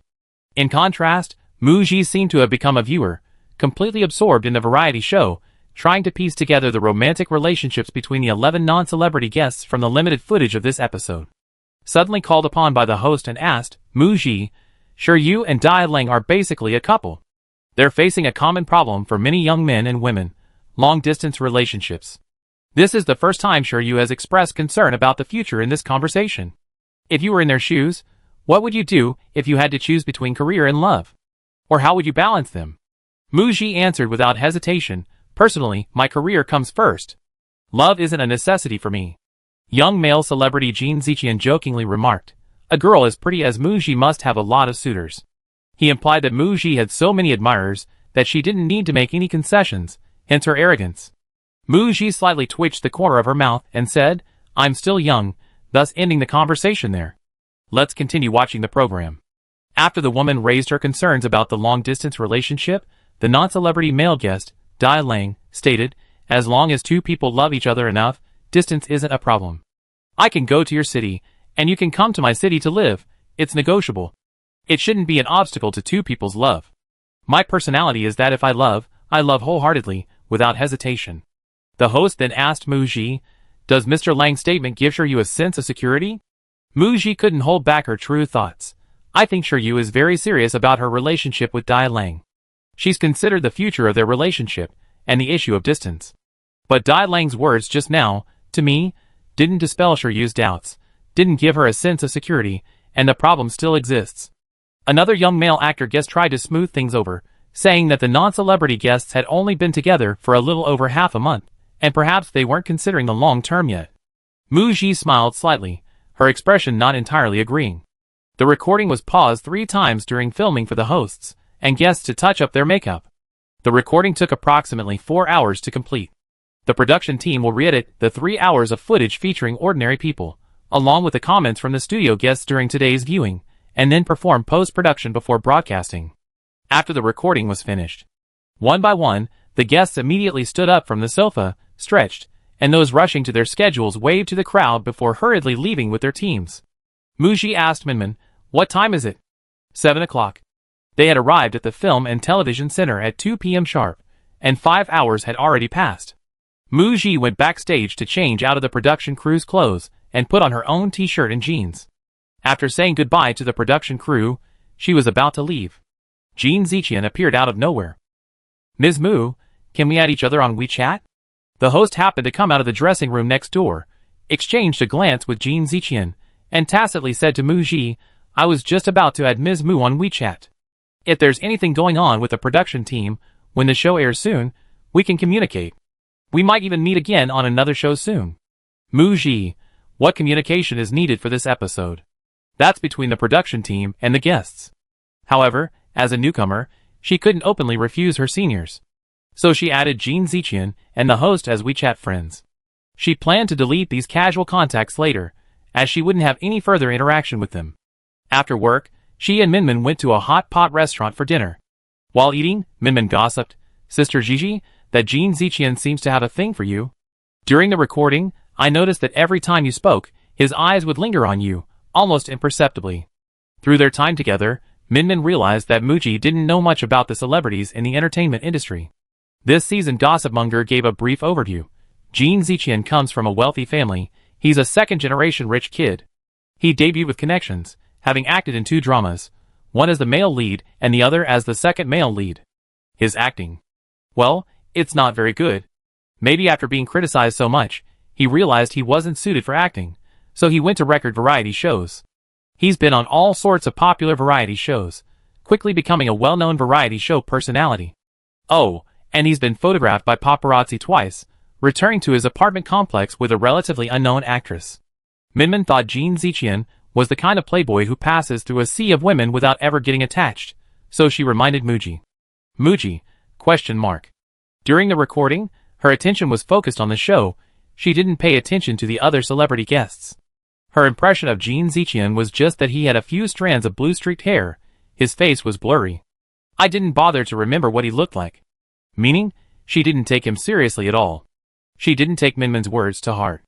Unexpectedly, at 11 p.m., Muji put down her script and prepared to wash up and go to bed. Her phone received a message from her WeChat friend Jin Ziqian. Chapter 36. Jack of Spades teacher Mu, a friend of mine, was a big fan of yours, and watched the variety show Chasing the Light Girl. Let's grab some late-night snacks together. Would you do me the honor of joining us? Jack of Spades. Location: Jack of Spades. Image. The image showed some food, and a few glasses of red wine on the table. Muji glanced at it, and typed a reply, politely declining the invitation. Muji, sorry, I'm on a diet. Jin Ziqian didn't send any more messages. Muji then put the matter out of her mind. The dating reality show Heartbeat Lovers finished filming. Muji had no other work to do, so she focused on studying her character and preparing for joining the next production. She hadn't gone to the company for the past 2 days. On the 3rd day after filming, she received a call from her manager. The company received 99 red roses from a Mr. J these past 2 days, addressed to Ms. Muji. The manager inquired about the situation. Muji, I don't know any Mr. J. Shang Jian's analysis came from the other end of the phone. Among the artists and staff you've been in contact with recently, who matches Mr. J? Is it Jin Ziqian? Is he pursuing you? This reminder from her manager made Muji recall the messages Jin Ziqian had sent her before, and Jin Ziqian's WeChat nickname was J of Spades. Was it really the same person as Mr. J? But a couple of days ago, he asked her out for a late-night snack, which she politely declined, and then there was no further contact. Jin Ziqian, an artist himself, sending flowers to another artist's company, even anonymously, it was far too conspicuous. Muji confessed to Shang Jian. He did message me asking me out for a late-night snack, which I declined, and then we lost contact. Whether sending flowers was related to him, I don't know. On the day of the recording, Shang Jian didn't accompany Muji, but he knew that Jin Ziqian had added Muji as a WeChat friend. He was a man too, and understood men's thoughts all too well. That's why he suspected Jin Ziqian. On the phone, he said to Mu Ji, "Your contract with the company states you can't be in a relationship, especially as a rising idol. If rumors of a relationship surface, many fans will be disappointed and leave, and it will negatively impact your image." Mu Ji listened, thinking that Shang Jian, as a manager, still had some principles. But then he changed the subject. However, Jin Ziqian, this rich second generation, has abundant variety show resources. If you befriend him, as long as you don't get photographed by reporters, and you can get some resources, that's quite a skill of yours. The implication was that Shang Jian, as her agent, would turn a blind eye. Mu Ji scoffed inwardly. As expected, nothing good comes out of a dog's mouth. After ending the call, she ignored her agent's final hint. You could send a message to Jin Ziqian to test the waters, and continued reading her script. Wow! Someone sent you 99 roses. How romantic. Who sent them? The girl who spoke was Lin Shuangshuang, a third-year acting student living in the company dormitory. They had lived together for a week, and hadn't exchanged more than 5 sentences. When Mu Ji answered the phone, she had accidentally pressed speakerphone. Lin Shuangshuang immediately looked up when she heard Shang Jian's voice, then pretended to be reading her script, but actually listened intently to Mu Ji's conversation. When the two usually bumped into each other in the dorm, Mu Ji would greet Lin Shuangshuang, but the latter would barely acknowledge her. Now, however, she suddenly started gossiping. Mu Ji replied casually, "I don't know, I'm anonymous." Lin Shuangshuang, however, seemed intrigued and came over to chat with Mu Ji. She proudly revealed that next month she would be joining the cast of The Legend of the Flying Immortal alongside the top actress Lin Xian, playing the 4th female lead. Have you been reading scripts lately? Are you also joining a production? Which project did President Shang get you? 3 questions followed, to which Mu Ji only replied, yes. As for which project she was in, the bell ringer hadn't been officially announced, and she hadn't joined the cast yet, so she couldn't reveal it. TCH, so mysterious. During the day, Lin Shuangshuang was rarely in the dorm. Therefore, Mu Ji chose to read scripts in her dorm room, considering that going to cafes, libraries, milk tea shops, etc., would be crowded and risky, and she couldn't let the script information leak out. She even pasted up the script cover and the title of the drama, The Bell Rings Record. As for Lin Shuangshuang's self-disclosure, the cast of The Legend of the Flying Immortal was already widely circulated online. Mu Ji already knew without Lin Shuangshuang needing to reveal it. There seems to be a rule in the entertainment industry regarding promises. When an artist gets a satisfactory resource, their team can't help but show it off in advance, while top artists' big projects are usually only promoted after the official announcement on Weibo. Lin Shuangshuang is still in school, so playing the 4th female lead is a good resource for her. Mu Ji is keeping her new drama strictly confidential, firstly because the time isn't right to reveal it, and secondly because her impression of Lin Shuangshuang is SOSO. You're so lucky, you didn't even make it into a group, and you're already acting so quickly as a solo artist. Sigh, unlike us hard-working acting students who study for 3 years, almost senior year, we're only just starting to get roles. Different agents, different career paths. And there came the sarcastic remark. If they knew Mu Ji was playing the lead role in The Bell Ringer, they'd probably be even more envious. Mu Ji, for an actor to go far in acting, acting skills are very important. If your acting is solid as a formally trained student, the audience will see it soon. Lin Shuangshuang, however, didn't appreciate Mu Ji's goodwill. What's the use of good acting skills if this industry is all about looks? I can't compare to you good-looking people. Speaking of which, you've been on variety shows and landed a role, so why are you still living in the dorm with us unknown newcomers? When are you moving out? I don't mean any harm. I'm just really envious of you. Mu Ji looked up and smiled faintly at Lin Shuangshuang. I want to move out too, but I don't have the money. Since the talent show ended, she's been on 2 variety shows, landed an endorsement, and a role in a drama. Her status is low, so the pay is low. She's only received a deposit so far, and the contract with the company is a 20/80th split. Mu Ji only has a few thousand yuan left. In this industry, the income gap between top artists and unknown artists is enormous. Right now, she doesn't have enough money to move out. She'd be joining a new production soon. She considered finding a place after filming The Ringing Bell and receiving her share of the paycheck. In a VVIP room at a well-known bar in Beicheng, it's late at night. A hot, scantily clad woman with long hair held up a glass of wine. Brother Qian, let me toast you. While offering a toast, she tried to snuggle into the man's arms. Jin Ziqian pushed her away. Get out of the way. Zhou Cheng waved his hand, gesturing for the girl offering the toast to sit down. He sat down next to Jin Ziqian and clinked glasses with him. Seeing that Jin Ziqian hadn't even bothered to glance at the young model who had approached, he teased, "What, a new target? Which little starlet is it this time?" Jin Ziqian frowned. Calling him a little starlet felt like it was making him look bad too. Wasn't he a starlet himself? Considering the long-standing friendship between his and Zhou Cheng's families, he didn't argue. A smirk played on his lips as he replied, "A newcomer." He glanced flippantly at the women in the private room. They were nothing compared to the image in his mind. Upon hearing this, Zhou Cheng asked, "Who is it that's got you so excited? Call her out for a chat." Hearing this, Jin Ziqian's brow instantly furrowed, remembering he hadn't won her over yet. He added her as a friend for days, sent her flowers for days, but nothing had happened. This push-and-pull tactic had successfully piqued his interest, making him anxious and restless. Sending flowers was just an appetizer. If there was no response, he increased the stakes. He refused to believe she could keep up the act. He picked up his phone from the table, confidently telling Zhou Cheng, "Wait, I call her over." He casually added, "By the way, didn't you say that person was coming? She's got a big mouth, never showing up at gatherings." Zhou Cheng grinned, putting his arm around Jin Ziqian's shoulder. "Brother Yu is different from the rest of us.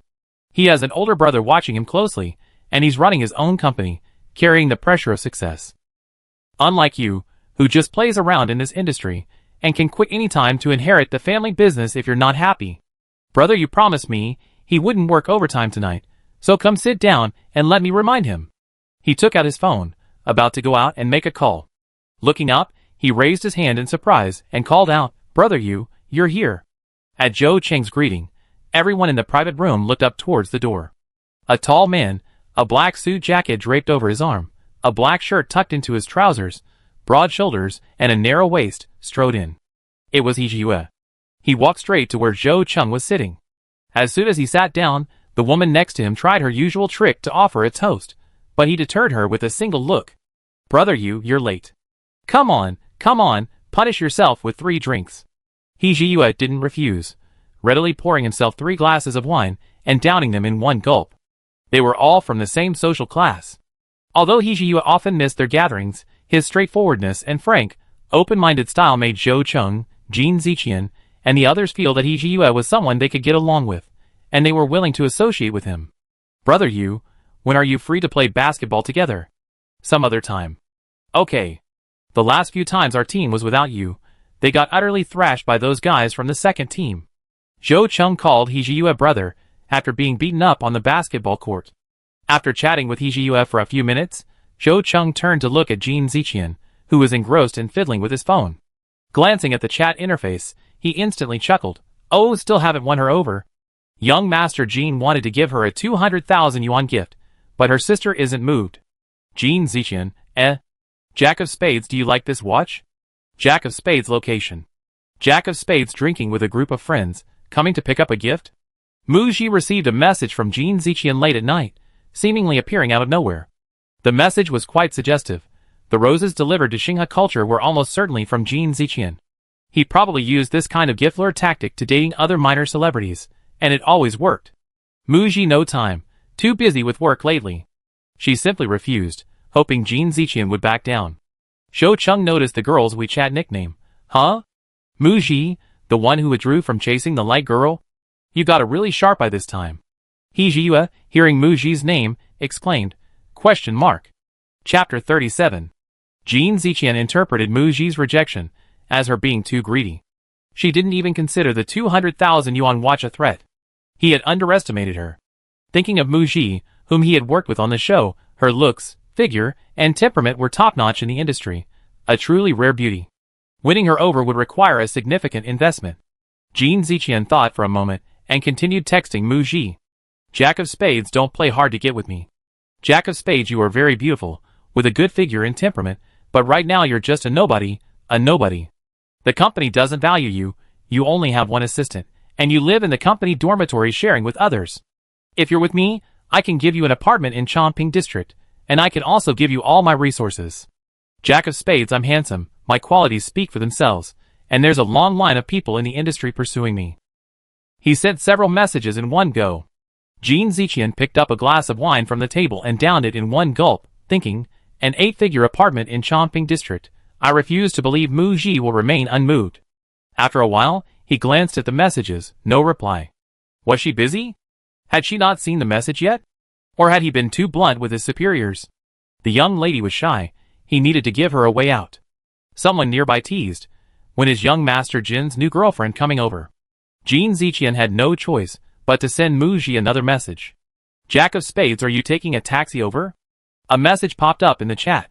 Mu Ji has enabled friend verification, you are not yet her friend. Please send a friend request first. You can chat only after the other party accepts. Deleted as a friend? Jin Ziqian's face instantly turned as black as the bottom of a pot.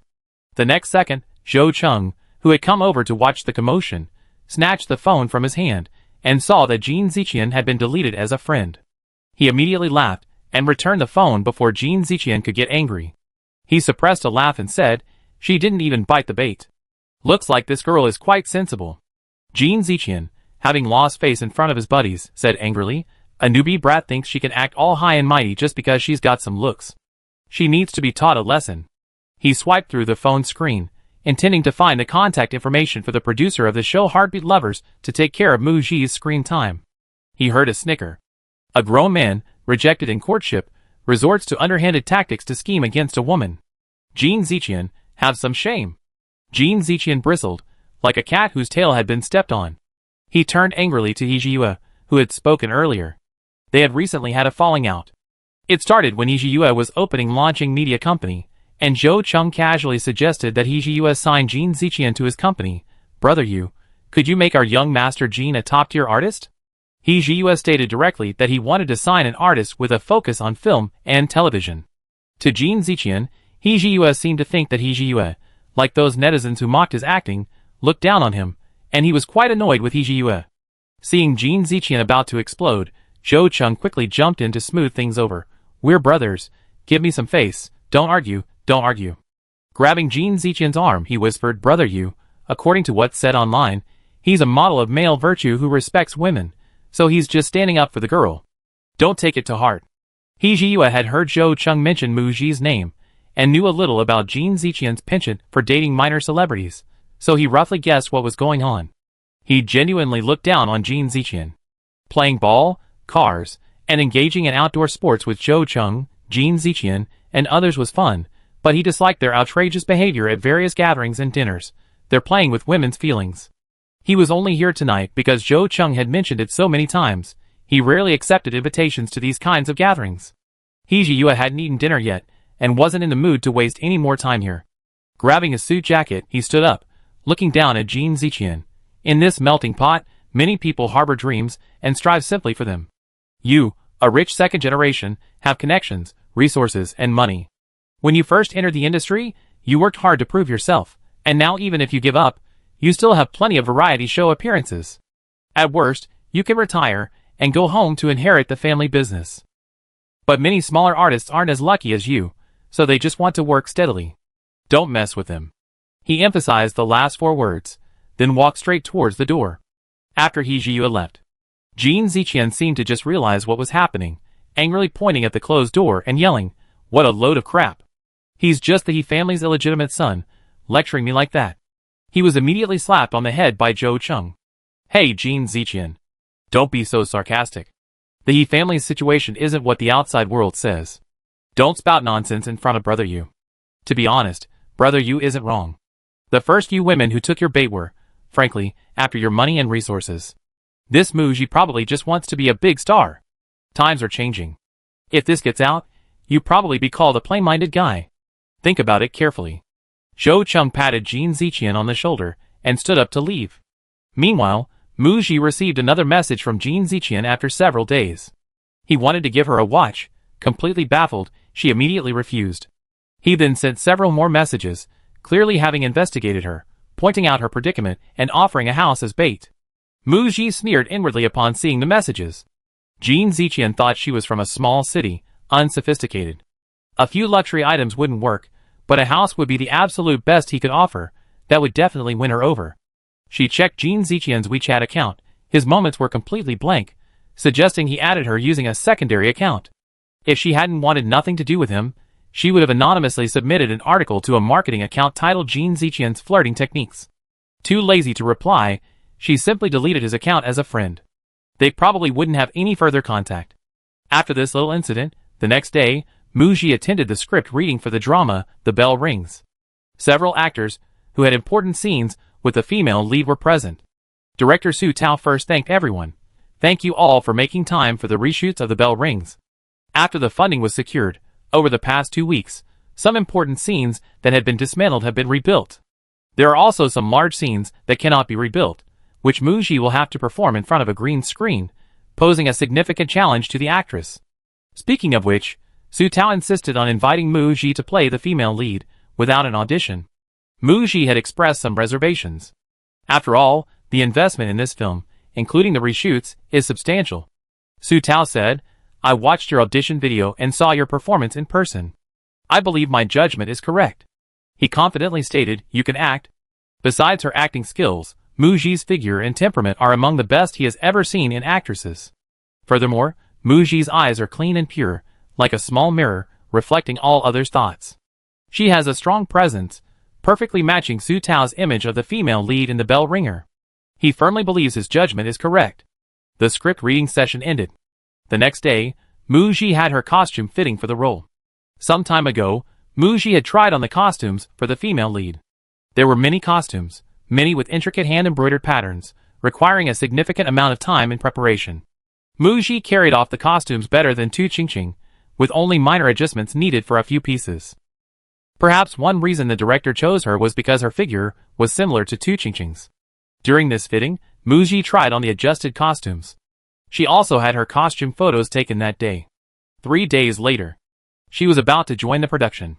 Before joining the production in Feiying City, Muji had a reunion with Zhou Jingzhu and Lu Kai and Bei Cheng.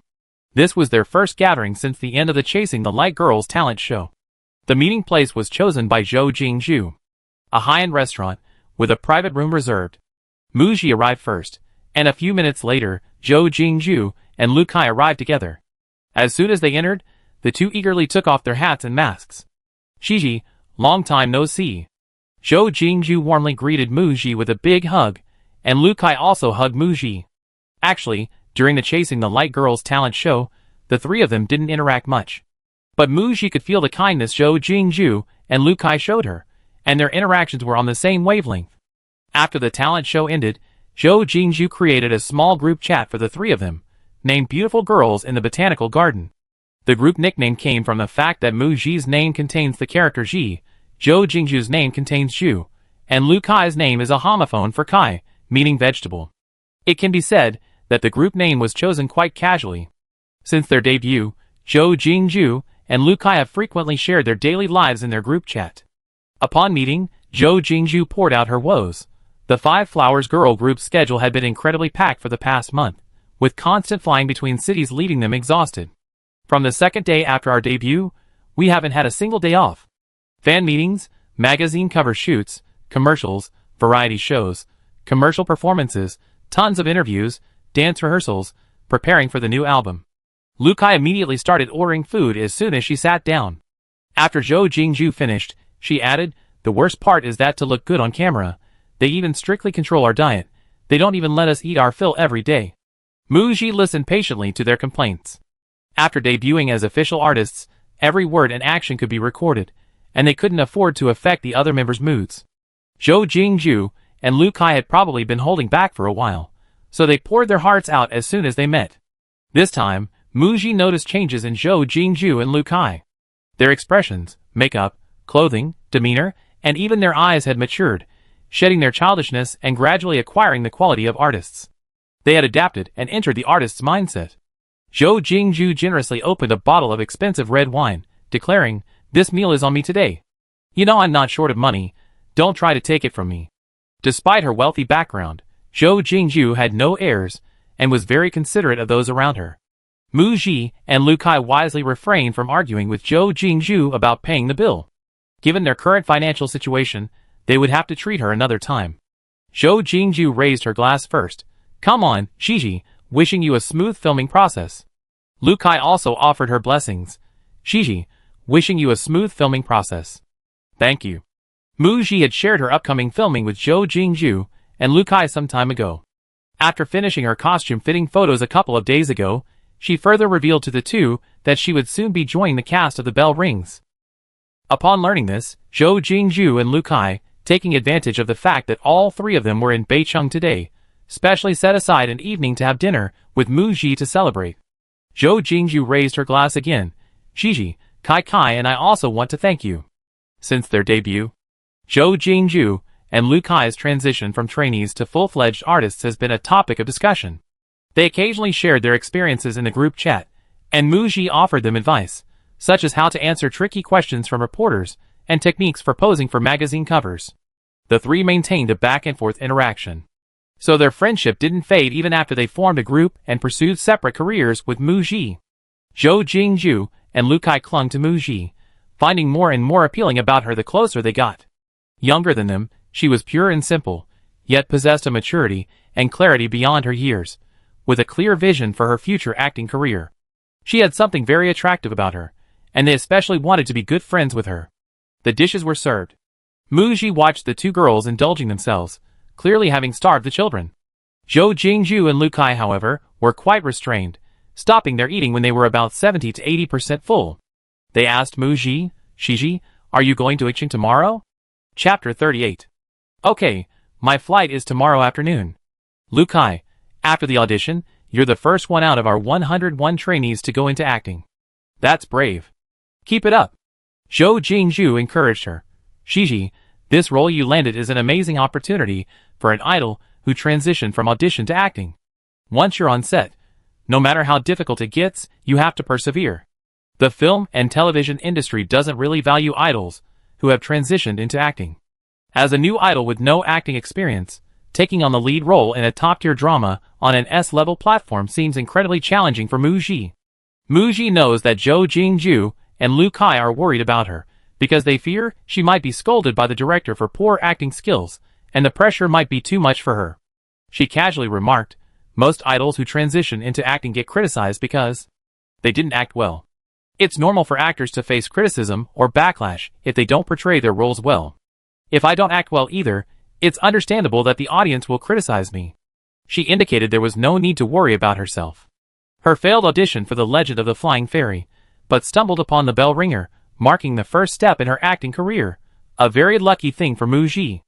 Zhou Jingzhu and Lu Kai noticed that Mu Ji showed no anxiety whatsoever before joining the production. Her mindset was very calm, seemingly full of confidence for the upcoming filming experience.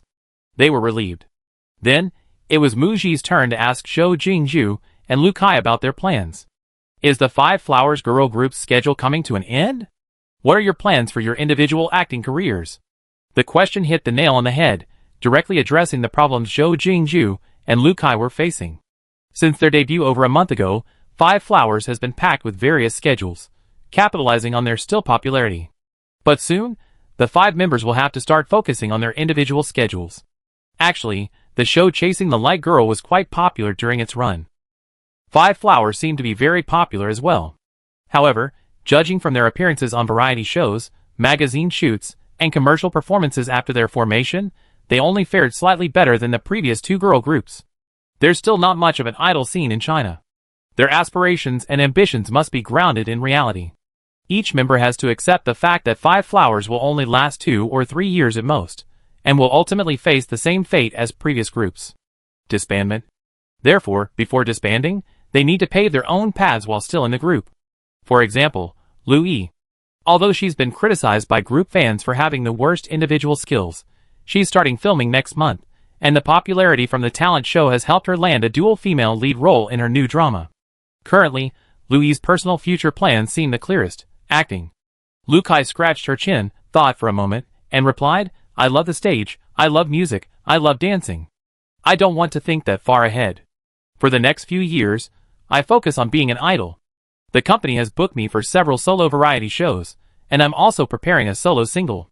Zhou Jingzhu added, the company's positioning and plans for me will focus on developing in the fashion industry, shooting magazines, participating in fashion events, going to shows, and similar to Kai, I also release a solo single and appear on variety shows.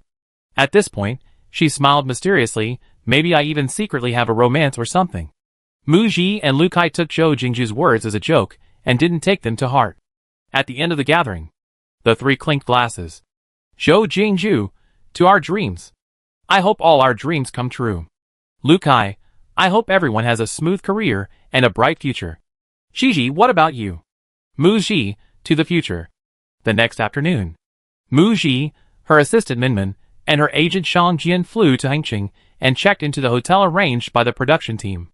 Early the next morning, compared to the high-profile start of filming for the first time, the reshoot of The Bell Ringer was much more low-key, with a simpler ceremony.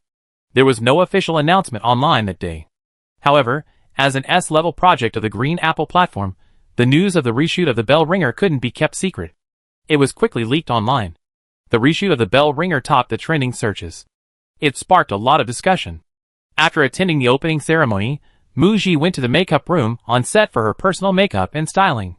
While the makeup artist was doing her ancient costume hairstyle, Mu Ji was surfing the internet on her phone, clicking on the trending topic The Bell Ringer reshoot to check netizens' comments. Because of Tu Qingqing's affair and divorce from Lan Cheng, which caused a stir, many netizens remembered the drama, The Bell Ringer. Upon seeing the news of the reshoot, the biggest question was who would play the female lead. The news that Mu Ji would play the female lead left many people scratching their heads. Who is Mu Ji? The idol who withdrew from chasing the light girl but didn't debut? An idol playing the female lead in The Bell Ringer? Isn't this a big-budget drama? Why did they cast an idol? Has the director gone mad? Even though Tu Qingqing has retired from the entertainment industry, replacing the female lead with an idol who hasn't even debuted in a group is such a huge drop in quality. Is the production team just throwing the project away? Most netizens expressed their incomprehension at the casting of Mu Ji as the female lead in The Bell Ringer, speculating whether the reshoots of The Bell Ringer led to insufficient funding, so they just randomly pulled in an idol. Some even made negative comments, implying that Mu Ji had hooked up with some powerful figure, becoming a kept woman, and thus receiving preferential treatment. Otherwise, how could a newcomer get the lead role in such a drama? Mu Ji's fans, on the other hand, were overjoyed by this unexpected good news. Unexpectedly, my idol has been quietly working on something big. After failing the audition for The Legend of the Flying Immortal, he's now joined the cast of The Bell Ringer, which started filming today. Although the official Weibo account hasn't made any announcements, some marketing accounts have posted blurry photos from the filming start date, confirming that my idol has indeed joined the project. Fans were happily celebrating with a giveaway in the super topic. Mu Ji saw some netizens and some haters' pessimistic comments about her.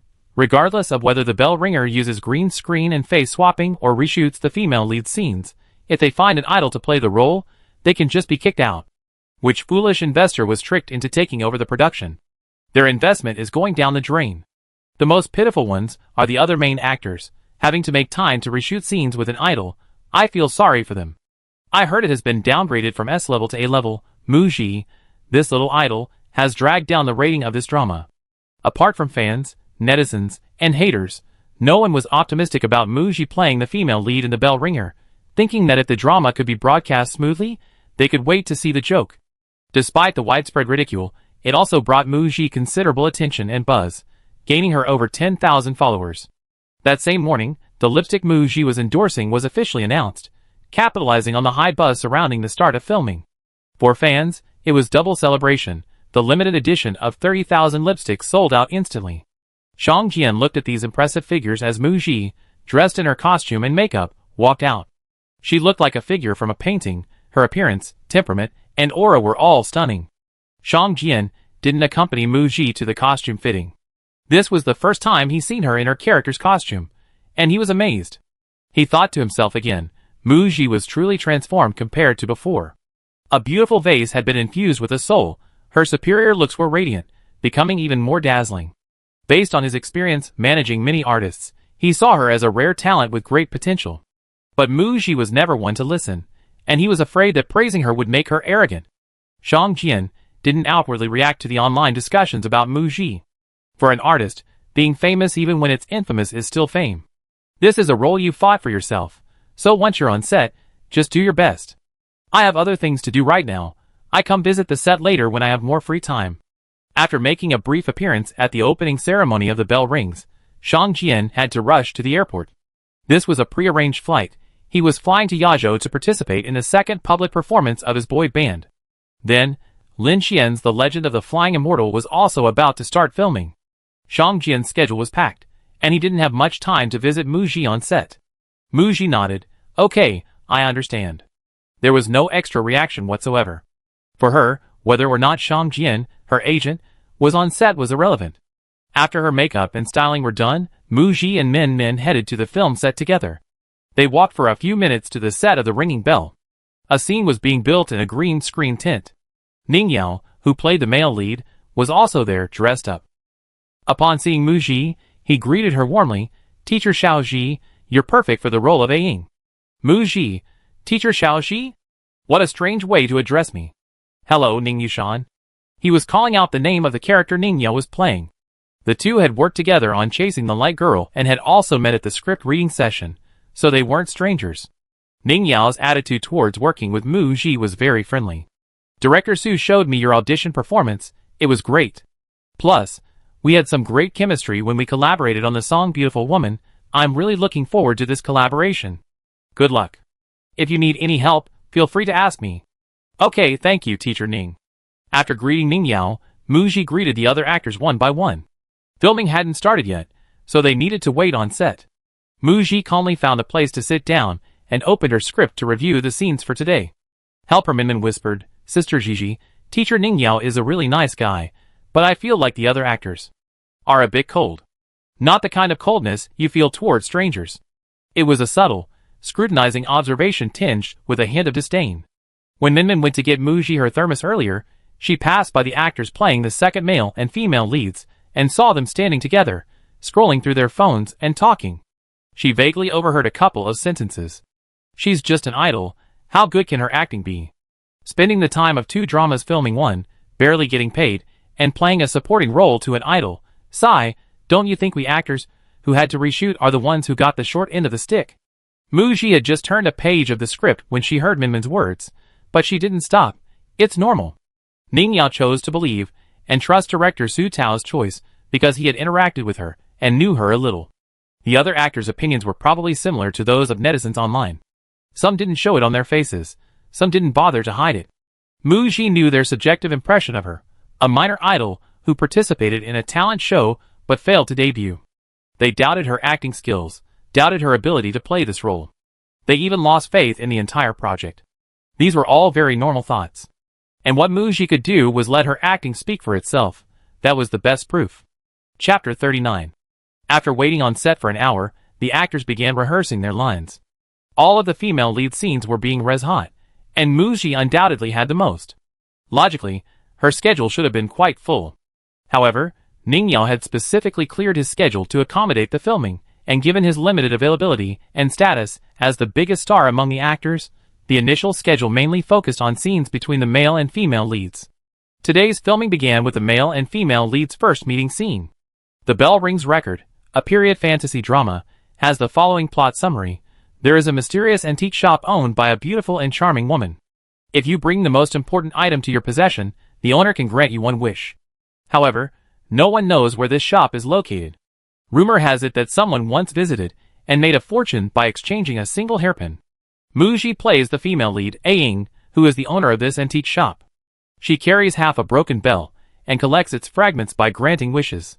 Anyone who enters her shop seeking help must possess an item on their person or in their home with a fragment of her bell attached to it.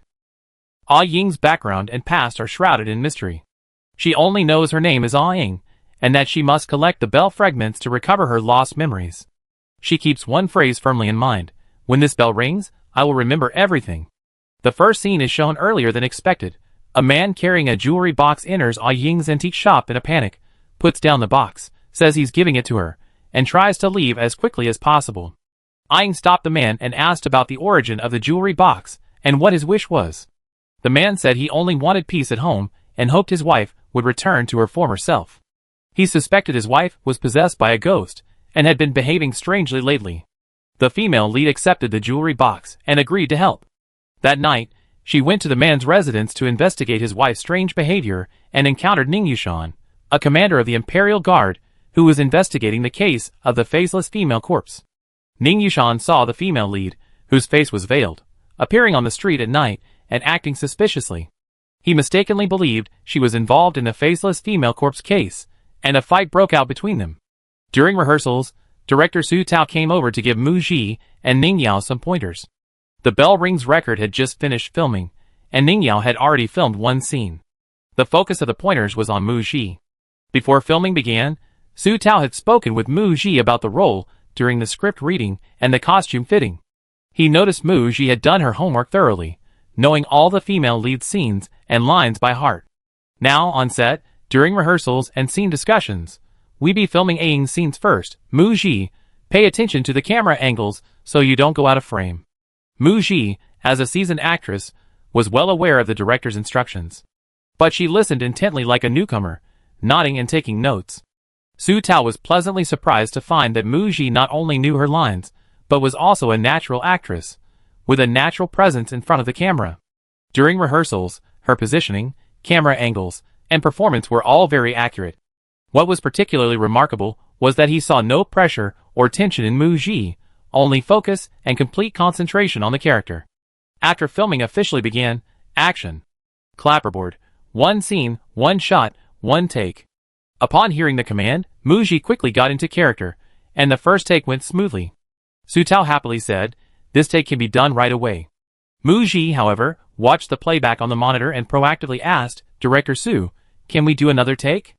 Although she had been practicing the role alone in her dormitory for some time, this body was still unfamiliar, and she hadn't yet been able to show her best performance in front of the camera. In the previous take, Ning Yao and Mu Ji hadn't had any direct scenes together. He stood aside watching Mu Ji's performance, and despite having filmed the scene before, he felt the pressure from her co-star, which ignited a fire within him. Next, they would film the fight scene between the male and female leads. Mu Ji and Ning Yao practiced the sparring moves with the martial arts instructor, and after mastering the movements, they put on their wire harnesses. Being suspended by wires on the first day of filming for a newcomer was quite a challenge. Su Tao and Ning Yao were both a little worried about Mu Ji. "Mu Ji, are you not afraid of heights?" "Teacher Mu Ji, let the wire technician guide you through it. It's your first time on wires, so it might be a little difficult to control your body. You need to get used to it." As it turned out, Mu Ji was a little uncomfortable at first after putting on the wire harness, but she quickly grasped the basics. Under the director's and wire technician's instructions, she tried several moves and performed them very well. After the rehearsal, the makeup artist came to touch up the makeup of the two leads. The action scene officially began filming. "Halt! Who are you? The government has issued a curfew.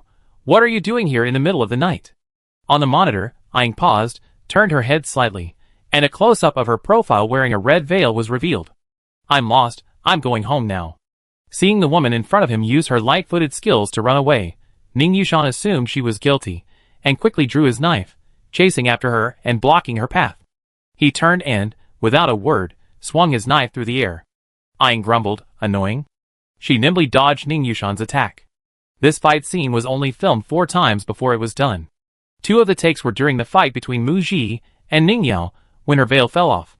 This finally gave the actors and crew a sense of reality. Oh, Mu Ji makes mistakes too, finally acting like a newcomer. Then the actors playing the second male and female leads also appeared. The first day of filming. Many crew members looked at Mu Ji with scrutiny. They wanted to see how bad her performance would be. But they were all proven wrong. The professional performances and focused dedication of the actors, along with their professional work ethic, dispelled the gloom surrounding the reshoots and restored the confidence of the entire crew. Today on set, the director's smile never faded. A weight had been lifted from his shoulders. The crew wrapped up 3 hours earlier than expected. Su Tao plans to discuss with the producer and production coordinator the possibility of rehearsing a few more scenes based on Mu Ji's acting abilities, aiming to finish filming sooner. Time flew by amidst the busy and fulfilling filming. The reshoots of The Bell Ringer didn't involve any on-set script changes. They were filmed according to the final version of the script. Only one crew was formed, focusing all their energy on the project. The filming proceeded smoothly and efficiently. A month and a half had passed since filming began. During this time, Mu Ji had completed every scene of the day flawlessly. Some scenes were even filmed in front of a green screen, relying on imaginary monster opponents. Her acting skills were evident to everyone on set. The second male and female leads, who had been gossiping about Mu Ji behind her back on the first day of filming, had completely changed their attitude, from indifferent to polite and attentive. One day, during a break on set, the second female lead approached Mu Ji with a box of fresh fruit. "Ms. Mu, I brought you a box of strawberries." They're very sweet. Mu Ji, who was reading the script, looked up. The actress playing the second female lead was named Wei Lishu. This was the third time Wei Lishu had brought her food.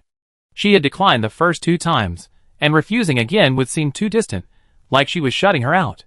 She could only smile and accept it, thank you. After giving her the strawberries, Wei Lishu didn't leave immediately but sat down next to Mu Ji. She sincerely praised Mu Ji's acting skills. She explained, Teacher Mu, you're so amazing for your first acting role. You're truly a genius actor. Director Su really has a discerning eye. Teacher Mu, could you tell me how you auditioned for and landed this role? She was curiously probing. How did Mu Ji get this opportunity? In Wei Lishu's view, the bell rings had no connection with Mu Ji's company, Xinghe Culture. Without the company's support and without connections, it would have been almost impossible for Mu Ji to get this role. She had been acting for several years, and now she was playing a supporting role to a newcomer. Although the newcomer's acting was impressive, she felt she was just as good and was still somewhat resentful. Mu Ji briefly recounted her audition for The Legend of the Flying Fairy and how she met director Su Tao, concluding with, maybe I was just lucky. Wei Lishu, upon hearing this, was astonished by Mu Ji's good fortune. She smiled wryly, I really envy you. Some actors have been in the industry for years and still don't know when they get a lead role. I wish I were as pretty as you. In the star-studded entertainment industry, Wei Lishu's appearance was often ridiculed by netizens as having a supporting role face. Mu Ji, not good at comforting people, didn't know what to say and could only manage a curt, there will be opportunities.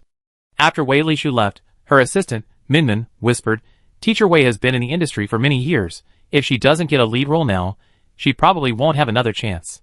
Mu Ji felt that Wei Lishu should be able to get lead roles. Perhaps she wasn't satisfied with the resources and preferred playing supporting roles in big projects. This was a wise move. As a fellow actress, Mu Ji understood Wei Lishu's ambition and refrained from saying anything like, you don't necessarily have to play the lead role, which was utterly ignorant. But in this industry, there's no such thing as fairness. Sister Gigi, is that variety show we filmed Heartbeat Lovers going to air soon? Minmin checked her phone calendar to confirm the broadcast date, only to find that filming had been underway for a month and a half. Except for the first day of filming, President Chang hasn't visited the set once. Hearing Minmin's quiet complaint, Mu Ji remained silent. Not only had he not visited the set. For the past month, Shang Jian had his assistant, Xiao Zhang, contact Mu Ji or Minmin to check on Mu Ji's progress on set. He only called Mu Ji once, the conversation being, how's filming going lately? Filming well. The call lasted less than half a minute, and her tone was very impatient. Minmin realized she had brought up the matter of her agent visiting the set, and realized she had been too talkative. Afraid that Mu Ji would overthink it, she quickly added, Sister Gigi, it seems that senior sister Lin Xian's new drama has started filming, and President Shang has to be on set. Also, the boy group the company is eyeing is going to have its finals on the Green Apple Platform's talent show, so he has a lot on his plate and can't get away. Mu Ji actually knew the real reason. While she couldn't rule out the possibility that Minmin had mentioned, Shang Jian was mainly intentionally ignoring her. Half a month into filming, she ungratefully turned down yet another business opportunity arranged by her agent. Chapter 40. A Bird's Nest Promotion. Agent Shang Jian stated that the brand's promotional fee was quite substantial. The cooperation is simple. The brand will send the product to Hengqin Hotel. After you receive the goods, record an unboxing video based on the advertising content provided by the brand, and post it on Weibo. This money is easily earned. He then instructed Mu Ji, have your assistant Su Min buy a camera. You can get reimbursed by the company, so the video will be high resolution. After filming, have Su Min send the video to Xiao Wang in the publicity department, who will edit it and send it to you. Mu Ji neither directly refused nor readily agreed at the time. I spoke with Shang Jian. Mr. Shang, this bird's nest is definitely available in Hengqin shopping malls. I'd buy some and try it. When handling business, it's best to do thorough background checks to ensure the product is safe. Otherwise, if any negative news about the product surfaces, it will affect the artist's reputation. Netizens love digging up dirt on celebrities these days, so it's better for us to be cautious, don't you think? I ordered several bottles of the brand's bird's nest. It's ready-to-eat bird's nest, and the price isn't cheap. Mu Ji used to eat bird's nest often, but this one felt off. Compared to real bird's nest, it's completely different. I looked it up online. This brand has invested heavily in promotion and marketing, hiring many online influencers, and even some obscure celebrities for advertisements. Consumer feedback has been lukewarm, with many netizens commenting, "I've been consuming it for a while now, and haven't felt any effects. It tastes like candy jelly, and it's not real bird's nest. Eating this is just paying an IQ tax." Mu Ji is ambitious in her acting career and values her reputation as an artist and actress highly. Having already promoted many unreliable products, it's unlikely she knew this product might turn out to be a disaster, regardless of whether it would be a disaster. Anyway, based on her personal experience tasting it and her online research, the product was misleading. She refused. She firmly rejected any business cooperation with the Bird's Nest brand. Mu Ji's non-cooperation angered Shang Jian on the other end of the phone. He sarcastically remarked, "Even a C-list actress like you accepted this. Do you think you're some top-tier star? Being so strict with business deals. Get your facts straight, you're just a C-list newbie." The call ended unhappily. After that, Shang Jian sent his assistant, Xiao Zhang, to liaise with Mu Ji. It seemed he was abandoning her, leaving her on set to reflect on her actions. Mu Ji didn't care about her manager's change in attitude. Her current career focus was successfully completing filming The Ringing Record. With her manager not visiting the set or contacting her, she finally had some peace and quiet, able to concentrate on filming. However, as soon as Min Min finished her grumbling, Agent Shang Jian proactively contacted Mu Ji via WeChat. Episode 9 of the dating reality show Heartbeat Lovers, in which she participated, is airing this week. Shang Jian stated that Mu Ji's scenes had been reviewed and sent her a copy of the promotional content provided by the production team. This meant that on the day the episode aired, Mu Ji was to post a Weibo message promoting the content. Mu Ji glanced at the content. It was very official and seemed fine. She hadn't really taken the show seriously. On the day of filming, she barely spoke more than 10 sentences in total, and half of those were responses to being prompted by the host. And then, there was the matter of deleting Jin Ziqian from her friends list. If Jin Ziqian retaliated against her, her screen time would be even less. She hadn't expected to have much of a presence in this episode. But to her utter surprise, after the episode aired, she was trending on social media for all the wrong reasons. Various platforms have launched various dating reality shows. Heartbeat Lovers is a flagship dating reality show produced by the OWL platform for 5 consecutive seasons, ranking high in viewership, popularity, and buzz among numerous dating reality shows. It airs every Thursday at 8 p.m. On the day the 9th episode aired, Mu Ji finished work and returned to her hotel at 9 p.m. The show had already been online for an hour. Min Min brought her laptop from her room, and she and Mu Ji watched Heartbeat Lovers together. At the start of the show, many of Mu Ji's fans flooded the comments section, saying things like "I came for Ji, let's get close to Mei Ji, and kiss my beautiful wife." Fans of the show praised Mu Ji, saying, "This female celebrity is so beautiful. She's so gorgeous, you can't take your eyes off her." When the camera focuses on her, even the scenes in the studio become a feast for the eyes. In the first part of episode 9, Mu Ji only said 2 sentences praising the female guest, existing like a beautiful vase, very pleasing to the eye. Whenever the camera focused on Mu Ji, fans and casual viewers alike were captivated by her looks, making her appearance on the show a success. However, in the next episode, Mu Ji was cued by the host to answer a question about the sense of security in the long-distance relationship between the male guest Dai Lang and the female guest Shiryu. Her answer was, what Dai Lang just said didn't dispel Shiryu's doubts. It didn't give her a sense of security. The problem still exists. Also, during the final gathering of the non-celebrity guests in the house, when they played a game of truth or dare, Dai Lang was asked, "What are your fantasies about life after being with your partner?" Dai Lang replied, "After get off work, I pick her up in my car, we go to the Bay restaurant for dinner, enjoy the most beautiful sunset there, and then take a walk on the nearby beach on weekends." The camera cuts to Mu Ji in the studio, who blurts out, Dai Lang is envisioning Shiryu living in his city together. It was because of these 2 statements. The couple received a lot of criticism and complaints from fans. Can't this guest who only came to record 1 episode just be a pretty face and stop babbling? Dai Lang is great, the couple is great, you don't need to worry about them. At Mu Ji, such a beautiful woman, but she has such a big mouth. Smiling.jpg. Dai Lang is envisioning a sweet life with Ruan Shi and Mu Ji, and you're interpreting it as him hinting that she should come to his city? What nonsense are you speculating about? Also, they had a happy ending both online and offline, and she actually went to his city. It was a 2-way street. Heart. There's no need for so much calculation in love. Dai Lang is the general manager of a company, such a high position, it would be a pity for him to give it up. Sure, you said she really liked Dai Lang City. So what's wrong with her going to live in his city? At Muji. Don't try to portray this couple as some kind of sophisticated persona. This is a dating reality show, okay? This episode featured all sorts of sweet glances and eye contact between the couple, and even a head pat during the games. It was so sweet. Muji, can you please stop being so negative? You're ruining the mood. At Heartbeat Lovers, can the production team please stop inviting these little idols? They're completely out of place on this show. Listening to them talk is so awkward. On Weibo, some fans stepped in to defend Muji, thankfully. On the forum, in the Heartthrob Couples group, Muji was the subject of numerous malicious analyses. Every post went on for pages, with various criticisms of Muji, claiming she didn't understand the show, didn't know the guest situations, and that her statements were one-sided. She was accused of stirring up trouble for the male guests, being disrespectful, and that her attempt to create a persona backfired, so she deserved the criticism. Minmin was furious when she saw these attacks on Muji. She comforted Muji. Sister Gigi, don't take it to heart. I watched the first 4 seasons of this show. Some of the CP fans are really obsessed. They have a very strong filter for the male guests. They're extremely protective of them. They make all sorts of excuses and justifications for their actions, and they even engage in awkward hype. They're really into shipping them. It's quite extreme. These CP fans felt that Muji's words were affecting their shipping, so they attacked and criticized Muji's statements to solidify and protect their ship's love.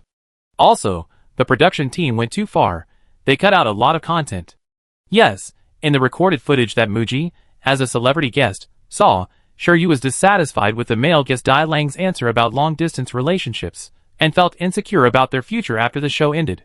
But in the officially broadcast episode, they cut out the worry on Shiryu's face and her hesitation towards Dai Lang, leaving only some very sweet scenes. This made Muji's remark seem like an inappropriate and pessimistic assessment. And there's more.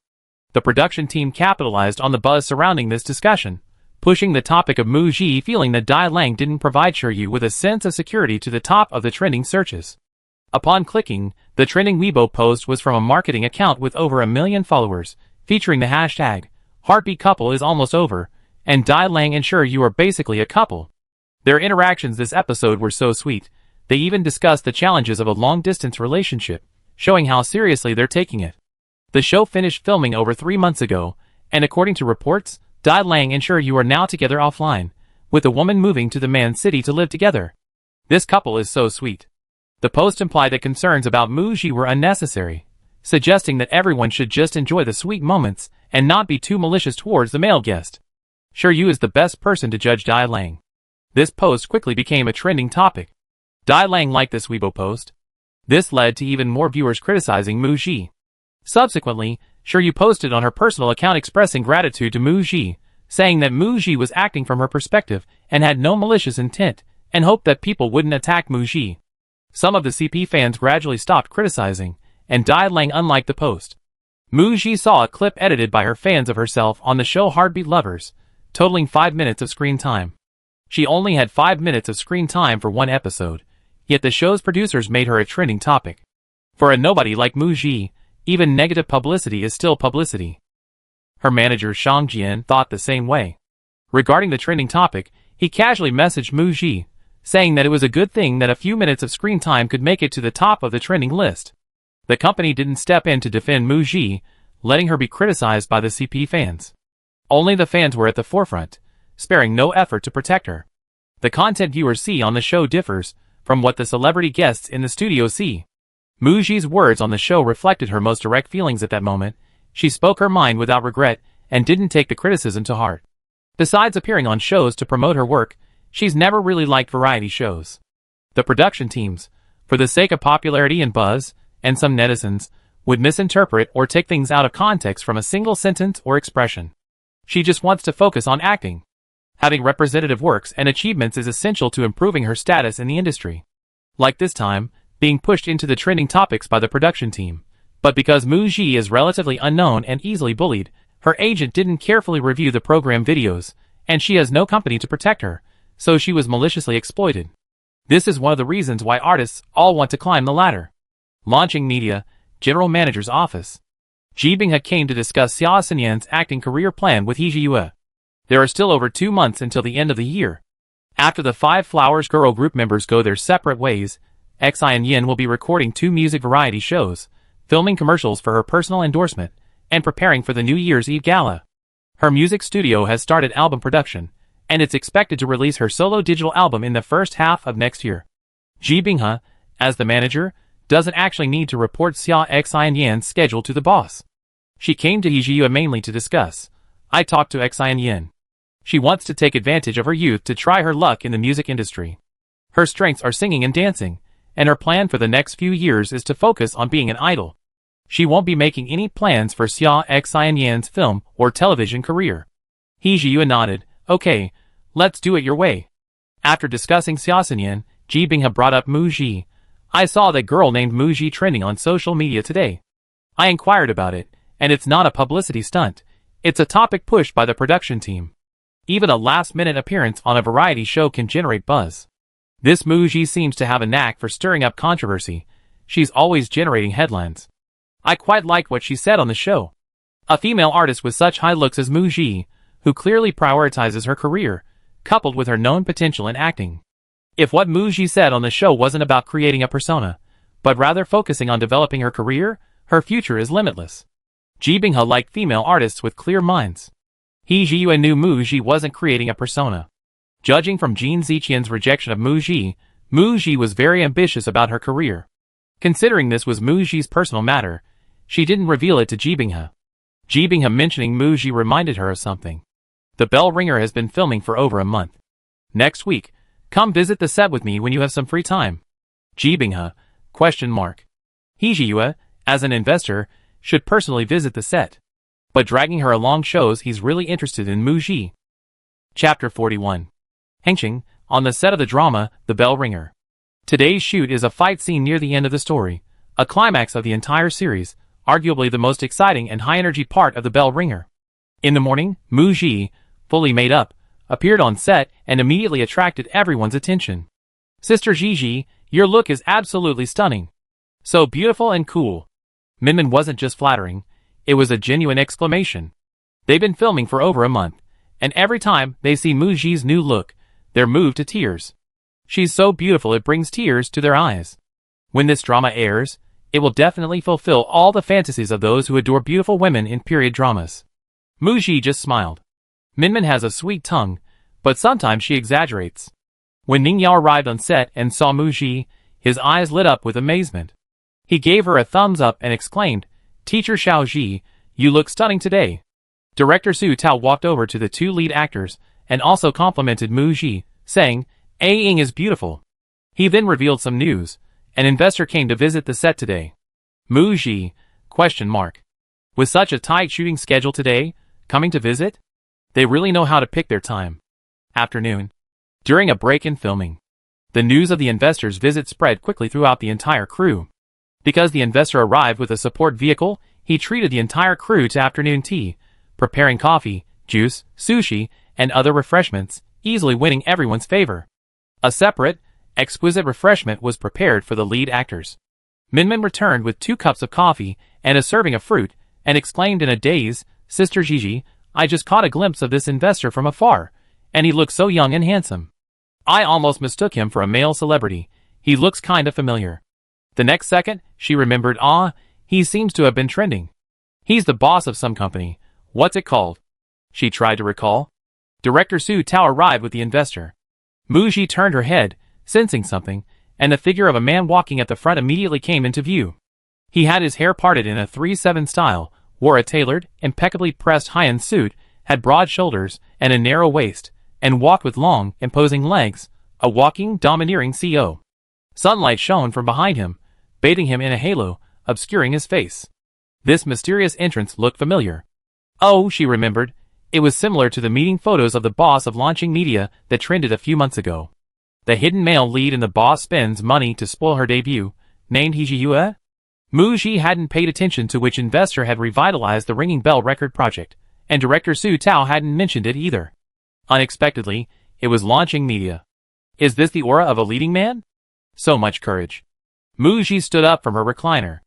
As Hijiyue and the others walked towards Mu Ji, a staff member carrying equipment passed by them. Suddenly, he stumbled, the equipment about to fall to the ground. He Jiyue reacted quickly, rushing forward to catch the equipment and handing it steadily to the staff member. He added, "Be careful. If the camera lens broke, a year's work would be for nothing." The staff member was drenched in sweat, thanking him profusely after receiving the equipment, and hurried back to work without looking at it any longer. Assistant Luke reminded him, "Mr. He, your coat." Ji Binghe glanced at the underarm of her boss's suit jacket. The right side is torn. He Jiyue raised his arm and looked. Is this the quality of designer clothes? All show and no substance. He casually took off his jacket, refused Luke's help, and draped it over his arm. Su Tao chuckled and praised, "President, he is so unpretentious." After this little interlude, the group arrived in front of Mu Ji. Su Tao eagerly introduced the investor and Mu Ji. "Ji, this is President He, here to inspect the film crew." "President He, this is Mu Ji, the female lead of the Bell Rings." Mu Ji finally saw He Jiyue's true face. His looks were comparable to any of the most handsome male celebrities in the industry. He possessed the captivating, deep-set eyes described in novels for male protagonists, a high nose, thin lips, the perfect features of a top-tier handsome man. Perhaps it was because she had seen too many handsome men of all types. Mu Ji wasn't immediately struck by He Jiyue's striking features. Her attention was drawn to his sharply defined eyebrows, which gave him an air of untamed arrogance. Especially after removing his suit jacket, the white shirt he wore revealed glimpses of muscular physique, exuding a strong sense of masculinity. Even in a suit, he gave off the impression of a suit-wearing thug. "Hello, Ms. Mu." His voice was deep, with a metallic quality. Mu Ji looked at his outstretched hand, and the slight, friendly smile playing on his lips. She extended her hand in return. "Hello, Mr. He." He Jiyue lightly grasped Mu Ji's fingertips before withdrawing his hand, very gentlemanly. Mu Ji had seen rumors on Weibo about the boss of launching media being involved with two of his female artists, and her impression of him was unpleasant. Today, she met He Jiyue in person. He didn't seem frivolous, nor did he act like some rich second-generation heirs, exuding an air of superiority that said, "Don't touch me, I'm from a different class." Her first impression of him was alright, slightly improved. "Mu Ji, we meet again." Ji Binghe, standing behind He Jiyue, stepped forward to greet Mu Ji. The two had met before on the set of Celebrity Kitchen, and Ji Binghe had even given her a small bottle of perfume. Mu Ji smiled and extended her hand to Ji Binghe. "President Ji, hello." However, she couldn't help but wonder. It was normal for He Jiyue, as an investor in Ringing Bell Records, to visit the set, but it was strange that Ji Binghe, the agency director, had come along too. However, right now, her most important thing was preparing for her upcoming filming, and she didn't have the mind to delve into other people's affairs. Accompanied by director Su Tao, He Jiyue greeted Mu Ji, then went to greet Ning Yao and the other lead actors before going to the director's monitor and sitting down in a chair. He wanted to personally check the filming quality of the Bell Ringer. Ji Binghe took the script and call sheet from the assistant director, and after understanding the scenes the lead actors would be filming that afternoon, she whispered to her boss, "Did you specifically choose today?" He Jiyue gave a soft One of the reasons for visiting the set was to see how Mu Ji was performing. Half an hour later, the actors took their positions and began rehearsing. The afternoon's filming took place in a green screen studio, with only simple set setup. Plot premise: the female lead, Aang, played by Mu Ji, becomes embroiled in several bizarre murders while collecting bell fragments. She unexpectedly teams up with Ning Yushan, a commander of the Imperial Guard, to solve the cases, and the two gradually develop feelings for each other and fall in love. At this time, Abbot Chongning of Lingshan Temple finds Ning Yushan and claims that Aang is a demon, and that humans and demons should not fall in love. He points out that a demon is manipulating the many bizarre murders, and that Aang is the one behind it. He gives Ning Yushan a talisman, which he places on Aang and places within a magic array to force her to reveal her demonic form. Ning Yushan tests Aang several times, but she insists she is human. To prove Aang's innocence, he does as Abbot Chongning instructs.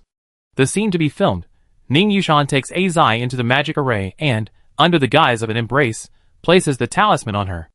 Aang coughs up blood and writhes on the ground in pain. Master Chongning arrived, declaring he would slay Aang, this blood-stained demon who had brought ruin to the world. Ning Yushan saw his beloved woman react to the talisman and array, her eyes bloodshot, her face, neck, and hands covered in terrifying black cracks. Was she truly a demon, as Master Chongning had said? But recalling their time together, Aang had always been kind. He refused to believe she was an evil demon. He pleaded for Aang's life, hoping Master Chongning would spare her. Master Chongning, however, ordered Ning Yushan to kill Aang himself, urging him not to be seduced by the beauty of demons again, and not to remain so deluded.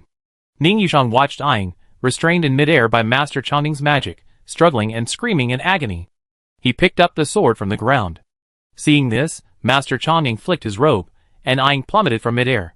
Before Ning Yushan could react, Aang fell to the ground in front of him, the brocade pouch in her arm spilling out. Inside were half a bell and collected fragments. Aang coughed up blood again as she grabbed the pouch, spraying it onto the pouch. The bell inside the pouch, stained with blood, pieced itself back together. Only one last fragment remained. Familiar memories flooded Aang's mind. This scene was quite challenging for Mu Ji. Besides writhing and struggling in agony on the ground, she also had to struggle in midair while suspended by wires. It was the highest wire stunt she had ever done since joining the crew, reaching a height of 3 meters. The actors filmed in a green screen studio.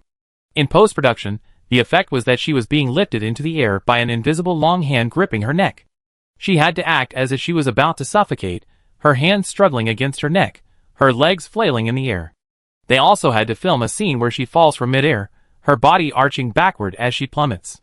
Mu Ji didn't like the feeling of weightlessness, but to film the scene well, she had to overcome her fear. After filming the scene, the director announced a 10-minute break. They would resume filming shortly afterward. He Jiyue watched as Mu Ji, after the director yelled cut, waited for her assistant to jog over before slowly standing up, taking the assistant's hand. The assistant handed her water.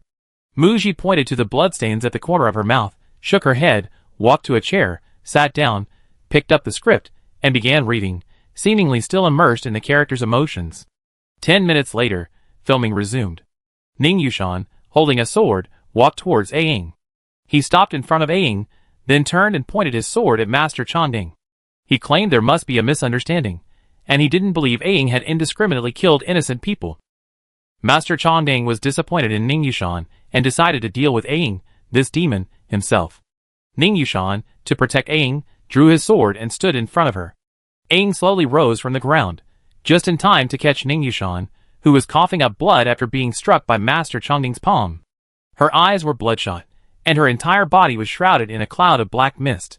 Ning Yushan, so the last piece of the bell was on you. What you owe me, you will repay today. With that, Ning Yushan coughed up blood, looking down in shock. Aang's hand had pierced through his chest from behind, crushing his heart with her fingers. The seal was broken, and a small fragment of the bell emitted a dazzling light. Ning Yushan collapsed. A fragment of the bell flew into Aang's forehead. Master Chongning cried out, "Not good." But it was too late.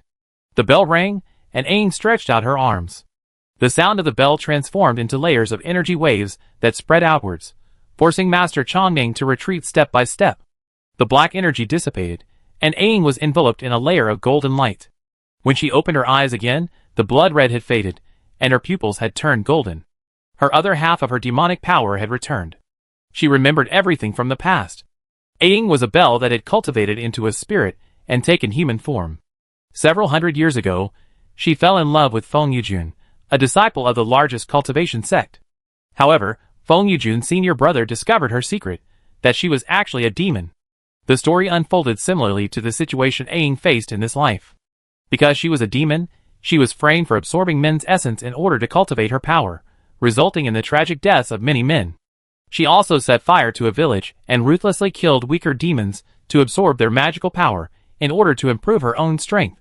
Feng Yujun witnessed Aang murdering his master, and refused to believe her explanation.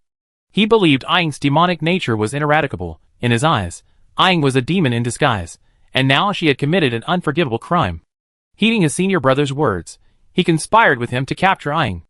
Aang's soul was shattered, her bell was broken, and her demonic power was reduced to half. Aang couldn't remember anything after that. She only knew that someone had sealed her in this antique shop, instructing her to collect the bell fragments, telling her that when the bell rang, she could remember everything. Now she remembered. The lesson from hundreds of years ago was etched in her memory. She wouldn't repeat it. Therefore, upon learning that the last piece of the bell was sealed in the male protagonist's heart, she unhesitatingly dug it out. She wanted to regain her memories, regain her power, and seek revenge. Remembering the Master Chongning before him, he realized he was the male protagonist's senior brother from hundreds of years ago. Instead of following the proper path of cultivation, He practiced demonic arts to prolong his life and achieve immortality. Now, it was time to settle old scores and new grudges. This scene finished filming at 7 p.m. Hee Ji-woo stared intently at the monitor the entire time. This wasn't his first time visiting a film set.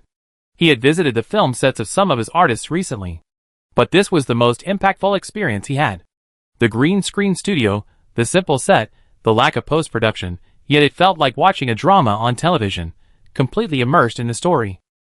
To put it bluntly, he was emotionally moved by Moo Ji's portrayal. The performance was incredibly moving. After watching the filming all afternoon, his thought popped into his head. This is what a genius actor is like. Director Soo Tao was extremely satisfied and excited with Moo Ji's performance in this explosive scene, inwardly marveling at how right his choice had been. This performance was on a completely different level compared to Tu Qingqing's earlier acting. It's easy to paint the skin, but hard to paint the bones. Tu Qingqing only scratched the surface, while Moo Ji delved into the character's very essence. She also took in Hee Ji-woo's reaction, who was sitting beside her watching the performance. It seemed this investor was satisfied with the production quality, and even more so with the lead actress's performance. Looking at Moo Ji not far away, he explained to Hee Ji-woo, "This actress has a very bright future." Chapter 42. Since inviting Moo Ji to play the lead role in The Bell Ringer, Soo Tao has learned some things about Moo Ji through several work-related interactions. For example, Moo Ji's agent was absent from the script reading and costume photo shoot, only making a brief appearance on the first day of filming. As the lead actress, Moo Ji only has one assistant. Shinha culture clearly doesn't care about Moo Ji. They're holding a gem, but not valuing it. It's a pity Moo Ji is stuck in such a company. That last sentence was deliberately said to Hee Ji-woo. Hee Ji-woo understood the implication in Soo Tao's words, but didn't immediately express any intention to sign Moo Ji. The director probably didn't realize that launching media's decision to invest in The Bell Ringer was already motivated by the desire to sign Moo Ji. Otherwise, why would they be working for someone else's benefit? Smiling, he replied, "Teacher Moo, as a newcomer, has portrayed the character so well. It's all thanks to your excellent guidance, Director Soo. The filming schedule has exceeded my expectations. It should wrap up ahead of schedule. However, haste makes waste. We also need to ensure the actors and crew get enough rest." He considerately suggested not to overschedule the filming. Hee Ji-woo had just noticed that after filming wrapped, Moo Ji was being helped away by her assistant. They had filmed from morning till afternoon, all extremely demanding scenes, and there were still night shoots planned. He noticed that Moo Ji was a bit stubborn. During the talent show period, Hee Ji-woo had noticed this trainee. She was always the last to leave, incredibly dedicated, collapsing from exhaustion several times, only to get back up again after resting. And now, during filming, it was the same. Adding to the fact that there was no agent to help monitor the schedule, the production crew was rushing to wrap up filming and figured that since the actors could handle it, they went with the schedule. Soo Tao was taken aback. It was his oversight. The production coordinator had arranged it this way, and Moo Ji hadn't raised any objections. He was thinking of finishing filming as quickly as possible. But with such a high intensity every day, the actors would definitely be exhausted if this continued. Yes, Mr. He is very thoughtful. It was rare for an investor not to be thinking about how to squeeze the entire crew to finish filming quickly, but instead showing consideration for the staff. Soo Tao felt that Hee Ji-woo, this investor, was quite humane. The crew still had night scenes to film. After watching the filming all afternoon, Hee Ji-woo and his group left. Before leaving, Ji Bing-ha came over to say hello to Moo Ji, and they exchanged contact information. After Ji Bing-ha left, Min-min moved a small stool closer to Moo Ji and whispered, "Sister Gigi, this is the second time the talent agent director from Launching Media has shown you any interest, right?" Moo Ji lowered her head and ate her food, replying yes. If they were extending an olive branch for cooperation, she would wait and see Launching Media's sincerity.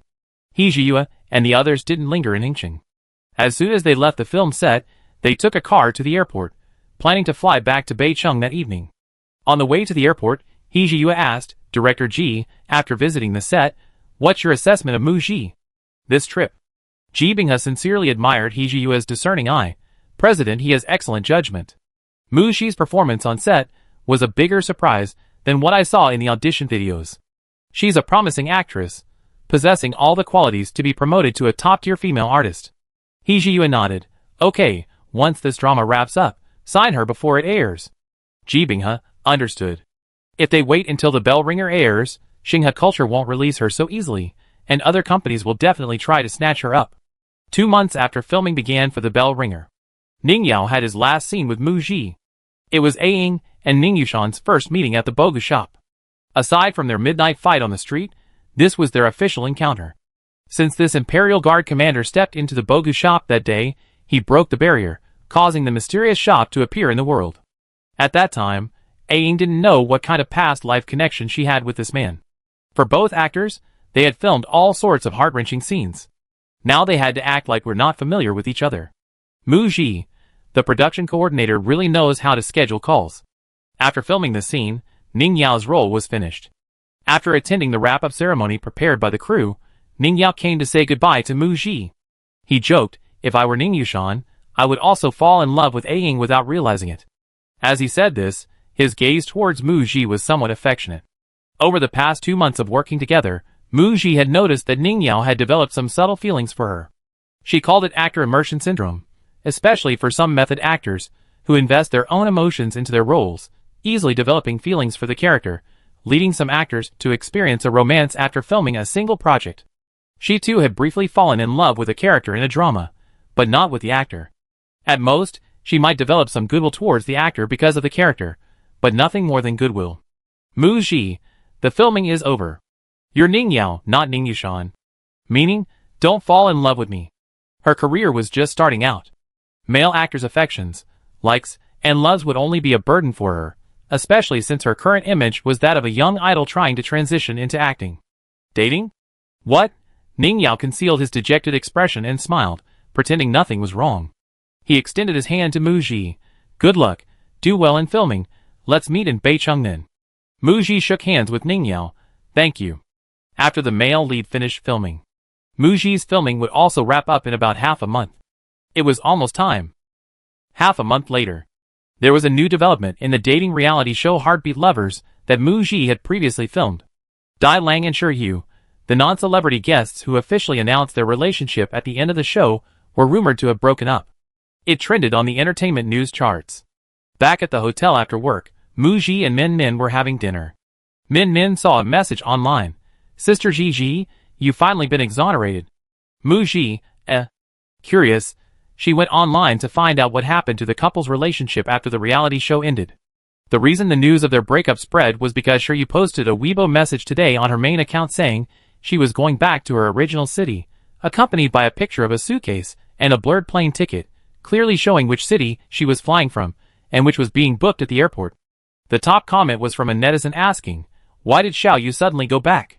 Was she on a business trip?" Shiryu replied, "No." Immediately afterwards, netizens discovered that a friend of Shiryu had posted a Weibo message last night revealing that Dai Lang had cheated on her. It was exposed that he was two-timing Shiryu while they were dating, simultaneously seeing another woman, and had recently been giving Shiryu the silent treatment in an attempt to force her to break up with him. After trending on social media, the man quickly posted a long article denying the affair, claiming that he and Shiryu had long since lost feelings for each other, and that the other woman was just a friend, implying that Shiryu was suspicious and trying to smear him. Subsequently, Shiryu released a series of pieces of evidence that proved him wrong, and Dai Lang deleted his post and closed the comments section. After Dai Lang's cheating and scumbag behavior was confirmed, the fans of the couple were shocked, and most of the female fans who liked Dai Lang suddenly realized the truth. With this male guest's downfall, public opinion on Mu Ji, who was initially criticized and trending on social media after the 9th episode aired, has reversed. Many netizens commented on Mu Ji's Weibo. Mu Ji is truly insightful. She's so good at judging men. Mu Ji was right. That scumbag pretended to be so affectionate to lure Shiryu to his city, then turned around and hooked up with another woman. Shiryu was so badly deceived. So, sisters, it's more important to focus on your career and make money. Never sacrifice your career for a man, or you regret it. Mu Ji only participated in one episode. She didn't blindly follow the crowd and ship any couples. She insisted on providing her own opinions. That's the kind of dating minute the show should have. At Heartbeat Lovers, please invite Mu Ji as a regular guest for the next season. Minmin said with relief. Sister Ji, the dating show enthusiasts on the forum have posted several apologies to you. Then, with a look of regret, she added, Dai Lang and Shiryu are the most popular couple on dating shows this year. This is a great opportunity for us to promote them. But the company remained completely silent. When Mu Ji was trending on social media for being criticized last time, the company didn't help with public relations. They're so stingy. Or rather, neither the company nor the agent cares about Muji. Minmin's mouth was sharp. She barely finished complaining when Muji's agent, Shang Jian, who was currently in a Cold War, suddenly chimed in. He said he'd visit the set of The Bell Ringer in a couple of days. Muji? ? She guessed Shang Jian had seen the trending topic and wanted to mend things? 2 days later, Shang Jian arrived at the Bell Ringer set with his assistant, Xiao Zhang. They arrived just as the crew was setting up the scene. How much longer until your scenes start filming? Shang Jian wanted to see how Muji was performing on set. He recently been working on Lin Xian's The Legend of the Flying Immortal, and the filming process had been incredibly complicated, giving him a headache. Muji, about an hour. Her scenes today were rather fragmented, requiring her to move between several locations. Shang Jian's question was actually quite tactless. If his visit to the set was to check on her acting skills, he could have easily asked the production team for a shooting schedule beforehand to understand Muji's filming progress, and which days she had the most scenes. It was simply a matter of inattention. Once filming began, Shang Jian took several phone calls dealing with work matters. He only glimpsed Muji filming for about 10 minutes. Muji didn't have any particularly explosive scenes today, but Shang Jian observed that Muji got into character very quickly, had memorized her lines, and even had some scenes filmed in just one take before the director approved them. Very few retakes. Her acting was so good. Also, the filming of The Bell Ringer was proceeding smoothly and efficiently, with a great atmosphere on set. Completely different from The Legend of the Flying Immortal. In her mind, she couldn't help but compare Muji and Lin Xian. Although Muji was a somewhat disobedient newcomer, it was undeniable that Muji was far more talented in acting than Lin Xian, and also younger. Her thoughts shifted. Because she had other matters to attend to, Shang Jian left on his evening flight. The agent came and went in a hurry. Was his visit to the set really just for a quick look? Muji found it amusing. She had long since lost all expectations for Xinghe culture in Shang Jian. But as an agent visiting the set, with the artist almost finished filming, why didn't he discuss future work plans? Why didn't he mention any new projects? His artist had landed the lead role in the S-level project The Bell Ringer, yet had no further plans in film or television. With The Bell Ringer nearing completion, the best time to switch companies was after its successful broadcast.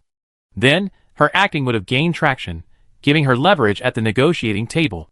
However, she anticipated spending another 6 months or so at Xinghe culture. This makeshift troupe is unfit. She needs to escape quickly. Chapter 43. Early December. The Ringing Bell record crew, after more than 2 months of reshoots, wrapped up filming. That morning, with director Su Tao's final cut, the clapperboard operator's loud announcement, Ringing Bell record has wrapped filming after 91 days. Many crew members wore expressions of relief. Director Su Tao walked towards Muji. Muji, thank you. You perfectly portrayed A Ying, giving the character the most vibrant soul. He personally handed her a bouquet of flowers prepared by the crew, his eyes glistening with tears. This thank you was for Muji's perfect portrayal of the character, allowing the crew to wrap up filming almost half a month ahead of schedule, and also restoring the entire crew's confidence in the drama. Muji knew all too well that the reshoots of The Bell Ringer had placed immense pressure on the director, who had poured his heart and soul into the filming, causing his hairline to recede by 2 centimeters and his temples to turn gray. At this moment, his serious, tense face broke into a smile, radiating vitality. Muji accepted the flowers with a smile in her eyes. Thank you, Director Su. Thank you again for choosing me to play A Ying. This drama is also very important to me. I believe that after its release, it will certainly live up to the hard work of the entire crew. After the storm, the rainbow will appear. Su Tao nodded joyfully, saying that as soon as he returned to Beicheng, he would immediately begin post-production work on The Bell Ringer, striving to release it during next year's summer season. Before parting, Su Tao felt that with Muji's acting talent, it was a waste for her to stay at Xinghe culture. He inquired about Muji's future plans. He hinted, in the industry, a good company and a professional team are crucial for an artist's career. Muji smiled. Don't worry, Director Su, I have plans. Hearing this, Su Tao felt relieved to see that Muji was confident. This 21-year-old girl was completely focused on her acting during filming, very pure, yet she didn't seem like a typical young girl. Her eyes were firm, and she knew exactly what she wanted and where she wanted to go in the future. He had a feeling that Muji would soon make a name for herself in the film and television industry, with unlimited potential. I hope we can have the opportunity to work together again in the future. Muji nodded. Okay. The plane arrived at Beicheng International Airport. As Mu Ji and Minmin walked out of the arrival gate, they saw a long line of fans waiting to greet them. Meiji, welcome back to Beicheng. Ji Bao, congratulations on wrapping up filming. Mu Ji didn't like fans greeting her at the airport, and didn't want to inconvenience other passengers. But when the fans arrived, she was touched by their enthusiasm and support, smiled and greeted them, then waved goodbye at the parking lot. Sister Gigi, we've been filming for 3 months. During that time, apart from one episode of a dating reality show, you haven't done anything promotional. Usually, in situations like Mu Ji's, fans easily switch allegiances. Fortunately, Mu Ji is currently filming the lead role in a big-budget web drama, and the criticism she received for appearing on the dating reality show has reversed. Fans see her future prospects as very promising, so she hasn't lost fans. Now that filming has successfully wrapped, their idol can finally be active again, and the fans are becoming more active. Minmin saw the fans' recent excited comments in the super topic, believing that the bell ringer was their idol's stepping stone into the film and television industry. With one drama after another following, the future looked bright. However, before the drama aired, Muji's current situation wasn't so optimistic. Minmin asked with some worry, Sister Gigi, what are your plans after the new drama wraps up? Muji was about to tell Minmin about this. Minmin, before the bell ringer airs, I might not have any work for the next few months, even half a year. Perhaps guessing what Muji was about to say, Minmin quickly interrupted, expressing her determination. Sister Gigi, I'm sticking with you. You'd definitely become a very successful actress in the future. I'm not a fool to abandon you at such an important moment when I can share your hardships. Looking at Minmin's firm and eager eyes, Muji smiled and said, okay, you must have worked hard for the past 2 months filming. After you get back to Beicheng, take a good rest for a while. Consider it an early vacation. Wait for my call. During her time focused on filming, Muji had a strange feeling of returning to her original world. Filming wrapped, she said goodbye to her character, and returned to reality. She dragged her suitcase back to the company dormitory, instantly reminded of the financial difficulties she still faced. Upon opening the door, she found the living room quite lively. The 4 girls living in the other 2 rooms were chatting in the living room. Seeing Muji return, they were extremely enthusiastic. Gigi, I heard your new film wrapped up. Congratulations. Gigi, would you like some blueberries? Would you like some water? I pour you a glass. You landed the lead role in your very first drama. You're amazing. In the past, when they bumped into each other in the dorm, they were just nodding acquaintances. After a few awkward words with the 4 roommates, she returned to her room. She found Lin Shuangshuang there too.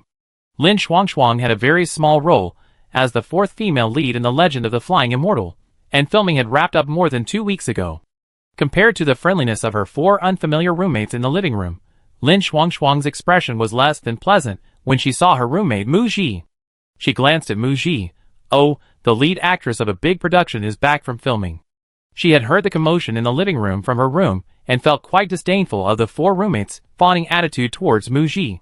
They had lived together for so long without much interaction. Now that they knew Mu Ji had finished filming today, they had deliberately stayed in the dorm to see her, undoubtedly because Mu Ji had landed the lead role in a big production, and her career was poised for a bright future. She was hoping to build a good relationship with Mu Ji, so she could land a role in her new drama. Lin Shuangshuang scoffed at this. In her view, Mu Ji clearly hadn't gotten the role in the bell ringer through connections with the company or agent, and she couldn't have won it on her own merit. The only way she could have gotten it was through underhanded means. Mu Ji, we've been living together for a while now. I only found out about your new drama online on the day filming started. You're really tight-lipped. That's so unfair. Tell me, did you get the lead role in this big project through the director, the investors, or some other means? Teach me. Mu Ji, who was unpacking her clothes, initially wanted to ignore Lin Shuangshuang's sarcastic remarks, but it was just too noisy. She had no choice but to stop what she was doing and turn around. She asked Lin Shuangshuang, do you know what the first lesson a newcomer to the entertainment industry has to learn? Lin Shuangshuang was taken aback by the question, and didn't know how to answer for a moment.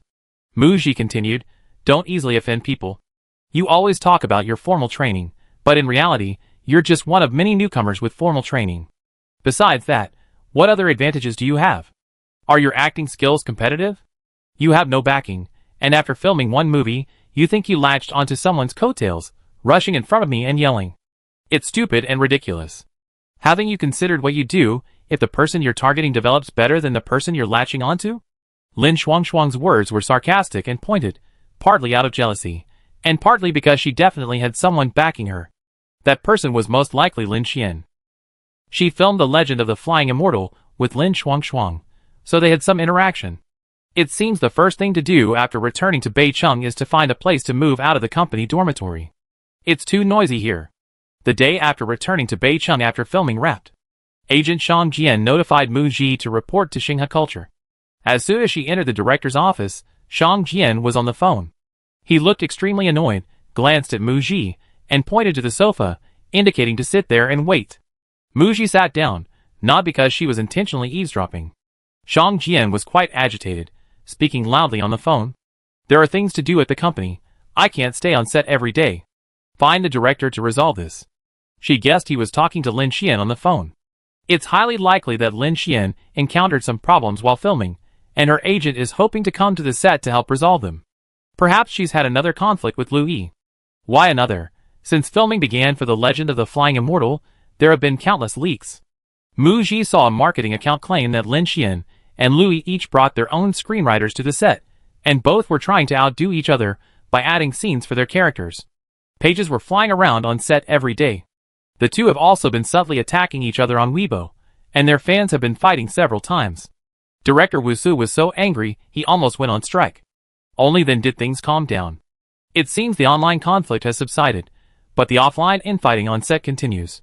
The actors' minds aren't on filming, but on adding scenes and getting top billing. The Legend of the Flying Immortal is likely to be pulled away ahead of schedule.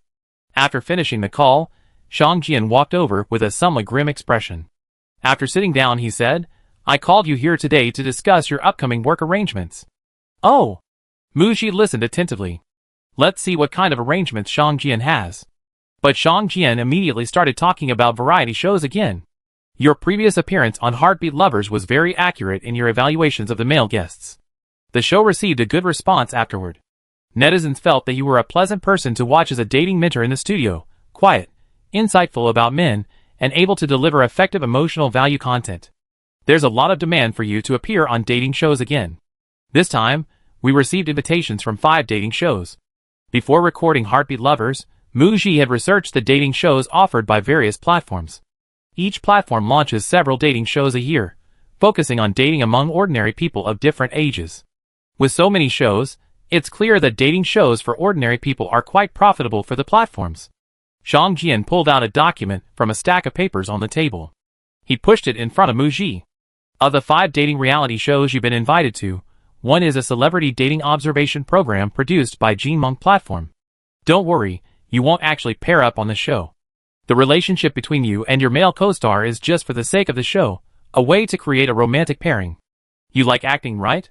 This is basically for you to practice. Mu Ji? ? Chapter 44. This manager's bizarre move is incomprehensible. Mu Ji had expressed her desire to develop in the film and television industry to her manager. Having successfully completed filming The Bell Ringer, Shang Jian, as her manager, should be focusing on finding her next project. Without good film and television resources, it's understandable for the company to arrange work for its artists. But Mu Ji hasn't debuted in a group, and The Bell Ringer hasn't aired. Netizens' impression of her remains that of an idol who participated in a talent show. Going on a show to date? Is Shang Jian out of his mind? What will fans and netizens think of her? Fans will be so shocked they collectively run away overnight. Without a second thought, Mu Ji refused outright. At this stage, I'm not considering recording any more dating variety shows. I want to act, to film dramas. Shang Jian had anticipated Mu Ji's response. Leaning back on the sofa, he crossed his legs and said unhurriedly, whether the bell rings record can be broadcast smoothly is still a question. He looked up at Mu Ji, a mocking smile playing on his lips.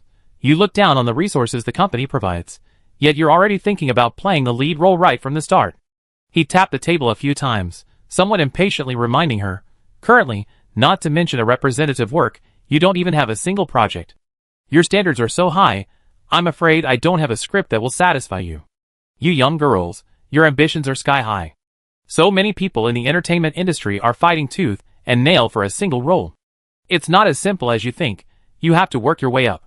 Don't think that just because you snagged a lead role in a drama, you become a big star. He coaxed her gently. Going on variety shows is so much better. Easy and quick money. It's almost the end of the year. Let Muji record some variety shows, do some promotions, and appear at a few major events for the next 2 or 3 months. After The Bell Rings airs next year, then we consider acting. Through observation over these few months, Shang Jian admitted that Muji was a rare talent with great potential, but if a disobedient artist runs away after being promoted, wouldn't that be a waste of effort? After careful consideration, he decided to temper Muji's temperament and prevent her from taking advantage of him as her manager. But Shang Jian didn't realize that constant suppression and belittling wouldn't keep an artist in check, it would only push them away. Muji had tolerated the manager's arrogant attitude for a long time, and didn't want to play dumb any longer. She decided to lay it all out. The company made me famous, and I made money for the company. We all acted according to the contract, each getting what we needed.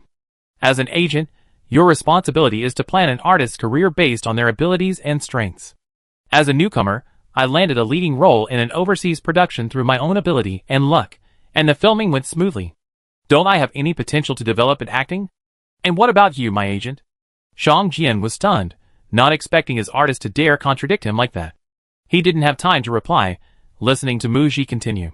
Besides giving me 2 terrible film scripts at the beginning, you haven't given me any film or television resources. You constantly belittle me, suppress me, trying to make me face reality. That I can only stay with the company. Are you worried that I'm too ambitious and will leave sooner or later? But have you ever considered that this isn't the artist's problem, but the company's and your abilities as an agent's problem? Muji stood up, looking down at Shang Jian. She sneered, you only treat artists as tools for making money, only thinking about exploiting them. Consequently, artists will only see the company as a stepping stone. Once they find a better platform, they naturally leave. As a manager with almost 10 years of experience, you should keep up with the times. Put away your manipulative tactics, they won't work on me. If she agreed to one dating reality show today, there would be 2, 3, 4, 5 more. Saying no to her manager would at worst result in being blacklisted. So be it. Muji didn't want to become a variety show personality. She wanted to retain as much mystery as possible as an actress. Even though she was currently a minor idol, she had her pride and bottom line.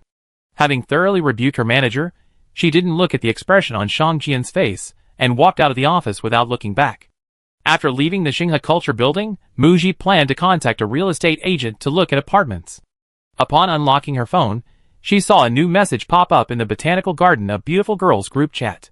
Clicking on it, she saw that Zhou Jingzhu and Lu Kai knew Muji's new drama had wrapped up filming. They asked if she had been free to get together in the last couple of days, and inquired about her next project. Muji replied in the group chat, Gigi, I'm going to take a short vacation. Zhu? What happened? Muji briefly explained the unpleasantness with her agent. Zhu, this lousy company is no good, Gigi. Should you consider changing jobs? Before filming wrapped up, Muji had anticipated this situation. After her falling out with Shang Jian, she planned to keep an eye out for projects starting filming in the industry in the coming months, and try to audition for any roles that interested her. She also wanted to use this time to learn about the major talent agencies in the industry, and see what kind of benefits they offered. Zhu, my company, Xingyu Entertainment, mainly deals with talent shows, idols, and fashion. We don't have many film and television resources. Otherwise, I would have recommended you, at Gigi, to be my label mate. Lu Kai chimed in the group chat. Kai at Gigi, I introduce you to the company. Why don't you give them a try? Muji was about to thank Zhou Jingzhu and Lu Kai for their kindness, when her phone suddenly rang. She glanced at the contact name. It was from Ji Binghe, the talent agency director of launching media. No one calls without a reason. Could this director Ji's call be what she suspected? Muji hesitated for 2 seconds before answering the phone.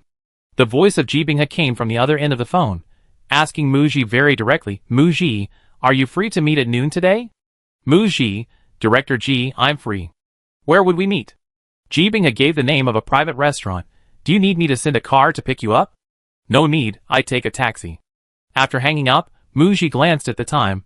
It was almost time to leave for the restaurant she had arranged to meet Ji Binghe. She hailed a taxi and left the coffee shop. Actually, after Ji Binghe's greetings and gestures of goodwill once or twice, and her initiative to add her contact information, Muji realized that Ji Binghe was interested in signing her. However, Muji thought that Ji Binghe would wait until her drama aired, and she achieved some success before contacting her again. She hadn't expected them to contact her so quickly. The move was swift, but the sincerity was questionable. A high-end restaurant. Mu Ji, led by a waiter, arrived at the private room reserved by Ji Binghe. Upon opening the door, she found Ji Binghe already there. She must have just arrived. She was hanging up her black coat. Ji Binghe, with short hair and red lips, wore a white silk blouse and black trousers, paired with black high heels. This typical attire of a powerful career woman, amplified by her strong aura, made her appear as if she were wearing impenetrable armor. Ji Binghe extended her hand to Mu Ji. "Teacher Mu, we meet again." "Director Ji, hello. Please sit down. We have some good signature dishes here, please try them. Let's eat first, then we can talk." During the meal, as the signature dishes were served, Ji Binghe introduced each dish to Mu Ji. Contrary to her cold exterior, Ji Binghe was surprisingly approachable in private. Like her boss He Jiyue, she changed Mu Ji's opinion of her. She began to feel curious about launching media. After dinner, Ji Binghe ordered a pot of tea. Then, she and Mu Ji got down to business. Ji Binghe seemed to know that Mu Ji understood her purpose in inviting her to dinner. In fact, during their previous two encounters, she hadn't hidden her admiration for Mu Ji. Exchanging contact information was a clear hint. Everyone was intelligent, and now that they were sitting at the table, she broke through that thin veil of secrecy. "Last time, Mr. He and I visited the set of The Bell Rings and watched your performance all afternoon. It was excellent, completely exceeding my expectations." With her superior appearance, elegant demeanor, and exceptional acting talent, Mu Ji possesses a remarkable beauty. "I saw a dazzling diamond shining before me, and I wanted to bring it into the spotlight, to let more people see it, to witness her beauty. Mu Ji, I'd like to invite you to join Launching Media." Mu Ji listened quietly, showing little reaction when Ji Binghe directly offered to sign her. She asked directly, "I'd like to know, what can I gain by joining Launching Media?" Ji Binghe was secretly surprised by Mu Ji's composure. This young woman seemed shrouded in a veil, beneath which lay a maturity and wisdom beyond her years, making her difficult to fathom. But that didn't matter. Her task was to achieve a cooperation between the company and Mu Ji.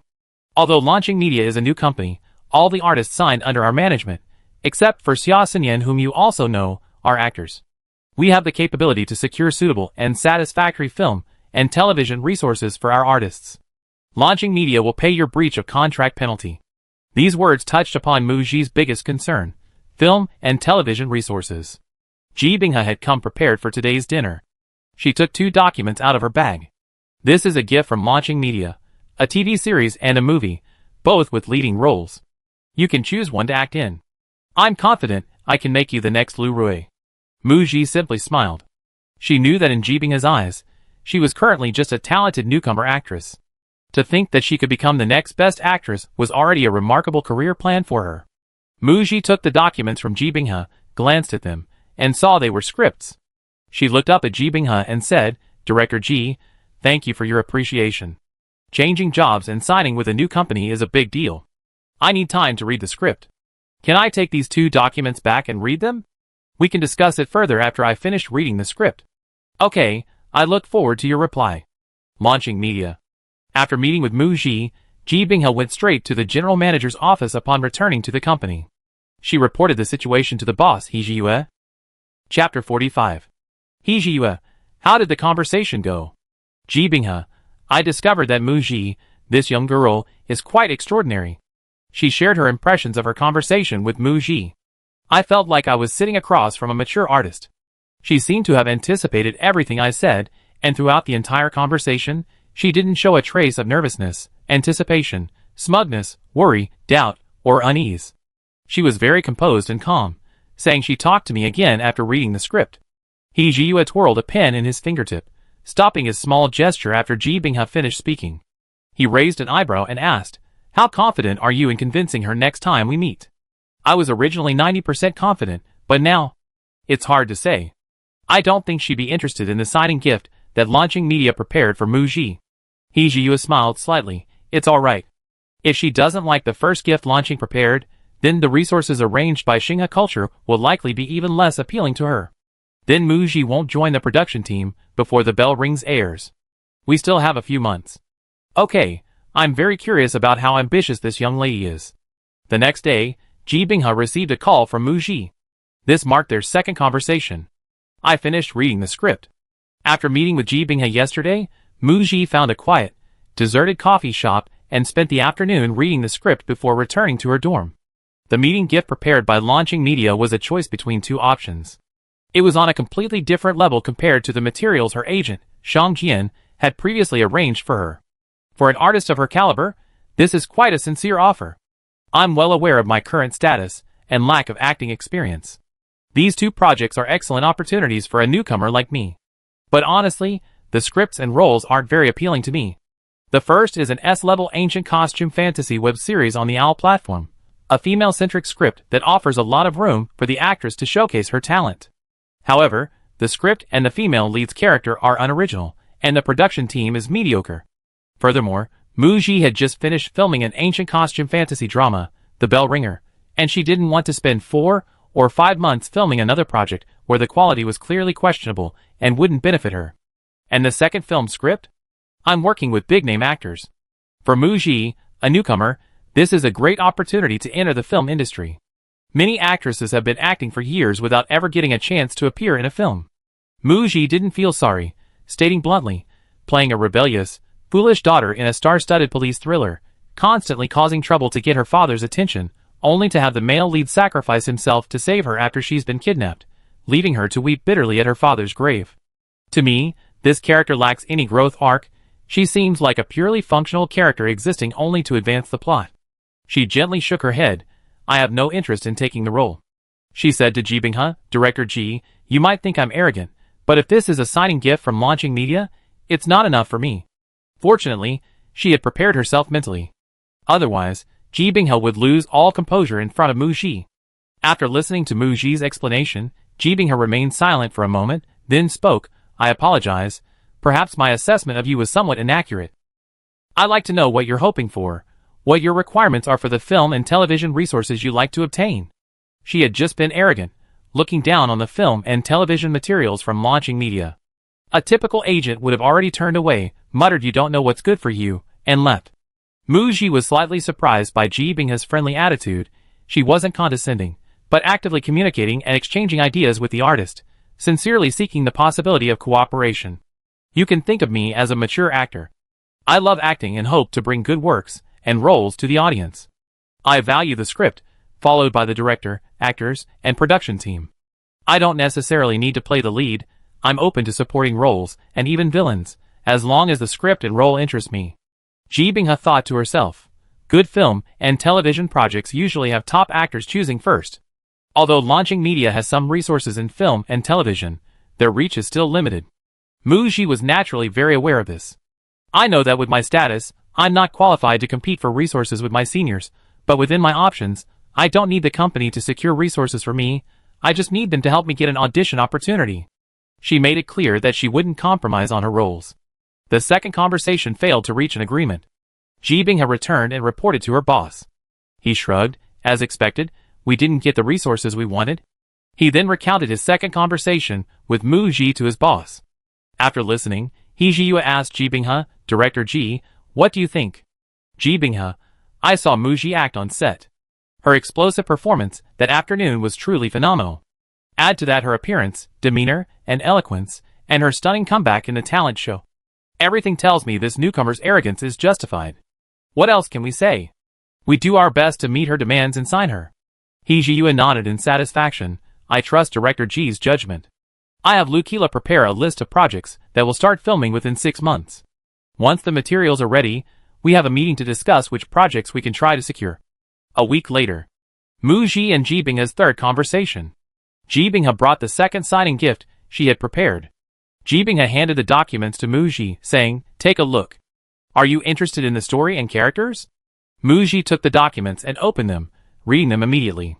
This time, Ji Binghe didn't bring a script, only a project synopsis and brief introductions of the main characters. It was a film resource. A youth-oriented inspirational film with a touch of suspense, called Back to 17. The gist is that a 27-year-old woman attends a class reunion cruise party and is pushed overboard from behind, traveling back to her 17-year-old self. In that year, she experienced her first love, and because she fell in love with a boy early on, her future took a completely different path.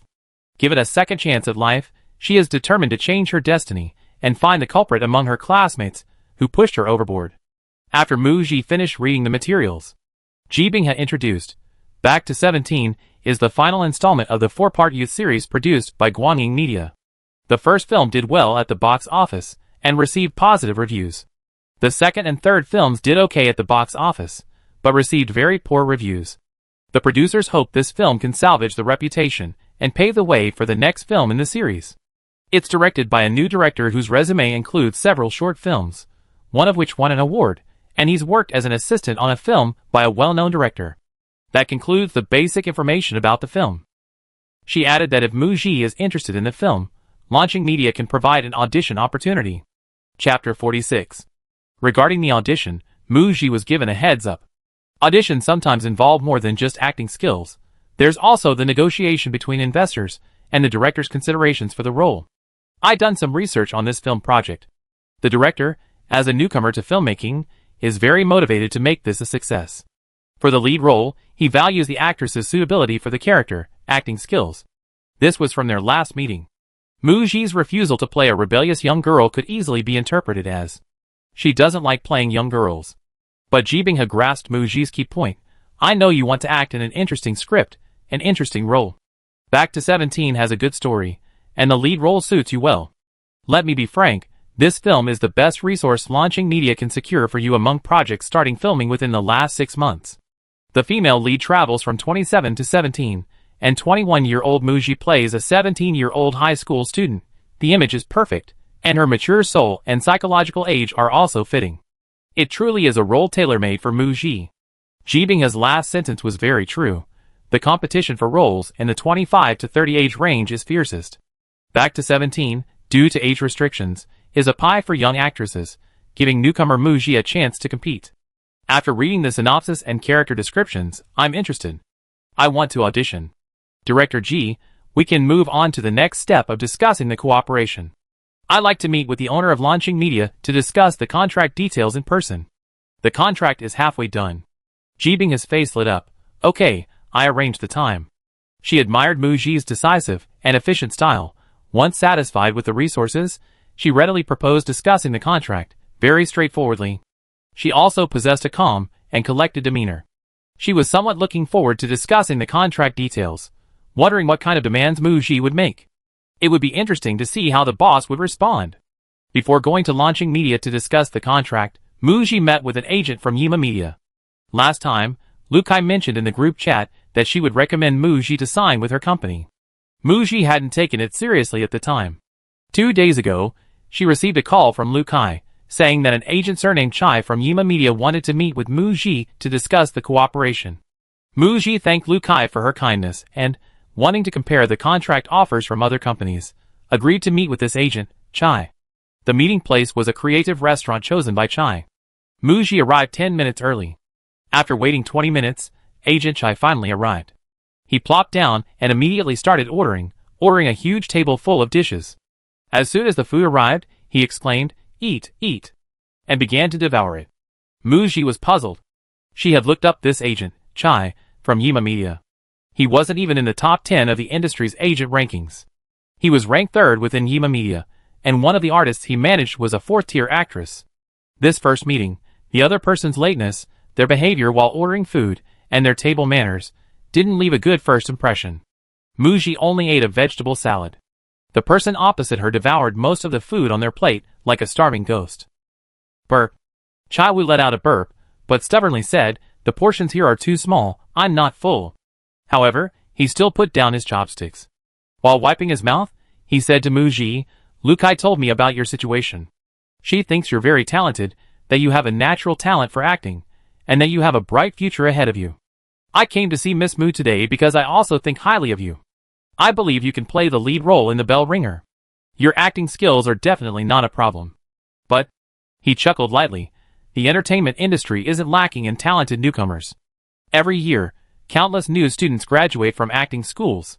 Some have acted in 1 or 2 films without making a splash. Some have made a little splash. And many have acted in several films without gaining recognition.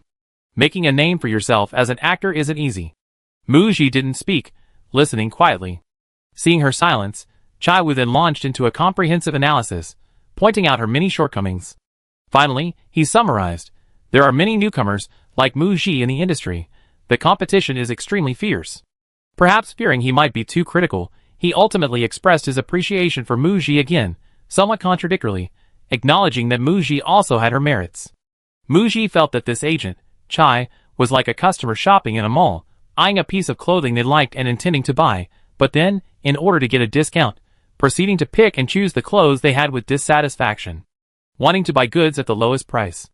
Capitalists signing artists want to make money, and want to sign them with the lowest possible pay.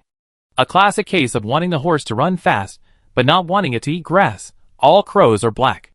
Mu Ji patiently probed what benefits Yima Media would offer if she signed with them.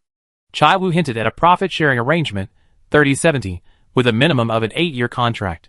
"As long as you sign with Yima Media, I will definitely make you famous in the shortest time, secure excellent film and television resources for you, and depending on your strength and performance, I can also plan for your acting career to develop in the film direction." It seems that before the bell rings record airs, the signing benefits offered by a large company like Yima Media are not much better than those offered by Xinghe Culture. Among the 3 major talent agencies, Yima Media has film and television resources, and Xingyu Entertainment is also a large talent show company. Xingyu Media is a relatively powerful film and television production company, with many artists under its wing. Newcomers who sign there might not have a chance to break through. The contract terms they offer are probably similar to those of Yima Media. Ms. Mu, Yima Media is very sincere in its offer. What do you think? If you can accept, I arrange for you to come to Yima Media and meet with our talent manager. No need for a meeting. I think about it when I get back. There was no need for further discussion, so they didn't want to waste each other's time. Chai Wu didn't detect Mu Ji's refusal. Throughout their conversation, Mu Ji barely spoke. He assumed the person sitting in front of him was just a young girl who hadn't seen much of the world, and that such an important matter required careful consideration. "Oh dear, my phone's dead. Thank you for the meal, Miss Mu. I treat you next time." He stood up, grabbed his down jacket draped over the back of the chair, and was about to leave. He was stopped by Mu Ji, who was looking at the receipt. "Manager Chai, this meal cost over 2,000. You ordered everything, except for a vegetable salad. You ate everything else. I'm a new actor, I haven't received my paycheck yet, and I don't have any money. Let's split the bill. The restaurant has chargers." Chai Wu stopped, turning to look at Mu Ji in disbelief. "What? I said I don't have any money, let's split the bill." This was the first time Chai Wu had run into a brick wall. Despite his disapproving glare, Mu Ji remained unmoved and even called the waiter in. Mu Ji wasn't afraid of losing face. He occasionally ate here, but he still had some reservations about his status. Reluctantly, he turned on his phone, which had been switched off, scanned half the bill, and his face turned ashen. On the way back, Mu Ji received a call from Lu Kai. Chai Wu told Lu Kai about their conversation and expressed his dissatisfaction with Mu Ji's suggestion to split the bill. Mu Ji also explained the situation. "Shiji, I'm sorry, I didn't know Chai Wu was such a stingy man, so tasteless. Don't let me make things difficult for you at the company. Don't worry, I'm being managed by the company's talent manager. Chai Wu can't control me. It seems Yima Media's luck isn't good." Mu Ji, The timing of the collaboration was wrong. She remembered the author's prediction in the novel The Boss Spends Money to Spoil Her Debut. Launching Media would become the biggest talent agency. But her current subjective impression of the Launching Media boss wasn't very good. Just then, she received a call from Ji Binghe. "Tomorrow morning at 10 o'clock, is President He free? Shall we meet at Launching Media?" Mu Ji readily agreed, "Okay." Chapter 47. The next day, Mu Ji took a taxi to a quiet office park next to a high-end commercial district in Beicheng. Walking to the far end, an 8-story building stood tall, with a large logo of Launching Media prominently displayed at the entrance. Entering the first floor, as soon as she pulled down her mask to speak, the receptionist, who had apparently been informed beforehand, recognized Mu Ji immediately. She greeted her with a sweet smile. "Ms. Mu, hello. Please come in." She immediately and attentively led Mu Ji to the elevator. On the wall next to her was a touchscreen interface similar to an iPad. The receptionist showed Mu Ji the interface, briefly explaining the layout of each floor. Then she asked Mu Ji if she wanted to tour the different floors or go directly to the general manager's office floor. "Let's go see President He directly." "Okay." The two then took the elevator to the top floor and headed to the general manager's office. From the reception desk on the first floor to the elevator, she encountered several staff members on her way up. Those who recognized her merely nodded and greeted her with a surprised smile, maintaining a respectful distance without approaching. Mu Ji's first impression of launching media's company environment, corporate culture, and work atmosphere was not bad. Upon reaching the general manager's office, the receptionist left, handing Mu Ji over to the general manager's assistant, Lu Ku. Please follow me. He led Mu Ji into the general manager's office. Mu Ji curiously looked around launching media's boss's office. It wasn't as large as she had expected, and the decor was a simple black and white style, quite low-key for a wealthy heir. Mr. He, Miss Mu has arrived. His gaze fell on the man behind the computer screen at the large desk. He Jiyue had striking features, a pair of glasses perched on his high-bridge nose. He wore a black turtleneck sweater, the sleeves casually rolled up to his forearms. A luxury watch adorned his left wrist. He was intently focused on the computer screen. He didn't turn around when he heard his assistant, Lu Ku's, voice. Please have Miss Mu sit on the sofa. Pour in 3 cups of coffee. Yes. Lu Ku gestured for Mu Jiyue to sit on the sofa, and then left. A short while later, Ji Binghe entered. Seeing Ji Binghe arrive, and everyone present, He Jiyue put down his work and walked towards the sofa. Last time on the set of The Bell Rings, Mu Jiyue was fully dressed as her character.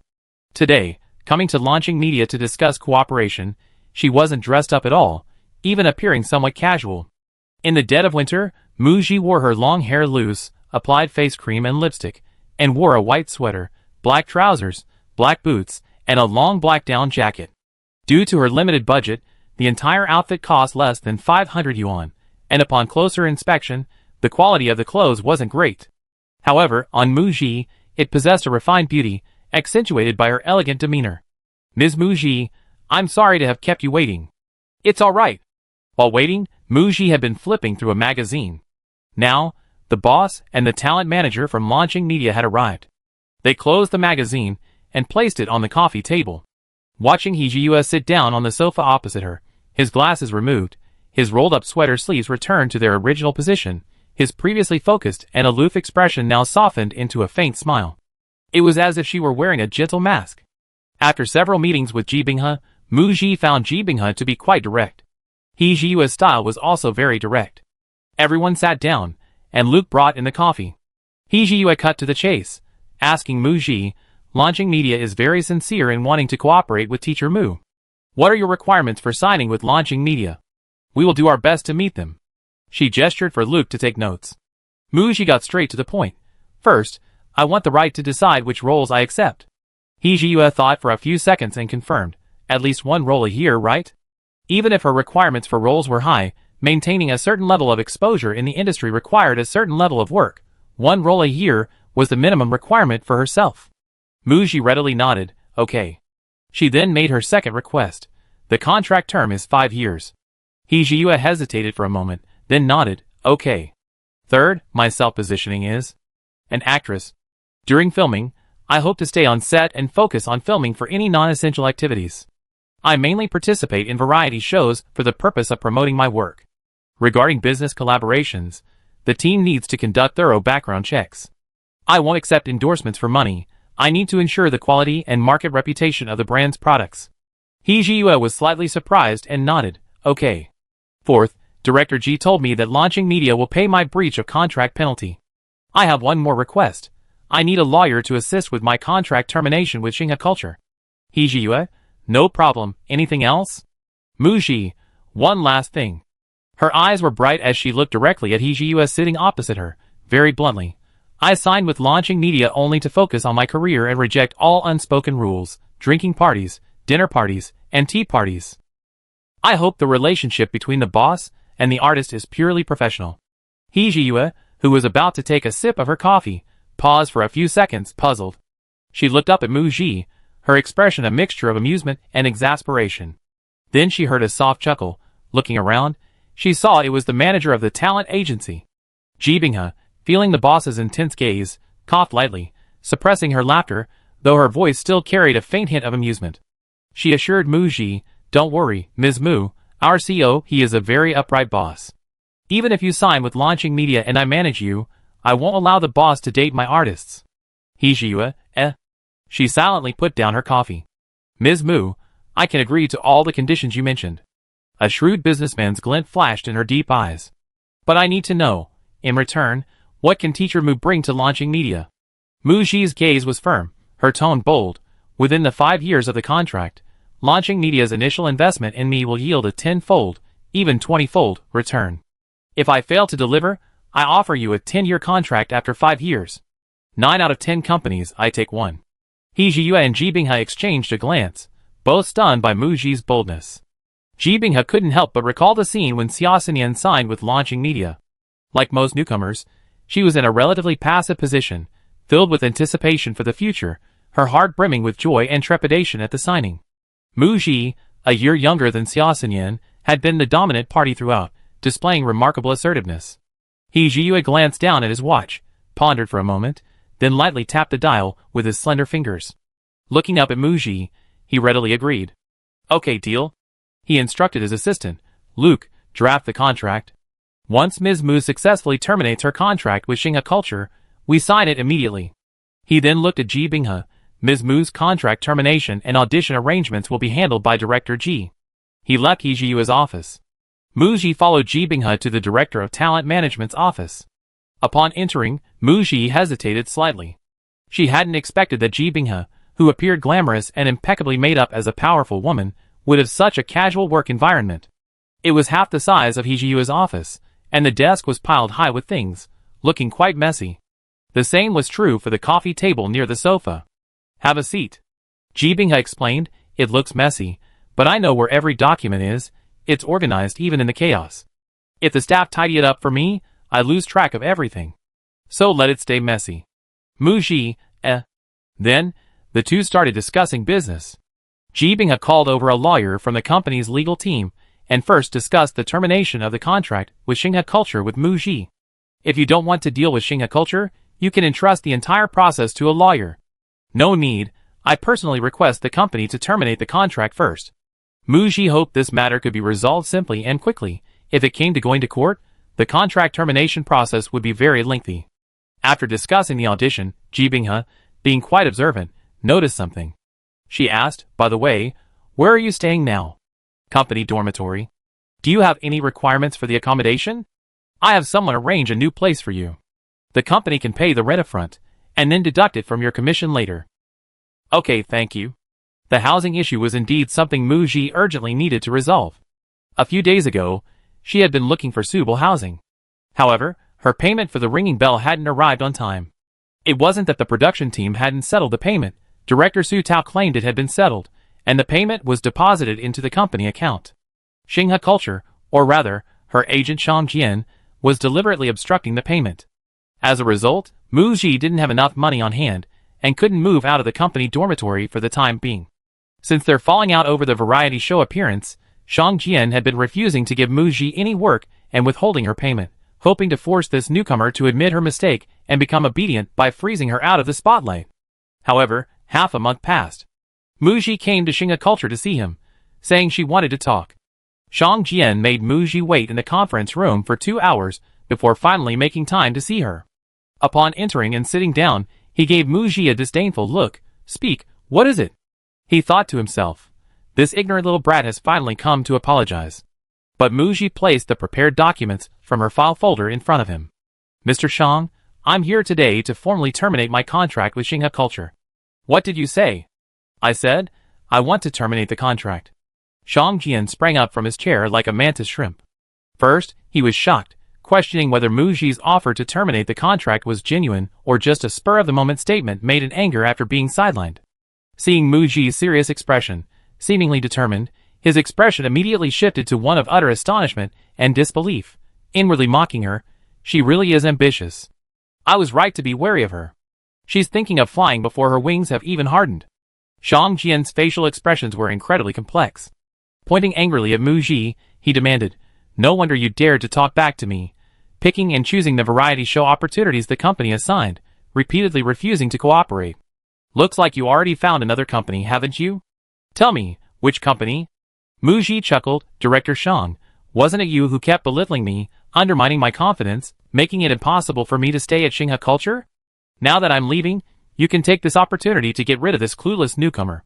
It's a good thing for both of us. You should be happy, shouldn't you? Shang Jian, speechless. After calming down and thinking for a moment, he solemnly reminded him, your 10-year contract hasn't expired yet. If you terminate it with Xinghe Culture, you need to pay a 7-figure penalty. Meaning, do you have the money? I know, as long as the company agrees to the termination, I pay the penalty without hesitation. Shang Jian, now, he was 100% sure. Mu Ji had found another company. Otherwise, given Mu Ji's family's financial situation, a newcomer simply couldn't afford the 7-figure breach of contract penalty. Mu Ji didn't intend to reveal whether he had signed with another company. He would have to find out himself. He said he would report the matter to the company, intending to stall Mu Ji for now. After Shang Jian left the meeting room, Mu Ji didn't leave immediately. Knowing Shang Jian as she did, she knew he wouldn't let her leave easily. She arranged to meet someone. A few minutes later, Lin Xian came in with her assistant. I want to talk to you alone. Lin Xian gave her assistant a look, and the assistant left, closing the door behind her. Upon returning to the company after filming Wrapped, Lin Xian heard the good news that Mu Ji had been sidelined.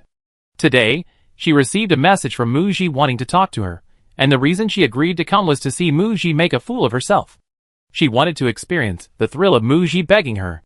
But Mu Ji's first words were, I requested to terminate my contract with Xinghe Culture. Staring at Lin Xian's astonished face, she continued, I know you harbor a lot of ill will towards me, but I know you're not targeting Mu Ji, but any artist who could threaten your top spot.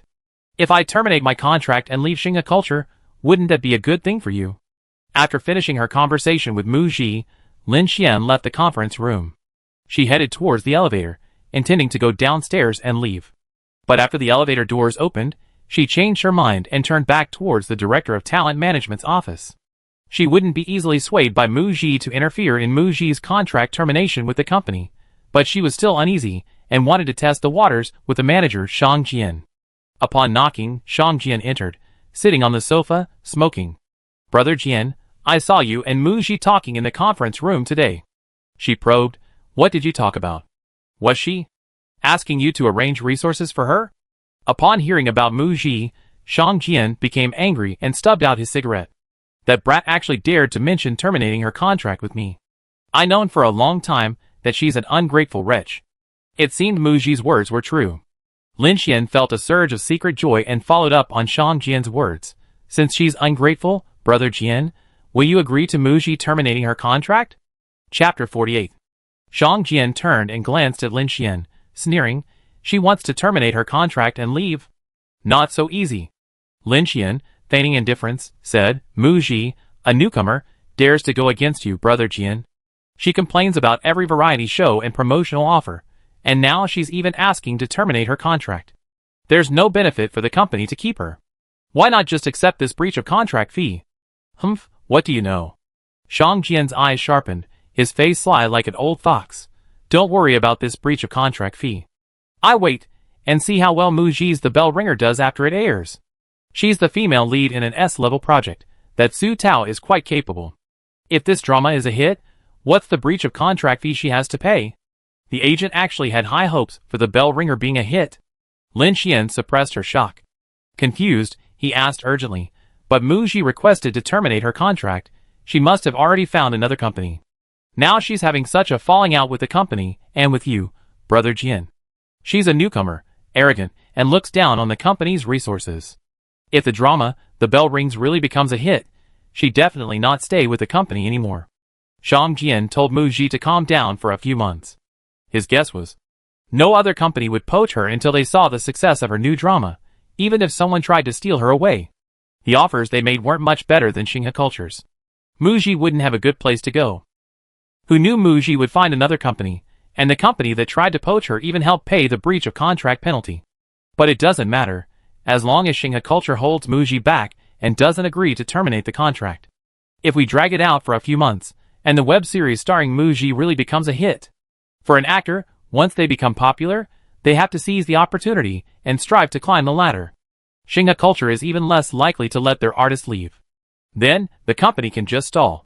Want to leave? Fine, Sue. Fight for 2 or 3 years, and she won't be able to go anywhere. Smart people will think about their future. At that point, as long as the company gives them a way out, offer some incentives, it will still be a happy ending for everyone. Clap. Zhang Jian clapped his hands confidently, as if celebrating in advance. No matter how much Mu Ji acts up, it won't affect the company or him. Lin Xian's heart sank after hearing this. She thought Mu Ji had requested to terminate her contract, and had completely fallen out with the company. Given Zhang Jian's aversion to artist betrayal, he definitely wouldn't promote Mu Ji anymore. It turns out that businessmen only care about profit. She had persuaded Lin Xuangshuang to keep an eye on Mu Ji, thinking that if she could expose Mu Ji's alleged affair with some powerful figure, it would be difficult for an idol to rise to prominence if her stain were made public. Now it seemed that to eliminate this threat, Mu Ji, she, who had been watching from the sidelines, had to step in and lend a hand. 2 days later, Mu Ji moved out of the Xinghe Cultural Dormitory. Ji Binghe had found her a one-bedroom apartment in a well-managed, green-covered community near the Third Ring Road in the northern part of the city. What best suited Mu Ji's requirements was that the apartment had been renovated 6 months ago, the owner was abroad, and no one had lived there before. The owner was reluctantly renting it out due to financial difficulties. The apartment is renovated, but it hasn't been furnished yet, so I just bought a few basic pieces. You can move in for now. When you have more money later, you can add more items according to your own preferences. Mu Ji said gratefully, thank you. By the way, regarding the contract termination, do you really not need my help yet? No need. Once launching media gets involved, it becomes a matter between two companies. If Zhang Jian and I can reach an agreement, handling the contract termination will be relatively simple. Seeing that Mu Ji seemed quite confident, Ji Binghe assumed she had a solution. She didn't ask any further questions, and told Mu Ji to contact her anytime if she needed help. Okay. The day after moving out of the company dormitory, Mu Ji received a call from Zhang Jian, asking her to meet. The meeting place was a small, deserted restaurant. They were the only customers. Zhang Jian sat down opposite her, his brow furrowed, and questioned Mu Ji, who leaked the information you have. It was Lin Xian. Lin Xian had revealed some of Zhang Jian's secrets to Mu Ji, including but not limited to securing endorsements and variety shows for his artists, taking huge cuts behind the company's back, and his promiscuous lifestyle, keeping multiple lovers. Mu Ji didn't actually have evidence, but she only gave Zhang Jian vague hints. Zhang Jian became extremely nervous and immediately suggested meeting to discuss it, having promised Lin Xian to keep it a secret. Mu Ji didn't give a direct answer. My only goal is to peacefully terminate my contract with the company. Mr. Zhang, your business with the company is none of my concern. The owner of Xinghe Culture can't possibly do everything personally and understand every artist under his management. Mu Ji is personally managed by Zhang Jian. As long as Zhang Jian, the director of the agency, is willing to give his consent, the contract termination can be done smoothly. Zhang Jian remained silent for a while, then asked through gritted teeth, "You're backed by launching media, aren't you?" He had someone investigate. The new investor in the bell ringer was launching media, and the boss of launching media had visited the set. This was the only company Mu Ji had any dealings with. So you already found a new company so early. You're really patient, always putting on an act for me. The things you found on me, launching media gave them to you, right? Who's your agent? Ji Binghe? Mu Ji didn't deny it. Zhang Jian assumed the information she possessed was from launching media, and didn't doubt the evidence's authenticity. This was exactly what she wanted. With a calm expression, she retorted, "Does any of this matter? Zhang Jian, you belittle me while contradictorily praising me, always trying to smooth out my rough edges, manipulating me into an obedient puppet. So many failures haven't made you realize. You can't control me. You won't gain anything from me either. A clean break is a timely loss for you. You should focus your energy on others, don't you think?" Her words were sharp and cutting. Every sentence hit the nail on the head. Mu Ji didn't want to be a puppet. Even if she became famous later, Zhang Jian wouldn't be able to profit from her past tactics, and countless conflicts would erupt. Mu Ji also knew his secret, keeping it close like a ticking time bomb. She never expected to be defeated by a young girl. Mu Ji observed Zhang Jian's expression, and saw that although he was unwilling, his expression softened. She knew he had compromised. Just as she breathed a sigh of relief, Zhang Jian's mocking words rang in her ears. Launching Media, a new company that has been in the entertainment industry for less than a year, has an unstable foundation. The boss is a rich second-generation playboy. These young masters are never short of young and beautiful girls around them. Mu Ji, you better think this through. Mu Ji wondered if Zhang Jian's suggestion was well-intentioned or a probe into whether she had another relationship with the boss of Launching Media. Perhaps Zhang Jian thought launching media wouldn't offer her much better terms. She was probably blinded by empty promises. He even maliciously speculated that Mu Ji and He Jiyue had an affair. Zhang Jian asked this question with some apprehension, not out of fear of launching media targeting him, but because he had nothing to lose. If he and Mu Ji were to destroy each other, Mu Ji could still be supported even if she stopped being an artist, but his career would be ruined. After several months of contact, Mu Ji's strong personality and persistence in pursuing her goals made him wary of what she might do to end their relationship, and he didn't dare take that risk. Mu Ji offered no explanation, speaking very directly, "Mr. Shang, you don't need to worry about me. No matter which company I join, will it be worse than staying?" "No." Zhang Jian's face turned red, and then black with anger. "I hope to go to the company as soon as possible to complete the contract termination procedures. The penalty for breach of contract will be promptly deposited into the company's account. I look forward to your good news." The conversation ended, and the two reached a friendly consensus on terminating the contract. A week later, Mu Ji, accompanied by her lawyer, went to Xinghe Culture to complete the contract termination procedures. Because she only had one lipstick endorsement, signed for only 6 months, not a company-provided resource, and had no film or television resources from the company, cutting ties was very simple. In fact, the contract termination process had already reached its final stage. All that was needed was Zhong Xian, the boss of Xinghe Culture, to sign. Regarding the termination of contracts for his artists, especially newcomers, Zhong Xian usually signed directly without questioning, so this final hurdle wasn't necessary. But he remembered Mu Ji. So he had the agency director, Zhang Jian, arrange for Mu Ji to come to the company. Upon seeing Mu Ji, attention shifted to the lawyer accompanying her. Watching Zhong Xian politely greet Lawyer Mo, and learning from their conversation that Lawyer Mo had previously represented Zhong Xian in court. Mu Ji, Director Ji hadn't originally assigned this lawyer to her. Knowing she was coming to see Zhong Xian, she had invited Lawyer Mo instead. Ji Binghe, Lawyer Mo is a renowned lawyer in Beicheng, a partner at a top law firm, and legal counsel for several large companies. We were high school classmates, and only recently reconnected. He asked me to treat him to dinner, so I asked him for a favor. Therefore, Lawyer Mo's accompaniment of Mu Ji was thanks to Ji Binghe's connections. However, Zhong Xian, the boss of Xinghe Culture, clearly misunderstood. Unsure if Mu Ji had a powerful backer, and wanting to give Lawyer Mo face, he hesitated for a moment before reluctantly signing the termination agreement. Immediately, Mu Ji's breach of contract penalty was deposited into Xinghe Culture's account, and she also received her owed salary. With Lawyer Mo as witness, the two parties were even, with no further connection. Before leaving, Zhong Xian smiled and said to Mu Ji, "I had high hopes for you from our first meeting. Indeed, you're quite remarkable for a newcomer." What a pity. The words "quite remarkable" didn't sound like a compliment. Mu Ji smiled, "No pity. My acting career can finally begin properly." After saying this, she didn't even glance at Zhong Xian and Zhang Jian, not caring about their expressions. She left with Lawyer Mo. After leaving the Xinghe Culture building, Mu Ji received a call from Ji Binghe. She inquired about the success of the contract termination.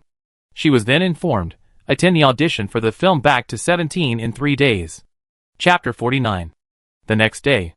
Before the movie audition, Mu Ji, who had just successfully terminated her contract yesterday, arrived at Launching Media to officially sign a contract.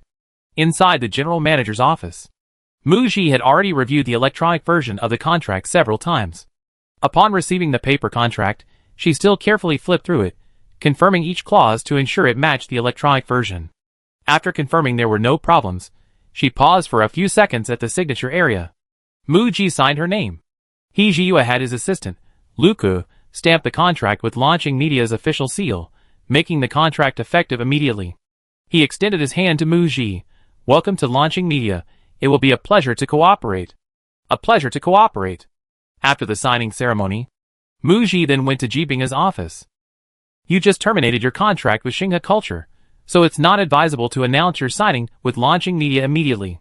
I plan to wait until after the Spring Festival or, ideally, when the new movie starts filming, before making the announcement." Mu Ji nodded, indicating that there was no problem. Next, Ji Binghe had discussed the audition with Mu Ji. The audition details revealed by the Back to 17 production team, scheduled for 2 days later, test the actor's ability to portray characters of different ages. Based on this clue, it's likely the auditions will focus on the young female lead during her school years, and the working woman during her career years. The contrast between these two portrayals will be used to assess the actors' acting skills and their ability to convincingly portray the characters. Without a script, the audition plot is unpredictable. It will test the actors' acting foundation and their ability to improvise. "I make time to go with you to the audition, Ji Binghe," the talent manager said, demonstrating her high regard for Mu Ji. "By the way, regarding your team staff, I already sent the recruitment requirements to HR. We need a bodyguard for your safety, a publicist, a makeup artist, a life assistant on set. I'm currently managing several artists, so I might not be able to be with the crew the entire time you're filming. Also, we need an executive agent to coordinate your work. Mu Ji, I recommend Su Min. During the filming of The Bell Rings, she was my only staff member, and she handled all my work. She's a quick learner." Mu Ji terminated her contract and left Xinghe Culture. Su Min also resigned and joined Launching Media. Given that Mu Ji's initial workload wasn't heavy, Ji Binghe had spoken with Su Min. The young woman was quite clever and had no objections. "Okay, I find someone to mentor her and get her up to speed quickly." 2 days later, Ji Binghe drove to pick up Mu Ji and Minmin to go to the audition location, a hotel used for auditions by various film crews. Arriving at the audition floor, they saw a sign for the Back to 17 production team as soon as they stepped out of the elevator, and staff members came to guide them. "Director Ji, Teacher Mu, please sit in the dressing room for a moment." Ji Binghe casually asked, "Are there any actors auditioning in the audition room?" The staff member nodded, not saying much, and left after getting them 2 glasses of water. "Among the actors auditioning for Back to 17, there's Du Qianqian, who can be considered your biggest competitor." Minmin whispered to Mu Ji. Du Qianqian became popular after starring in several IP-based historical romance web dramas, and also filmed 2 modern dramas that aired on satellite TV, but the ratings were only 1, leading some netizens to mock her, saying her comfort zone is only historical romance IP dramas. Du Qianqian's team is very powerful.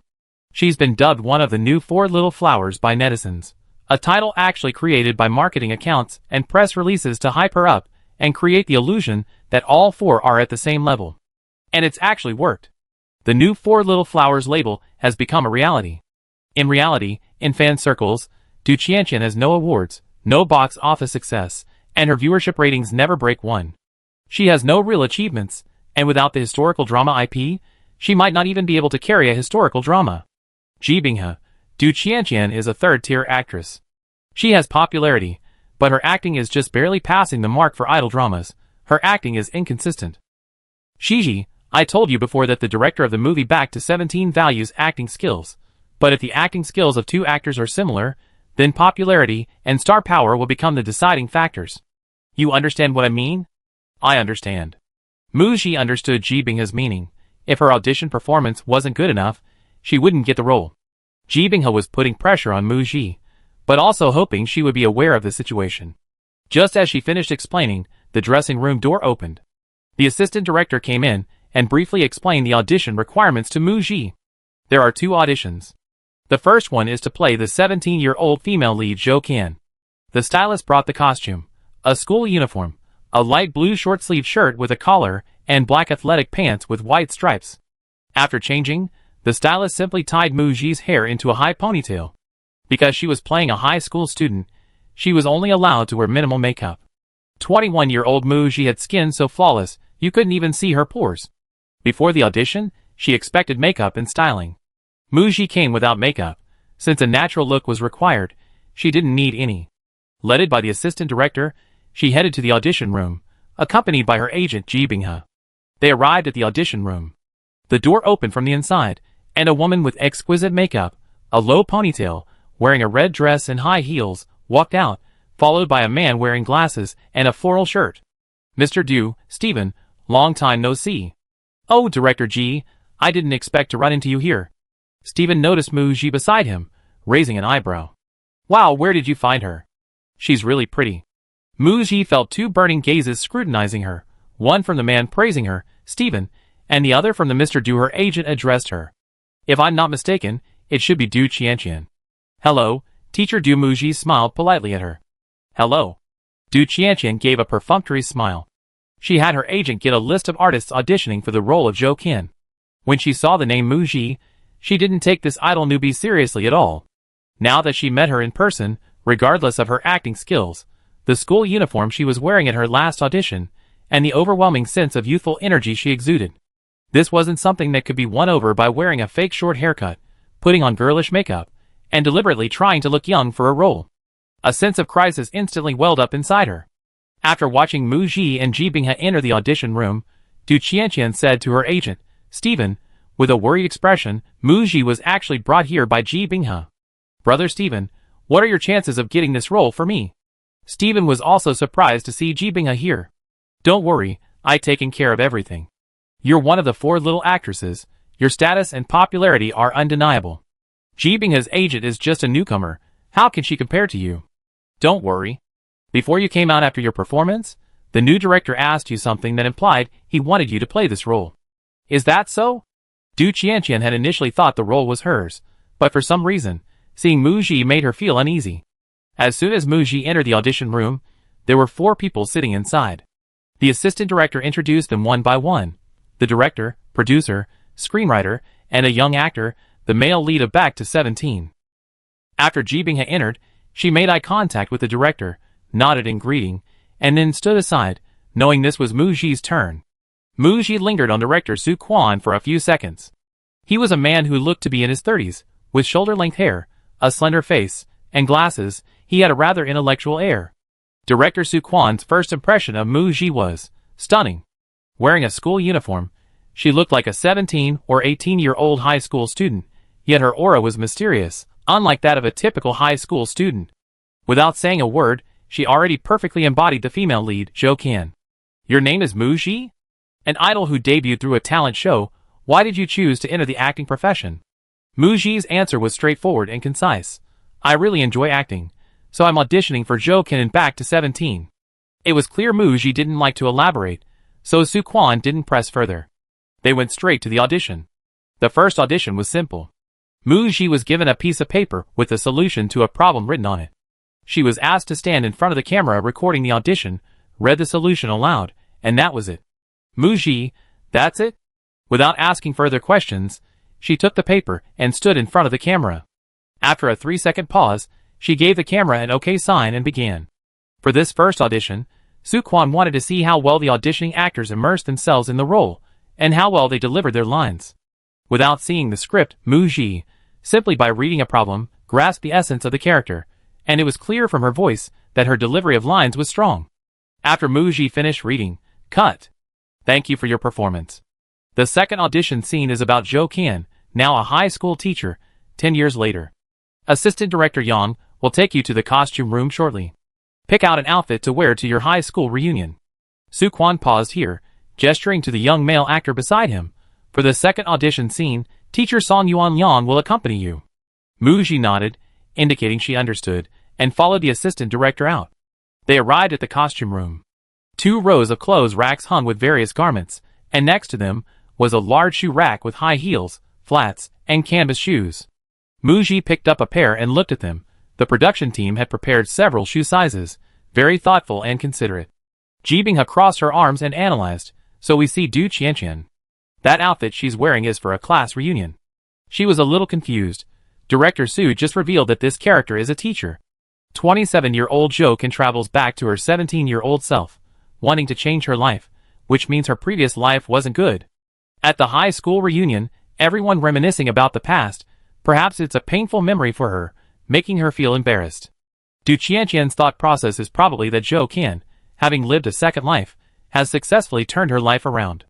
Attending another high school reunion, and a cruise ship party at that, she wants to dress up beautifully and dazzle everyone to gain some inner satisfaction. Ji Binghe watched as Mu Ji chose a white shirt with a mustard yellow cardigan and black trousers. I won't bring shoes, I have some. She was wearing white sneakers. Ji Binghe asked curiously, what's your solution?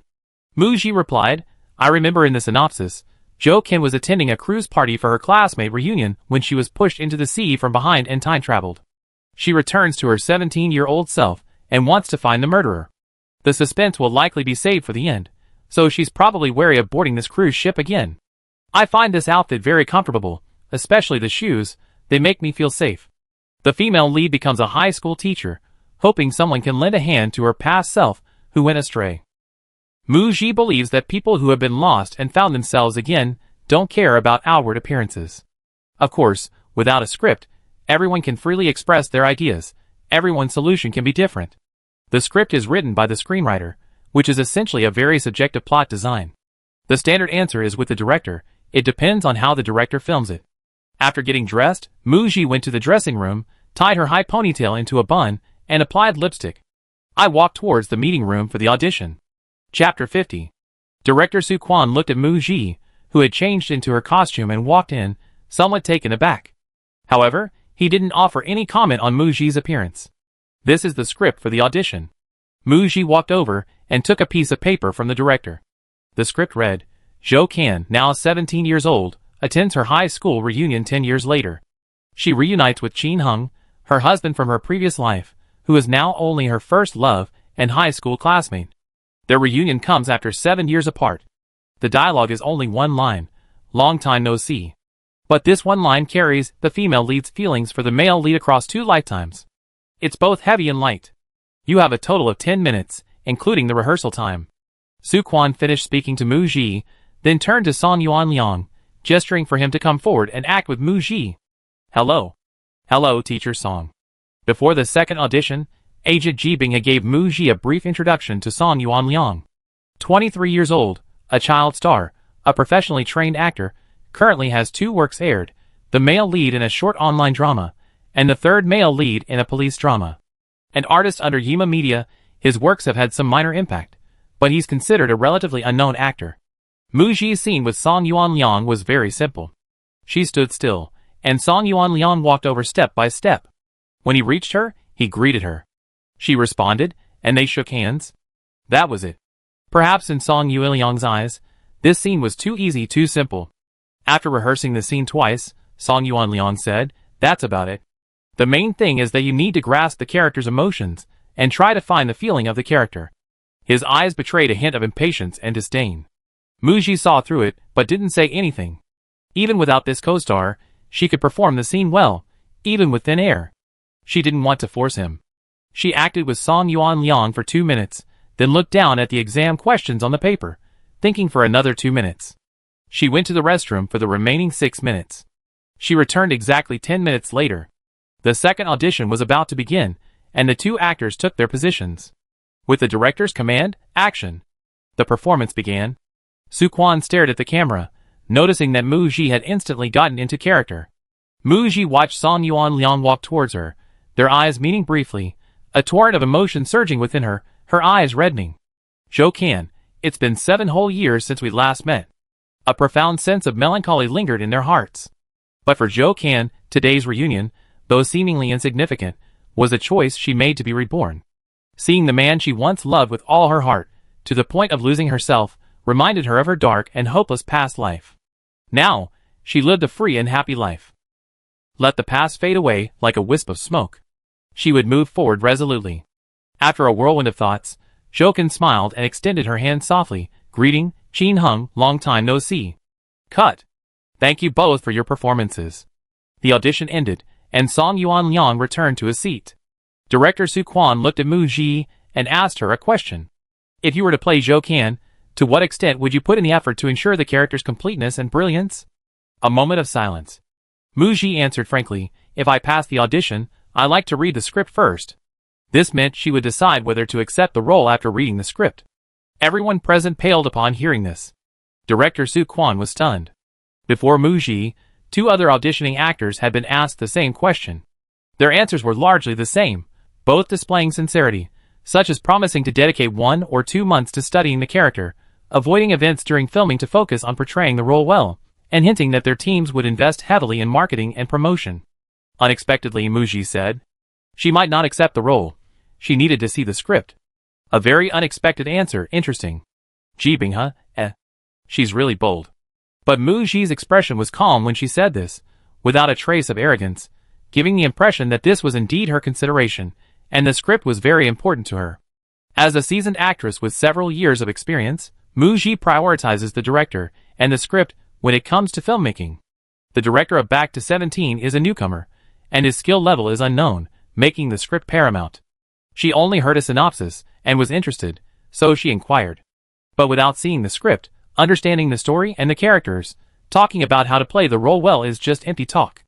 Furthermore, she stated, as a new actress, once I accept a role, whether it's studying the character before filming and doing my homework, or during filming, I have a responsibility and obligation to do my best to portray the character well. However, a film requires the concerted efforts of the entire crew. It's not something actors can do alone to tell a good story. Telling a good story is a director's crucial responsibility. Director Soo Kwon, who was mentioned, smiled and touched his nose after hearing this. You're right. He stood up and walked to Moo Ji and Ji Bing-ha, explaining the audition results. After all the actors' auditions are finished, the crew needs to hold a meeting to discuss them. We call you tomorrow to let you know the results.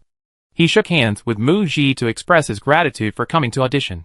Moo Ji and her agent, Ji Bing-ha, walked out of the audition room.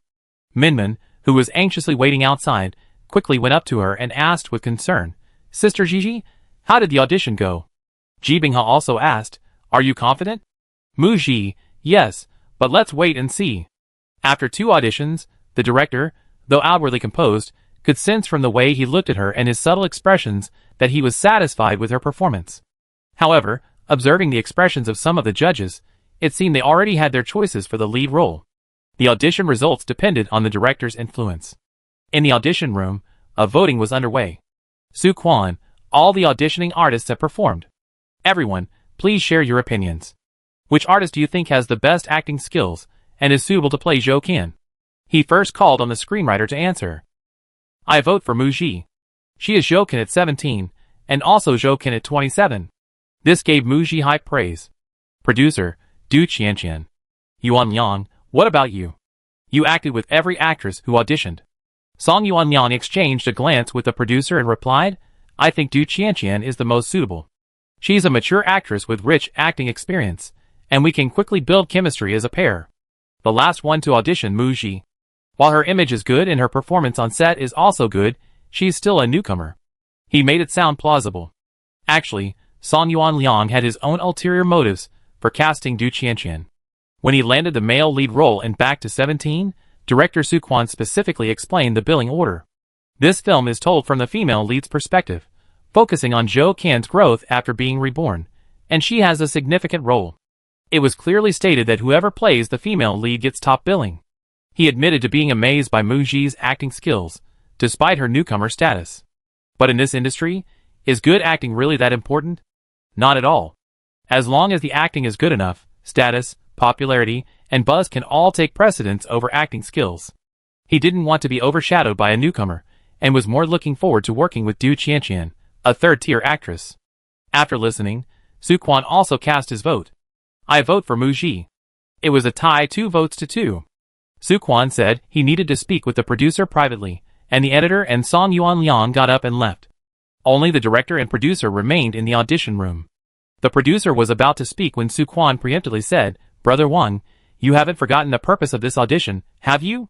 The performances of these artists have all been recorded by cameras. Why don't you review them, and see whose performance was better? We went through all this trouble to set up this audition stage.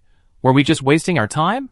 Sensing the displeasure in Soo Kwon's words, the producer looked somewhat embarrassed, helpless, and at a loss for what to do with director Soo Kwon. The reason for this audition was that Soo Kwon was dissatisfied with directly casting Du Qianqian as Jo Kin. Hold an audition. If Du Qianqian's acting stands out among the auditionees, or if her acting is on par with the others, then we cast her. Producer Wang Do looked at the audition list, initially thinking Du Qianqian was a sure thing. Unexpectedly, Moo Ji emerged at the last minute. As a businessman, he was considering profit and earnings. Between Du Qianqian and Moo Ji, he naturally favored the former, and the investors certainly had more confidence in Du Qianqian for the lead role. Therefore, he could see that Soo Kwon preferred Moo Ji, and he voted for Du Qianqian in the voting earlier. Producer Wang still tried to persuade Soo Kwon. Judging from today's audition performance, Moo Ji is excellent, and Du Qianqian's performance was also quite commendable. Du Cece will play the role. She's one of the new 4 little flowers, so she definitely has some appeal when the movie is released. This is your first film. If the story is well told and the box office is good, then you, as a new director, can finally make your mark. Soo Kwon smiled dismissively. Du Cece, like Moo Ji, is a newcomer to the film industry. Du Cece's acting isn't great. Her contribution to the film is like Schrodinger's cat. As for Moo Ji, she's currently being managed by Ji Bing-ha. The character Zhou Qin is the soul of the story back to 17.